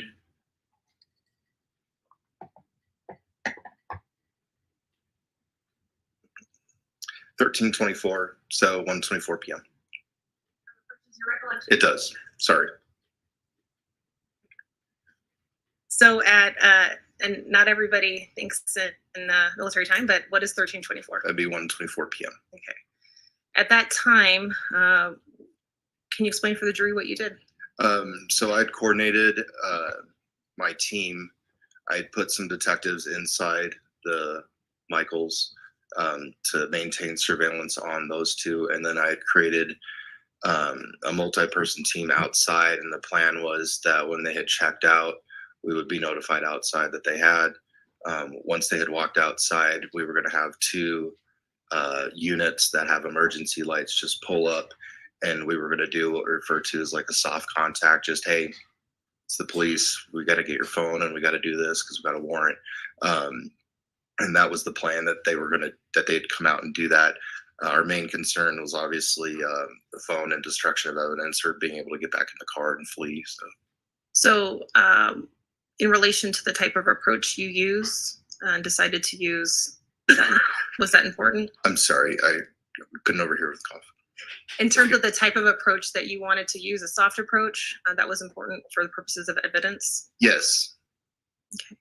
Can you describe for the jury what you were wearing, how you looked that day? Yeah, so I was undercover, so I was wearing street clothes. However, we have what we refer to as raid vest or bus vest. So it's similar to this, except what I was wearing is all black.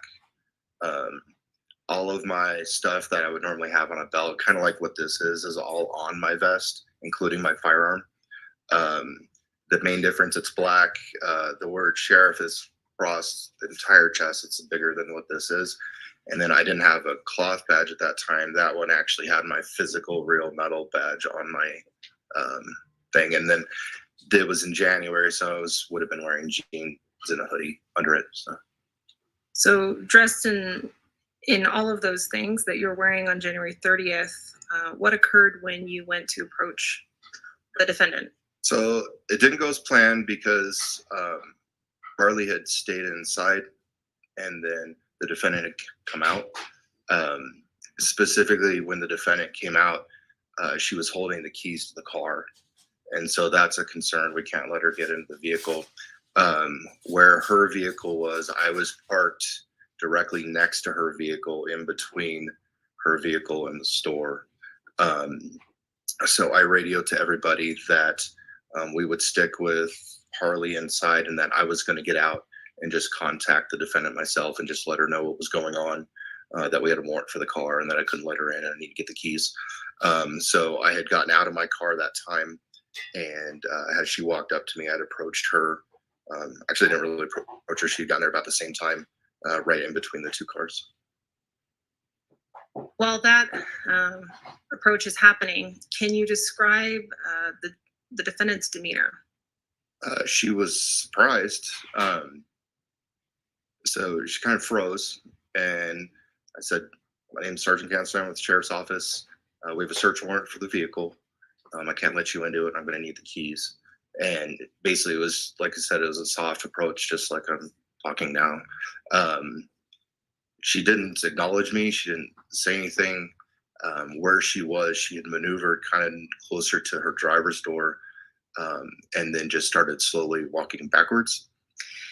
Were there any observations that you noticed about her gaze or where she was looking, anything like that?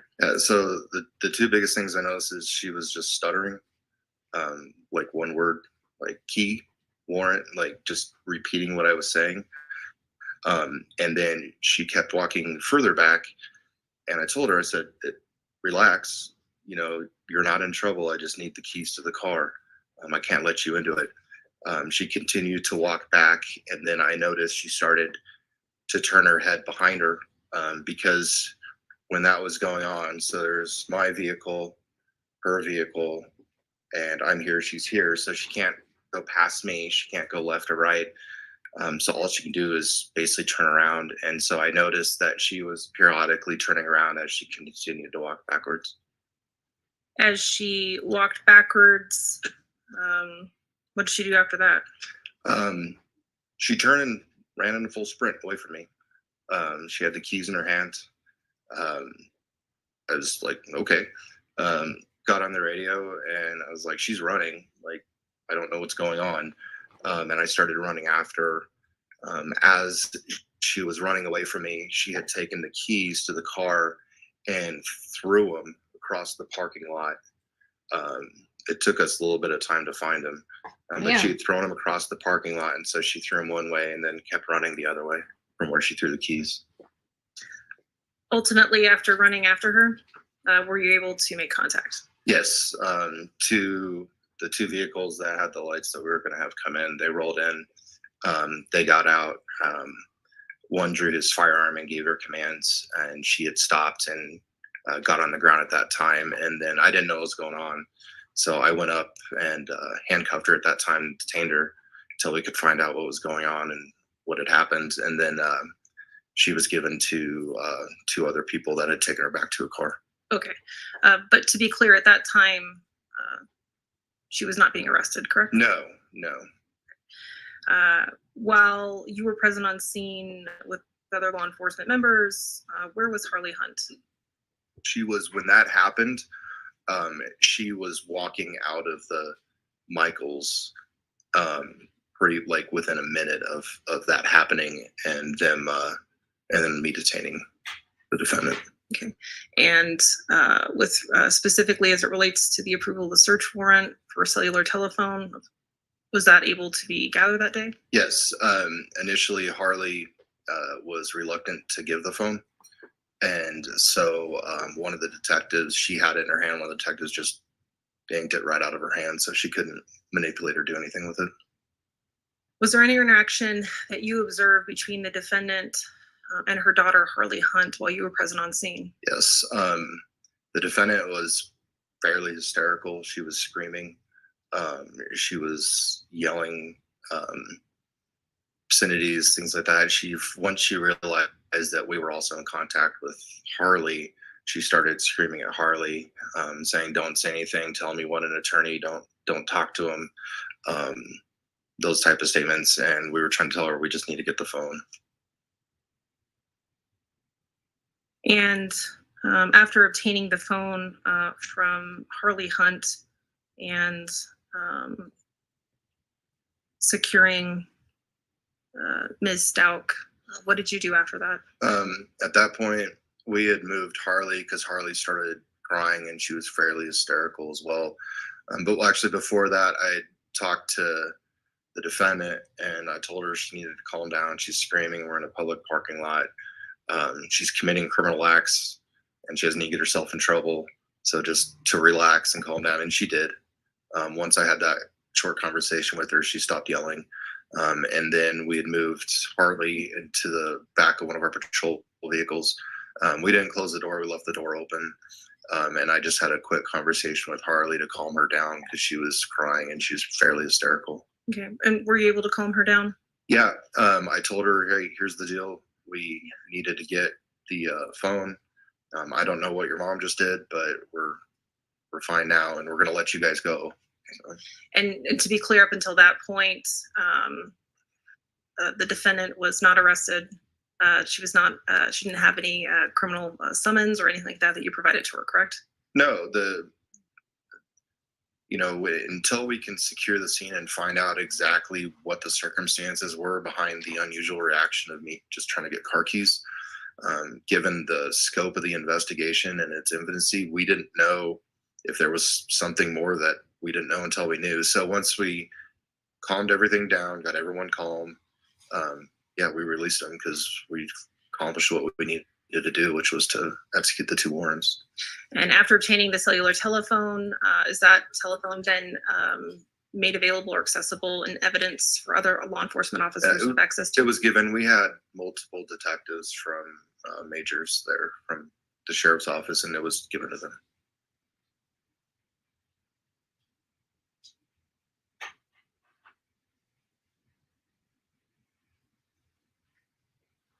You talked a bit about your training experience and different things that you've observed over your career as a law enforcement officer.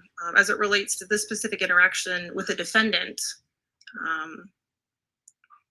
would you describe whether or not she was suffering a mental crisis, mental disease or defect at that time? So to get in, I've been a deputy for 19 years. I've had a lot of interactions, arrested a lot of people, and in terms of surveillance and a lot of that, that when people are surprised by law enforcement, we've heard the term fight or flight. So people have to make two decisions when police tell them to do something. Number one, am I going to do it? And if their answer is yes, we're done. If their answer is no, the second decision they need to make is, well, what am I going to do? Am I going to run or am I going to fight? And so those decisions have to be made. And in this particular interaction, based on the totality of hiding in the vehicle, taking steps to be covert, those are overt acts. Those aren't, subversive acts. And between that and then what we refer to as target glancing, which means when a person wants to run from us, or let's say they have a gun on them or whatever, a lot of times they'll actually look to see, they'll forecast where they're going to run, because they'll be looking around, they're trying to find what their avenue of escape, and that's what they're going to do. Same thing if they have like a weapon on them, a lot of times they'll be touching it, or if they have a knife, we actually train that you see these things, and I've experienced those things through my 19-year career. So I saw the target glancing, and I was pretty evident when she was backing up and then started turning around that she was going to run. And I think that in my mind, those were conscious decisions that were made. Okay. But specifically as it relates to observing a severe mental disease or defect while you were present on scene observing her, did you observe that? I did not. Ask the witness, Your Honor. Cross-examination. Thank you. Good afternoon. Sergeant Ganstein. My name is Will Cook, and I represent Ms. Stauch. I'm going to ask you a few questions. This encounter with Ms. Stauch and Harley Hunt, her daughter, took place on January 30th, 2020. That's correct. Okay. Had you ever seen Ms. Stauch in person before seeing her at this residence where you, I guess, were staking it out or had it under surveillance? I'd seen photos of her. Photos? Okay. And is that how you recognized her when she came out of this house and got into the car with Harley? Yes, when we do operations, we have briefing plans where we go over photos and all of our stuff. Okay. Had you seen photos of Harley? I can't recall. Okay. And you've testified that it seemed like she was acting suspiciously, ducking down in the back seat of the car. Seemed like she was avoiding detection. She wasn't in the vehicle consistent with the normal motoring public driving around. Yes. Okay. But you said it seemed like she was avoiding detection or specifically contacts with law enforcement. That was my impression. Yes. Okay. So the person driving her around while she's doing this is also helping her to avoid detection or contact with law enforcement. I can't speak to her intentions. I can only speak to my observations. Mm-hmm. My observations of her and her driving was not consistent with somebody that's actively trying to evade surveillance.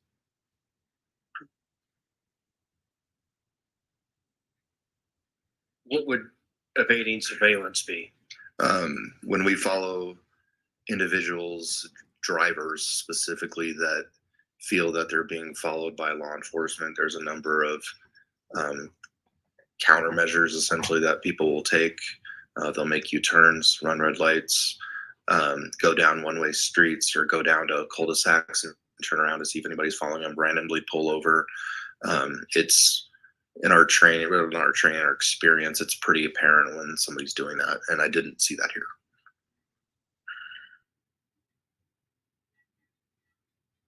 And that's what drivers will do to avoid contact or be followed. Yeah, if there's multiple people in the vehicle, the only one that can make those decisions to do that would be the driver. They're the only ones that control the vehicle. Was Letecia Stauch on January 30th, when you had your interaction with her, was she a person of interest or a suspect in the death of Gannon Stauch? Stauch, sorry. I wouldn't, in my limited observation, because I wasn't part of the investigations division, it was relayed to me that there was concerns and she was potentially a person of interest. I never actually heard the term that she would be a quote suspect. And when you were following them, did you know the driver of the vehicle at that time was Harley Hunt? I had a high probability it was based on the information I received last night and who was in the vehicle, and the vehicle was Harley's vehicle. So you had gotten information that she was possibly staying at this residence with her daughter. Yeah, we had a surveillance operation the day before, and I was monitoring that operation the entire night. Okay. Did you have your body camera on? I see right here in the courtroom, you've got your body camera. It looks like the big black cell phone. Mm-hmm. At that time, no, I was working in undercover capacity, and undercover officers don't carry body worn generally. So you had no body worn camera at I did not. Did any of the other deputies or law enforcement officers at the marshals? Anybody that was on my team would not have had one. This was 3 years ago. Obviously, there's been legislative changes since then that have changed who has to carry them. It was not normal at that time for our investigations people to carry them either when doing contacts, because they weren't specifically required like they are now. Okay. Was Harley Hunt, since you knew her, she was at the residence, she was Miss Stauch's daughter, was she a person of interest in this investigation into the missing, I guess at this time he was a missing person, but later death of Gannon Stauch? Not to my knowledge.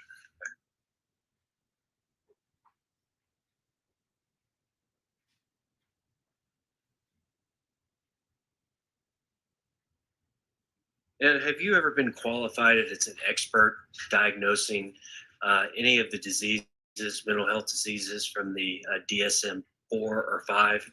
I've not been qualified as an expert in that, no. Okay. And you've never gone to school for or gotten any sort of degrees in psychology or psychiatry or anything? You've never been called as an expert witness to testify as to that? I've never been called as an expert witness, no. Okay. Just a second, Your Honor. Oh, I have. Thank you, Thank Sergeant. you. Redirect.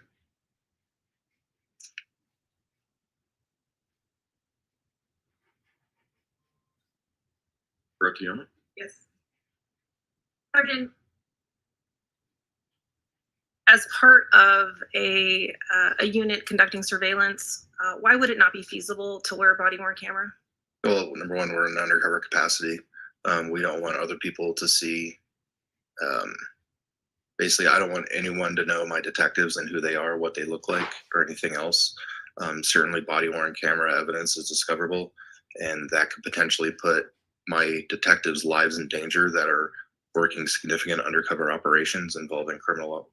We purposely hide our detectives' identity to the point to where they have different names and everything.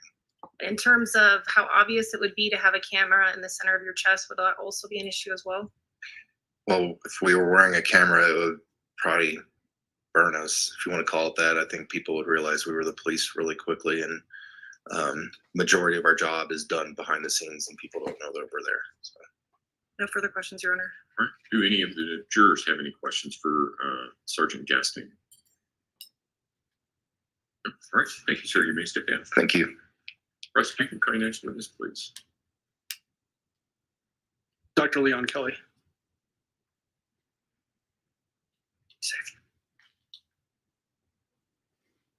Steak is good, by the way. Dr. Kelly, if you would step forward and raise your right hand, please, sir.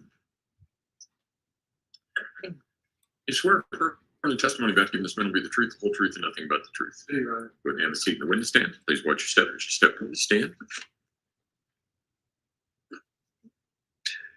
Good afternoon, Dr. Kelly. Good afternoon. Will you please introduce yourself to our jury and then spell your name for the record? I'm Dr. Leon Kelly, Leonkelly. Dr. Kelly, what is your occupation? I am the El Paso County Coroner and Chief Medical Examiner. How long have you been in that type of a role? I've been with the Coroner's Office since 2008 as the Deputy Chief until 2018, which I was elected as the Coroner and Chief Medical Examiner, and then I was reelected in 2022. Can you tell the jury about your education that allows you to do that job? I have a Bachelor's of Science in Biology from Indiana University. I have a medical degree from Indiana University School of Medicine.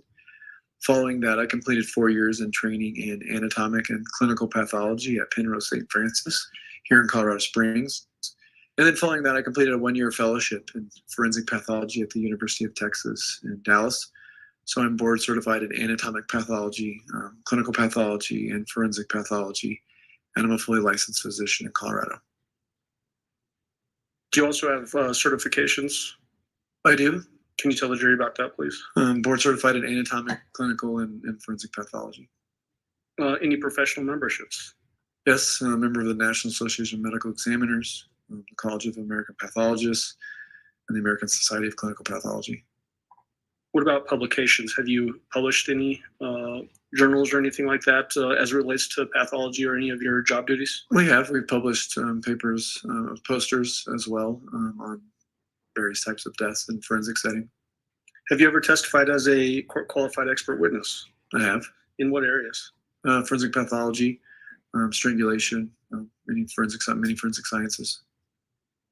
What courts have you testified as an expert in?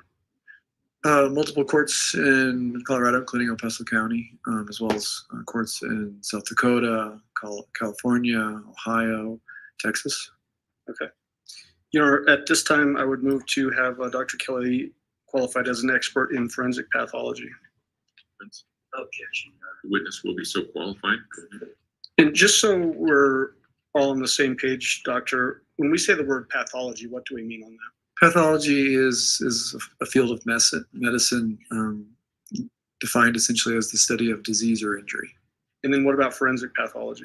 Forensic pathology is a subset of pathology that deals specifically with deaths that occur in individuals suddenly, unexpectedly, or of anything non-natural. And so it's a field focused specifically on determining cause and manner of death in individuals who died under those suspicious or injurious circumstances. Doctor, back in January of 2020, what was your role then as far as, I guess just what was your role back then? January 2020, I was the elected coroner and chief medical examiner for El Paso County. Did you get involved in the criminal investigation of the Gannon Stauch murder? I did. Can you tell the jury how that happened, how you got involved in that? There were human remains discovered in Florida. There was a tentative identification as to who that individual was, but not a positive scientific identification. To date, when I became involved, they weren't yet able to definitively identify the individual as Gannon Stauch. And so I was contacted by our local district attorney's office and asked if I could help identify him. And so the medical examiner's office there in Florida had yet to be able to accomplish that. And I've had good luck and experience in identifying individuals who had been deceased for a long time. So I said, yes, let's bring the remains, or at least portion of the remains, to El Paso County, and we will do our best to identify him. What were complicating factors leading to this difficult that you just described to get a DNA confirmation? The remains had advanced decomposition, so the body had begun to break down. To make scientific identification, generally we talk about two things: dental, which is you look at the teeth, you x-ray them, and then you have to have radiographs or x-rays from that individual that you think it is at a dentist that they went to when they were alive. The other way to identify individuals is through DNA. As the body breaks down, the cells that have the DNA, the material that we need to identify, begins to dissolve. And it becomes very difficult to use traditional DNA techniques to get enough of that material that's still intact to identify them. And so living in the mountains, in a place where people often go missing or are not found for sometimes many years, we've grown skilled in being able to identify individuals who have that degree of decomposition or skeletonization. What items did you receive from Florida to do the analysis that you did? So for the forensic odontology examination, we received teeth, dental material. And then for the DNA, we received a femur, one of the leg bones, the upper portion of the leg bone. Tell the jury what you did to potentially find a sample that would be suitable for developing a DNA profile. And so for the DNA, what we did was essentially take the femur which is sort of the large ball that lives up in the hip. It's relatively protected. It'd be one of the last things to be exposed to the environment. And that femoral head, the ball part that goes into the socket that's the hip, contains a large amount of bone and blood at its center, essentially bone marrow. And so we saw it in half, separating the two parts of the ball. And inside there is large amounts, I said, of we call trabecular bone that contains the bone marrow that replenishes the white blood cells in the body. And so we sawed it in half, which revealed the inner marrow and a fresher state of cells, and then essentially release that to the DNA lab, who then could then scoop out that marrow and then look for DNA. And when you say you submit that to the DNA lab, is that the Metro Crime Lab? It is. Did you ever learn whether they were able to develop a DNA profile from that sample you submitted? I was told that they did. Did you learn who they identified that DNA sample to? The DNA was positively identified as Gannon Stauch. Okay. Thank you, doctor. Cross-examination. Thank you. Dr. Kelly, good afternoon. How are you? Good. How are you? I'm fine. Thank you.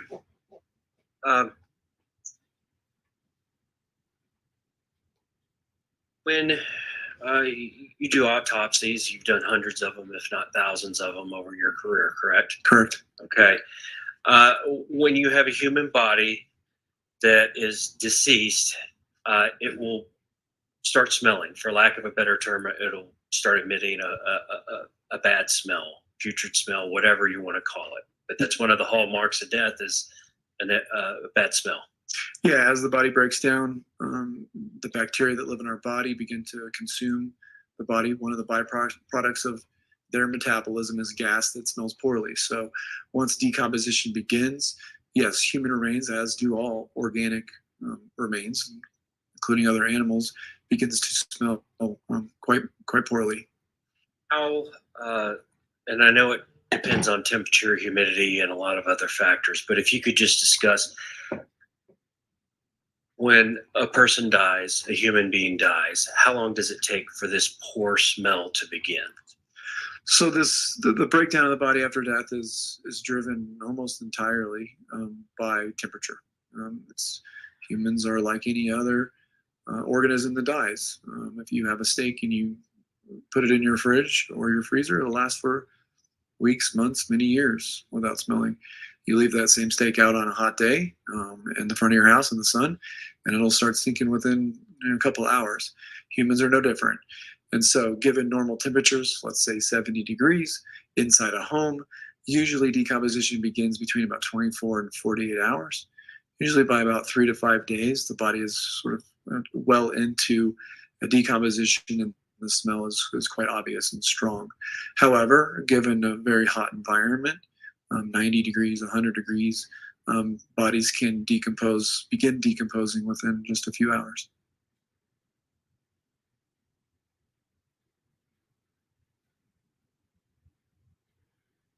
So inside a home or a building, 70 degrees, climate controlled, or perhaps in a vehicle that's climate controlled at 70 degrees, you're looking at 3 to 5 days before it could really start smelling poorly? That's correct. Okay. And when you say start smelling poorly, somebody else in a closed vehicle or in a home, or they would be able to smell it. It would be very apparent. It would, yes. Okay. Would it be overpowering? You're probably talking to the wrong guy for that. It's kind of my everyday. You have a high tolerance for poor smells? Be careful what you get good at. Yes, I do. But yes, generally someone who's not used to dealing with that smell every day, it's tough. It's tough to deal with. It's essentially overpowering. Yes. Okay. So a normal human being, it would be overpowering. That's correct. All right. I think that's all I have, doctor. Thank you. Redirect. Thank you.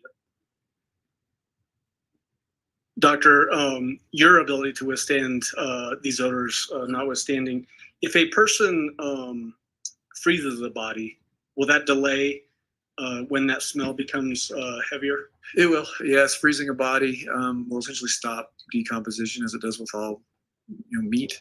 And then once removed, it will take sometimes several days for bodies that we have that are frozen out in the environment during the winter to thaw to the point where you can even autopsy them, sometimes 2 to 3 days. So yeah, a frozen body or a body kept at cool temperatures essentially can last indefinitely before those smells appear.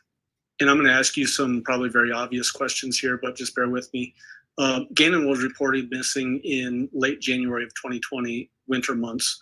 If the body had been left outside in those conditions, would that be right for freezing that body? It would. If it was left overnight, would that be right for freezing that body? It would. And then if the body is kept in an enclosed container, like a suitcase with blankets in it, would that also potentially limit how quickly that odor escapes from that item? It would. First, it would insulate the body, allow it to stay cooler longer. And then also any closed environment helps prevent that smell from emanating out, from flies getting to it, which aids in decomposition. So yeah, it would reduce the smell dramatically. When your office responds out to crime scenes to retrieve a dead body from a crime scene, do you wrap them in, or do your folks wrap them in a body bag? They do. Is that to contain fluids and those sorts of things, and even potentially smell? Evidence, fluid, smells, yes. Okay. That's all I have. Thank you. Do any of the jurors have any questions for Dr. Kelly? Looks like we have one. Just pass it forward. And Mr. Allen, if you would retrieve that council approach, please.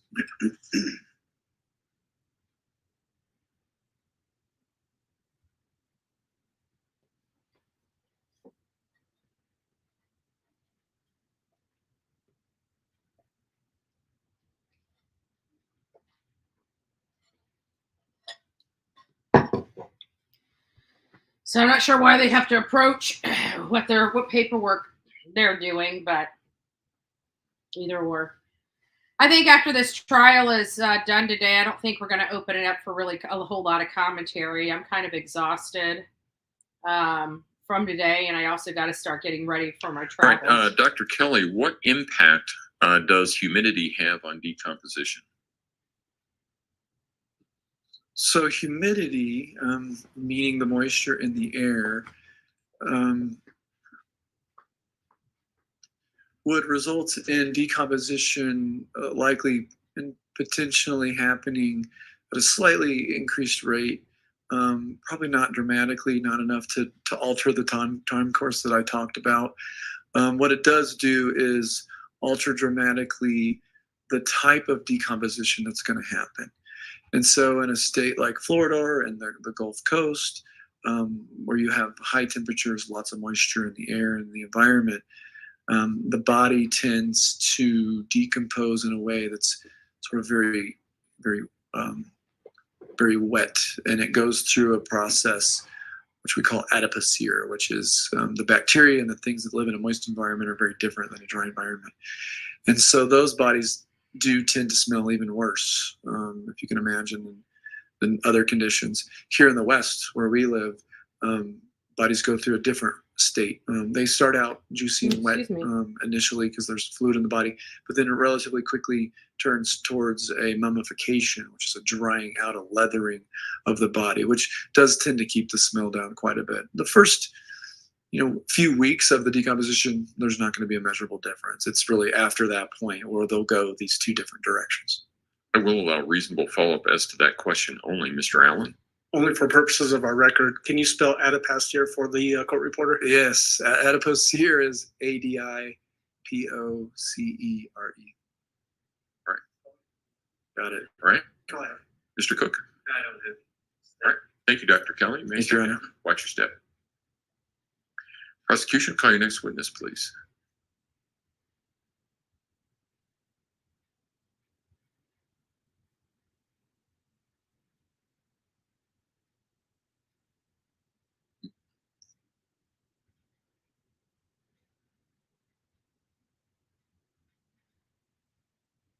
Ms. Williams, if you would step forward and raise your right hand, please, ma'am.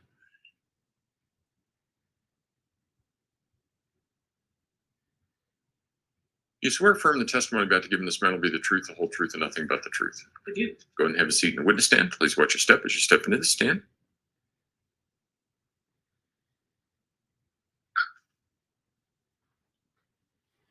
Good afternoon, Ms. Williams. Sorry, Your Honor. That's all right. Would you state your name for the record? Yes, my name is Marissa Williams.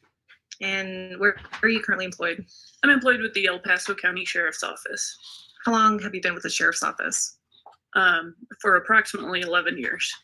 And in 2020, what was the nature of your roles and responsibility with El Paso County Sheriff's Office? I was assigned to the Investigations Division as a detective. And as it relates to your work, in this case, fair to say that you were the jack of all trades? Yes, although primarily handled financial responsibilities. Okay. In terms of obtaining financial responsibilities, can you explain what you mean by that? Yes. I initially took interest in, I guess, tracking the financial records of the Stauches to determine what type of activity they had been taking part in during the time that Gannon went missing. And so as part of that, would you have been involved in applications for search warrants, things like that? That's correct. Did you also have observations of other law enforcement officers collecting evidence, for example? Yes, ma'am. There were other officers and investigators, both with the DA's office and the FBI, assisting the El Paso County Sheriff's Office in collecting the type of records I was collecting as well. Okay. And I'll direct your attention to January 28th of 2020. Were you on duty that day? Yes, ma'am. And were you present for an interview, or at least a portion of an interview that occurred that day? Yes, ma'am. Where was that? The interview was at the El Paso County Sheriff's Office. I observed Detective Mark Riley interviewing Eugene Al Stauch. Okay. And for other interviews that may have been conducted with Letecia Stauch, were you present for any of those? I was present, but I did not observe the full interviews. Okay. I will direct your attention to observations of Letecia Stauch. Did you see her in person? Yes, I did meet her in person. Okay. And is there a particular date you recall seeing her in person? Yes, it was Wednesday, January 29th at the El Paso County Sheriff's Office. Okay. And on that date, can you generally describe her demeanor? How would you describe her demeanor? She was evasive with questions. She was, I would say, upset, but not in the same way that you would expect with a parent that's missing a child. I'll sustain the objection on the different grounds. I think she needs to lay a little bit more foundation as to her experience regarding contacts with parents of missing children. And again, you can read that she's going to be basing it on an observation or opinion on work experience. I'm rejecting others to it. All right, and under People versus Froehler, 373 Pacific 3rd, 672 Colorado Appellate 2015, I don't think that the Stewart standard regarding accident reconstructionist applies. This doesn't involve specialized training. This does involve her experience regarding contacts with other individuals who may have been similarly situated. The objection is overruled. In terms of your experience in law enforcement over the years, have you had contact with a variety of suspects, a person of interest, that sort of thing? Yes, I have, probably hundreds. Have you been exposed to parents of missing children as well? Yes. Parents of runaways? Yes. And in terms of your training experience, specifically as it relates to being around parents of missing children, how would you describe the defendant's demeanor on January 29th of 2020? My experience with parents of missing children or runaways comes from having worked on patrol during the years of 2014 through 2018. And most parents are primarily concerned with doing something to track down their child, such as contacting friends, going out and searching for their child, or providing any type of evidence that would assist law enforcement in doing the same. But Miss Stauch, on the other hand, was bothered by the fact that she had to come in and talk with law enforcement, and was more concerned about her well-being than her missing sons. Sounds like about right what we've In already seen terms so of far. being present on scene, and again, based on your training experience as it relates to your role as a detective, but also as on patrol, did it appear to you at that time that she was experiencing a severe mental disease, defect, or crisis? I'm going to object to this testimony in general as to these officers laying in that they lack the proper foundation with this. I'm going to specifically refer the court to People v. Medina, Colorado Supreme Court, 521 P2D 1257, Colorado Supreme Court, 1974. Ms. Gratiano. Your Honor, for the reasons that we've had prior law enforcement officers explain their training experience and their observations while on patrol or other investigations, she's laid sufficient foundation to testify to that answer. And Your Honor, Medina specifically deals with law enforcement officer that says that the limited interaction they've had is not sufficient for any opinion regarding that. All right. Any further record? All right, ladies and gentlemen, here's what's going on. This officer cannot testify about whether or not someone has a mental disease or defect in the form or in the same fashion that a psychiatrist would be able to testify as to whether or not somebody has a mental disease or defect. However, I do think that this officer can testify based upon her contacts with a defendant as to how she interpreted the defendant's mental status. I think that's a common issue that we all deal with. Some people, when we talk with somebody, we all understand that someone may be under some stress, someone may be acting differently, those sorts of things. I think that this officer can testify about that. However, this officer cannot testify about whether or not she has a specific mental defect or disease, and it will go to weight, not admissibility. Ms. Gratian. In terms of understanding conversations that were occurring that day, how would you describe how the defendant answered questions?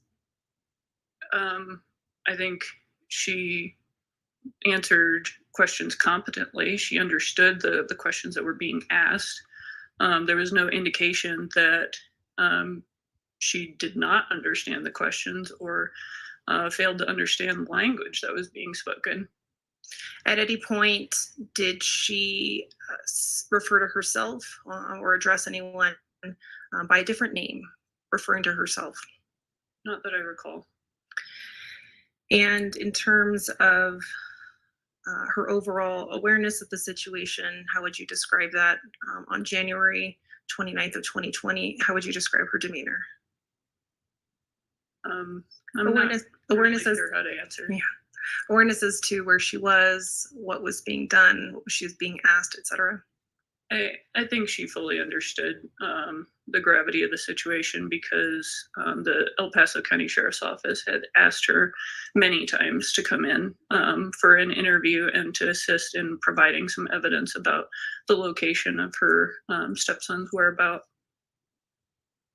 In terms of other documents that you assisted in retrieving from other law enforcement members, were you part of retrieving rental agreement from Avis Rental? Does that sound familiar to you? Yes, ma'am, it does. Okay, and who did you assist in that process, if you did?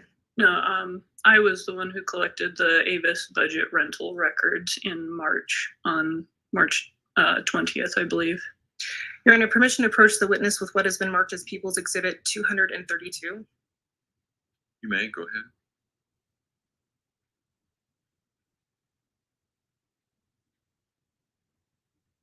Moment to familiarize yourself with People's Exhibit 232.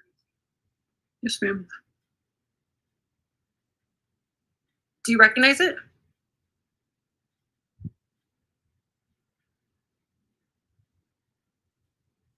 Yes, ma'am. This is a different rental record than the one that I had referred to as collecting in March. Okay. And when you talk about, you testified as to having contact with Avis, who in particular did you have contact with at Avis? Would have been a manager or somebody at the counter? I don't recall the name of the person for this particular record. I recall for the other one, but not for this one. Okay. May I refer to my report? You can. That would refresh your recollection. Yes, ma'am.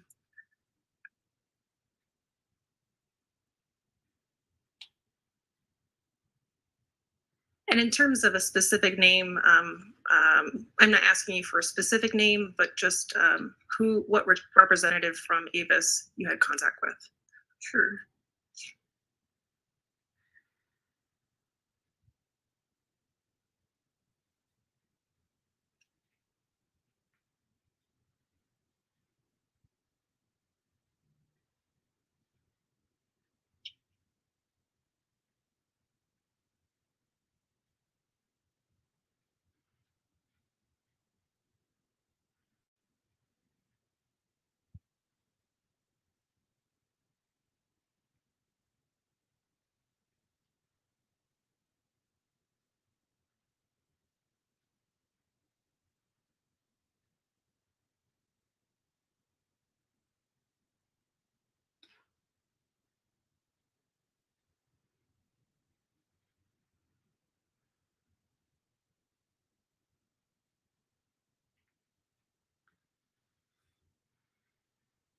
And it may be helpful just to explain to the jury just the general process of retrieving, for example, a document from a business. How do you go about doing that? That just might be helpful to start.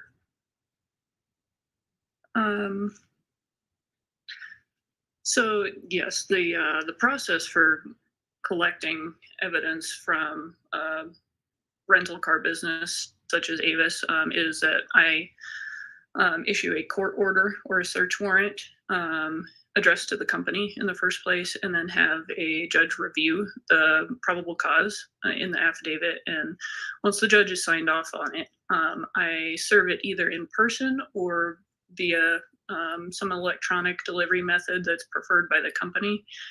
In this particular case, I did serve the warrant in person because the business was local. The Avis budget rental was at the Colorado Springs airport.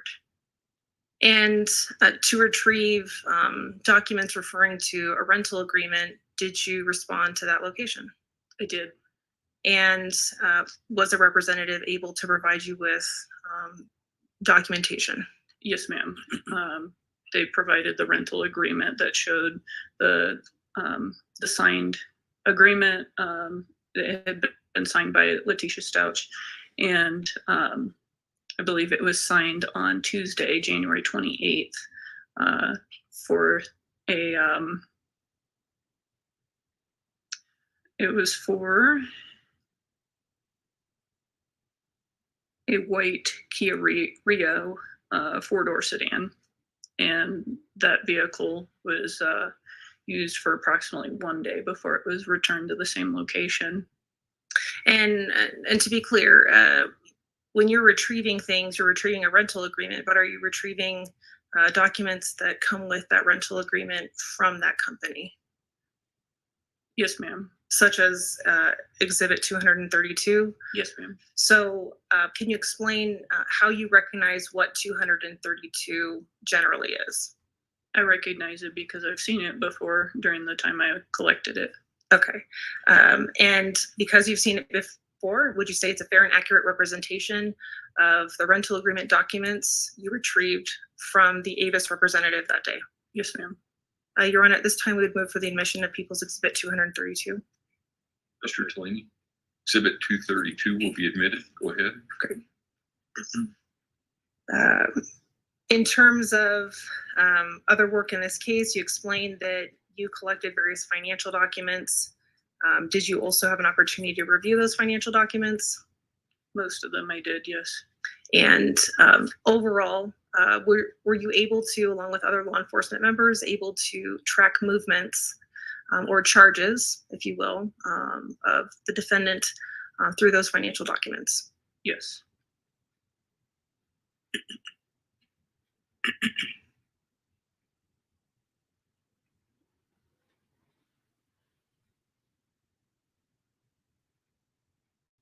Your Honor, we'll pass the witness.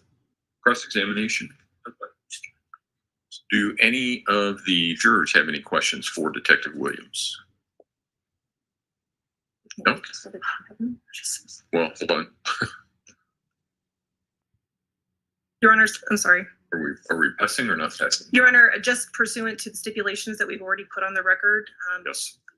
that have to deal with USAA records and American Express records, we've already asked for that stipulation to be put on the record. And it has been, and I assume that this relates to some of that. Yes, Your Honor. Okay. All right. Do any of the jurors have any questions for Detective Williams? All right. Thank you, ma'am. You may step down. And Your Honor, for the purposes of the record, we are admitting People's Exhibit 231, which relates to that stipulation. Okay. Are you doing that just as part of a, are you going to have a witness with that, or you're just admitting the exhibit? We're just admitting the exhibit. Okay. Ladies and gentlemen of the jury, what we're talking about here is that the parties have reached stipulations regarding various different exhibits.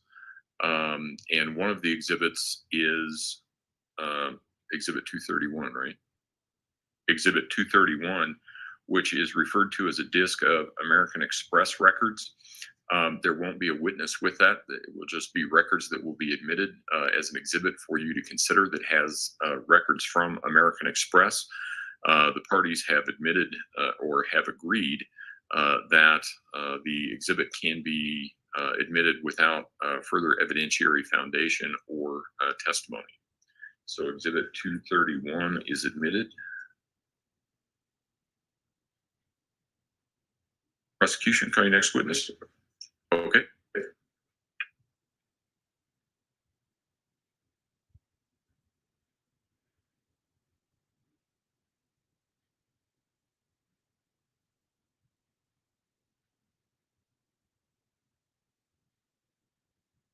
Ladies and gentlemen, before we get into the next witness, now's a good time to take a break since we came back a little bit early. So if I can have everyone back in the jury room at, say, 10 after 3, we should be able to start on time at that point. Again, don't discuss the case among yourselves. Don't discuss the case with anyone else. With that, all rise for the jury, please.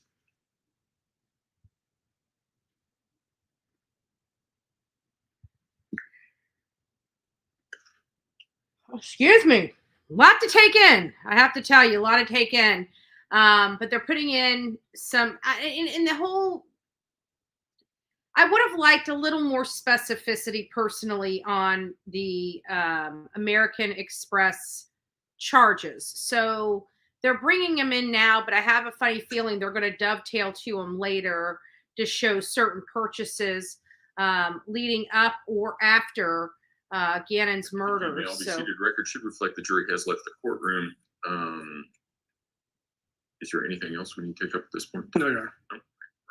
All right. Court will be in recess until 3:10. Thank you. Okay, 3:10. We'll just keep listening until it is. I didn't realize that was on. That was up all that whole time. So lots of stuff. I'm almost tempted to turn on the phones because I can listen to that without. They deleted women that can create life and joy. What is the River House? This. I don't know if I can have that in here. This judge is amazing. He keeps addressing the jury. That never happens. He's awesome, and we need more like him. Betty kissed his cheek for me. I wish I could. I wish I could. I wish I could be out there. This would have been a great trial for me to watch in person, but that's okay. I mean, a lot of these things are, you know, across the country. They forgot to delete the mics. It's hot mics. I'll be right back. Yeah, they forgot to mute the mics. And if the only way I can mute it really is by muting the whole computer. We found that out already. So what do you think so far? I know we've already taken a poll whether you guys think they're guilty or not guilty. So I don't really want to ask that question, but do you think that they're explaining this case good? I mean, I almost, it sounds a little weird, and don't, if some of you guys are getting it, that's wonderful. But at times I'm getting a little confused. Am I alone? Put a 1 in the chat if you get confused at times with this case. Like they're like with Alec Murdaugh, it seemed like they had this one bus and they were driving it down the path and everything kind of lined up and made sense. But here it's almost like they're it's not a clear path. I mean, I think everything they've set up so far is showing that she did it. I mean, don't get me wrong. It's not one of these things where I'm changing my mind as to whether she did this or not. But I still think that it's not, I mean, it's not as smooth. You know what I mean? It's just not smooth to me. Everything that they're saying is great. I don't know how to explain it. Like even the lady that's up on the stand now, to me, seemed a little nervous, and I don't know. And maybe it's just the computer, but I think if I'm feeling that through the computer, that it's probably a lot more powerful being there and being a jury and being so close and having that closer connection. And I think that they would feel that a little bit more. You can't have nervous people on the stand. And to me, this is just to me, it seems like these witnesses weren't prepped very well. I'm not quite sure why. It doesn't seem like they were prepped too well to kind of, I mean, they seem like they know what was going to be asked and answered. But I felt like a little, there's too much nervousness. Some of them were cool as a cucumber. Like that officer that was talking about being undercover, he had that stuff on, but he seemed confident and calm. But this young lady on the stand seems really nervous to me. And it makes me wonder why she's so nervous. Does she feel maybe ill-equipped, or, maybe she's greener than most of the experts that have been on here.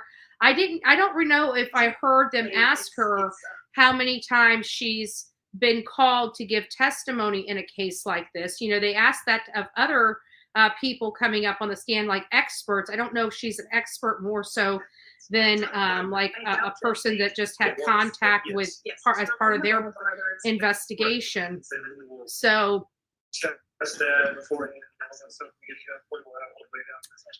Oh, we almost have 1,000 subscribers on the new channel. That is awesome. Yeah, I need to go over there and do a live just over there, to get the watch time up. So if you guys haven't subbed up to the new channel, you might want to get over there and sub on up. We'll be going live. 12 more thumbs up for new channel to get 100 YouTubes. Or do you mean 1,000? I don't know. I can't check it on here because I don't want to change it, because then this will go off. But I can look at it on my phone though. Oh, I know what I was doing. I was actually looking on the phone to see if there's any new news going on that we could cover.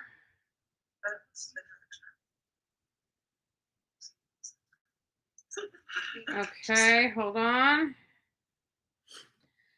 All right, so let me get out of here. So a search continues for Harmony Montgomery's case. It looks like there's a movement. Oh, here it is. A search connected to Harmony Montgomery's case conducted in Revere, Massachusetts, officials say. I hope I said that name right.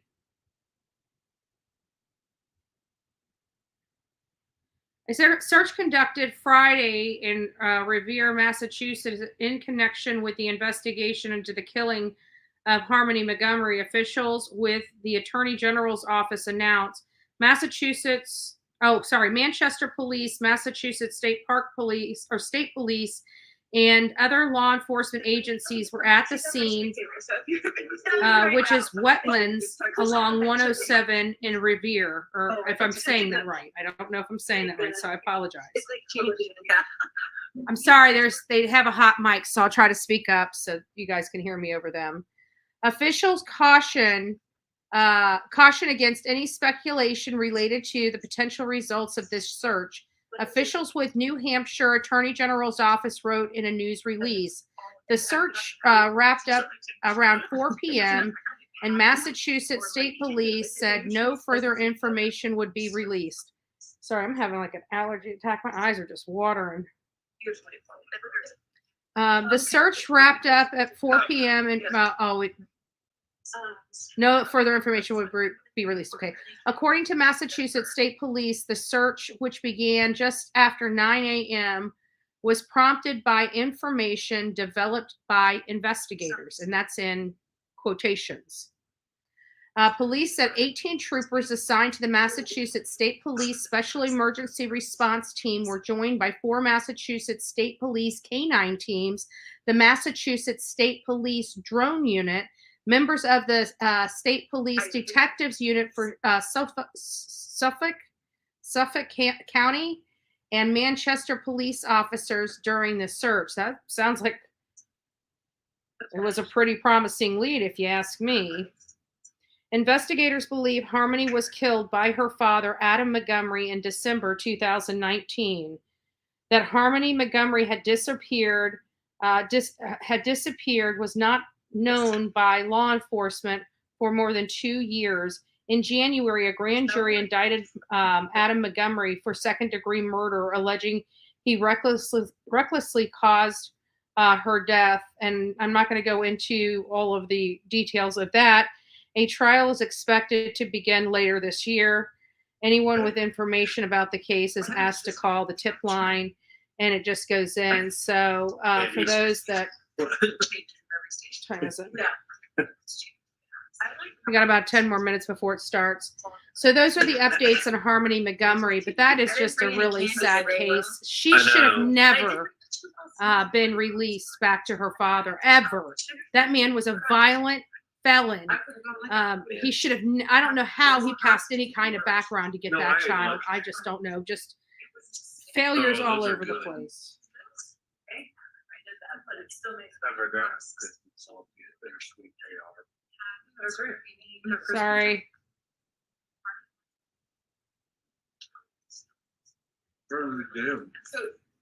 Robin, if you're still in here, you can reach out to me at bullhornbetty@gmail.com. Bullhornbetty@gmail.com. No, I'm not. Really?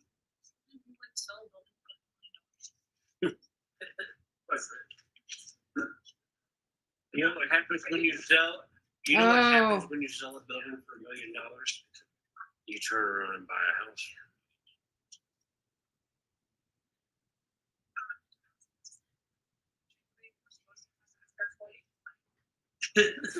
Wow. I gotta go take an allergy pill. I'm. Yeah, I'll adopt you. You make an olive oil cake? You make an olive oil cake? Yes. Oh, yeah. Was it that was bragging? Was it indoor? No, she was like, holy shit, check out this and that. And it was like so good. And she was like, yeah. Yeah.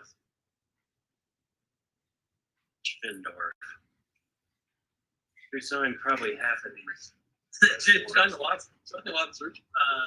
So we haven't written it. It's almost. But isn't it always crazy there? Sorry about that. Because they don't start.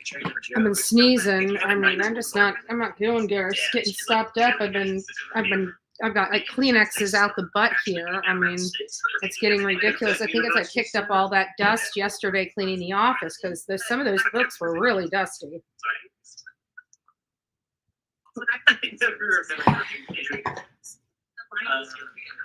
Anyways, let me get over here.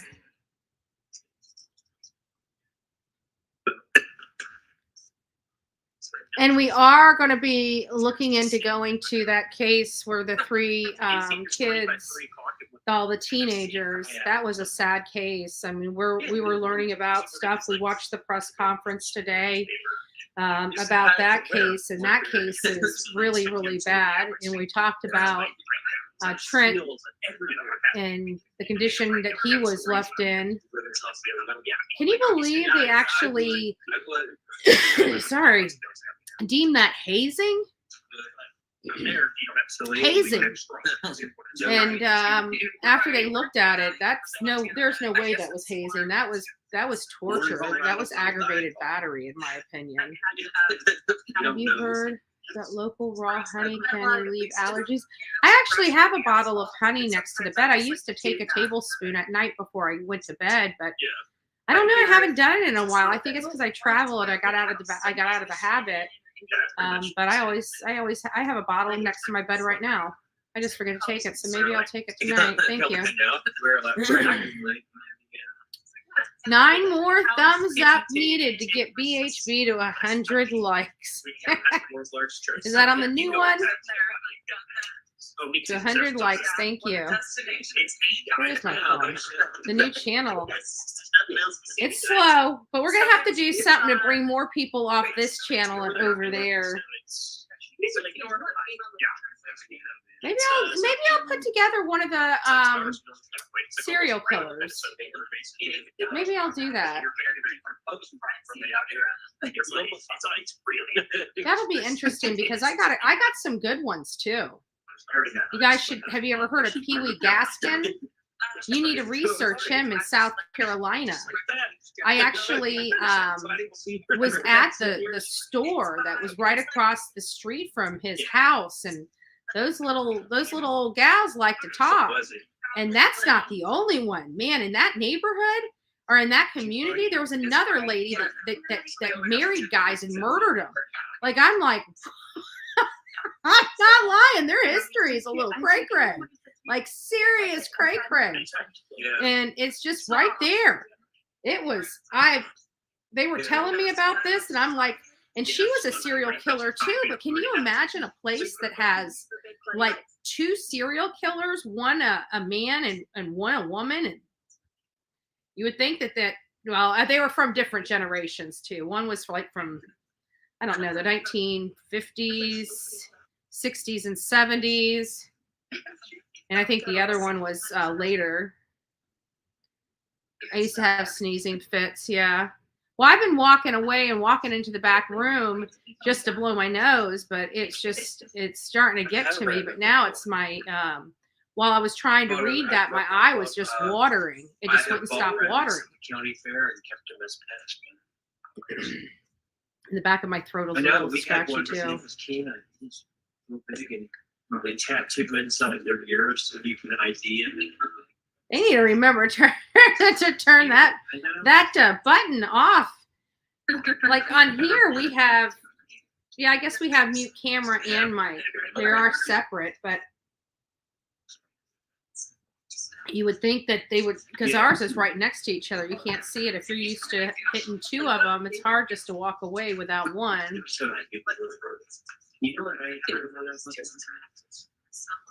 Hold on. There was something else I was looking for you guys while we wait.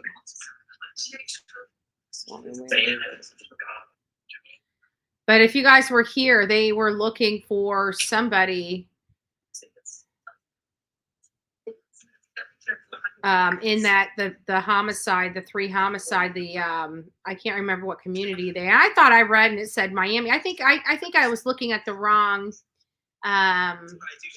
title of one, but I clicked on the right one because I went to Marion County. What I was reading was the right case, and I was going to Marion County to pull it off of Facebook. So I don't know what made me think Marion County was Miami, or maybe I read it as Marion and thought in my head Miami. So I can't remember. I'm just gonna. What's going on here? Why doesn't it let me see what I want to see? All right. Give me just a second, guys. Well, you're like, I'm sweating up. Yeah, it's like, gosh, you have a great point there.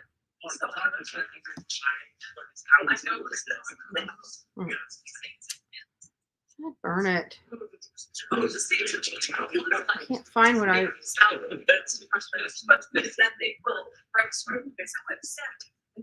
you want to? And then it's like. All right, Augusta County Combined Court Concession of the Great Warner Society. Thank you, may all be seated. Court will recall People versus Shoot, I Letecia still Stauch, can't find what I'm 20 looking CR for. 1358. Record should reflect the jury is not present in the courtroom. Is there anything we need to take up outside the presence of the jury at this point in time? There you are. Defense? Okay, let's go ahead and bring the jury in.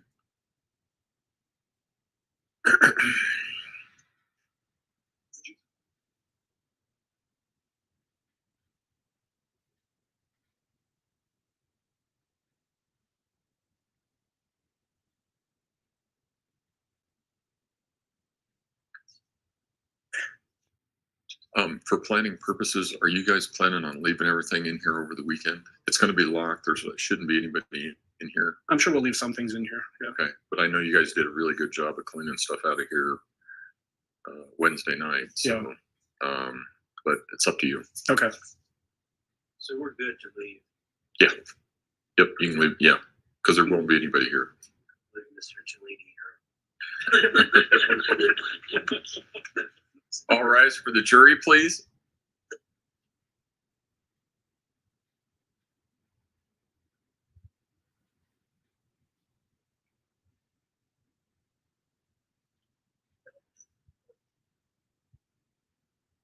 They must have heard you. I think she's got handcuffs on. Yeah. You know, it's Good Friday. It's Good Friday. She sure does.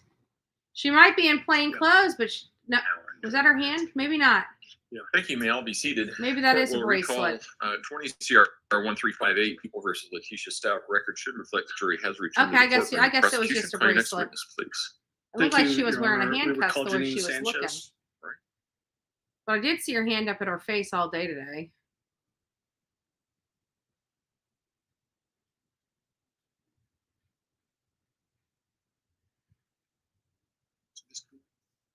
Oh, right. Ms. Sanchez, if you would raise your right hand, please. Do you swear affirm the testimony about to give in this matter will be the truth, the whole truth, and nothing but the truth? Go ahead and have a seat in the witness stand. Please watch your step as you step into the stand.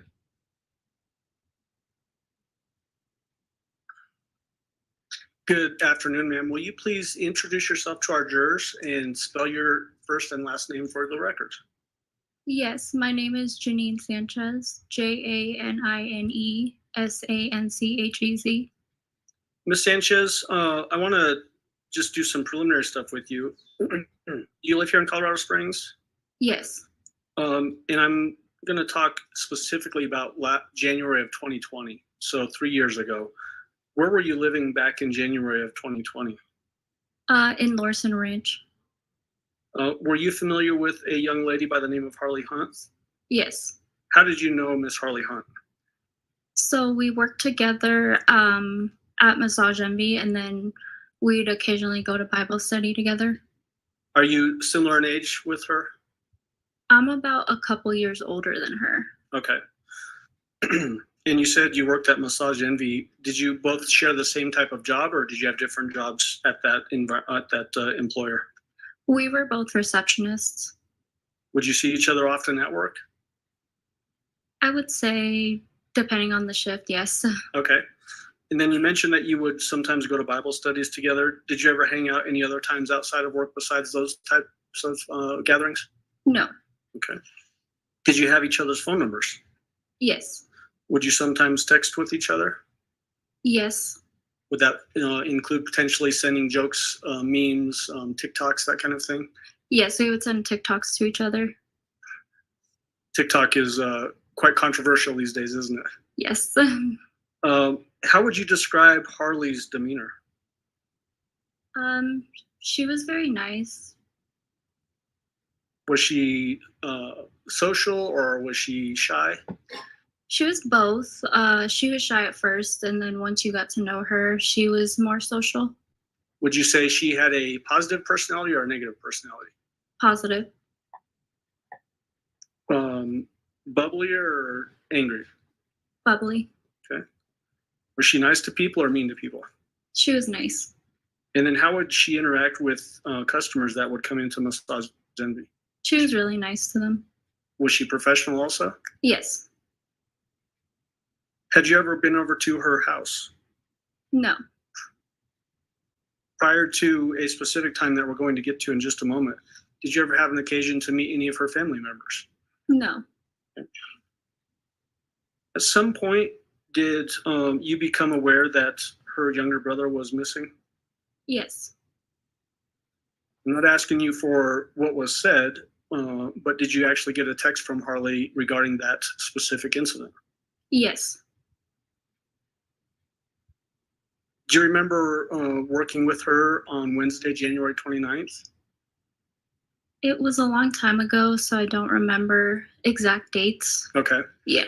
So I'm just going to help you orient yourself, and it makes perfect sense. It's over 3 years ago. We've had previous testimony that Gannon went missing on January 27th, which was a Monday. And then did you talk to a detective in this case? Yes. Do you remember talking about the last time you might have worked with Harley with that detective? Yes. Okay. And if I showed you that report, would that help you remember what day that was you were referencing last seeing Harley? Yes. Okay.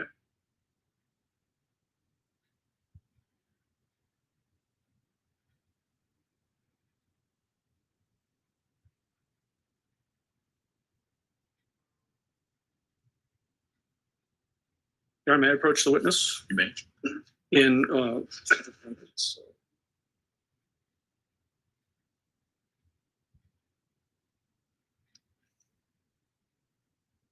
as I'm showing you a police report, I want you to look at this last paragraph on the page and read through it and then tell me when you're done. This. That paragraph, yes.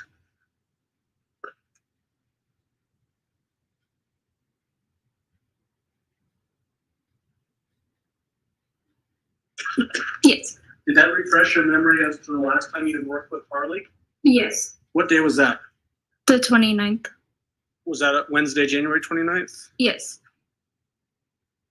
What was, again, not asking you for any statements that Harley made to you, but what was Harley's demeanor like on that day? She was a little frantic. Just not her usual self. Do you remember telling the detective whether she was crying or not? Yes. And was she crying in your memory? Yes. Okay. At some point, were you with Harley and picked up Harley's mother from the hospital? Yes. Tell the jury about that. Again, whose car were you in? We were in Harley's car. Who was driving that vehicle? Harley. And what seat were you sitting in? I was in the front seat. What hospital did you go to pick up her mother? I'm not sure the name, but it's somewhere around here in the downtown Spring area. Memorial Hospital, does that sound correct? I'm not sure. That's okay. So, but you're just remembering it as a downtown hospital somewhere fairly close to where we are now? Yes. Okay. Can you describe, as you're in the car with Harley, how she was acting then? Was she still acting like she was crying or upset? No. How was she acting now? Just normal. Okay. Do you remember talking to the detective about how she was acting? In the car? Or? Yes, while you're in the car with her at the hospital? I don't remember. Okay. Do you remember the Harley's mother getting into the car with you? Yes. Did Harley's demeanor change when her mother got into the car with you all? No. Okay. Do you remember talking to the detective about her, about Harley acting timid and overwhelmed at that time? Yes. Was that different than when she was crying earlier? Yes, she had kind of calmed down a bit in the car versus earlier when she was crying. Okay. When Harley's mother got into the car, I may have already asked you this, so if I did, I apologize. Where did she get into the car? In the back seat. Okay. So did that mean that Harley's still driving, you're in the front passenger seat, and mother is in the back seat? Yes. Was she sitting behind you or behind Harley? In the middle. In the middle, okay.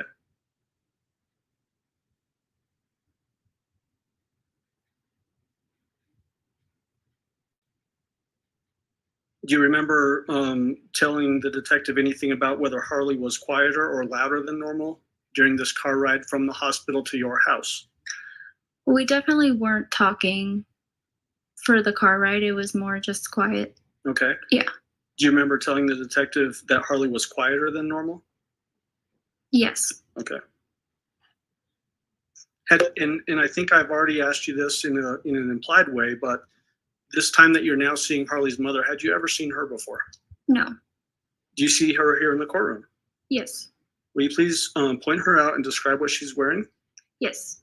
Pink shirt right in the corner over here. And you're using right hand to point over to my left over here? Yes. All right, ask to the record reflect that she's identified the defendant. Record will so reflect. Go ahead. How would you describe the defendant's demeanor or actions when she got in the car? What do you mean by that? Well, how was she acting?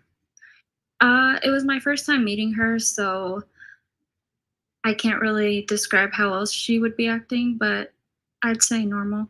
Okay. Yeah. So not doing anything out of the ordinary? No. Okay.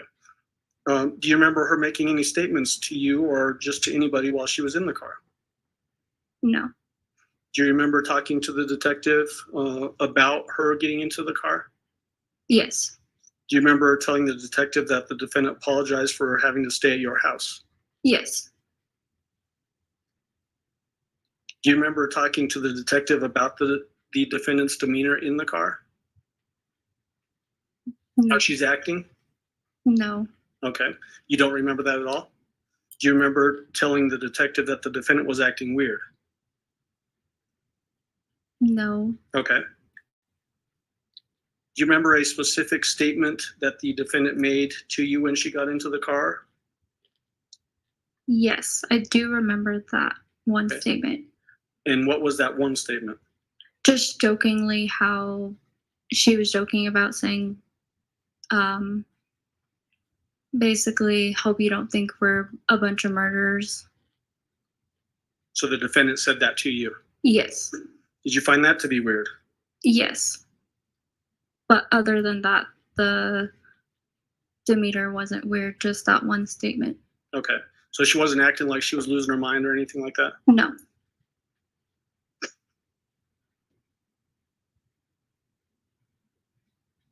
Do you remember whether the defendant started using Harley's her cell phone? Yes. Tell the jury what you remember about that. I was in the front passenger seat, and her mom was in the back seat. Harley's mom was in the back seat, and I remember her taking her phone, like Harley's phone, to the back and kind of texting people. I'm not sure who. So what you remember is that Harley had her phone in the front seat? Yes. And then the defendant, did she reach up and take the phone from the front seat? Yes. And how did you know that she was texting using Harley's phone? Because I was there when she took Harley's phone in the back. Okay. I guess, could you hear the keyboard clicks or anything like that? Or how did you know that she was sending texts? She made a remark saying, "Hey, can I see your phone real quick?" Okay. She being the defendant made that Yes. comment. Okay. Did you get a text from Harley's phone while the defendant had Harley's phone? Yes. Did that seem odd to you? Very. Why was that odd? Because we were all in the car together, so there's really no point to be texting when we were all there. And what did that text say, if you remember? Not sure exact wording, but basically if her mom could stay as well. Did that seem to you to be then that it was almost like Harley was asking you if her mom could stay with you at your house? That's kind of a confusing question. I know. Yeah. More that Harley had originally asked to stay over and then later on asked if her mom could stay as well. Okay, but really it was her mom asking on her own using Harley's phone if she could stay. Yes.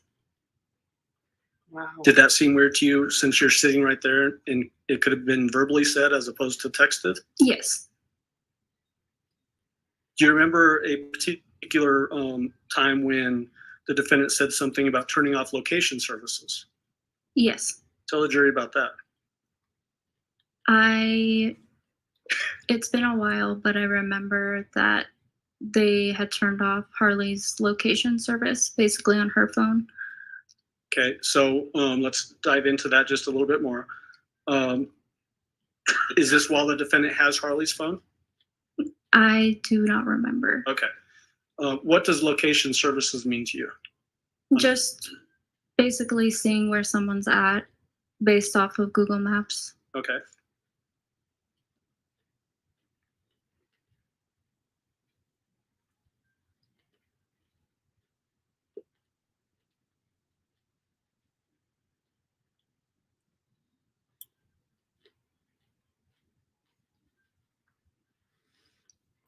I can tell you she wasn't well prepped.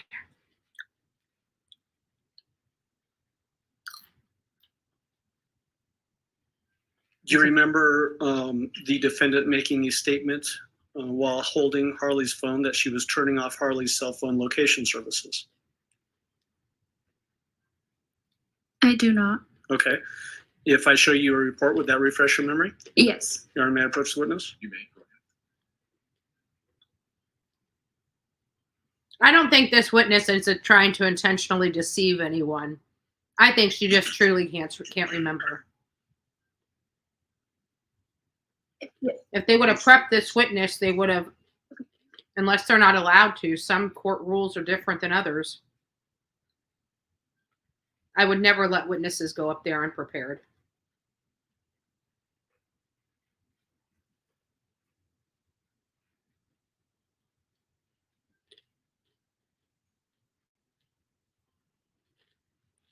Oh, I'm not even watching chat. You have a chat. Mm-hmm. Yes. Yes. So do you remember the defendant making a comment about turning off location services? Yes. What did the defendant say about that? Just that she was turning off her location on her phone. On Harley's phone? Yes. And do you remember her saying because she had to? Yes. And then what did the defendant do with Harley's phone after that? After turning off the location? Yes. I believe she still had her phone. Okay. Do you remember telling the detective that she then passed the phone back to Harley? I do not remember. Okay. Sorry. If I show you the report again, would that refresh? Yes. Okay. And I know this has been a long time, so don't worry about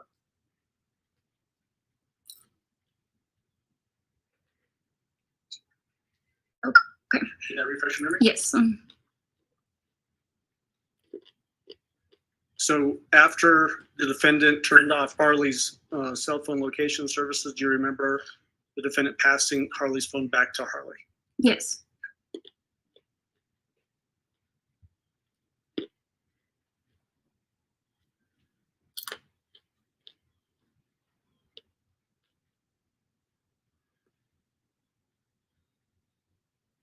Do you remember while you were still at the hospital, the defendant making a statement about evidence being found? Yes. What did she say about that? She was just kind of talking about how they thought they had found evidence on her. And then also, did she mention finding evidence at the house? Do you remember that? I do not. Okay, if I show you the report again with Yes. that freshman? Okay. You're just getting my steps in. Sorry. Just want to make sure it's good.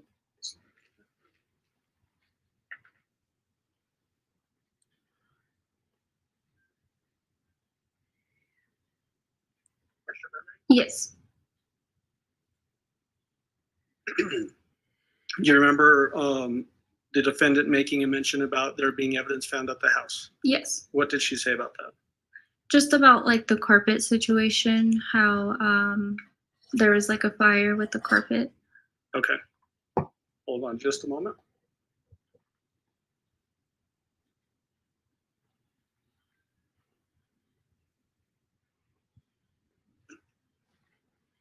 And again, I'm not asking you for any comments from Harley Hunt at this point, but did the defendant ever say anything to you about why her and her daughter wanted to stay at your house?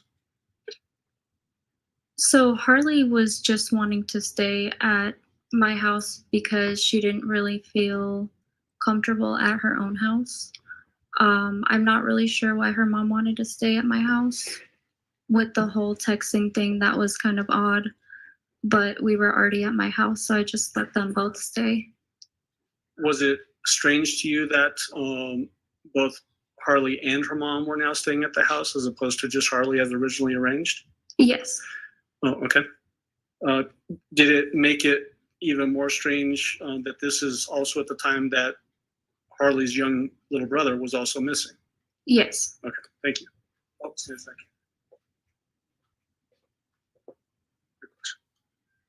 How was her behavior, the defendant's behavior at your house?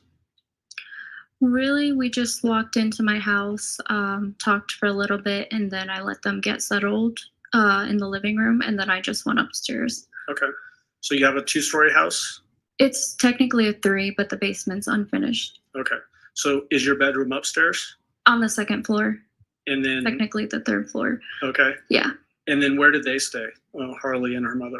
On the 2nd floor, when you first enter the ground level. Okay. Did you hear any strange noises the night that they stayed the night there? No. Did the defendant do anything out, that didn't make any sense or loud or anything like that? No. Did she act as if any other house guest would act while she was there? Yes. Okay, thank you. Mr. Cook, cross-examination. I don't have any questions for this witness. Thank you. All right. Do any of the jurors have any questions for Ms. Sanchez? No. All right. Thank you, ma'am. You may step down. Watch your step. Prosecution, call your next witness, please. Good afternoon, Judge. We'd call Nicole Mobley.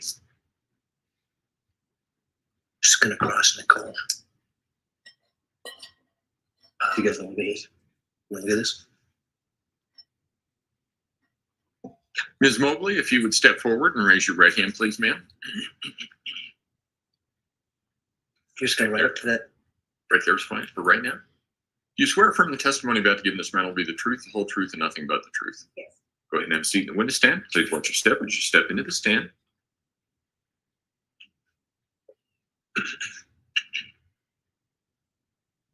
Good afternoon. How are you? I'm okay. How are you? You're a little nervous, right? Just a little bit. It's okay. You're not the only one, okay? Okay. Could you please introduce yourself to the jury and spell your first and last name? Nicole Mobley, Nicole Mobley. And Miss Mobley, where do you reside? Lorson Ranch. May I approach you, Honor? Me. I'm going to show you what's been introduced into evidence as People's Exhibit 4. Recognize this at all? Yeah, it's my neighborhood. Just see if I can get this thing saved.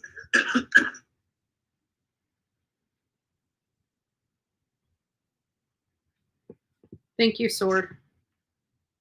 We're going to put it on the easel here, and I don't know if can you still see it? Yeah. And I don't need you to be precise, but can you just point out the general area of where you live, if you can see this in People's Exhibit 4?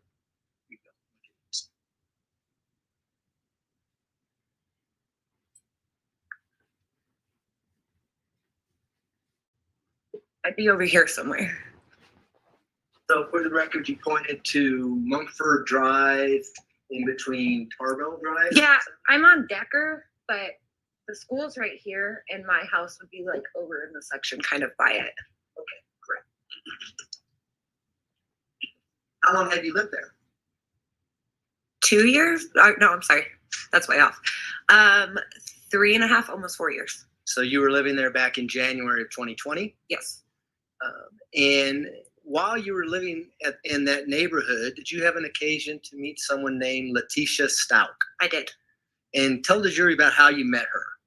So I think the first time I had posted a thing on our neighborhood page, I was looking for clothes for my niece that just moved in with us.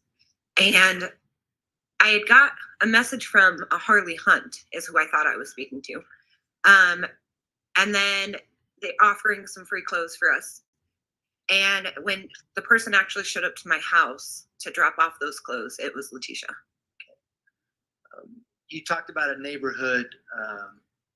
How did you describe it? Was it a Facebook page? Yeah, we have a lot of neighborhood like Facebook pages that are just for people in the neighborhood. I don't know if I put it on the residence page or like one of the for sale pages, but it's just everybody in the neighborhood. And I know you're a little nervous, but we think only one of us can talk at a time. Mm-hmm. She's typing everything we're saying, believe it or not. And so if you could just wait until I'm done and I'll wait till you're done. Okay. We'll do the best we can. Okay. Is that fair? Yes, sir. Okay. So someone named Harley Hunt responds to your page. Is that what happens? Yes. I assumed it was Harley Hunt. And did you then make arrangements for them to come by your house? Yeah, to come drop them off at my house. Okay, so tell us about that. Did someone come by your house? Yes, Letecia came by my house. And what happened when she came to your house? She knocked on the door. Initially, she was just supposed to leave them on the porch, but I ended up being at home. She knocked on the door. I opened it. She handed me the clothes, and we had a conversation. And do you see Letecia Stauch in the courtroom today? I do, yes. Could you point her out and describe what she's wearing? She's sitting at the end of that desk in a pinkish purple shirt. Only female seated at the defense table? Yes. May the record reflect identification of Ms. Stauch subject to cross-examination. Record will so reflect. Go ahead. So what happened when the defendant came to your residence? She came to the door, handed me the clothes, and then we just had a conversation. It was a little weird. I didn't know her. I had never met her before that. And I was kind of off put first because I thought I was meeting a Harley Hunt. And it obviously wasn't, but she did introduce herself as to who she was. And it was just kind of weird because I didn't know her and she was kind of just talking to me about life stuff. And like we had been best friends. Okay. So it was a little off-putting, but. Do you remember about when this may have happened? It was right before Christmas, probably December 20-something. It was before Christmas of 2019. So it would have been December 2019? Yeah. Was it the Christmas before you later learned that Gannon went missing? Yes. Okay. And so was there anything unusual about this initial contact other than it seemed like she was spilling her guts to you? No, not really. Okay. Did you have more conversation with her? I did. She wrote me later on telling me she had forgot a pair of pants. That was just nothing. The next time was a couple days later on Christmas. She had sent me another message. And what was that message about? Do you recall? Yeah, she said that she was going on a work trip, that she worked for an airline and she needed to go to a training, and had asked if my teenage niece wanted to go over and basically watch the house, but also hang out with her teenage daughter. And so did you learn that she had a teenage daughter when you initially met her at your house in December of 2019? I kind of put it together considering she wasn't Harley Hunt, and that's who I was that was the name of the person I was messaging, and she kept saying my daughter in those messages. And did you have a teenage daughter? My niece was a teenager. Okay. And so did the conversation come up back in December 2019 that, hey, maybe your niece, my daughter could get together, that kind of thing? Yeah, she said that her daughter Harley didn't really have any friends because she didn't go to school here. So she needed somebody to watch her house and help with the dogs, and that it would be maybe a good way for them to kind of hang out too. And did that ever happen? I didn't feel comfortable with it because I didn't know her and I wasn't sending my niece to somebody else's house. And was your niece living with you at that time? She was, yes. All right. When was the next time you heard from Miss Stauch? The next time I heard from her, or the next time I had any communication? Well, either. Had you talked to her, let me just ask it this way. Had you talked to her prior to Gannon being reported missing? No, So it was just or not that I recall. I don't think so. And so, how did you learn that Gannon Stout, her stepson, went missing? There was a post on one of those neighborhood pages saying that, I don't remember exactly what it said. It's been a long time. I just remember there was a post that went up saying that her son or stepson didn't return home from a friend's house and basically asking for help if anybody had seen him or could help find him.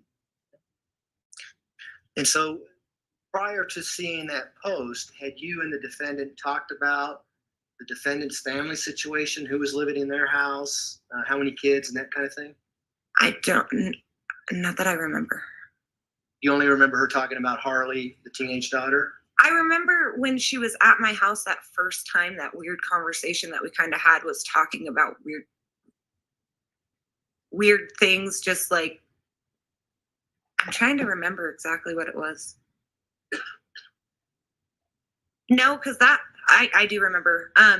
So when she was asking if we would come and stay, or if my niece could come and stay at the house, she had mentioned her husband works nights and is in the Army and is gone a lot. She mentioned Harley because of hanging out with my niece. And then she mentioned, I think it was the little girl, talking about her going to Grand Mountain, but I think that's it. I don't remember hearing anything else. And when you say talking about weird things, what do you mean? I just mean, I didn't know her, but she kind of talked to me like I knew her. And just being frustrated at home life. It was a very short conversation. It was just, I think to me, the reason it's weird is because if I don't know someone, I don't usually start talking about things like I know them and like I should know what they're talking about. So was it like, wait, too much information here? Yeah, kind of. And I'm used to, in the neighborhood, we do porch drop-offs. So you don't usually have to communicate with the person. They drop it off and leave. I'm not a very sociable person when I'm in the comfort of my home. And it was just kind of, thanks, have a great night kind of thing. Not, I want to stand on the porch in the cold for 20 minutes. Gotcha. So let's talk about when you see the post about Gannon being missing. What did you do next? Told my husband, and he just knows how I am. So he was like, do you want to go? Do you want to go help look? So we did. We got dressed in warm clothes and we headed out and went to start looking. And would this have been on the night of January 27th, 2020? Yes. And approximately what time was it that you went out looking? Do you remember? I don't remember what time we started. I don't remember. Was it nighttime out? It was nighttime. What was the weather like? Freezing. I think it started snowing while we were out there because I remember being soaking wet and it was absolutely freezing out. Was there any plans or any areas that people were looking? I mean, this post that you saw, did you have a game plan on where you were going to go look and things like that? So there weren't really any plans like communicated with anybody. I think thinking of the age of the boy, it was, let's go look by the school, let's go to any of the parks in the neighborhood, and then let's go look over by the house. And then we have these like ditches that are in the neighborhood that a lot of kids like to go down and play under. So it was just kind of staying in that general area. Okay, if my kid was to go roaming off and hanging out with friends, where would they go? So we just kind of went based off of that. And so you indicated that you thought it might be a good idea to go look at his house, Gannon's house. Would that have been 6627? Yes. People that were before there, we have a big label that says 6627 Mandan Drive. Is that the area we're talking about? Yeah, there's a lot of like field where you can see there's not really any houses. Majority of what we did was in those fields. And so were there other people out looking in the neighborhood? There was a bunch. No, I didn't count them, but approximately how many? I'd say 40 at least. I mean, there were people out there with drones. There was a lot of people. Flashlights? Flashlights, vehicles, drones, people on feet. Excuse me. There were some people out there with dogs. I mean, it was like an unorganized / organized search is what it looked like. And so best you know, was everyone reacting to this Facebook post about, it's okay, about a child being missing in the neighborhood? Oh, yes, most definitely. The neighborhood's kind of coming together? Yes. And did you talk to other people as you're searching and you're all searching for the same person? Oh, yeah. When you're in the area of 6627 Mandan Drive, did you stop by and see Miss Stauch, or was Miss Stauch out searching in that area, or do you remember? I didn't stop by her house. I thought it was kind of weird because we're all out here looking, and it was very obvious that she was at her house and not out here looking. Why was that obvious? I'm trying to remember exactly how. I mean, there was a lot of people that were going up to her house, and she was opening the door, and you could just tell lights were on. I mean, plus I met a majority of everybody that was out there, and none of them were her.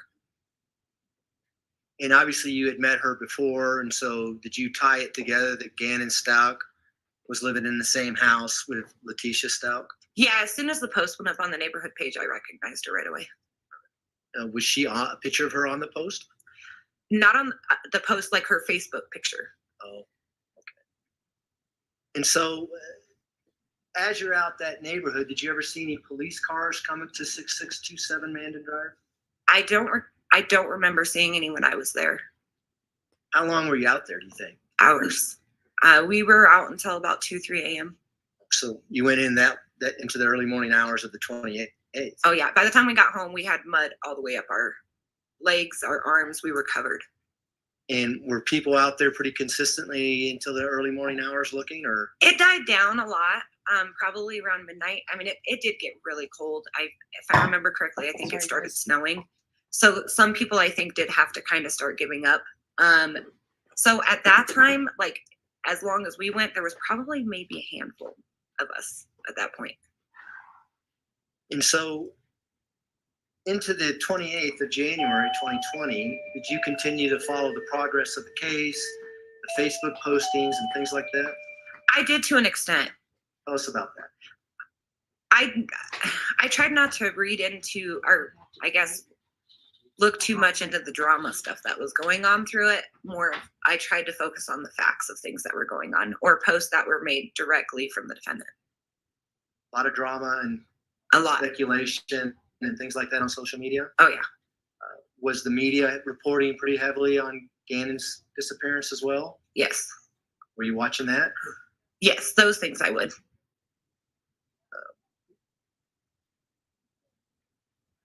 Did you reach out to Miss Stauch and offer to help or do anything in any way?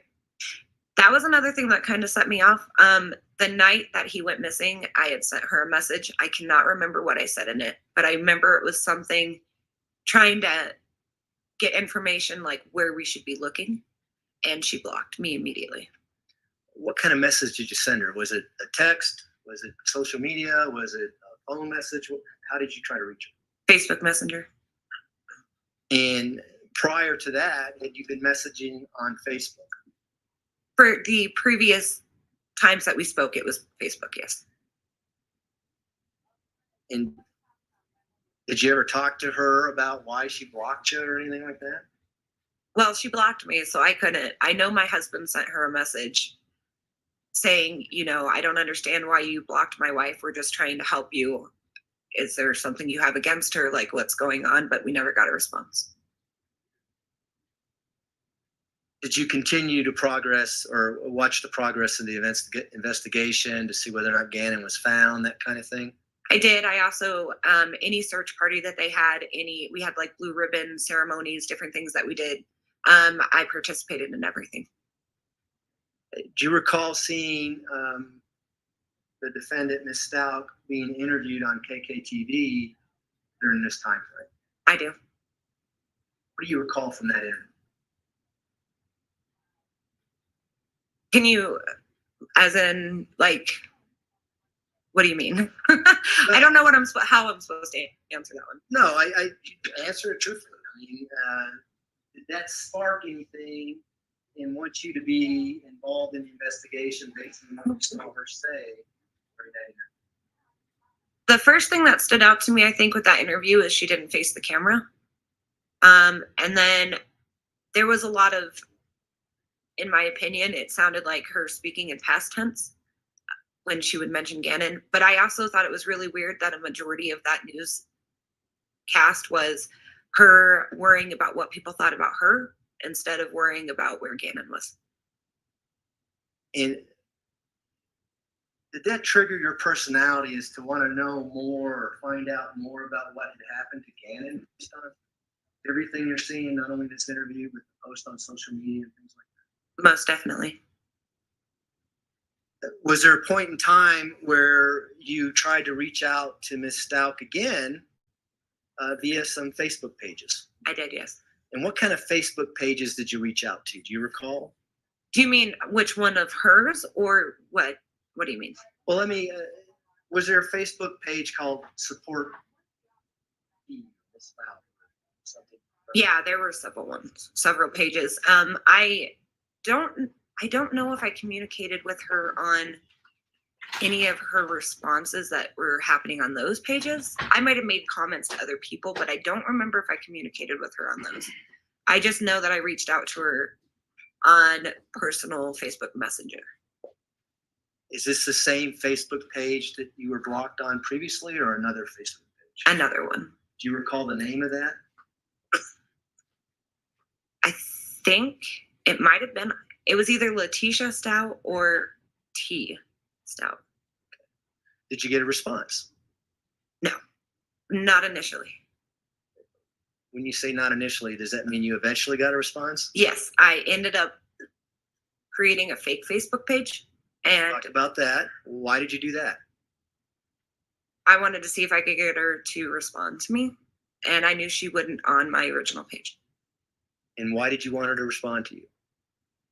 I felt like the conversation that we had on my front porch the first time that I met her, I kind of could figure out ways to get her to communicate with me based off of her, like the kind of things that she wanted to talk about. So I figured if I wrote her on a different page and could get her to start talking, if I worded things properly, I might be able to get her to start talking to me. So did that happen? It did. Tell the jury about that. What did you put in the Facebook page Messenger to get her to start talking? I went on and kind of based it off, or started writing things based off of things that I had seen in the news or on social media, like things that she was saying. She had a lot of, I think, hate for Landon. And I think that I kind of started off with a combination of agreeing with her about things that involve Landon. And I also, there was a video that came out about a truck in a shadow. And I also wrote her saying I believed her about the shadow under the truck. And is this video the video of when Ms. Stauch and Gannon come back on the afternoon of January 27th, 2020, and you see a leg drop on the other side of the truck? Yes. And it's posted on the internet? Yes. Is that what you're talking about? That's the video, yes. The shadow is actually a leg coming down? Yes. And Ms. Stauch was saying, who did that leg belong to? She told me it was Gannon.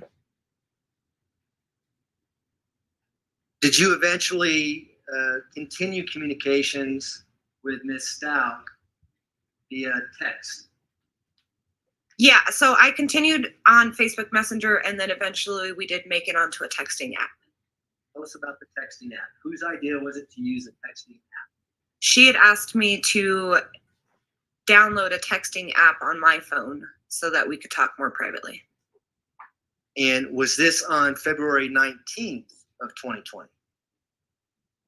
I'm pretty sure, yes. Did you go to the police department fairly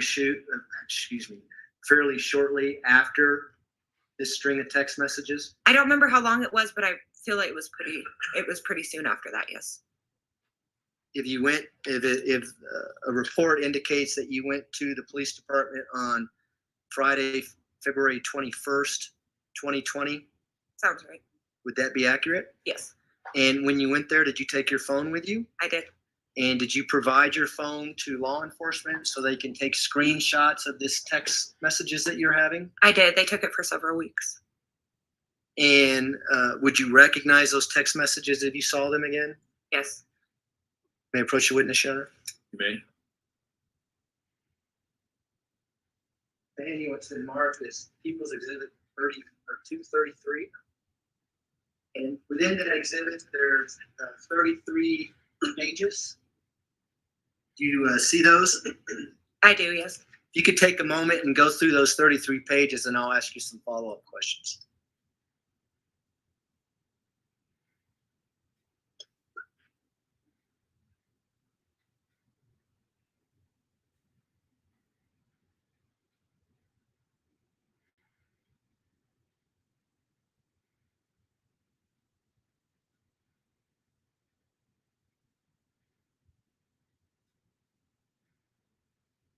Okay. Have you had a chance to do that? Yes. I want to talk about the first 31 pages. Okay. Are those messages that you exchanged with the defendant, Ms. Stauch, on February 19th, a Wednesday, from 9:59 in the morning to 11:48 in the morning? Yes.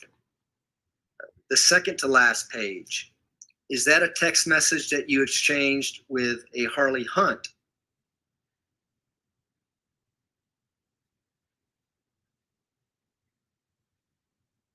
Yes. And is that your text message as well, the one to Harley Hunt? It is. The last page, page 33, is that a text message that you sent to your husband? It is. Is the message that you wrote to your husband accurate? Is that what you said after this text screen that you had with the defendant? Yes. Are now back to the original 33 pages. I think I've already asked you that. Is that a true and accurate depiction of the conversation you had with Ms. Stauch back on February 19th, 2020? Yes, sir. Move to admit People's Exhibit 233. Defense objection. Exhibit 233 will be admitted. Go ahead. Request to publish. You may. Go ahead.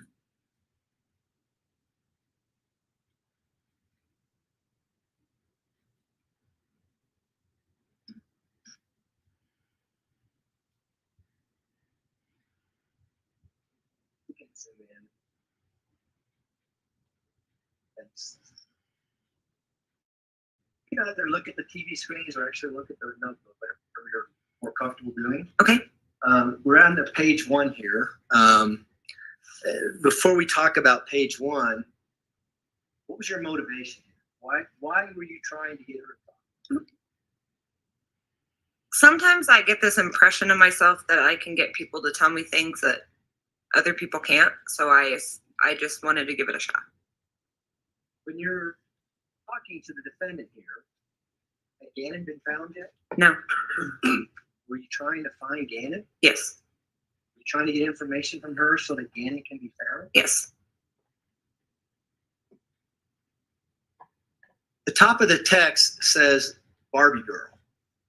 You know who Barbie Girl is? It was Letecia.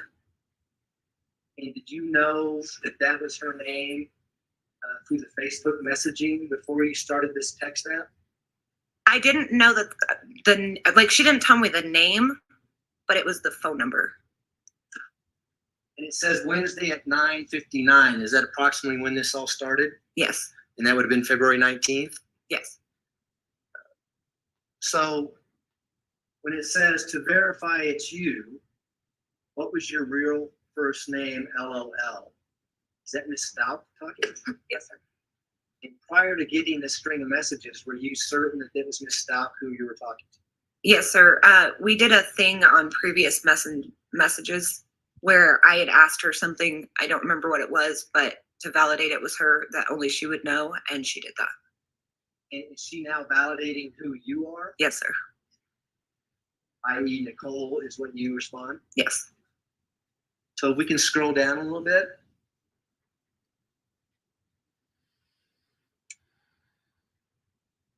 And again, everything that you say is going to be in green, right? Yes. He's saying, yep. Go ahead, and what does she say?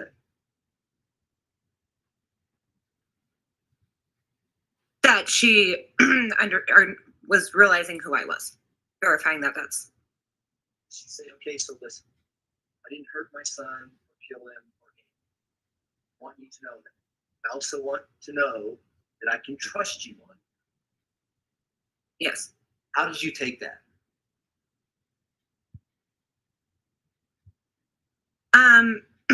I guess kind of in a couple ways. That obviously she knows something, but that I needed to work really hard to gain her trust, and maybe I could get her to tell me something. I don't know. So how did you respond? Go ahead and read that. 100%. If you look up both my real profile and my fake on any of the Gannon pages, you will see I've been pointing out the shadow and I have not bashed. So is that what we're talking about, the leg drop that you see January 27th when they get home? Yes, sir. And why did you tell her this? So there was a lot of drama and things that were going on. People trying to zoom, like on social media, zooming in and trying to determine if there was a shadow or a leg.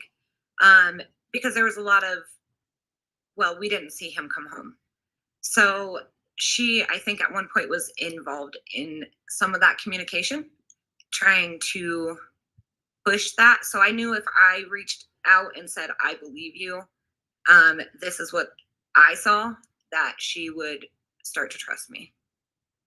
And so, just so we're clear, there's a video that was posted on the internet that sees the defendant and Gannon get in a truck and leave.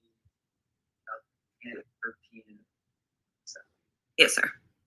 And then there's also a video that comes back. The truck backs up into the driveway. You can't see the other side of the truck. All right? Correct. You see Ms. Stauch get on the driver's side. Yes. And then that's when you see this leg drop on the other side. And there were people saying Gannon never came home with her, so she must have did something. Yeah, there was a lot of videos, people circling it and saying that's not a shadow or that's not a leg, trying to say that some people thought he came home and some people didn't. So it was a lot of back and forth on that. So that's what's going on in social media. And so that's how did you want to gain her trust by saying, hey, I'm with you on this, that type of thing? Yeah, she wanted to make sure she could trust me. And the only thing I could think of is if I went along the lines of certain things that were going on in the moment and I was on her side for that part, that I would gain that trust. And so she responds, thank you. I do need some help, though, and I could help you in return. Before you think this isn't anything bad or anything like that. You recall that? I do. What did you think that was all about? I didn't really know where she was going with it. Let me think on that. I'm sorry. Well, we can scroll down and see what your response is. Yeah.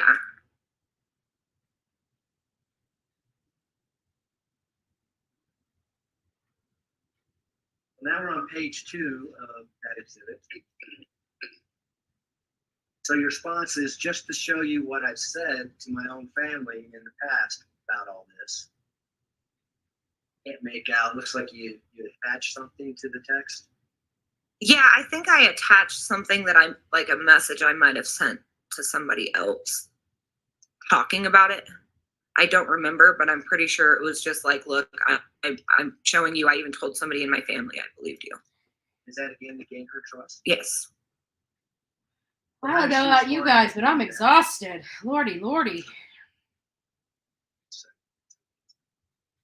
Did you want me to read it?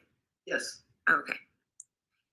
If I had did this, I couldn't have gone but so far, and they would have found him. But they are focusing on me, wasting valuable time.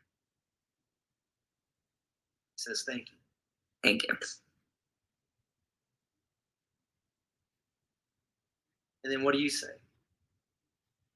Okay, what do you need help with? I definitely don't think you would ask me to do anything bad, so it's okay. And what does she say? Oh, sorry. So I want you to tell the truth. And you respond, okay. Mm-hmm. Page 3.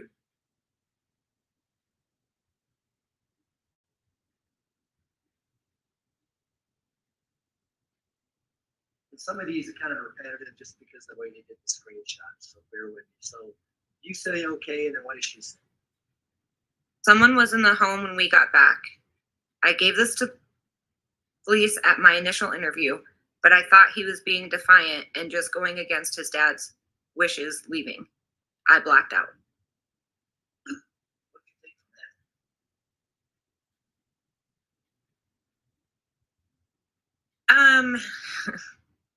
Well, I didn't believe it. But I don't know. I didn't believe what she was saying. I was kind of just waiting for a story to come. Is this the first you had heard about someone else being in the house? It is. As far as I remember, yes. First you heard of her blacking out? Yes. Up until February 19th, 2020, did you just think Gannon was missing, or what was your thoughts about what had happened to Gannon? I had hoped he was just missing, but from the very first night, I just had a bad feeling. We can scroll down, please. Oh, so you respond, so blacked out before he left, because I'm a mom, and I know how that is. It says, I've done it and overreacted. You mean to say reacted? Yes. With my kids and situations. I just did it with my house flooded. What do you mean by that? So I think in my head, I was thinking maybe a situation happened and she overreacted and something might have happened. So I wanted to kind of play on that and say, look, I'm a mom. I've overreacted in situations. My house had just flooded, so I could have overreacted in that situation. So I was just kind of, I think, trying to play along with it. You didn't know what was going to come next, I take it? I had no idea. So what does she say next?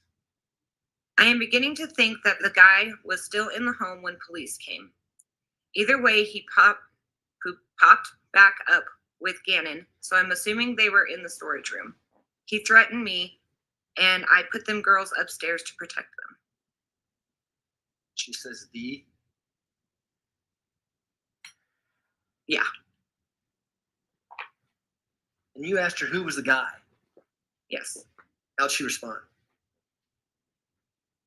You want me to read it? Yeah. Okay. He took a suitcase and some of our things and Gannon's things, and I was crying. Then he hit me across the head. Was this the first you heard of a suitcase? Very first time, yeah. And how did you respond to that? And why did you respond the way you did? This is why the cops are being the way they are. They knew you didn't do it, and that's why they are being so quiet. I knew you were innocent. So I responded in that way because, once again, I'm trying to keep her thinking that I'm on her side so that she'll continue telling me more. So how does she respond to you saying that? Someone had to see him leaving with a suitcase and G. I don't know if she, I assume was he, was hurt when he did. I was scared. Someone has to be a witness to having seen this guy. Someone had to, and is scared. So as you're out there, night of the 27th, searching the fields and the ditches and the whole neighborhood around their residence, anybody carrying a suitcase walking around? Not at all. I would have questioned that. Would anybody stop that person, strange man in the neighborhood? In a heartbeat. Our neighborhood has cameras everywhere, and you can't be a guy selling solar panels walking up to somebody's door without somebody posting, who's this weirdo at my door. We can zoom in on the next page, please.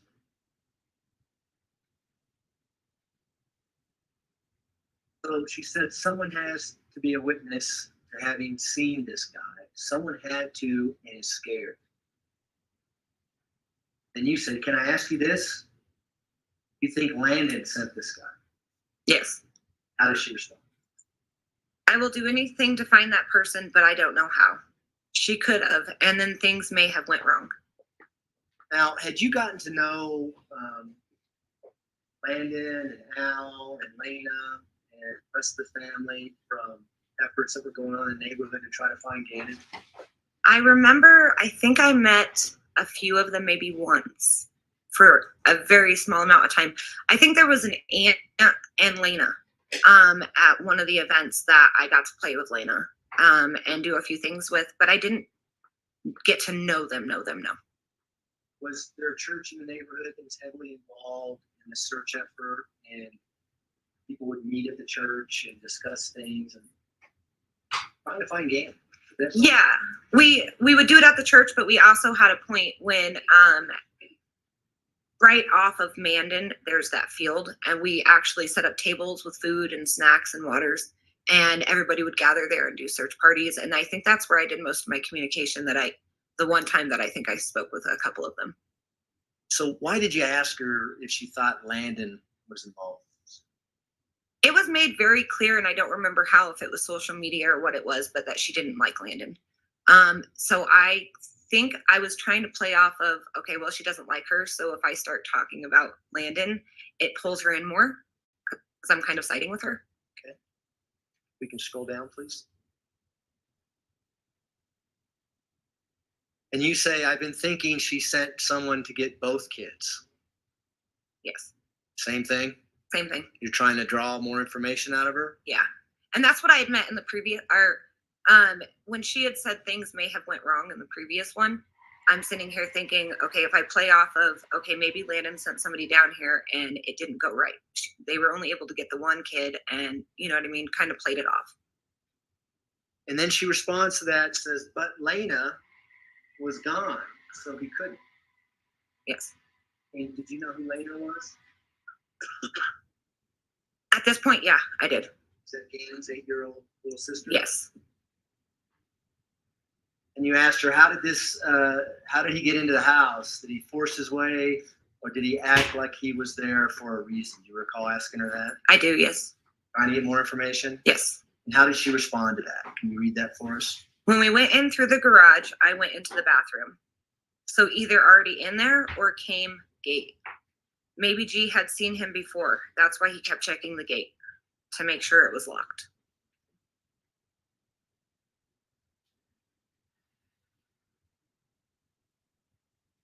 And then what's the next thing you asked? Do you think the detectives believe you but have to act the way they are so this guy doesn't know they are onto him? Where'd that come from? Again, just I think I had heard things of her talking about, I did actually, I think some of it might have even been in the news. She was really against those detectives. So I wanted to play off of, well, maybe the detectives are just doing this as a ploy. They're going to try and make it seem like you so that nobody's focusing on this other person. Doesn't make any sense though, does it? Does that make any sense to you as to why the police would do that? No, not at all. So are you just basing on things that she posted on Facebook about the incompetence of the El Paso County Sheriff's Office or something like that? I'm playing off of anything that has either been said by her on Facebook or the thing on the news. And how does she respond to that? Not sure. I think they don't have anything on Ring cameras. Someone had to see him leave. I need a witness. Any amount. Do whatever for them if they come forward. They need to start looking for the guy and posting it on our states. It's just on our states. I don't know.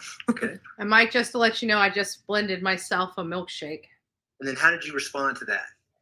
Oh my God, I'm telling you, I think Landon did this to try to get her kids back, and it went wrong. So now she is using this to get money for her nasty habits. Poor Gannon, I really hope he isn't being tortured. Where are you getting this information? Posts. There were things that were going around about Landon potentially having a certain kind of background. Why was Gannon and Lena in, out their custody anyways? So I kind of just played off of that because, again, I knew that she didn't like Landon. Were these posts that were in this support T Stauch website or Facebook page? I'm pretty sure supporting her. I'm pretty sure it was. Yeah. And how did she respond to that? Can we scroll down, please? Nope. If there was a little bit for you, and get off me. It's definitely He my would have cup been now. found close by if it was the killer. I couldn't have went far. I think something went wrong now. It's been too long. She would have had him come back and then tried to say we were bad parents by now. Now, what did you think she meant? Can we please leave that up?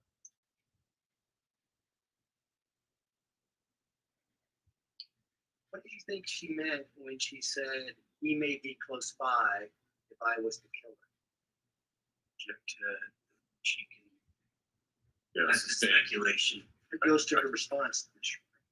Well, no, she can't testify as to what somebody else was thinking. She can testify as to what somebody else said and why she undertook a certain course of action, but she can't testify to what somebody else was thinking. What was going through your mind when you heard her say, if I would have killed him, he would have been close by? Just trying to think of how to answer that the right way without going against it. Was this the first time you ever heard her say anything about if I was the killer? Yes, 100%. I'd never heard anything about him being killed prior to this. Can we scroll down now, please, to see what your response is?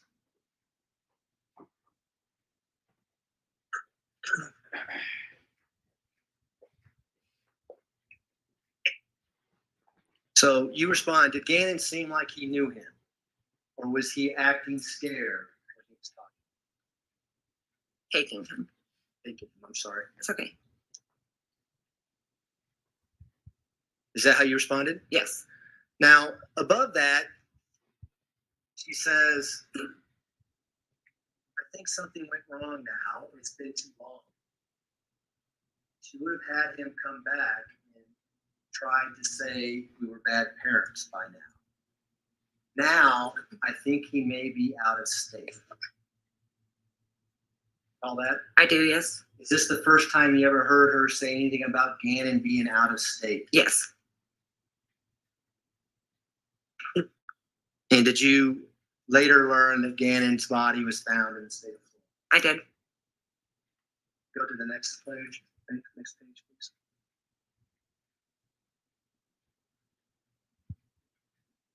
So she responded to when you asked if Gannon knew him, he didn't act like he knew him. Do you recall that? I do, yes. What else did she say?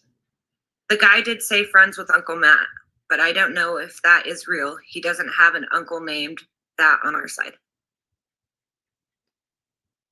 And how did you respond to that? Oh my God, see, this is what I was thinking. And I told my husband, I think bio mom did this. Does Landon have anyone she knows named Matt that she says is like a brother? And again, why are you saying this? Again, just to continue going along the lines of what I think she wants to hear.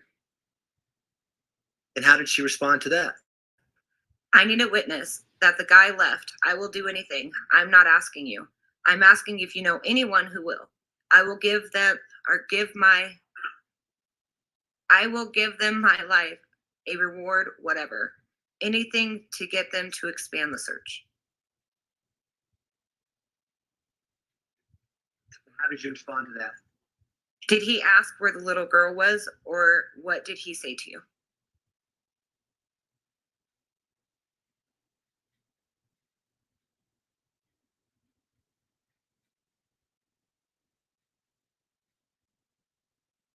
But she says, he said, is that your daughter at the door? You recall that? I do, yes. And then says, but I sent her to the mailbox. Yes. Do you know who she's referring to when she says daughter? Yes, Lena. I'm losing my mind because they need to look for the description of the guy. They need to expand and put up alerts in states. My heart is breaking. Yes. What was going through your mind at this time as far as how you're going to respond to get more information? I think this time it might have taken me a little bit to kind of think about it. I guess I had kind of got thrown off because earlier she had said, when I had made when I had said something about maybe Landon had something to do with this and intended to come get both kids, the defendant's response was, but couldn't because Lena wasn't home. But then all of a sudden it's, well, Lena, is that your daughter at the door? So I was just kind of trying to think of things to try and play off kind of what she was saying. But I definitely was really at this point like, okay, something's not right here. We can scroll down, please.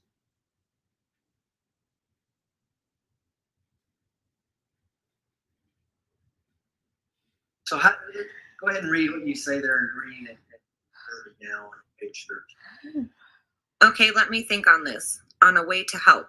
I've been on the news and I know I can't just all of a sudden say that, but I will help figure this out or something. Who can help? Just give me a little time to think. I will help. Anything to get him found. I'm so sorry to go through that and then be accused. I can't imagine how you feel. I'm here for you. And then she responds, you were on the news? Yes. Were you on the news? I was, yes. You were on the news, and what were you saying? I was one of the searches I think that we had at the school. We did a search and maybe it wasn't a search. I think it was like a ribbon thing. We did a bunch of blue ribbons that we put all over the school. And the news had asked me to go up and speak about searching, like locations and things. Were the blue ribbons, what were those all about? Why were there blue ribbons?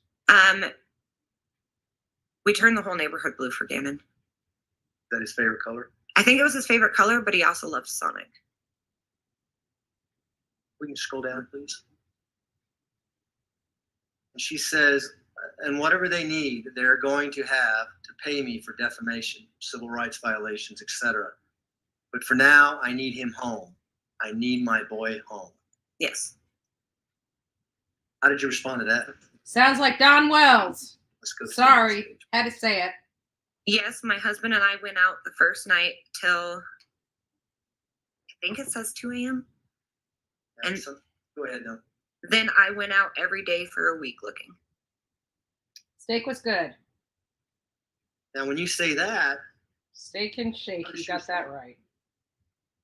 Mike That's Stevens when the guy shame. left. He took a suitcase of things and made Gannon wrapped in his cover. He hit me in the head, and then I don't know if they got in a car or what. When I got back up, I was in complete shock and crying. And when I told the police they think I'm crazy, that someone could have been there when they arrived. In my questioning, they will like, no way. In my questioning, no way the police didn't know he was there. I mean, heck, I didn't know. So, was she trying to tell you that Gannon and this man were in the house while the police were in the house? Yes. How'd you respond to that? As in the message? Yes. Okay. So they never even tried to look into any of what you said. WTF is wrong with law enforcement. They could have found him, but to me, they didn't even try. You're not saying welcome to Fruta when you say WTF, I take it? No. Just wanted to clarify. All right. I also didn't know if I could say the other words. So. WTF is fine. If we can go to the next page, please.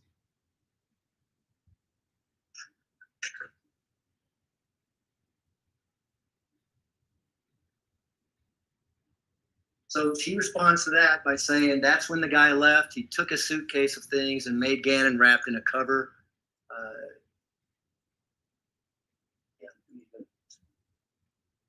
I thought those pages looked the same. One more duplicate because we didn't catch all the screenshots. So in response to your WTF comment, she says, no, they were it was someone you were cheating with, dumb stuff. I'm telling you, when this is said and done, I will have a heck of a lawsuit from them. You recall her saying that? I do, yes. What does she continue on to say? I've already been asked by some attorneys if my innocence prevails, then to be the first to see them. I even took a lie detector test.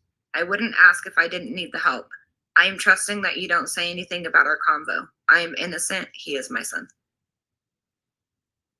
What did you think about when she says, I hope that you wouldn't say anything about our conversation or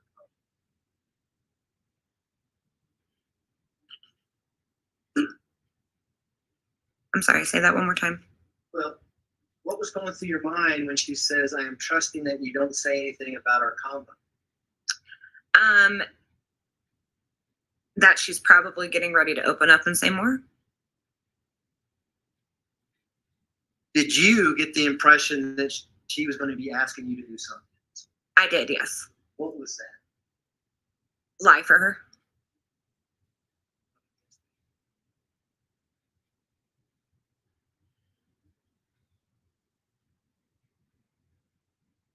So you respond I did meet a guy that night that freaked me out so bad I had to leave with strangers to get away from him. I wish I knew how to show you what he looked like, but I don't have pictures. Tell us about that. Did you meet some guy out there while you're searching? I did.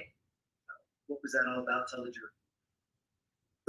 All that was about is I was out there with my husband, but my husband ended up in a different area than I was, and some guy came up that I think he was using a drone, started hitting on me, and I felt really uncomfortable. So luckily a truck with some ladies in it that were out searching showed up, and they let me get in the truck with them, and they took me to another park to get away from him. This guy have a big green suitcase? He did not. Or a little boy next to him. Is this what you're talking about? Are you trying to lure her in by giving her some truth? So I kind of had a feeling what she was getting ready to ask me, or get more in detail of asking me. So I was trying to give her kind of that, oh, well, I did see somebody that made me uncomfortable. So she says it may have been him, but he left with a suitcase and G was walking and took his cover. Yes. Did you ever ask her, what are you talking about? What is G leaving with a man and taking a cover? I don't remember if I asked. I know that. I think I just played into everything. I don't think I asked anything specific at very many points. Do you know who she was referring to when she said G? Yes. Again? Yes. Scroll down, please.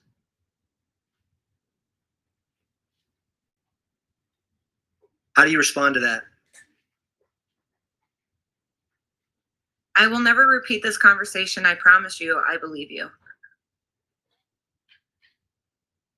Sorry. Can I have a minute? You all right? Yeah. It's just that. There's some, let me get you some tissues. Oh, there's some issues.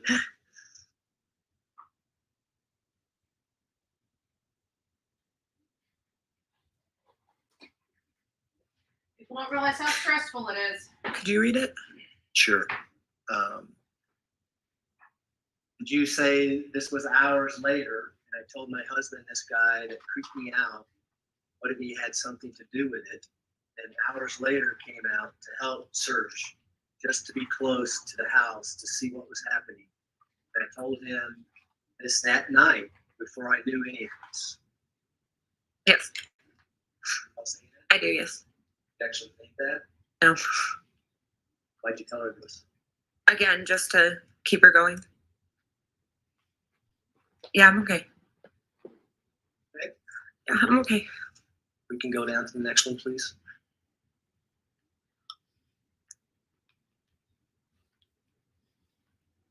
Now, did she actually send you a picture during this conversation? Yes.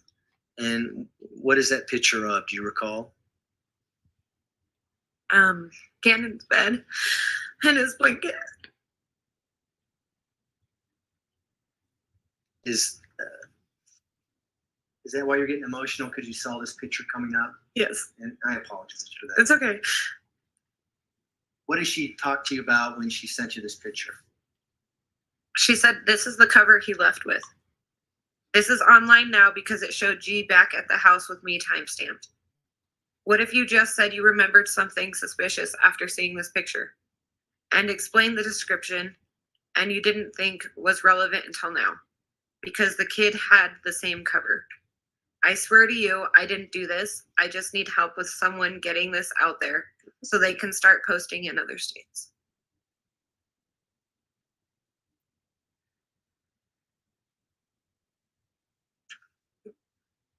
Do you know how Gannon was found?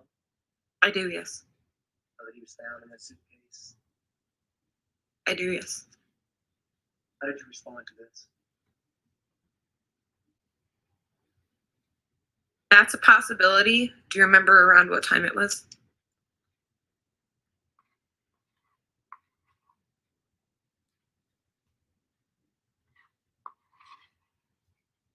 And what did she say? After police left, so it was last night, maybe one or so. I didn't know he was still there until police had left. And on some people were out searching, he could have blended right in. We can scroll down, please.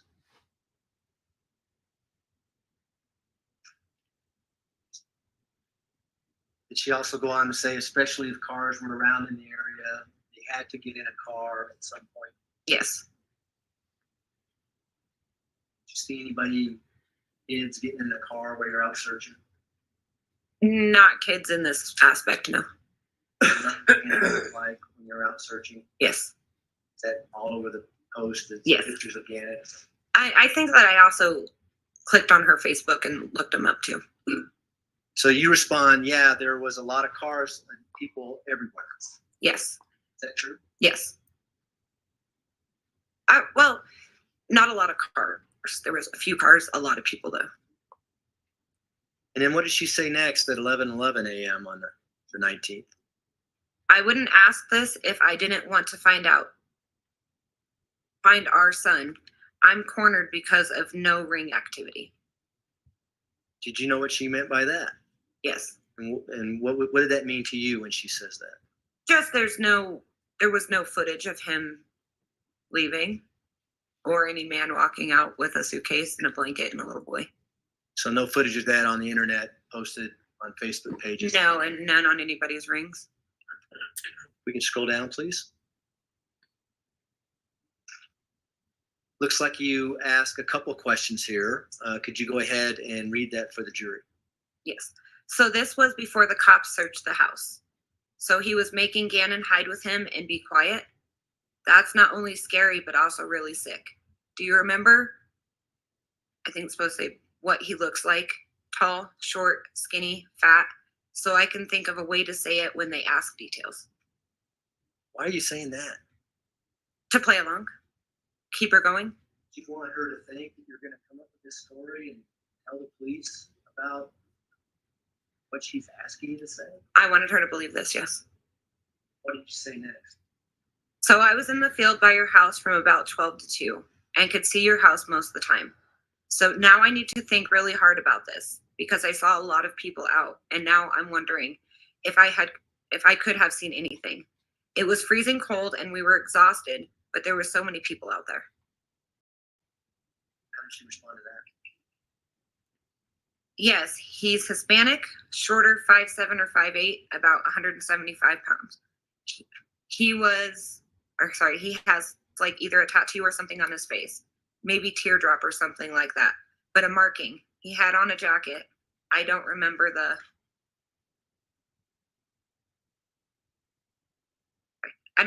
color, but Gannon left with him in that cover, so that stuck out to you when you seen it online. Just recently. Yes, he stayed in the house while they were there, but I didn't know until later. But he took suitcase with them. Beware, I saw him laid it up before he hit me in the head, because I'm sure he loaded the suitcase in the car and put Gannon in somehow.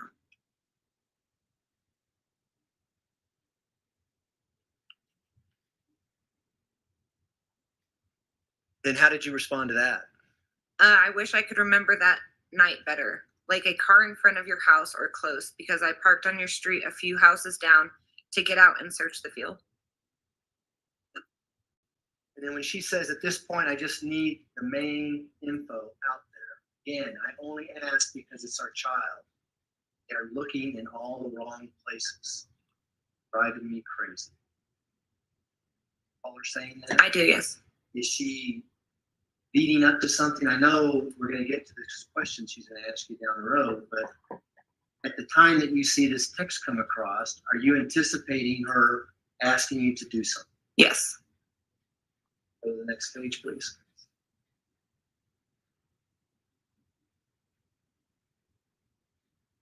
She says, most people want to always help, but I know this is tricky. I mean, if it's money or whatever, name it. I want them searching the right way. Yes. What'd you take from that? That she's getting ready to ask me to do something and offer money for it. And how did you respond to that? I want to help, anything to find Gannon. My daughter knows him, and this is destroying her. And I feel broken now that I've been searching and doing what I can.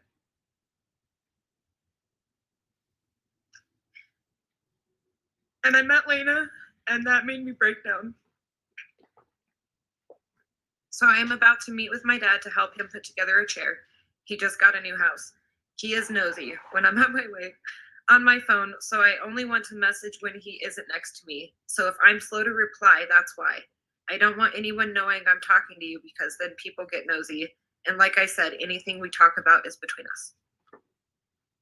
I'm surprised she didn't think that they would get a hold of these messages. You go on to say, I'm not even telling my husband, right? Correct, yes.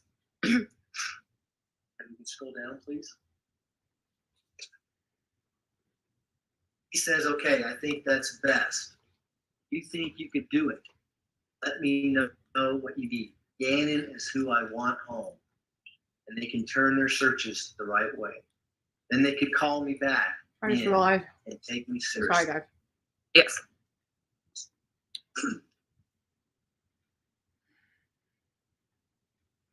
And how did you respond to that at 11:39?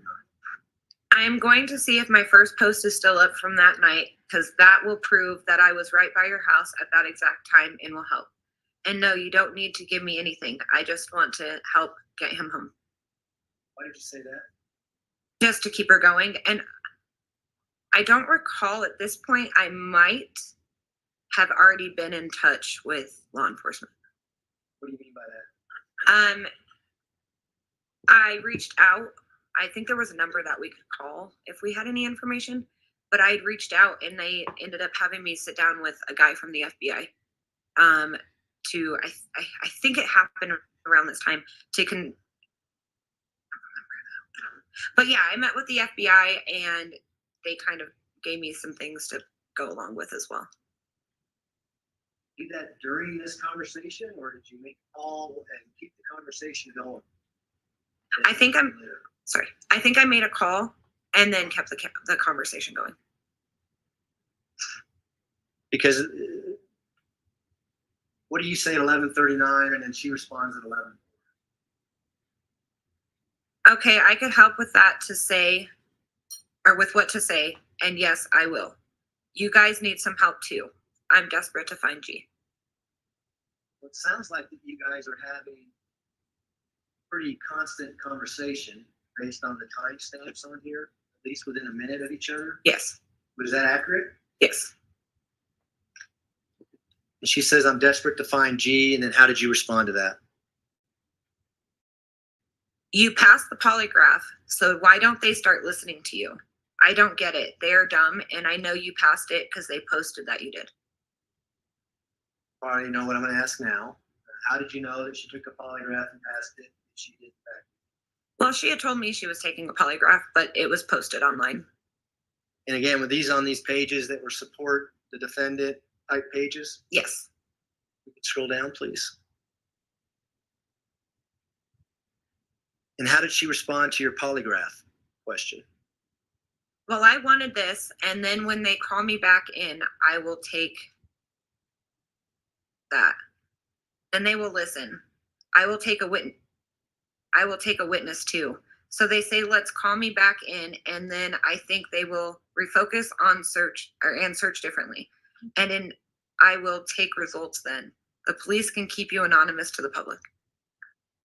Now, on February 19th, were you familiar where law enforcement were searching for Gannon's body? I think so, yes. Where was that? I think it was like Palmer Lake or somewhere. So did you know that as she's talking about them searching in the right place, was the media running stories that they're searching for Gannon in the Palmer Lake area? Yes, if I recall correctly, I think this is when they were searching the Palmer Lake area and they had put like wall barrier type things up so people couldn't see that. So there was a lot of people posting speculation and it was all over the media. If we could scroll down, please.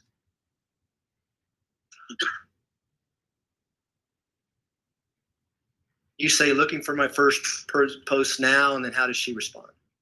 Okay, even if you could just call Albert and tell him first.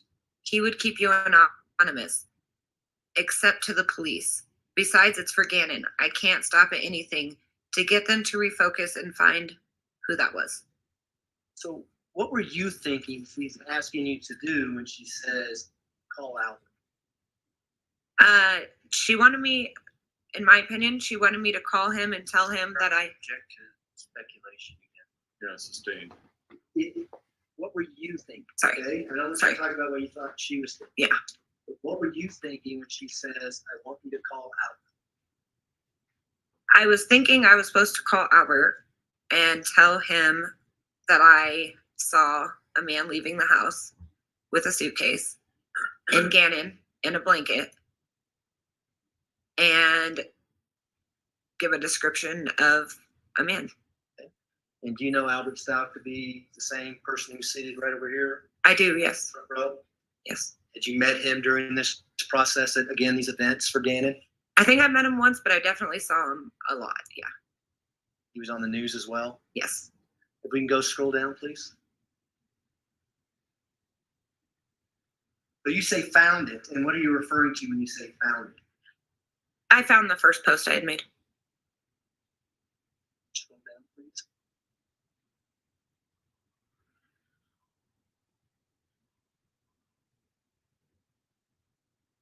And was that the end of your conversation with Ms. Stauch on February 19th, 2020? That was the end of getting communication back. I had sent one more message on a different page at one point, but yes, that was it. And she didn't respond to that? No, she did not. And then,